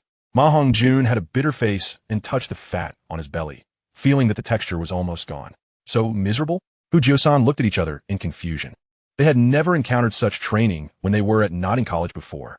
It's so tragic, the dean said. Shrek is a monster, so the students he teaches must also become monsters. In Hu Jiu's dormitory, Ma Hongjun found a chair and was completely paralyzed on it. Fatty, come with the carrot. Hu Jiu threw a holy light carrot over. Hu Jiu also understood Ma Hongjun's enthusiastic intentions towards them. Undoubtedly, Ma Hongjun has never concealed his intentions. He seeks merely to find a formidable ally. The dominating presence of Dai Mubai leaves him feeling uneasy in his company. In contrast, Hu Jiu and his companions possess not only formidable strength, but also a commendable egalitarian demeanor, which brings Ma Hongjun a sense of comfort. Appreciating the astute judgment of his rotund friend, Hu Jiu is willing to indulge him with a treat. The white carrot, how extraordinary! Is this truly the manifestation of Zhigur's martial soul? As Ma Hongjun takes hold of the carrot, curiosity piqued, he takes a bite. With each mouthful, he feels an invigorating surge of power. Even the fatigue from days of rigorous training under Flender dissipates entirely. Such remarkable restorative effects. It surpasses the efficacy of Oscar sausages by a significant margin. Gazing at Hu Jiu, Ma Hongjun's eyes glitter with excitement. This is splendid. With Jiugu around, I shall never again have to endure Oscar's repulsive sausages. Repulsive? Xiao Wu and Tang San exchange puzzled glances at Ma Hongjun, while Hu Jiu remains unfazed, pondering the incantation of that vile sausage. Perhaps he should concoct one for himself. I possess a grand carrot. At that moment, Ma Hongjun begins to lament the incantation of Oscar's sausages, as if he has borne a great injustice. Thus, Xiao Wu and Tang San are enlightened. Such a revolting skill exists in this world. Their gazes inadvertently shift towards Hu Jiu. As a food-type soul master, one typically employs incantations for skills. Yet Hu Jiu's mastery of soul power is so profound that he effortlessly bypasses this rule. Consequently, they remain oblivious to the nature of Hu Jiu's skill incantations. Indescribable. Indeed, in any case, it is nothing like Oscar's incantation. Hu Jiu chuckles ambiguously. His skill incantation, to put it eloquently, is melodious yet far too juvenile and embarrassing. Heaven did not beget me. Hu Jiu. The carrot endures through eternal nights, absorbing the essence of myriad worlds. Heaven did not beget me. Hu Jiu. The carrot endures like the luminous moon, transforming as I command. Heaven did not beget me. Hu Jiu.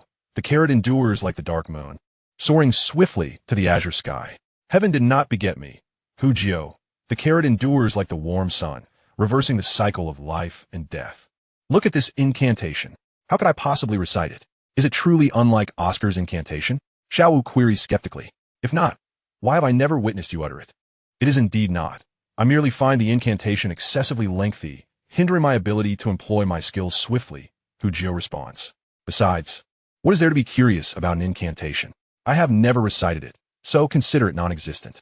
After much persuasion, Hu Jiu manages to appease Xiao Wu. Yet, under Tang San's scrutinizing gaze, Hu Jiu feels a shiver run down his spine. Is it possible he cannot evade this scrutiny? Fortunately, Tang San refrains from speaking, sparing him from a predicament. That evening, Hu Jiu and Xiao Wu find themselves alone atop a nearby attic. Xiao Wu, speak, what have you concealed? Hu Jiu's piercing gaze fixes upon her, his tone serious. Little Jiu, Xiao Wu averts her gaze, her heart racing. Shall I truly confess? After all these years of camaraderie, do you not trust me? Regardless of the reason, I would believe you. The moment to probe, Xiao Wu has arrived. I certainly believe you, Xiao Wu blurts out. Yet, she hesitates, stammering, however this, I cannot divulge. Not even to me? Hu Jiu seeks confirmation. At this moment, Hu Jiu feels conflicted, sensing he is pressuring Xiao Wu. Yet, sometimes one must apply pressure to uncover the most splendid of revelations. Over the years, Hu Jiu has witnessed Xiao Wu blossom from an adorable girl into an even more charming young woman. Their extended companionship has fostered a deep bond. However, this closeness also instills a sense of trepidation in Hu Jiu. He fears that as time passes, this intimacy may evolve into familial affection, a prospect too daunting to contemplate. Indeed, nurturing relationships is not as simple as one might assume. Thus, he desires to transform this familiarity into the sweetness of love. He intends to shatter this closeness, for emotions that are broken and remolded are far more exquisite. Very well, I shall reveal it. Under Hu Jiu's unwavering gaze, Xiao Wu steels herself, saying defiantly, I was born different from others.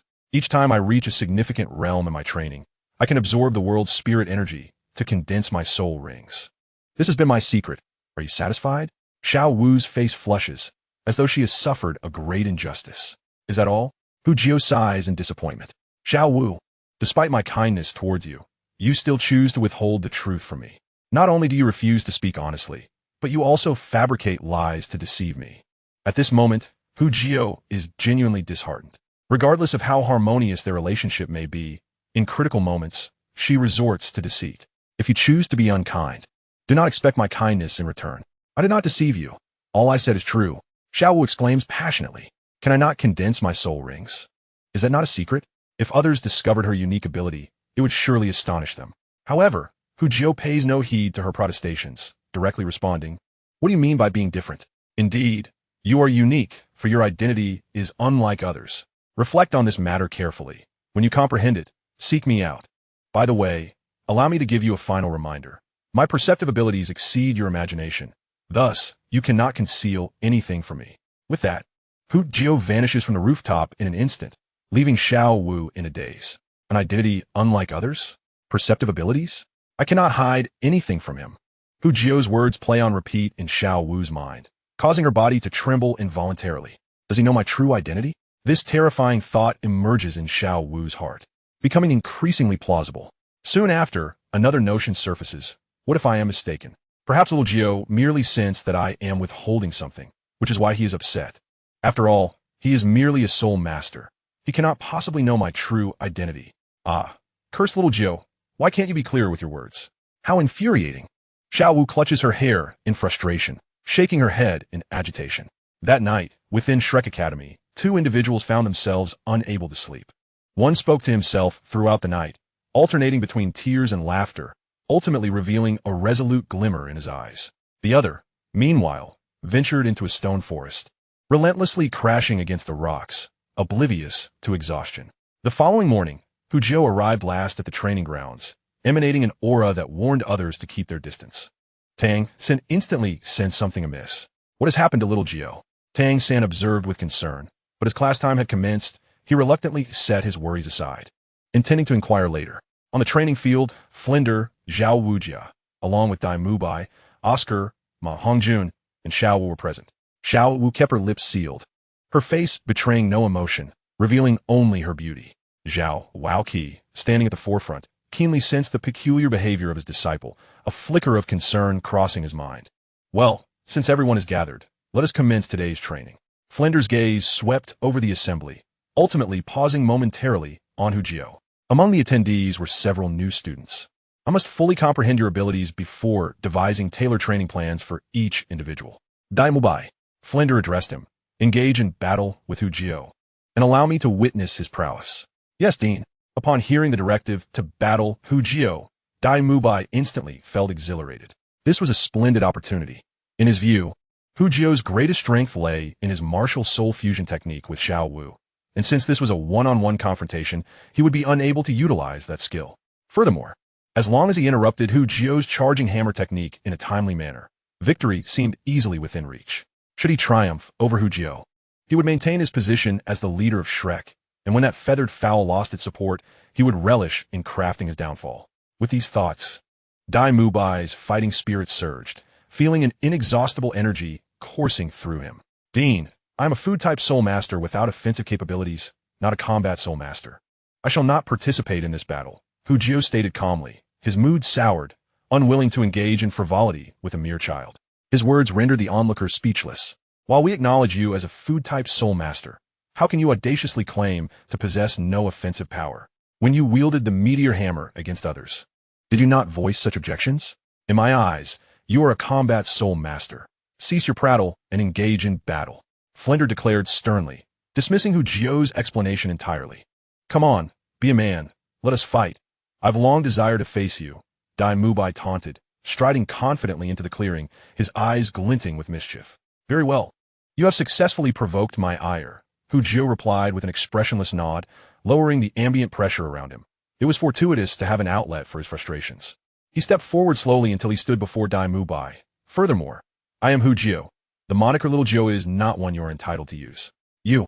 Dai Mubai's eyes shimmered with a wicked light, a flicker of malice passing through before he quickly regained his composure.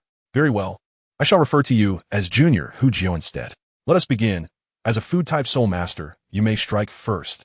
He believed it was an honor for someone of his noble lineage to call Hu Jiao Little Jiao, and Hu Jiao's audacity to reject this was an affront to his dignity. Hu Jiao refrained from further discourse, swiftly producing the meteor hammer and activating his transformation skill, instantly morphing into a brawny figure towering at 9 feet. Junior Hu Jiao, when I said you could strike first, I did not mean for you to employ that charging hammer technique. Should you begin charging, do not blame me for interrupting you. Dai Mubai remarked with a smile, maintaining an air of nonchalance. Enough of your nonsense. If we are to fight, let us do just that. Hu Jiao's left hand shimmered faintly as a red energy sphere began to coalesce, while his right hand wielded the meteor hammer, initiating the chaotic hammer technique. In that case, do not blame me for being impolite. Martial Soul White Tiger Possession, Dai Mubai shouted, his physique instantly enlarging, a phantom of the white tiger manifesting behind him, his pupils transforming into beast-like slits, with massive claws extending from his fingertips.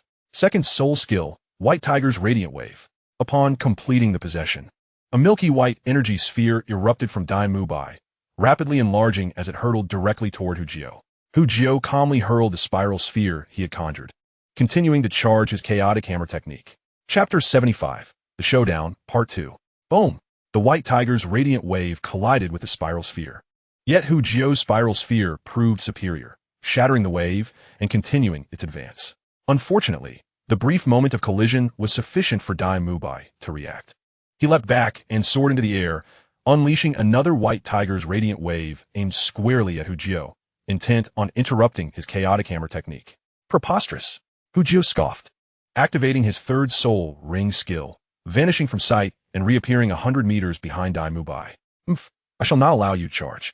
Dai Mubai's eyes glinted with malice as he swiftly turned to face Hu Jiao.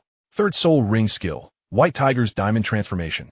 Dai Mubai bellowed, his muscles expanding once more, black stripes appearing on his skin, augmenting his imposing presence. Come, let us battle, he roared, crouching low as he launched himself towards Hu Jiao like a ferocious tiger pouncing on its prey. Come indeed. A flicker of light gleamed in Hu Jiao's eyes. He stood resolute, spinning the meteor hammer in a wide arc, striking directly at Dai Mubai. In the brief span of their encounter, they had barely exchanged breaths.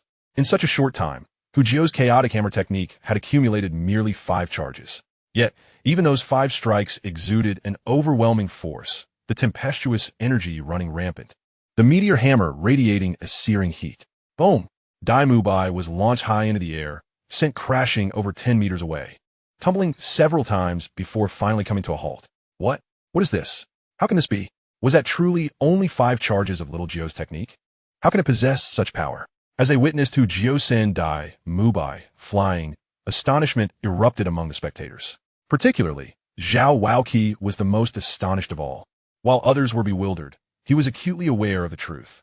At the very moment the meteor hammer was unleashed, he distinctly observed a faint golden glow flicker across Hu Jiu's arm. Was this not an indication of successfully mastering the diamond body? Good heavens! Could it be that I'm seeing things?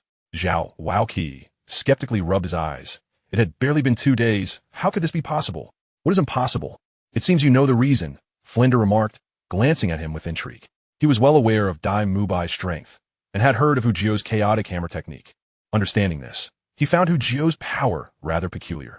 Flender's comment drew the attention of all present toward Xiao Wu. Who would not be curious about someone capable of effortlessly sending Dai Mubai flying? That seems to be my diamond body, Xiao Wu gulped, struggling to articulate his thoughts. Are you certain? Flender's skepticism was not directed at Xiao Wu, but rather the astonishing nature of this revelation. How could he not be aware of Xiao Wu's diamond body? He recalled that just yesterday, old Jiao had mentioned taking Hu Jiu as his disciple and imparting the diamond body technique to him. The soul skill had only just been taught, and Hu Jiu had already mastered it. Was this not a jest? Indeed. How could I be mistaken regarding my soul skill? Ha! Good disciple, you are remarkable, Xiao Wu affirmed, bursting into laughter without regard for his image. To have learned a self-created soul skill in less than 2 days, what talent could possibly compare? He could not help but wonder, who else could rival this? Truly, the diamond body. Xiao Wu's affirmation plunged those present into a collective state of shock.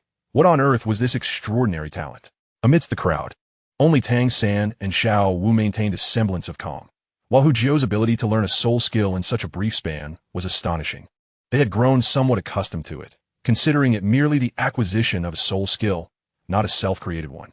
After all, little Jiu had even created 2 of his own soul skills. What was there to be surprised about?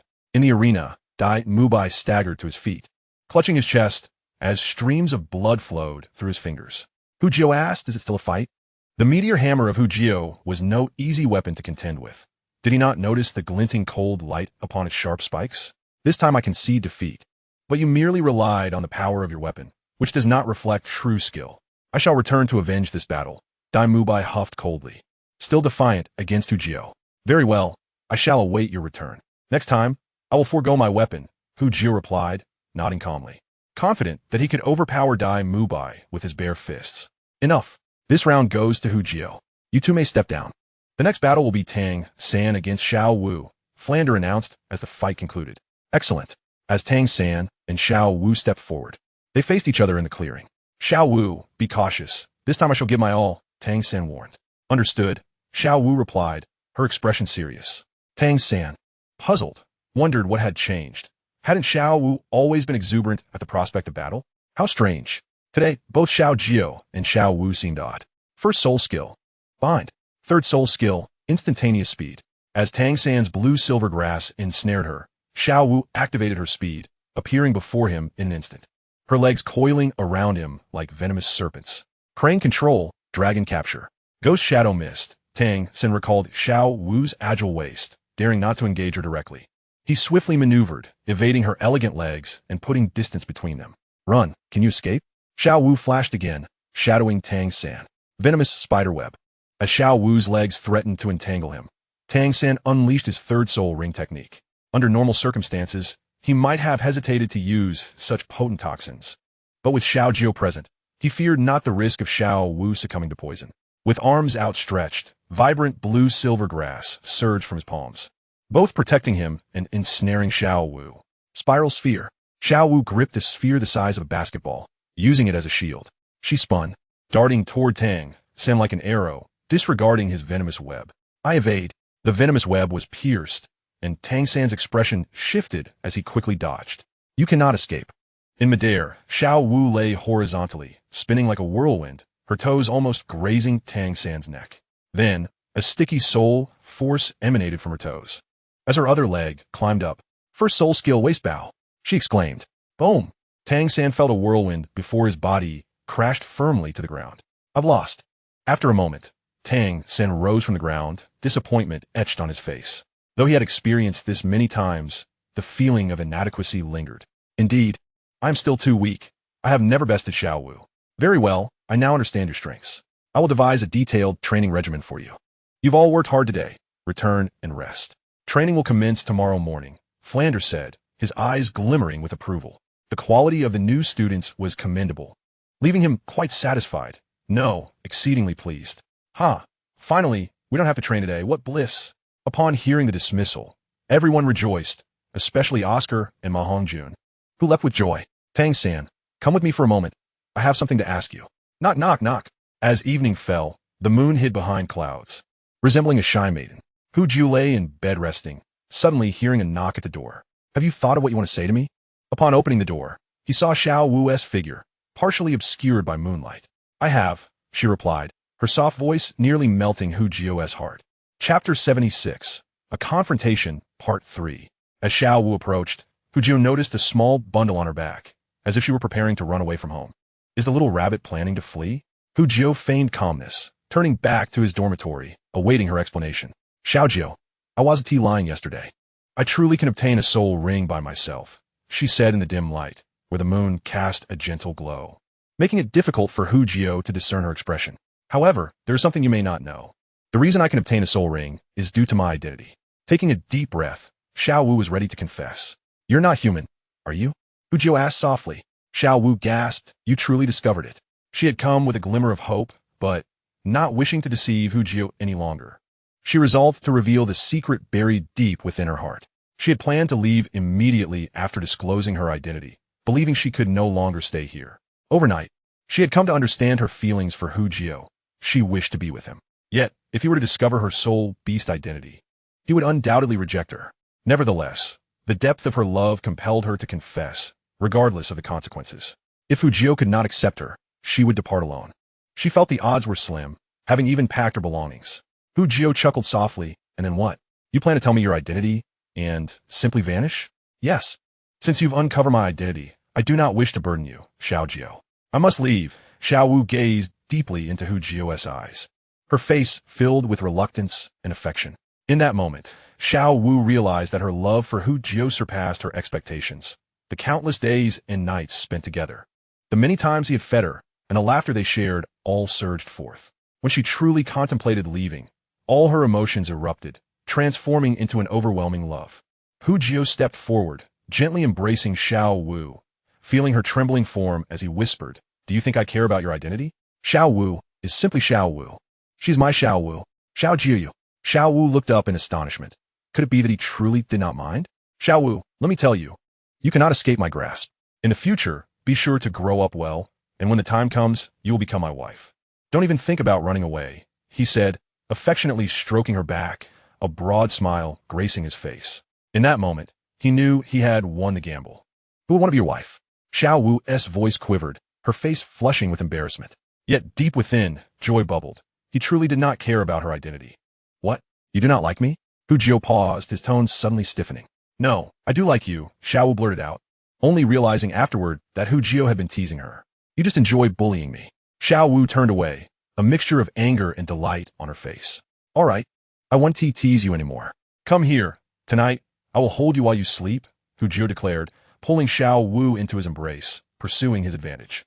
Following Hu Jiu to the bedside, Xiao Wu inquired, Little Jiu, since you are aware of my true identity, why do you still wish to be with me?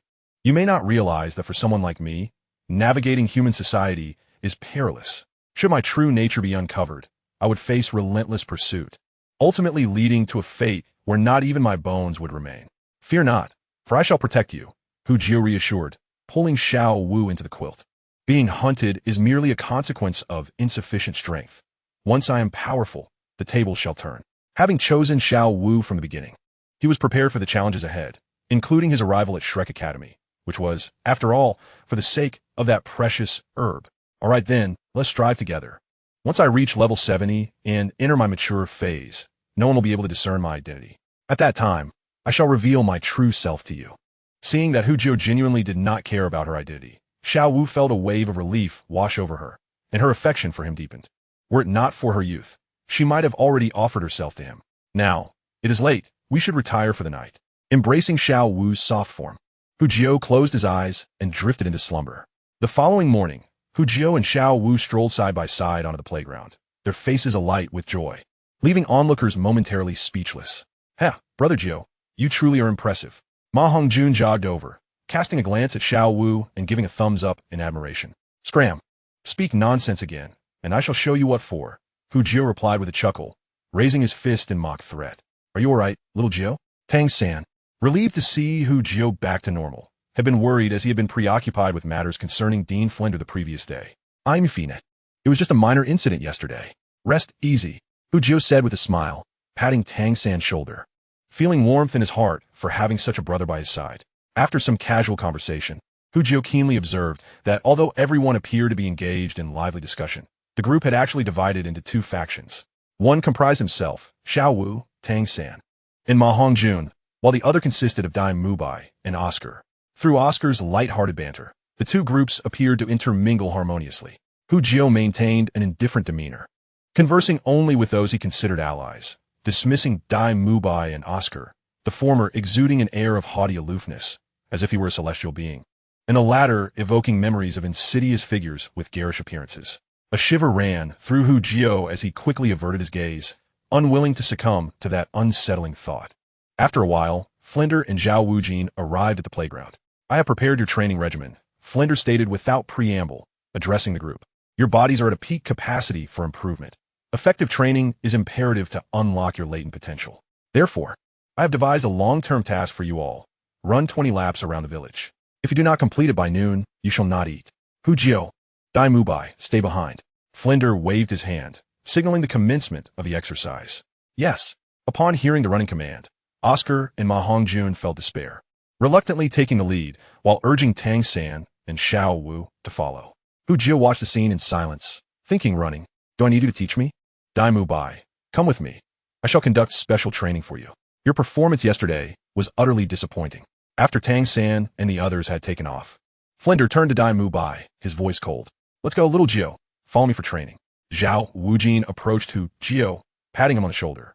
Yesterday, Hu Jiu had left too abruptly, and Xiao Wujin had not had the opportunity to confirm the details regarding the indestructible body. The two made their way to a secluded courtyard within the academy, surrounded by an array of large training equipment.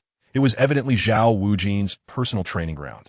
Come, little Jiu, demonstrate the indestructible body, Xiao Wujin said, his expression brimming with anticipation. Hu Jiu, appearing reluctant yet secretly delighted, rolled up his sleeves, his muscles rippling. A layer of imperceptible golden light radiated from his skin. I knew you would grasp it.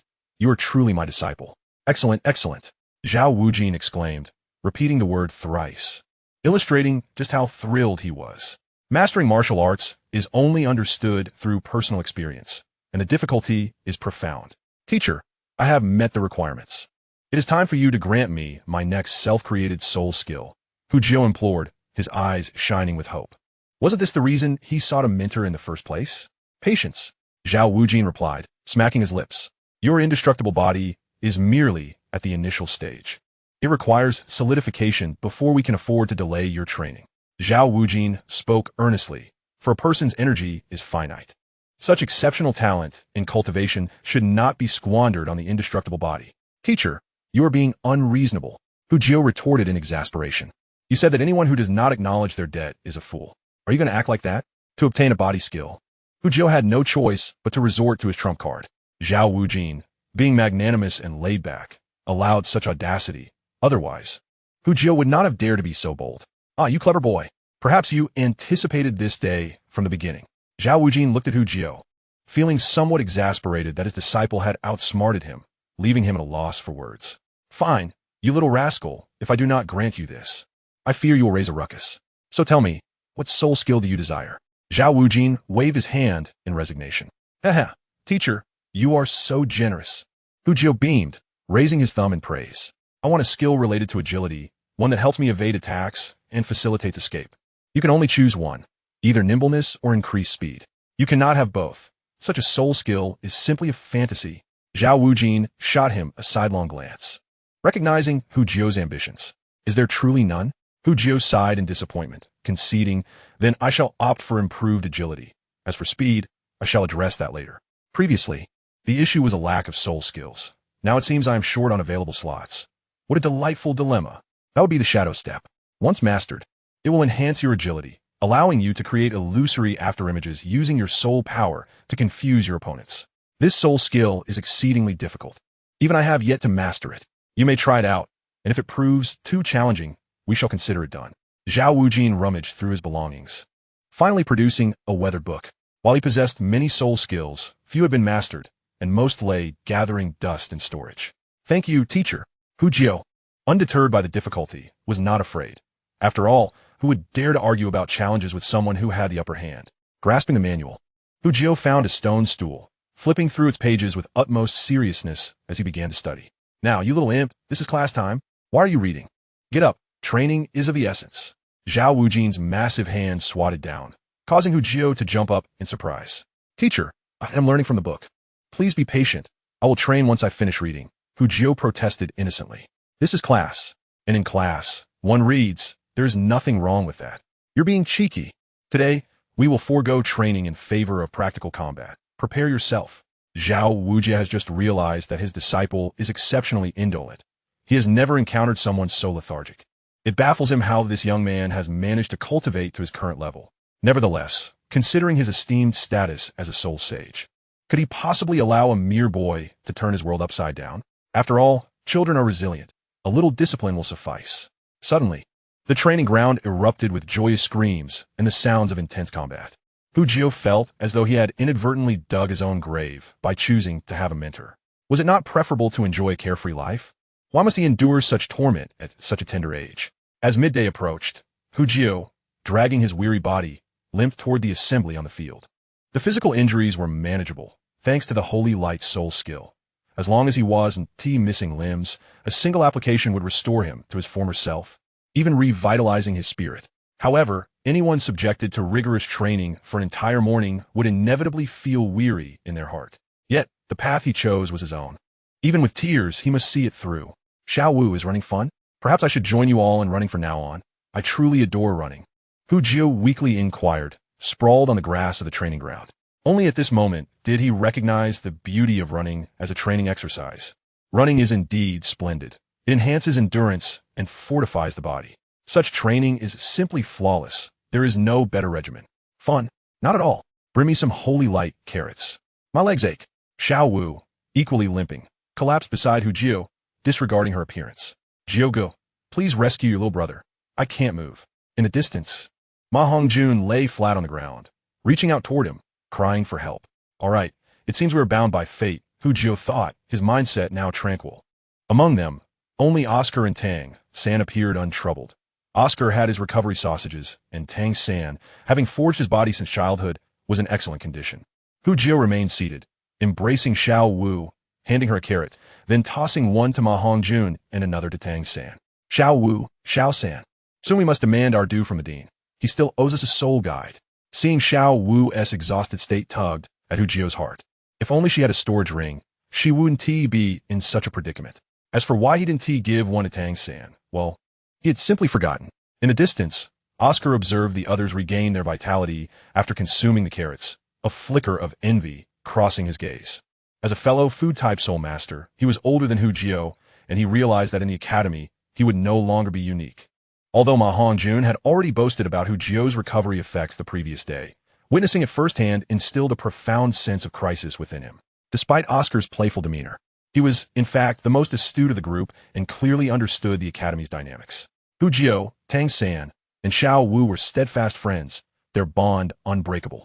Coupled with the fact that the chubby Ma Hongjun couldn't endure Dai Mu Bai, he naturally gravitated toward Hu Jiao's side, forcing Oscar to abandon his neutral stance and align with Dai Mu Bai. Only by doing so could he contend with Hu Jiao's superior food-type soul master. Otherwise, with Hu Jiao's prowess overshadowing him, how would he gain recognition within the academy? Oscar considered all this with clarity, regardless of his reluctance. He knew he must push Dai Mu Bai forward to confront Hu Jiao and his companions, not for the sake of victory, but to secure greater training opportunities from the academy. I must say, Fatty, you brought this upon yourself. Who told you not to eat my sausages? You've had them before, and now you turn your nose up at them? From now on, I shan't share my sausages with you. Oscar teased as he approached Ma Hongjun with his sausage in hand, a grin plastered on his face. Come on, Xiao Oscar, have a little self-awareness. With that disgusting incantation of yours, who would eat it if there were any other options? At that moment, Dai Mu Bai limped onto the training ground. He had no qualms about being blunt with Oscar. As a prince, He needed to be courteous only to the teachers in the academy. As soon as Dai Mubai spoke, Oscar's expression shifted momentarily before returning to normal, ensuring no one noticed. What a pompous, ignorant fool. Huh, Oscar, that is what Boss Dai said. With Jiuhao around, I shall never eat your revolting sausages again. You can keep them for yourself. Ma Hongjun exclaimed, bouncing up from the ground, filled with pride. Oomph. If you don't want them, fine. My sausages are delicious. Oscar smugly bit into his sausage, squinting his eyes in delight. Just then, Flinders suddenly appeared on the training field, startling even the sharp-eyed Tang San and Hu Jiuhao, who failed to notice his arrival. It seems you have all completed today as tasks admirably, Flinder remarked, nodding in approval. However, his next words left everyone astonished. Now, there is one final task remaining. Once completed, you may rest. This task is rather straightforward. As members of Shrek, you are a team, partners who can rely on one another. Now, it is time to test you. Oscar, step forward and prepare the sausages. Understood. Oscar responded enthusiastically. Dai Mubai's expression darkened. This scene felt eerily familiar. Hu Jiuhao soon realized they were about to be subjected to eating sausages. However, Xiao Wu, Tang San, and Ma Hongjun seemed unfazed, having never anticipated such a bizarre task. Indeed, Flinder's subsequent words confirmed Hu Jiuhao's suspicions. The task is simple. You merely need to consume one of Oscar's sausages. I have a large sausage. I have a large sausage. Oscar proudly recited his incantation, his voice growing louder and more boisterous, as though afraid others might not hear him. This is an absolute affront to us. Hu Jiuhao clenched his fists, feeling the urge to deliver a thorough beating. Dean, why must we eat Oscar's sausage?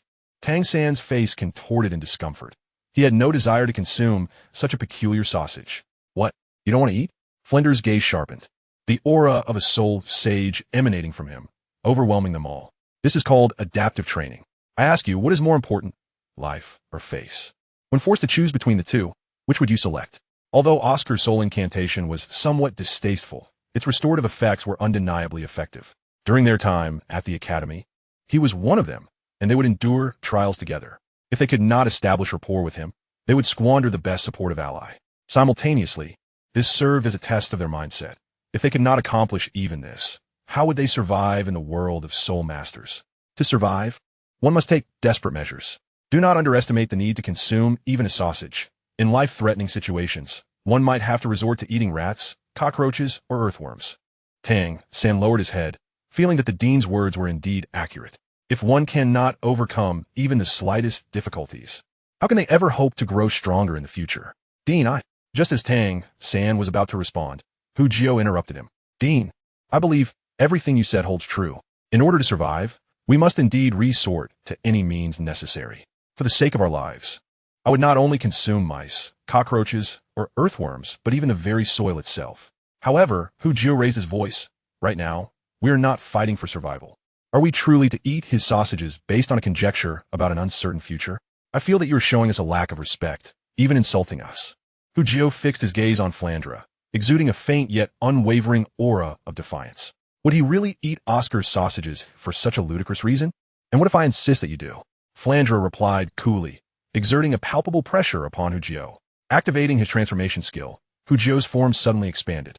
And while bearing the weight of the pressure, he resolutely declared, Then I shall withdraw from school. I will withdraw as well. What is this wretched academy worth anyway?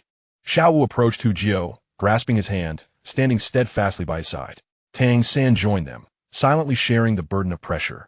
I too do not wish to partake. Ma Hongjun gritted his teeth and uttered with closed eyes, though he dared not step forward to confront Flandra, instead shrinking back in a rather comical manner. Among those present, only two remained unmoved, Oscar and Dai Mubai. Oscar's countenance darkened, his eyes revealing a shadow of fury.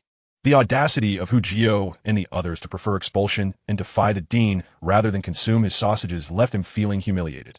If looks could kill, Hu Jiuhao and the others might already be lifeless. Meanwhile, Dai Mubai's expression was no more favorable. He had faced a similar choice the previous year, opting to comply. Yet, this only fueled his jealousy. Why did they have the courage to oppose the dean while he had accepted his fate? He lacked Hu Jiuhao's audacity.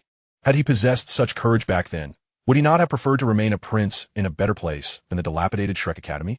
Flandra, what are you doing? They are merely children. Can't we communicate properly? Just as Hu Jiuhao was about to fuse with Xiao Wu's martial soul, Xiao Wu intervened. He stepped in front of the trio, shielding them from Flandra's oppressive aura, while smiling and coaxing them. What am I doing? Ask them what they intend to do. Refusing even the Academy's assigned tasks. If they are not educated, they will never understand the vastness of the heavens or the depths of the earth, Flandra retorted angrily. And you wish to withdraw? Do you think Shrek is a place one can come and go as they please? Xiao San, what is the matter with you? Flandra is merely training you. Can he truly harm you? Quickly apologize to the dean, and this matter will be resolved. Xiao Wu turned his back to Flandra, signaling Hu Jiu with his eyes.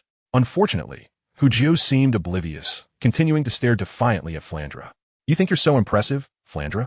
Try touching me. And what about Tang San? Your time will come, Flandra. I shall make you nauseated. Chapter 79. Subduing Ma Hongjun. Flandra had miscalculated. He had anticipated easily dominating the young ones, much like he had with Dai Mubai in the past. Yet, he did not expect Hu Jiu to be so resolute. With Xiao Wu and Tang San promptly siding with him in defiance. He merely intended for the new students to be compliant. This year's enrollees were all top-tier talents. And talent always carries a certain arrogance. Was it not reasonable to slightly suppress their pride for the sake of easier guidance? Yet to Hu Jiu, Oscar sausages were equivalent to a fundamental principle. Although not literally so, that was the impression they left. For him, to consume someone's essence was utterly inconceivable. Having watched similar scenarios in fanfiction in his past life, he once found it baffling why those traversers would so readily consume such things, not content with merely one, but shamelessly asking for more. Now, experiencing this situation firsthand, Hu Jiu realized he could not do it. He seemed overly sentimental, unwilling to compromise. Flandra found himself in a predicament. It was no longer about whether or not to eat the sausages, but rather, Hu Jiu and his companions were threatening to withdraw from school. He regretted his approach. Had he foreseen such obstinacy, he would not have resorted to such tactics. There was no way he would allow them to leave. Shrek had not accepted such outstanding students in many years, and he must keep them. None of you completed your task today, so no lunch for you. Xiao Wu keep an eye on them. Let us see who dares to eat. With a cold snort, Flandra swept away, his departure somewhat disheveled yet still composed. What does it matter if you don't eat sausages? I will still have you under my thumb. Let us see who dares to eat today. Oscar and Dai Mubai chimed in. What does that have to do with us? We can complete the tasks. The two felt aggrieved, as it was not their fault. If punishment was to be administered, it should fall upon Hu Jiu, not them. They felt anger but dared not express it before Flandra, so they redirected their ire towards Hu Jiu, the instigator. After Flandra's departure, Xiao Wu finally grasped the situation through Xiao Wu's exasperated explanation. In her retelling, Flandra was depicted as a malevolent overlord, mercilessly bullying these future titled Douluos, while they stood defiantly, ultimately vanquishing the evil overlord. Xiao Wu's bewilderment at this dramatic retelling was evident. Could Flandra truly be so wicked? Ultimately, it was Tang San who could not bear it any longer, impartially clarifying the events that had transpired. It was merely a sausage. What is the fuss? A true man should be resilient. Xiao Wu puffed out his chest, attempting to embody the spirit of masculinity. See, now you've angered the petty Flandra. You shall have your share of troubles. The thought of Flandra's pettiness made Xiao Wu shiver, feeling a chill run down his spine. He hoped his words had not reached the elder's ears. Teacher Xiao, you have never tasted my sausages. Oscar's plaintive voice struck a decisive blow. This is easily understood, right? As a real man, one should possess the spirit of enduring pain and hardship. How could one seek sausages for a minor injury? Xiao Wu insisted, stroking his buzz cut in forced justification. Yet I often see you running a teacher, Xiao Xine, Dai Mubai added coolly. Get lost. That was merely to foster a connection with old Xiao, not for treatment. Xiao Wu glared at Dai Mubai and Oscar, feeling humiliated. You little rascals, daring to undermine me in front of my students, you are finished. All right, after morning of training, you all must be fatigued.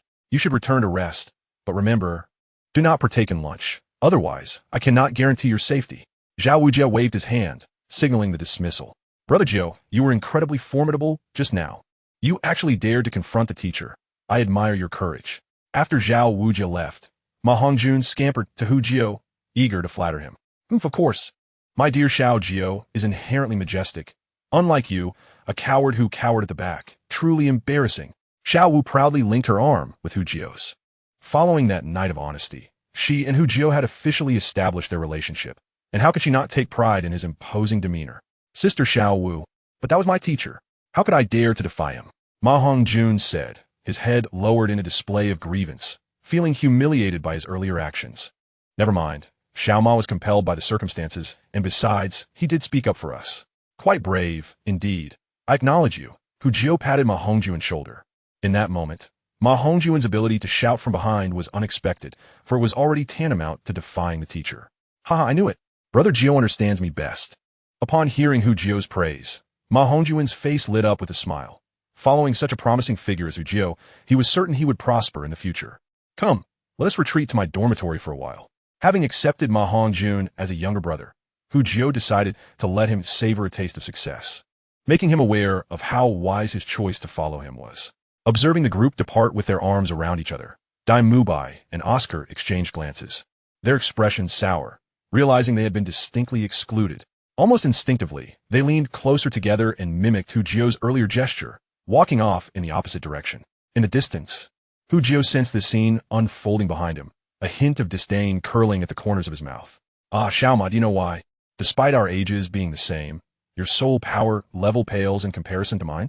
In his dormitory, Hu Jiu toyed with Xiao Wu's fingers, speaking with a casual air. Xiao Wu's fingers, as pure as lotus roots, bore a tender, infantile hue, soft and delightful to the touch. Under such scrutiny, Xiao Wu shyly lowered her head, her usual fiery spirit subdued. Brother Jiu, must you even ask? You, along with Sangu and sister Xiao Wu, are all prodigies with extraordinary talents. I merely experienced a mutation in my martial soul, granting me a slight boost. How could I possibly compare to you all? As he spoke, Ma Hongjuan felt a pang of inferiority, lamenting his lackluster martial soul, which, despite being termed a phoenix, was more akin to a common hen. This worthless soul had squandered his youth. Ha! Would you believe me if I said my innate soul power is merely at level 2? Hu Jiu chuckled, dismissing the significance of innate talent. What? How is that even possible? Upon hearing Hu Jiu's claim of having only level 2 innate soul power, Ma Hongjuan stood in shock. Could he really progress so rapidly?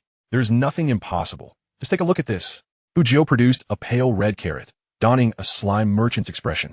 Beside them, Tang San watched speechlessly, recalling how he had incurred a colossal debt over such matters in the past. Come now, consume this carrot, and you shall discover the sheer joy of cultivation. Hu Jiu tempted, resembling a devil luring him toward the abyss of degradation. Then I shall eat it, Ma Hongjuan. Taken aback by Hu Jiu's expression, clutched the carrot in a panic, hesitating to take a bite. Eat up. No need to be so hesitant. Do you think I would harm you? Seeing Ma Hongjuan's timid demeanor, Hu Jiu frowned and admonished him. All right, I shall eat. With Hu Jiu's intimidating presence, Ma Hongjuan hastily seized the carrot and devoured it in large bites. Now cultivate. At Hu Jiu's command, Ma Hongjuan obediently sat cross-legged, closed his eyes, and began to meditate. A quarter of an hour later, Ma Hongjuan completed a phase of meditation, his face alight with ecstatic joy. Brother Jiu, you are now my true brother, no? Even closer than a biological brother. I have finally found you. Ma Hongjuan's plump form suddenly sprang up, and he lunged toward Hu Jiu, clutching his leg tightly. Hey, you have quite the discerning eye. Hu Jiu gazed languidly at Ma Hongjuan, who wore an expression of unadulterated admiration, feeling an immense sense of satisfaction in having yet another individual under his influence. Brother Jiu, I feel as if eating your carrot has made my cultivation as swift as driving a vehicle. Only now do I understand what true cultivation is. Ma Hongjuan shamelessly showered Hu Jiu with praise, clearly reveling in the experience. It seems you have discovered the profound truth of life. My investment in you has not been in vain. However, as you know, there is no such thing as a free lunch. Brothers are brothers. But this carrot still comes at a price. Hu Jiu grinned at Ma Hongjuan, revealing his ulterior motives. Indeed, Xiao San and Xiao Jiu share an exceptionally close bond, akin to that of biological brothers, yet they still pay for their carrots. You should be grateful for this opportunity. Such an extraordinary chance does not come by often. Xiao Wu chimed in. Ma Hongjuan glanced up at Tang San, who nodded in acknowledgement, wearing a wry smile. Although Hu Jiu only charged him a silver soul coin per carrot, after several years, he had lost track of how much he owed, only knowing it was an enormous sum. But, Brother Jiu, I have no money. Ma Hongjuan lamented, his expression one of despair, due to his martial soul's deficiencies. All his funds had been spent in the most economical establishments, and now he had nothing left to invest in carrots for cultivation.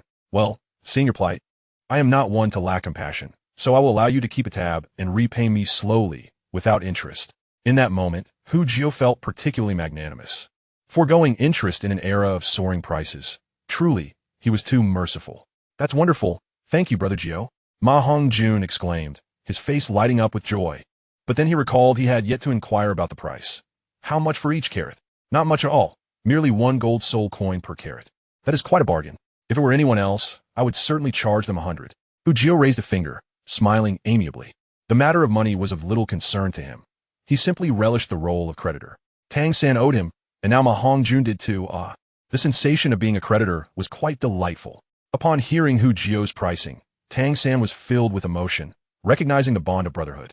Selling others a gold soul coin, while charging him only a silver, was almost akin to a gift. Good brother. Brother Jiuhao, I will buy. Ma Hongjun nodded vigorously. With such a tremendous opportunity before him, he could not afford to let it slip away. It was merely money. He could save by avoiding certain places and use those funds for cultivation. Once his cultivation level rose, he would flaunt before that lecherous tiger, proving he was not to be looked down upon. All right, take these carrots and cultivate at your leisure. When you run out, come find me again. By the way, these cultivation carrots are effective for only an hour, so remember to take them on time. Jiuhao retrieved a bundle of carrots from his storage ring, cheerfully reminding him. Understood. Ma Hongjun cradled the carrots in his clothing, treating them like treasures, as if fearing someone might snatch them away. Having successfully sealed a business deal, it was time to cultivate the skill of Shadow Evade. Although he had acquired the soul skill, he had not found the opportunity to study it until now. He anticipated that by nightfall, a captivating spectacle would unfold. Before that, however, he needed to master the skill at hand. In the dormitory, Jiuhao was diligently engrossed in his books, while Xiao Wu sat beside him, keeping him company. The aroma of books mingled with the beauty of a young woman, creating an atmosphere of serene contentment.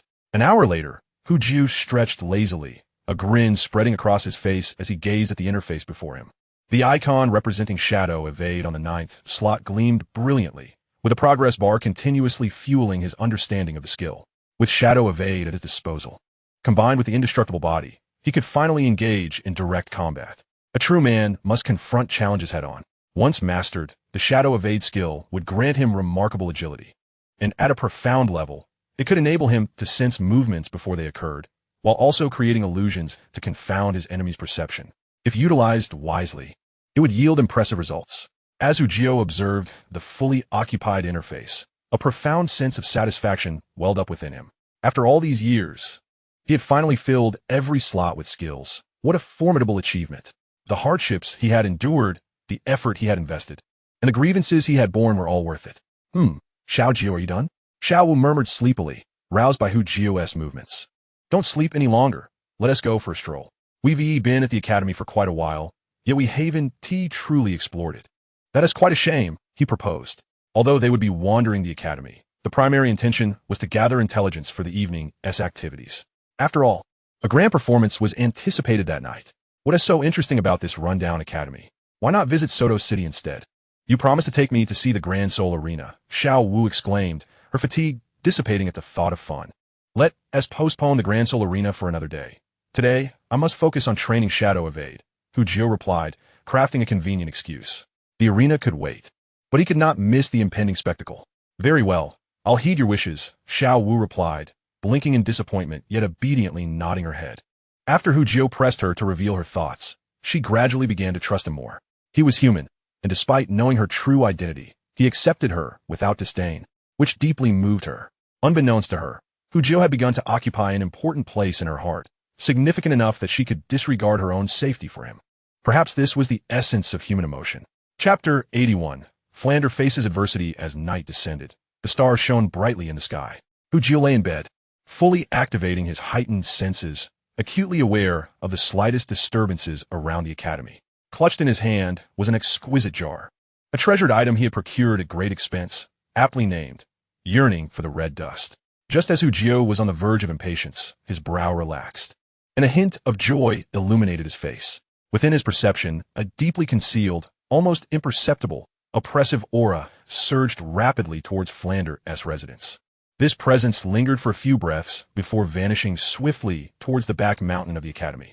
Shortly thereafter, Flander's aura emerged, pursuing the dissipating presence. Seeing this, Jiuhao hastily stowed the jar into his storage ring and activated his teleportation skill, relentlessly chasing after it without concern for his energy expenditure.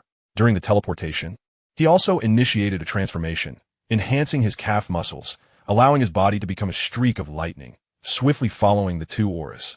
He needed to hurry. Witnessing Flander in such a predicament was a rare occurrence in a century, and he was determined not to miss it.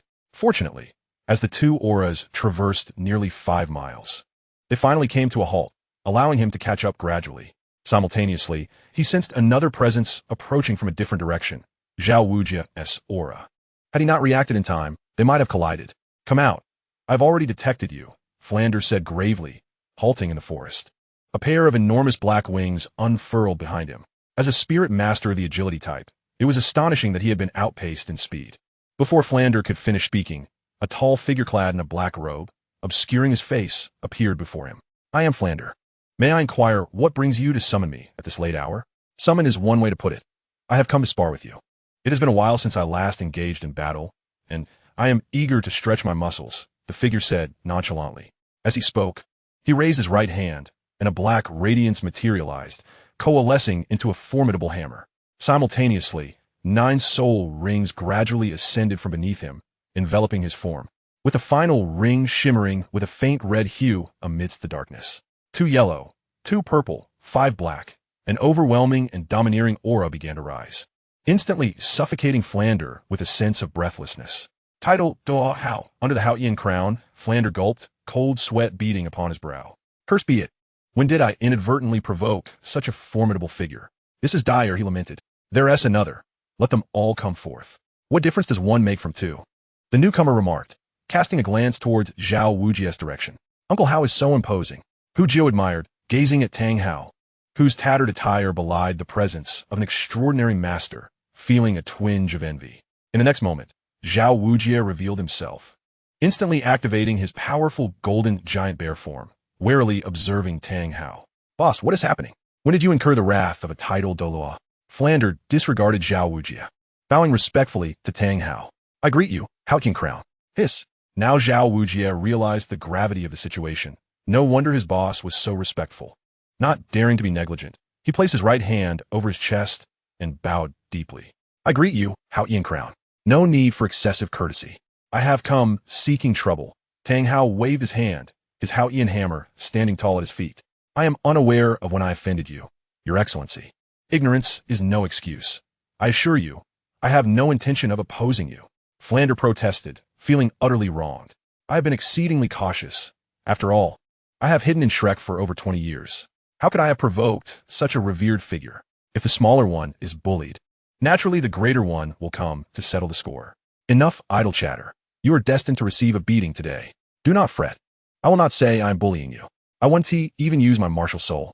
If you can withstand my attacks for the duration of a burning incense, I will leave without a word. Conversely, you must assist me with a task," Tang Hao declared, retracting his martial soul, causing the soul rings to vanish. "Your surname is Tang San. I understand now." In that moment, Flander suddenly comprehended how he had offended this individual. Thankfully, he had not acted excessively today, otherwise, leaving in one piece would have been uncertain. "Enough with the idle conversation. Let us begin. You, step aside, otherwise I shall strike you as well." Tang Hao cast a glance at Xiao Wu, who, in fright, repeatedly waved his hands, hastily dispelling his martial spirit, retreating in trepidation, fearing that this formidable figure might notice him. Oh dear, this disaster is of your own making, not mine." At that moment, an unexpected thrill surged within Xiao Wu, leaving him quite ashamed. Why should he feel joy when his leader was being battered? The ground trembled, the air vibrated, and the cacophony of agonizing cries, muffled groans, and the sound of collisions intertwined, creating a symphony of chaos. How tragic! It was simply unbearable to witness. Within mere seconds, Hu Jiu, akin to a spectator at a grand spectacle, watched as Flander became unrecognizable from the beating, even losing his cherished glasses. He longed to join the fray himself. The sensation of striking an opponent barehanded would surely be exhilarating. This thought flickered through Hu Jiu's mind, but he quickly dismissed it. After all, Flander was a teacher at the academy, and Hu Jiu held his elders in high regard. Such thoughts were inappropriate. After several moments, Tang Hao stood with his hands clasped behind his back, as if nothing had transpired. "Well then, the anger has been vented. It is now your turn to serve me," he murmured softly, a sound so faint that even Hu Jiu, with his heightened senses, could not discern his words. "Yes, your Highness Haotian." Flander and Xiao Wu, however, appeared to have heard him, responding with utmost respect, their faces unable to suppress their smiles. Uncle Hao, why must you keep me in the dark? Why are you so secretive? Hu Jiu thought, watching Xiao Wu assist Flinder away, wishing for a taste of that fortune as well. Come out, little ghost. How much longer do you intend to hide? Suddenly, Tang Hao's gaze swept towards Hu Jiu's concealed position, uttering casually. Uncle Hao, it's been ages. Both Xiao San and I have missed you dearly. Why did you take so long to appear? Hu Jiu chuckled foolishly as he emerged from his hiding place. Given his current cultivation level, hiding from a title Douluo was impossible. Had it not been for Flinder and Xiao Wu's attention being entirely on Tang Hao, they would have easily uncovered him. Miss me? When you were setting traps for Xiao San, did you think of me at all? Tang Hao Inguit? His expression unwavering in the face of Hu Jiu's enthusiasm, his tone laced with discontent. Heavens! Uncle Hao, can you be reasonable? Without my assistance, do you think Xiao San could have reached the 30th rank? It was all because of me. Hu Jiu exaggeratedly pointed at himself, as if he had suffered an immense grievance. Hey, you rascal, you are quite cunning. Tang Hao could no longer suppress a smile, his expression softening as he teased. Indeed, Uncle Hao, look here. This is a fine wine I prepared for you. Longing drunkenness in a mundane world. I spent a pretty penny on it. I've long wanted to honor you with it. Hu Jiu beamed proudly, swiftly producing a wine jar and eagerly offering it to Tang Hao. Chapter 82. Flinder's Misery. Tang Hao seized the wine jar and took several hearty swigs, savoring it for a long while a faint nostalgia flickered in his eyes. The wine is exquisite. Your thoughtfulness is appreciated.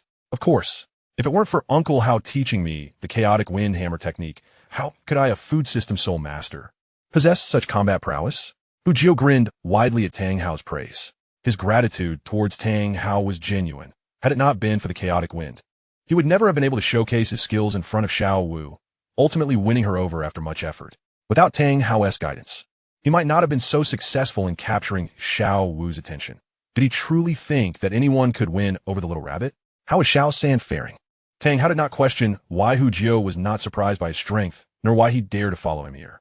At his level of cultivation, few things piqued his interest, and besides Ain and Xiao San, what else could warrant his attention? Xiao San as well. He often thinks of you, especially in those early years. Whenever he returned home, he was gloomy. But he understands that you have your own matters to attend to and does not blame you for leaving without a word, Hu Jiu replied. Indeed, that poor child. A flicker of guilt crossed Tang Hao's eyes, but it was quickly replaced with resolve. His own matters were far from finished. Xiao Jiu, please look after Xiao San for me, and do not disclose my appearance to him. I still have some matters to resolve, and once I am finished, I will meet him. Tang Hao Ing Stu, rest assured, Uncle Hao, with me around, no one dares to bully Xiao San. Hu Jiu patted his chest confidently. He would certainly protect Xiao San, especially after witnessing Flinder's recent thrashing. By the way, I've heard you have a penchant for creating your own soul techniques. I came in haste this time and was unprepared. I will keep an eye out for you, and next time we meet, I shall bring you something as a token of gratitude for your care of Xiao San. After finishing the last sip of wine, Tang Hao nodded at Hu Jiu and turned to leave.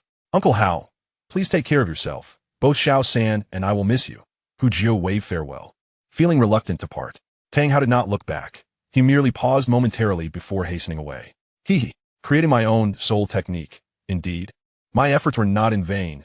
Benefits are finally at hand. A spark of delight flickered in Hu Jiu's heart. To have a title Douluo assist him in seeking soul techniques was a matter of great prestige. Nevertheless, despite receiving Tang Hao's favor, Hu Jiu harbored some grievances against him. The death of Ain had left him despondent. Had it not been for Tang San awakening his twin martial spirits, he might have continued in his despair.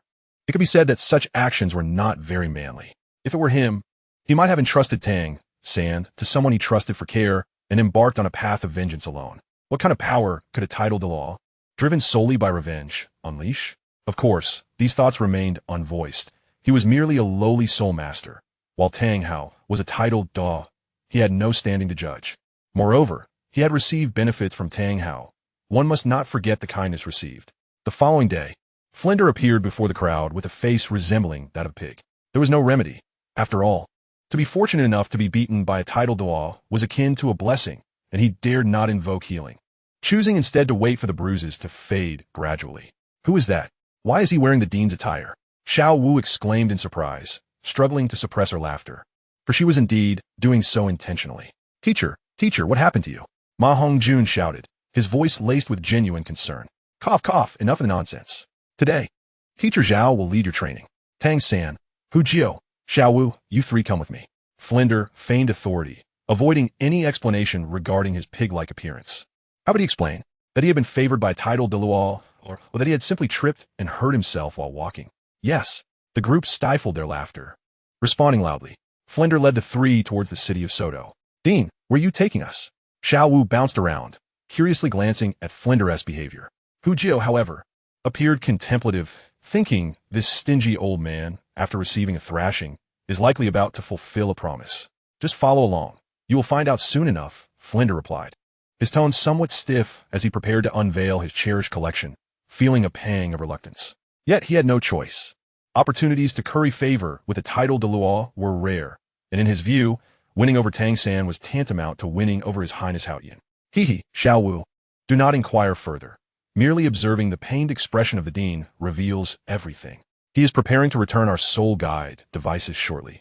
Just wait a moment, and you too shall possess one. Hu Jiu wore a teasing grin. Emboldened by Tang Hao's support behind him, he no longer feared Flander. In Hu Jiu's view, as long as Tang San remained, Tang Hao would always be his stalwart ally. Really? Since when has the dean been so generous? Xiao Wu exclaimed, her eyes alight with surprise, before whispering conspiratorially in Hu Jiu's ear, isn't he rather stingy? However, her hushed remarks could not escape Flander's notice. His lips twitched slightly as he feigned ignorance, retorting, Xiao Wu, you might be misjudging me. I have always been quite generous. Upon hearing this, Flander was met with 3 synchronized eye rolls. Even Tang San found it hard to believe such a claim. Soon, Hu Jiu found himself back in Flander's little shop. What I said earlier holds true. I have brought you here today to fulfill my promise. Since I pledged to gift each of you a soul guide device, I shall not go back on my word. Henceforth, do not dare to label me as stingy. Flander's gaze swept over the faces of those present, ultimately resting on Tang San. This occasion was primarily intended for him. Dean, we agreed upon this. I desire a 10-cubic storage soul guide. Nothing else will suffice. Hu Jiu's heart raced with excitement at the thought of storing countless carats within. Me too. I want a storage soul guide. 10 cubics. No, I demand 50 cubics. Xiao Wu chimed in, raising her small hand with grand aspirations. 50 cubics? Where would you find such a thing? There is but one 10-cubic guide, and you will have to negotiate among yourselves. Flander shook his head vigorously. He too wished for 50 cubics. Only one? What about the rest? Hu Jiu scrutinized Flander, suspecting the old man was reluctant to part with his treasures. Nevertheless, it was a rare occasion for him to loosen his purse strings, so it was best to seize the moment. I recall there being an 8-cubic as well, Flander replied without flinching. Oh, then Xiao Wu and I shall take the 10-cubic and 9-cubic. Dean, do not be miserly. Hu Jiu turned a glance at Tang San. We will remember your kindness, right? Xiao San. Indeed, the dean is a truly magnanimous person, Tang San affirmed without hesitation. In his heart, Flander had indeed treated them well, aiding them in hunting soul rings and bestowing soul guide devices upon them. How could one possibly complain? Chapter 83, Oscar's Request. Ultimately, Hu Jiu's wishes were fulfilled, as he acquired a 10-cubic wristband and a 9-cubic exquisite necklace from Flander. This clearly indicated that the old man still possessed some valuable items. Xiao San, what type of soul guide do you desire? Would you like me to introduce some options? Flander's demeanor softened as he addressed Tang San, a smile breaking through his otherwise serious facade. Tang San was not surprised by Flander's sudden change in attitude. He surmised it stemmed from the Master's influence. After all, it was the Master who had brought him to Shrek and even provided a letter for Flander. I shall accept whatever the Elder bestows upon me, Tang San replied respectfully. By heavens! Hu Jiu nearly exclaimed at Tang San's words. Oh, Xiao San, when it comes to cunning, none can rival you with such flattering words. How could Flander possibly deny you splendid gifts? Indeed, what a good child you are. Observe, you all should learn from Xiao San. I cannot believe you are haggling with me, an elder. Flander gazed at Tang San with pride before casting a meaningful glance at Hu Jiu. The dean speaks true. I shall seek to learn from Xiao San in the future. Hu Jiu resolved, contemplating how to master the art of subtle cunning. In this regard, Tang San was indeed the expert. Let me think. Xiao San already possesses the 24 Bridges bright moonlight technique, so a storage soul guide is unnecessary. Instead, how about this Shura mask? Flander proposed, retrieving an ugly mask from the counter. As they gazed at it, an ominous aura enveloped the group. This Shura mask possesses a built-in mental deterrent skill. If encountered with someone possessing weaker mental energy, it can render them completely immobilized. Even those with superior mental strength may find themselves disoriented. Though it is ineffective against soul saints or above, it is quite a nifty little gadget. What a remarkable item. A mask that comes with its own skill. This is a true treasure. Hu Jiao envied the Shura mask held by Tang San, although it was ineffective against soul saints. How many truly surpassed that threshold? To Hu Jiao, this flaw was trivial. Thank you, Dean. Tang San clearly understood the value of the Shura mask and held it with great reverence after receiving it. Well then, I have fulfilled my promise to you. It is time for us to return to class, Flanders said, satisfied as he observed Tang San's expression. This investment was well worth it. The group retraced their steps. Arriving back at the academy just before noon, after lunch, training commenced. This time, Flander arranged for them to engage in turn-based battles. Hu Jiao, Dai Mubai, Tang San, Xiao Wu, and Ma Hongjun, with Oscar excluded. Naturally, when facing weaker opponents, the stronger individuals were subject to certain limitations to enhance their training experience. During the sessions, Flander and Xiao Wujing also offered guidance, teaching them how to seize opportunities in battle and maximize their inherent advantages. Following a rigorous training session, Hu Jiao and the others emerged with newfound insights into combat strategy. In the afternoon, as training concluded, Oscar approached the group with a forlorn expression. I envy you battle-type soul masters. You can engage in fierce combat without restraint. Unlike me, who cannot fight and requires protection. How pitiful. Huh, that is your own shortcoming. Look at my little Jiao. He is a food-type soul master, yet fights more fiercely than we do. So, if you must assign blame, it lies solely with yourself. Xiao Wu proudly interlinked her arm with Hu Jiao's. Indeed, it is all my inadequacy. If only I had Hu Jiao's abilities, Oscar lamented.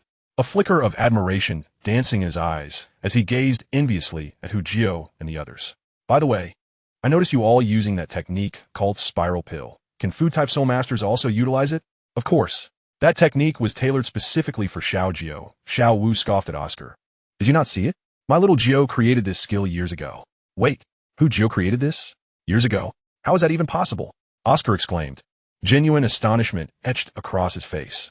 He had assumed this technique was something they had learned from elsewhere, never suspecting it was a product of Hu Jiao's ingenuity. Creating one's own soul skill is no trivial feat.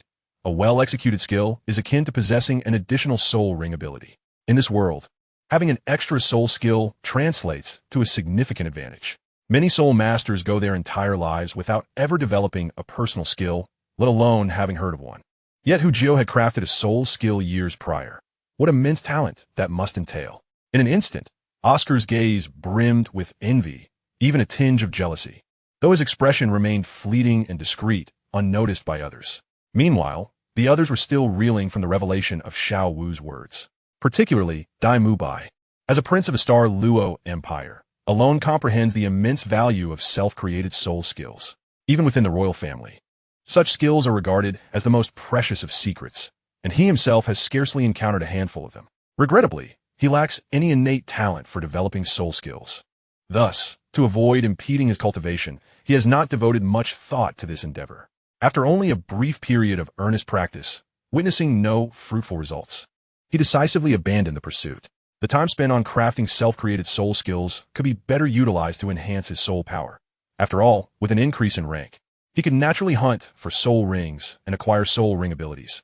Why exert oneself in the arduous task of developing a self-created skill that reaps little reward? Nothing is impossible. Those who endeavor will ultimately succeed. With sufficient effort, one can indeed create their own soul skills. Hu Jiao gazed at Oscar with a gentle smile, his eyes brimming with encouragement. Oscar's small aspirations were transparent to Hu Jiao. He could see through them effortlessly. However, how could he possibly impart his self-created soul skill to a stranger? What a fanciful notion. Oh, how could I possibly possess your talents, Hu Jiao? You know well that as a food system soul master, we face the greatest challenges in our cultivation. To elevate my soul power, I've already consumed all my spare time. Where would I find the opportunity to create my own skills? Oscar lamented, his face etched with frustration. Suddenly, a spark ignited in his eyes as he fixed his gaze on Hu Jiao. Brother Jiao, my dear brother, since this soul skill is of your own creation, would you be willing to teach it to me? I possess no offensive capabilities, and should I encounter an enemy, I would only be at their mercy. If I could also develop a self-created skill, it would at least grant me some means of self-defense, wouldn't it? Oscar shamelessly adopted a brotherly demeanor, mirroring the antics of Ma Hongjun, not caring about the implications. It was merely a title, a slight bow of his head. for the sake of a self-created soul skill. He placed little value on his pride. Chapter 84. The Clash of Interests. Oscar was not lacking in cleverness. He first used Xiao Wu as a point of entry to inquire about the origins of the spiral pill, then feigned astonishment at Hu Jiu's creation of it. Subsequently, he lamented his own lack of offensive capabilities as a fellow food system soul master to evoke sympathy, culminating in an unabashed request for Hu Jiu to teach him. Such subtle machinations were indeed commendable. Hu Jiu regarded Oscar with newfound respect. After all, he was merely 13. It was no wonder he had managed to court the esteemed young lady of the Seven Treasure Glazed Tile School. With such astuteness, what could he not achieve? Alas, Hu Jiu would not indulge him. Why should he teach Oscar the spiral pill? Was it simply because of his charming countenance? In the past, for the sake of a soul skill, Hu Jiu had shown utmost respect before his master, even volunteering to provide a year's worth of carrots for training, only to be rejected. Furthermore, he had taken Xiao Wu Jin as his master for the same reason. It is essential to note that in this world, one can only have one master throughout their lifetime. There's a saying that rings true: once a teacher, always a father. This reflects the profound relationship between teacher and disciple. Since becoming a disciple, Hu Jiu had willingly offered his carrots for Xiao Wu Jin's use in cultivation. Why? Because self-created soul skills can be passed down. Oscar, on the other hand, sought to learn the spiral pill without offering anything in return. Was that even plausible? Not to mention Tang San, who had provided crucial techniques that enabled Hu Jiu to successfully create the spiral pill. Otherwise, he might not have even taught Tang San. Little San, if you encountered someone plotting against your soul skill, what would you do? Hu Jiu turned to Tang San, sidestepping Oscar's request. Eliminate them. Tang San replied coldly, his voice low. A well-crafted, self-created soul skill could fortify a family's strength. This was a universally acknowledged truth in Douluo Continent. In Tang San's mind, self-created soul skills were equivalent to cultivation techniques. As a disciple of the Tang sect in his past life, should an outsider wish to learn the sect's techniques, they would be viewed as enemies unless they formally joined the sect. The Tang sect's approach to enemies was straightforward: kill without mercy. Upon hearing Tang San's words, everyone present, except Hu Jiu, was taken aback. Oscar merely requested Hu Jiu to impart a soul skill. If he was unwilling, he could simply refuse, so why did Tang San exude such a murderous aura? Tang San. Xiao Wu hesitated, studying him. Having known him for so long, she had always perceived him as easygoing. Many times, she had playfully teased him to the point of embarrassment, and he had only responded with a weary smile, his patience seemingly boundless. Yet, his sudden display of intensity left her bewildered, as if she were gazing at a stranger. Hu Jiu gently squeezed Xiao Wu's hand, anticipating such a reaction. Oscar, did you hear what Tang San said? I advise you to refrain from harboring certain thoughts. The consequences can be dire. With a dismissive glance at Oscar, Hu Jiu scoffed. Then don't teach me. Why do you all have to be so intimidating? You're making my heart race, Oscar retorted, theatrically clutching his chest, attempting to inject a bit of humor into the situation. Though beneath that facade simmered a profound anger and jealousy, not only towards Hu Jiu, but also towards Tang San. He had not anticipated such an intense reaction to his simple desire to learn a soul skill, especially Tang San's suffocating malice that nearly rendered him breathless. Come now, don't take it too seriously. Little Ao is still young and unaware of the rules in the realm of soul masters. You mustn't hold it against him. Dai Mubai feigned bravado, patting Oscar's shoulder with a hearty laugh as he explained to Hu Jiu. Dai, what rules exist in the realm of soul masters? Did I truly say something I shouldn't have? Oscar inquired innocently, his curiosity piqued. In the realm of soul masters, due to the unique characteristics of self-created soul skills that can be learned and passed down, there is a strict regulation surrounding them. Those wishing to learn such skills are met with severe caution and could even be deemed enemies, as they may be perceived as attempting to seize other skills. This is particularly true among prominent families. Dai Mubai elaborated for everyone's benefit. Dai Mubai looked down upon Oscar's prior behavior, scoffing at his ignorance. The superiority of belonging to a prestigious family was evident at this moment. I see now. I genuinely had no knowledge of such a rule, Oscar replied, his face a portrait of innocence as he raised his hands in surrender. I merely observed that Xiao Wu, Tang San, and the others could all use the spiral pill, and I thought it could be freely taught. Very well, do take care of yourself, Hu Jiu said, dismissively waving his hand. He exchanged a knowing glance with Tang San, then took Xiao Wu's hand and turned to leave. Ma Hongjun obediently followed behind. Whether or not Oscar understood the rules of the Soul Master realm was of little concern to Hu Jiu, so long as he did not provoke him. As for the rules, they mattered not to him. He would teach if he felt inclined, and withhold if he did not. Initially, Hu Jiu believed that the matter would end there. However, he did not anticipate Oscar's audacity. The following day, after training, Oscar was mocked by Ma Hongjun, who claimed that his peculiar sausage could not compare to Hu Jiu's carrots. Oscar retorted without a second thought, "What am I incantation being unappealing? Just look at Hu Jiu's. Do you really think it sounds delightful? If it were so pleasing, why has he never recited it?" As Hu Jiu frolicked with Xiao Wu, his gaze sharpened, a sense of irritation washing over him for the third time. The saying goes, bad things come in threes. And even Hu Jiu, who was generally magnanimous, found himself agitated in this moment. The first incident involved Flandra treating them to sausages, during which Oscar recited his incantation with an air of arrogance, coupled with a series of nauseating gestures that nearly provoked Hu Jiu to deliver a beating. The previous day, Oscar had audaciously asked him for the spiral pill soul skill, further fueling Hu Jiu's disdain. Today, not content with merely being annoying, Oscar had escalated his provocations to include attacks on Hu Jiu's incantation. With a mere thought, Hu Jiu's body swelled as he activated his transformation skill, instantly teleporting in front of Oscar. "What delusion has led you to repeatedly provoke me?" He seized Oscar by the neck, his palm, large as a fan, effortlessly lifting him off the ground. Oscar flailed in midair, his feet kicking wildly and hands futilely slapping at Hu Jiu, his breath constricted, turning his face a shade reminiscent of a liver. "Hu Jiu, what are you doing? Xiao Ao is our comrade. How can you treat him this way?"